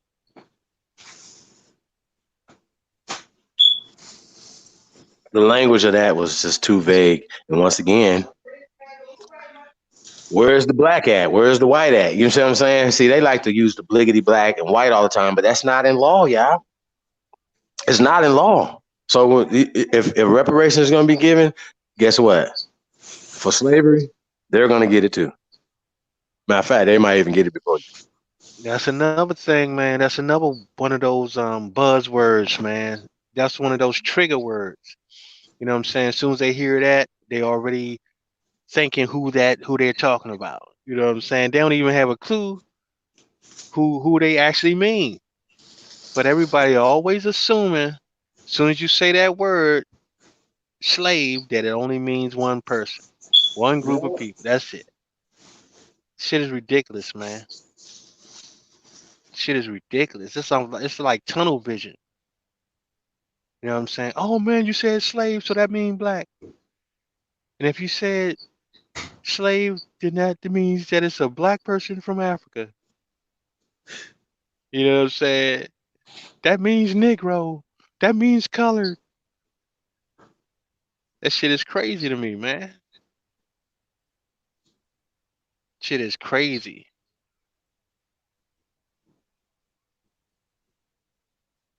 Shit is crazy, man. They actually think that these colors existed outside the United States, man. That's some recent shit. Like they don't even understand that in other countries, even Europe, right? And you hear these people talking about, well, you know, these white people are doing this in Europe and these white people are doing this in this country and all that. These people didn't even that term didn't even exist. It was made up in America. It was made in America. Okay? Those terms, black, white, was made up in America. So how in the hell could it be for a certain group of people when it was only used in one place? And it really was for the British at first. If you weren't a British person, you weren't white. So this all this shit is game, man. Just like they steal the term American. It wasn't even used for them. They weren't even called Americans. But they just hijacked the name. Oh, they gonna hijack the name and gonna try to tell you who the name is for. Like you gonna name yourself that? That shit is crazy, man. You gonna take somebody else's identity and say, well, you're not Americans no more, it's for us. Really? Facts. That's what I'm saying, man. This whole make believe shit, man. That's all this shit is, some make believe shit. You know what I'm saying? You just sparked something though when you just said that, right? How is America and pale Americans of German descent more racist than the actual place where they come from? You would think, you know, you go to Germany that niggas gonna be walking around with nooses and fucking with you all day. No, sir. Not at all. Not like that at all. The German people, and that's what's so ironic about the whole thing, that when you go outside this country, everybody know who we are. Like just by look, our swag. It's no denying. It could be just one of us in a group, like everybody's wearing the same clothes, like we all on the same basketball team, right? We all got the same jogging clothes on, right? And you the only Aboriginal American on there. Everybody else is from Kenya and Ghana and shit, right? From the continent. You the only one. The whole world knows who we are. You understand? And they literally treat us I beyond good. Like I don't even know what to tell y'all. The German people love, I want to say love, They love our culture. Right now, hip hop is number 3 in Germany. Germany is the size of New Jersey. Okay? I'll say this again. Hip hop is number 3 in Germany. Number 3. It's number 2 in Japan, and you already know it's number 1 at. Okay? They love our culture heavy over there. They love it. The women, they can't even keep their hands off brothers over there. I'm telling you, the Italian men, the German men, and stuff like that. When they see y'all, of course anybody see y'all, but when they see y'all, they go crazy. These people, they start taking pictures. They start offering you food. They just go crazy, y'all. Not like just because you're a tourist. They ain't even on that. They ain't even on that time. They just know who we are. So when we talked about Hitler praising us, talking about 10,000 of us that we got together, we can rule the world. I think so too. When we gonna get 10,000 of us together? 10,000 leaders leading America. Not 10,000 people being led by one person. Nah, man. Like, listen, I'm gonna tell y'all again. Chief Holiday would never be a follower of nothing, of nobody, ever. I couldn't even be a good soldier. I couldn't do it. I wasn't in the armed service, but little ROTC and shit like that or whatever in college. I couldn't do it, y'all. I just ain't that guy. I can't. I couldn't. I had the opportunity to go. I was like, nah, to become a commissioned officer and do all that goofy shit. I just couldn't do it. I'm just not cut like that. Yeah, I couldn't do it. And which I'm glad. I'm happy. I'm glad. You know what I'm saying? I'm not cut out for that, y'all. But just growing up in the military family and doing all that shit or whatever. Oh man, we didn't live like that. We didn't even live like we was military family. You know what I'm saying? Pops hated that shit. Hated it. So it was always like, never do this shit. You know what I'm saying? But it's just ironic, man. How people, when they get over here, they competing for your shit. So they gotta, you know what I'm saying? They gotta get into that mode. I'm saying at this point right now, like, fuck all that. Like, we have to stay focused. We got to get focused. Man, you know what's so funny, We Chief? got to get real focused. Yeah, bro. Because I've worked with a lot of foreigners, right, throughout the years, man. And what they try to do, I mean, all they can do is try to emulate you, right? They just try to emulate you. That's what it is, man. They come over here, they try to, when they think of simulation, they're trying to emulate what they see, and they see how people act, and they try to be a carbon copy. You know what I'm saying? Mm-hmm. But when it comes down to real culture and how people act in this country, this hemisphere, it's just it's different, man. It's like this is what people this was what run the globe, man. Like everybody wants to act this way, everybody want to talk this way, everybody want to dress this way. It's actually running the world. Facts. You know what I'm saying? So I mean, it is what it is, man. It is what it is. But it's a long history of it though, man. Like I say, at one particular point, they looked at this land as being the children of God, and that's been for centuries over in that other land. You know what I'm saying? Across the water, they always looked at us as being God's children. You know what I'm That's right. saying? The mystical, people, the you know that people even wish that they could be. You know what I'm With saying? And black this was even statues. coming from the Greeks and the Romans, man. Mostly they the ones that talked about it more than anybody. Yeah, You all know the what I'm other saying? countries have their gods are black. And Egyptians, see the Egyptians, the Greeks and the Romans were the ones that talked about the people across the water. This is where everybody gets it from.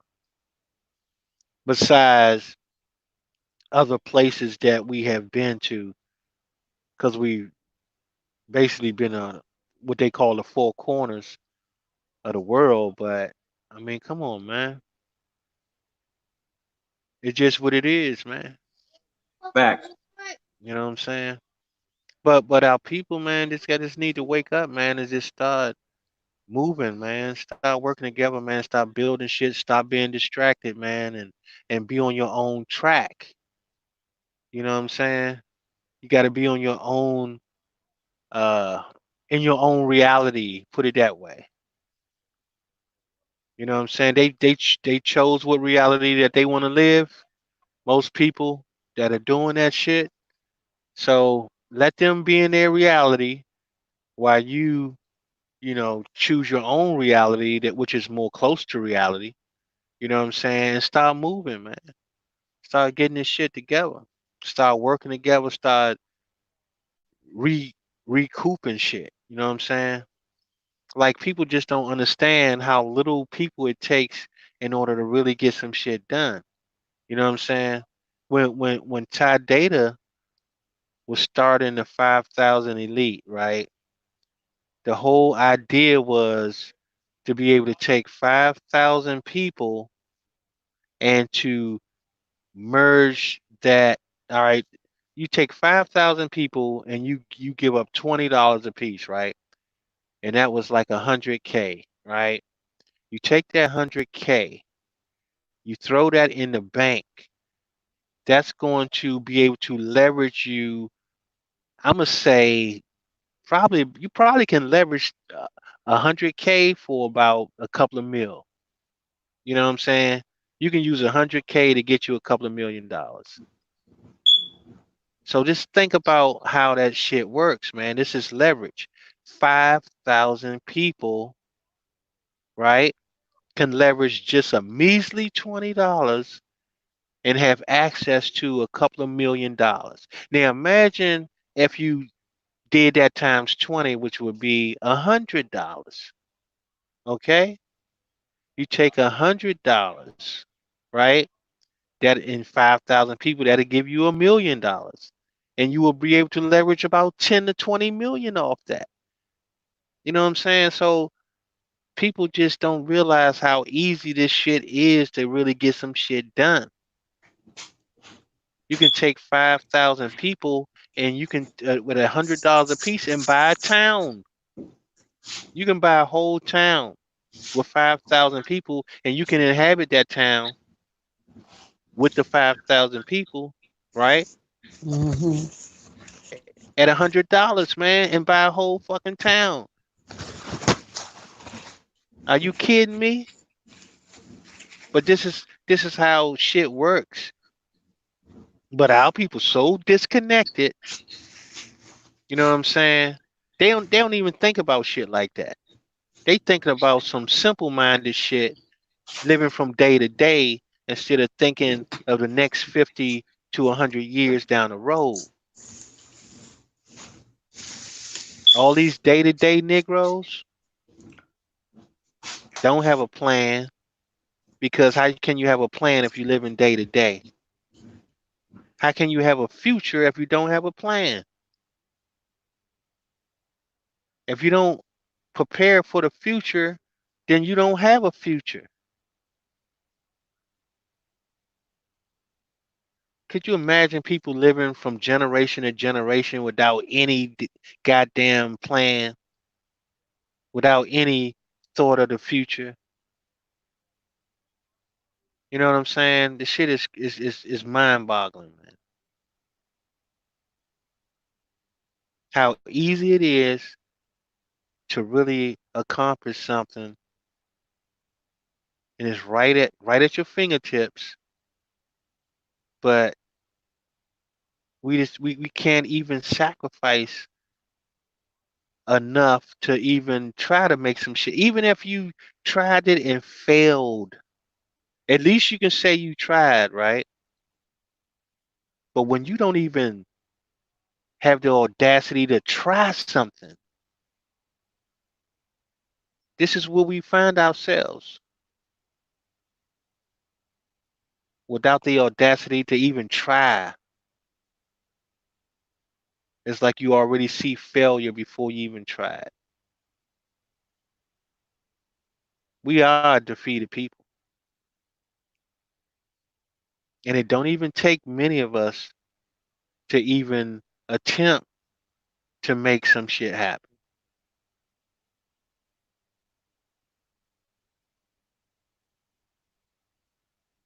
But yet, we have faith that we have those people out there waiting,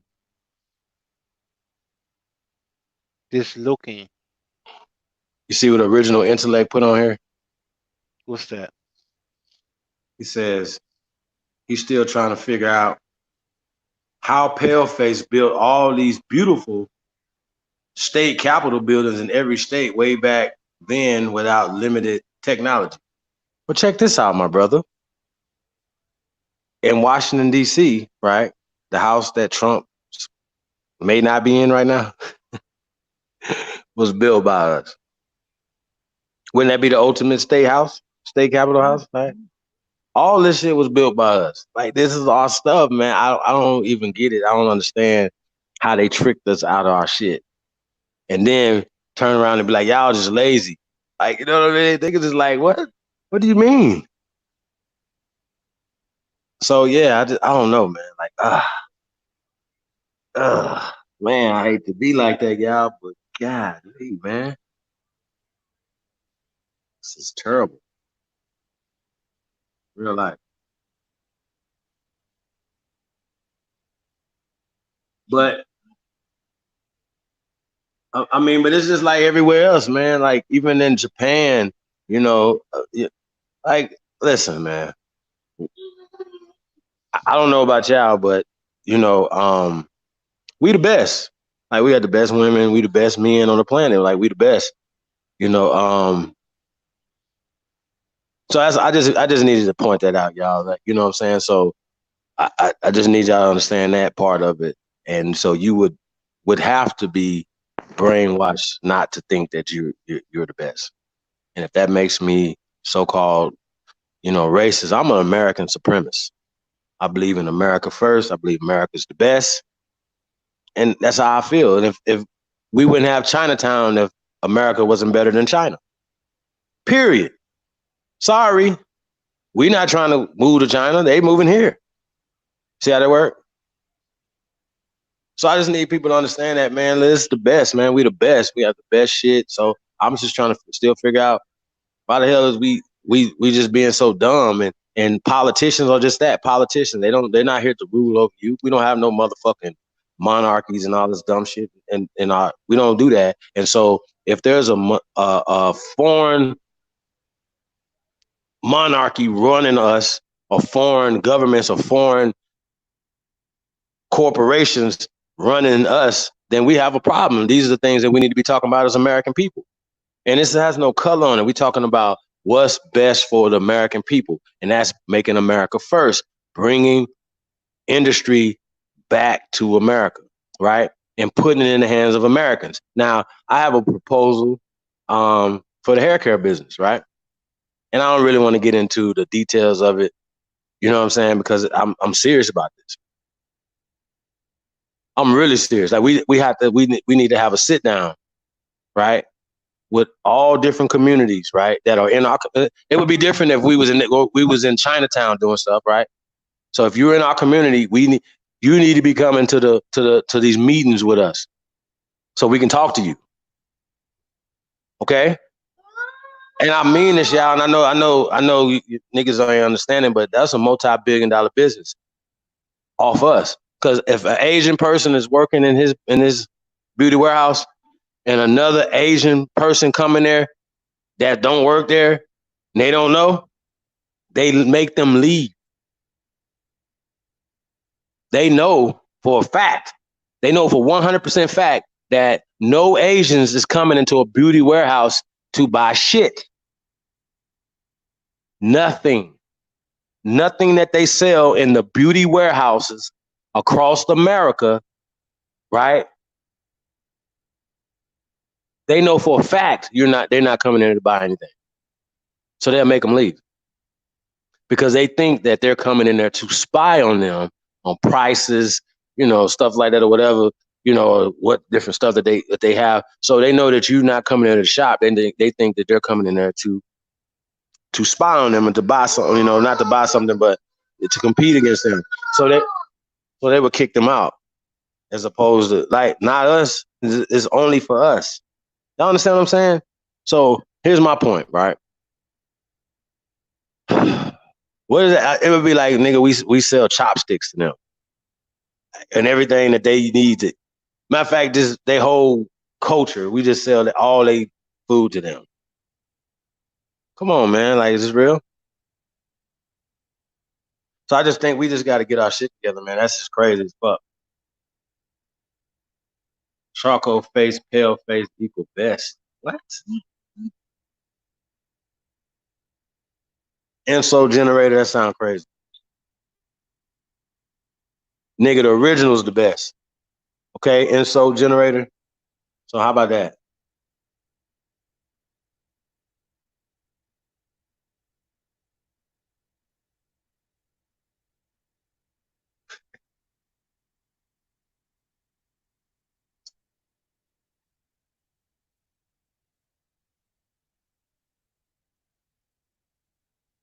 Yeah, man. Shout out to all the trolls, man. Flat Earth fantasies in the building, but very stupid. Who's very stupid? Hey, you too funny.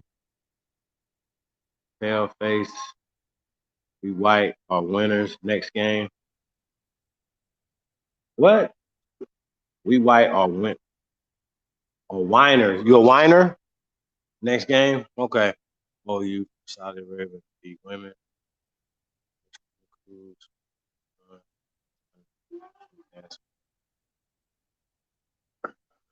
Uh,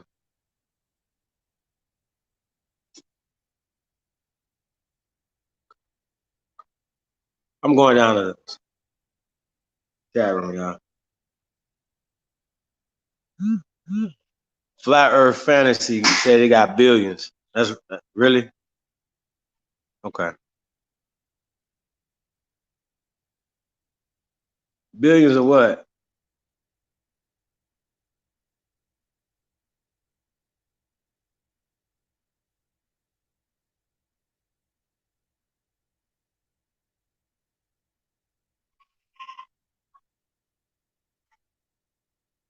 Eagle Hawk Condo, you said they love going to Jamaica? Every state, gold, shit. Yeah, that's what's up. I'm here by myself. Lee, gone. Gretchen, you gone too? Yeah, we're about to probably shut this thing down, y'all. I'm still here. I put it on mute. Well, yeah, I got like 2 hours before I gotta wake up the boy. Charcoal face. I'm not a troll. Insult generator. You can come on here. Let me put the link in the chat. Let's talk about it. Sitting in MA Banks. Okay. Okay. Billions of dollars. Okay, I got you. Is that right? I don't think I've ever talked to a billionaire insult generator, so if you can come on, I would love to talk to you, brother. Sister.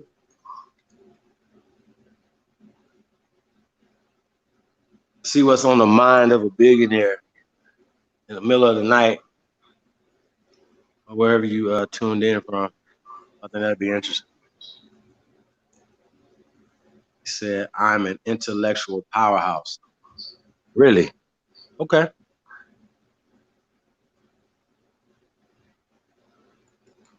I definitely want to talk to an intellectual powerhouse, y'all. Just having fun.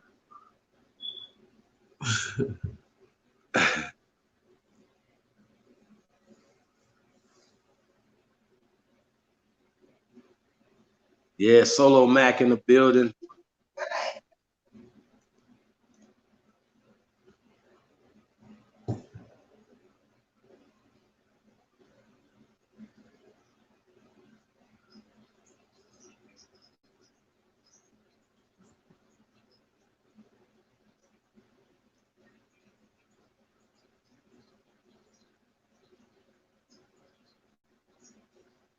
Oh, I hadn't been paying.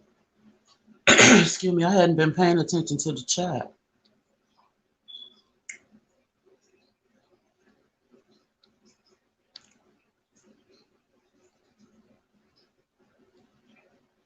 Chief, you there?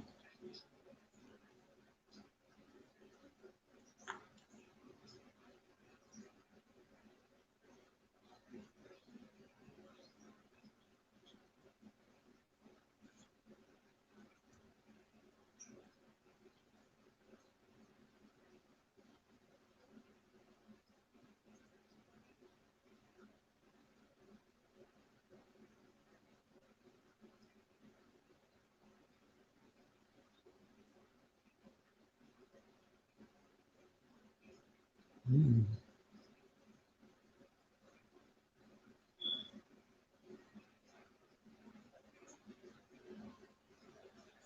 Okay, why we still spinning? Oh, maybe I'm gone.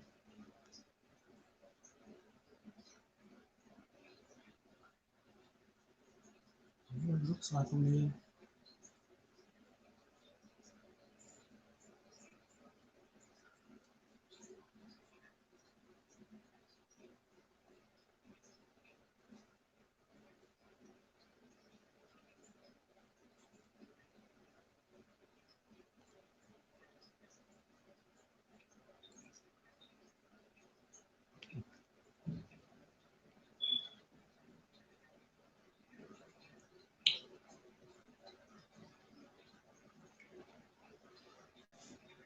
Can anyone hear me?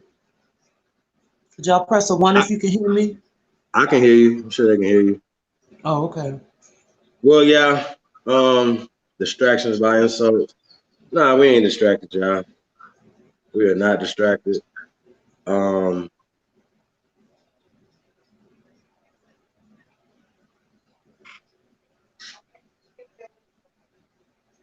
why would they?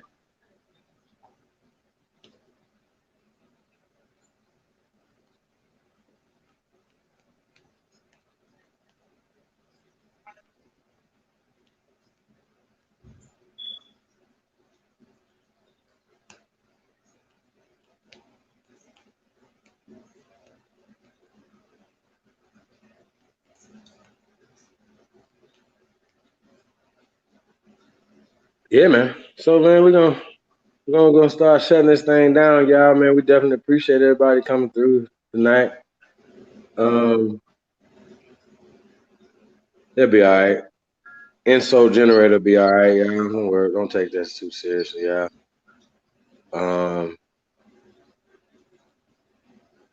Let me put these links back in here. Hold on 1 second, y'all. Sister Gretchen, can you put the links in there? What's that? Which one? The string? Which one we put in there? All of them? Yeah. Okay.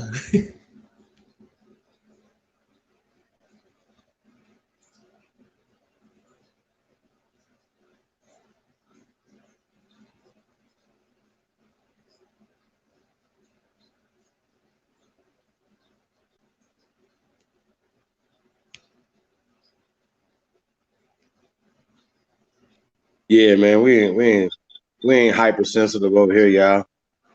We're not hypersensitive, man. So we are not tripping. We're not gonna let nobody come take us off our.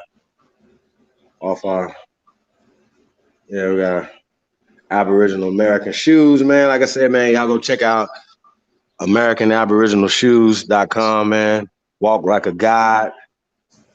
Support your neighborhood Aboriginal, man. You know what I'm saying? I don't know what else. Support your relatives, man. You know what I'm saying? Support the real. That's all we can say. Get it together. Shit.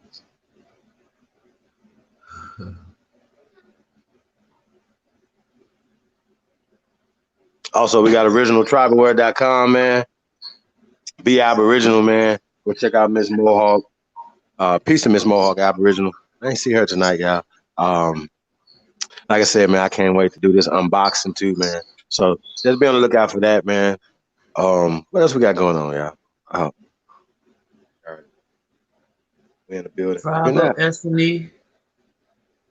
Tribe Oh Up yeah, SMU. yeah, man. If y'all haven't subscribed, yeah, we are actually going. We're live on Tribe Up Sports News Entertainment too. I went over there. Yeah, nobody was over there. Everybody was over here. Because they want to be in one chat. Yeah, that's cool.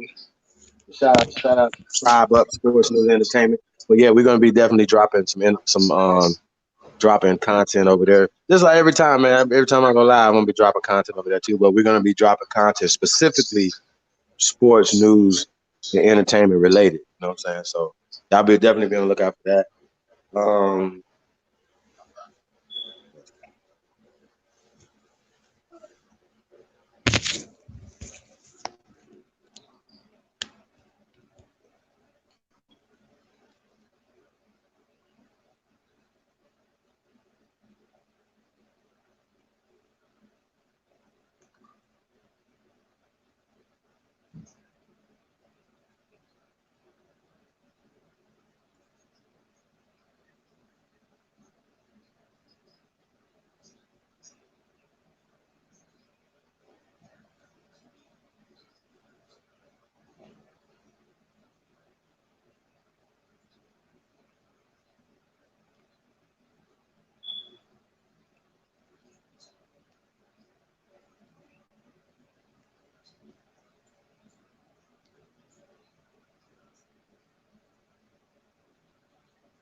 We got splatter controls. I'm curious, man. Okay. Well, support the First American Council, tribeup.app, which we're gonna be dropping soon too, y'all. So be on the lookout for that. Like I said, man, everything. I don't know if you guys know this, but you know, things cost money, man, to build stuff, man. So just be on the lookout for that. So tribeup.app. This content, Chief Holiday, please donate. PayPal. And also we got, if you don't have Cash App, get you a Cash App. This is definitely a cool way to send money. You know what I'm saying? So shout out to Cash App, man. Shout out to everybody, man, tuned in. The links in the chat room too, man. I think we're just about to get out of here, man. So we got the brother, Mr. Brooklyn, he been shut down. Sorry. He be falling asleep. He fell asleep last night. So yeah, man, we definitely appreciate everybody, man. Like I said, man, it's the year of the real. Yeah, man, we're gonna be back in the building, man. Probably tomorrow, man, or later on today. So just be on the lookout for that. So much going on, and like I said, we're gonna keep plugging away. So I think I'm gonna have to put the 13th Amendment stuff in the title because I want people to understand that we debunked the 13th, the 14th, and the 15th Amendment. At least the narrative that is painted by these pan boo boos and all these other people that are pushing the same damn agenda that they pushing. I just think that's crazy. Oh, it's black power, black power. But you wearing a Klan's robe. You know what I'm saying? Like, come on, bro. Like, you niggas is blind. You niggas is like Clayton Bixby, that character the Dave Chappelle play. That he was the black Klansman that was blind. And when he found out that he was actually black or whatever, he left his white wife. Talking about because he left her because she was a nigger lover. So I just think that's interesting, y'all. You know, we talk about that. So yeah, man. So definitely, America First Peace and Prosperity Tour Conference, October 9th through the 12th, Aboriginal People Day weekend, man. It's going down in Las Vegas, Nevada, man. Like I said, be square. Be there, be square. We gonna get up out of here. You already have the writing team for the channel.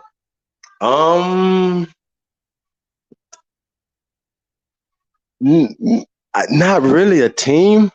Like we developing a sports show, right? For instance, and I got some people that's gonna be writing that, those things along with myself, but I'm kind of more like a fill-in, like, like just color commentary, whatever on that. So I'm gonna kind of let the brother, like I said, I'm gonna introduce him real soon, y'all. We're gonna be interviewing him and introducing that brother Isaiah to the community, man. Our sports, our resident sports head, man, our sports director at Tribe Up Sports News and Entertainment, man. So that's, so like I said, I'm just really excited about that. And as far as writing and other shows and stuff like that, it's so much room, sis, for so many things, to put together. So I write a lot. I write all the time, actually. My job game is crazy, sis. You know what I mean? So I say that because I just went through so many notebooks and stuff, and I just got to the point where I just, kind of could just jot some stuff down and kind of keep it like that. So, just keeping it, kind of organize my thoughts or whatever. But other than that, though, yeah, we definitely, we got the first American, I don't know if Southwind, about the first American heroes. This avatar of mine is one of the, actually, he was the first American hero, American God. We went from American heroes to American gods. This is Supreme Chief, my avatar, and he's the first American God, basically. You know what I'm saying? And then we got Jaguar was next. I think Jaguar was next. So we're gonna have to Libra. We're gonna have to do that show too, man, and just go through the cartoon characters, man. So then it was Jaguar. Then it was Copper Grizzly,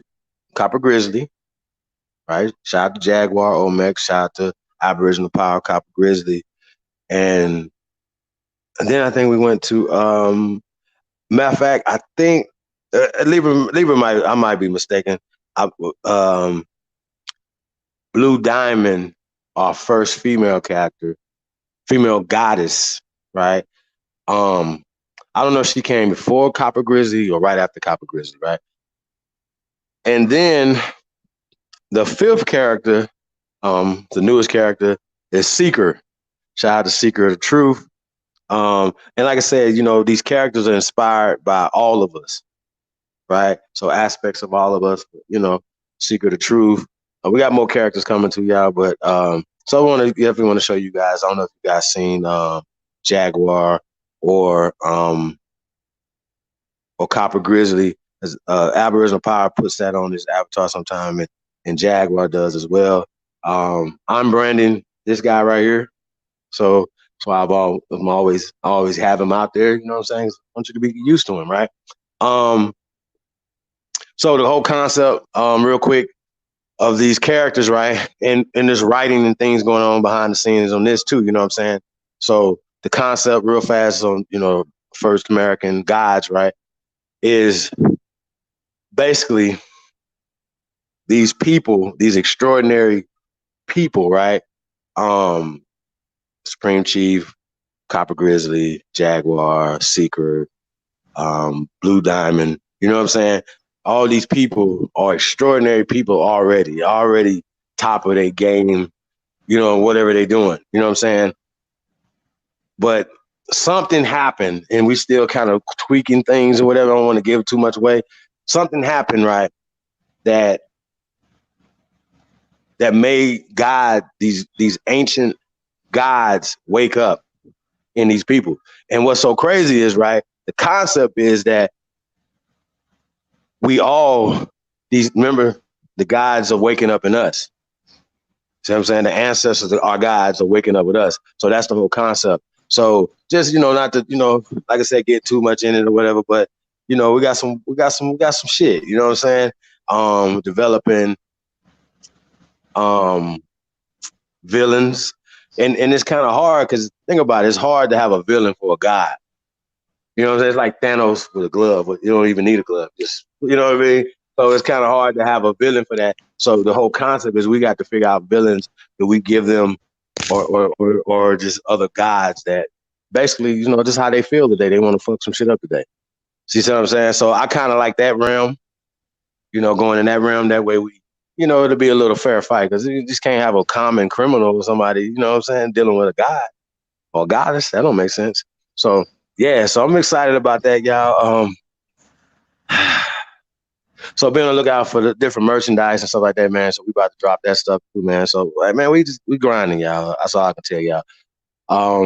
Yeah, I got another surprise too. So like I said, I don't want to spoil it. I don't want to spoil it. I just want to, here you go. And you know, like I said, hopefully, you know, you guys support us, man, when we produce some stuff. So that's what's up. So peace and paradise to all American Aborigines. Hey, Sister Gretchen, you got anything you want to say to them before you get up out of here? No, I'll just say good night to you all and probably talk to you all tomorrow. That's about it. That's about it. That's what's up. That is what's up, man. We definitely appreciate that. You say liar, fraud, scammer, goofball, etc. Who trolls are our side, on the other hand, are heroes. What? Awesome. See you tomorrow.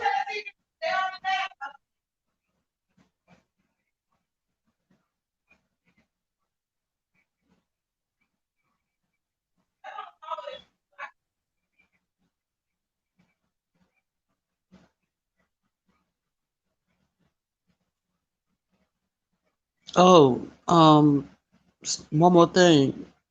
Shout out back to you with Empress Isha. She's looking for some people to go and visit the Cahokia Mounds and walk the site and get some information. So if any of you guys would be interested, Hey, you know what? We'll put that together. We just gotta get on the phone with Sister Isha and come up with a time. But if we know we kind of gonna be in that region, you know, we kind of want to go in and warm up a little bit too. You know what I'm saying? Yeah, we can definitely put that together as, you know, obviously as a part of the tour, America First tour, man. So St. Louis is definitely a strong city for us. So yeah, you know, we talked about that before, but we really gonna put that together, y'all. So be on the lookout for that too, man. Like, you know, as a part of this marketing and promotional tour for America First. So we would definitely be going through St. Louis, man, and checking out the mounds. But everywhere we go, we're gonna be trying to check out historical sites and stuff like that. So absolutely, man. Like I said, man, support the real, man. We in the building. Shout out to all the great ones tuned in, man. We definitely appreciate all the love, man, and support we get from y'all, man. You already have. Yeah, like I said, so Southwind, we definitely need all the writers. Let's if we can have a little meeting tomorrow, I think that'll be pretty dope. So I'll reach out to you early. For me, I guess, you know what I'm saying? So I would definitely reach out to you. Adversity mess things up and we go around fixing it. What? Who's we? What are you talking about, bro?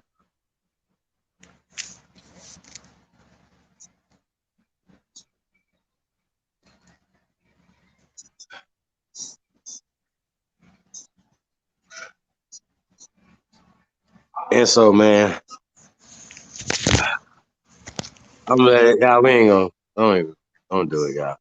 So yeah, we're gonna get right back at it tomorrow, y'all, man. So we're gonna be back at it. I don't know what I'm gonna debunk. I was thinking about going and redoing debunking the out of Africa hypotheses, man, and just breaking that down. What's the fuck's a hypothesis? What the fuck's a theory, right? What's the difference between a scientific theory and a theory, right? Well, guess what?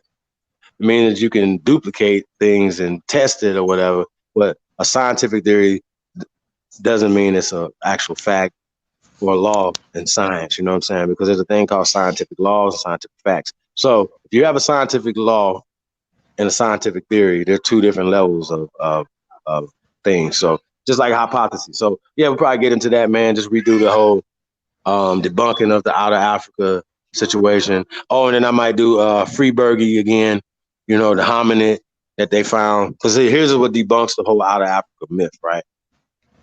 That they found a tooth and a jawbone that's 200,000 years older than the hominids that they found, or monkey bones and shit that they found in so-called Africa, right? So they saying they're 200,000 years older, meaning that man, this is what they're saying now, that the man did evolve out of Europe. I'm just telling you what science is saying now. So we're gonna pull all that stuff up and redo all that stuff again. And it's not like these people haven't seen it a million times, so we've been beating them over the head with this shit for a long time, right? So now if scientists are saying, no, man, we said man may have evolved from so-and-so out of Africa. Now they said, no, we found a motherfucking tooth in Romania and a jawbone in Greece. That's right. They said that because that's Europe, and they found a monkey tooth and a monkey jawbone. They have made a whole monkey person that's 207.2 million years old. That's what they're saying. So we gotta get into it.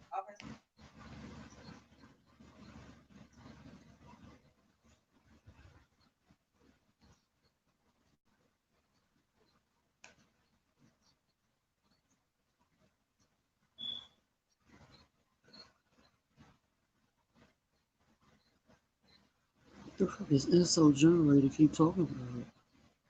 What's that? A boo sign?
Hello, could y'all hear me on the in the chat? Type of one, I guess. I keep forgetting I'm on the panel. Am I on the panel? I think I got kicked out. Let me see. Can't see me. Oh no, I'm still there. Well, maybe Chief have us on hold for a minute.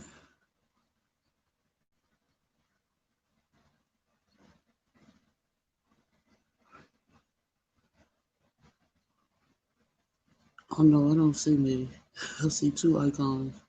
Oh no, yeah, I don't see Chief. Yeah, maybe Chief got kicked out for a second because I don't see his avatar up there. I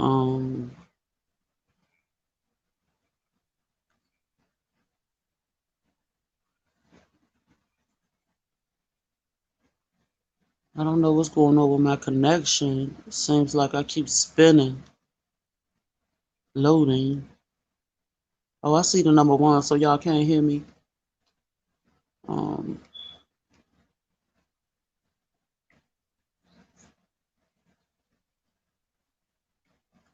I'm just looking through the chat right now.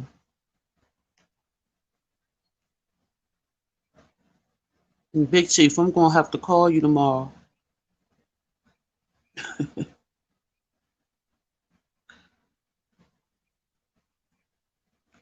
Matter of fact, I never did get around to relaying your message to Chief today.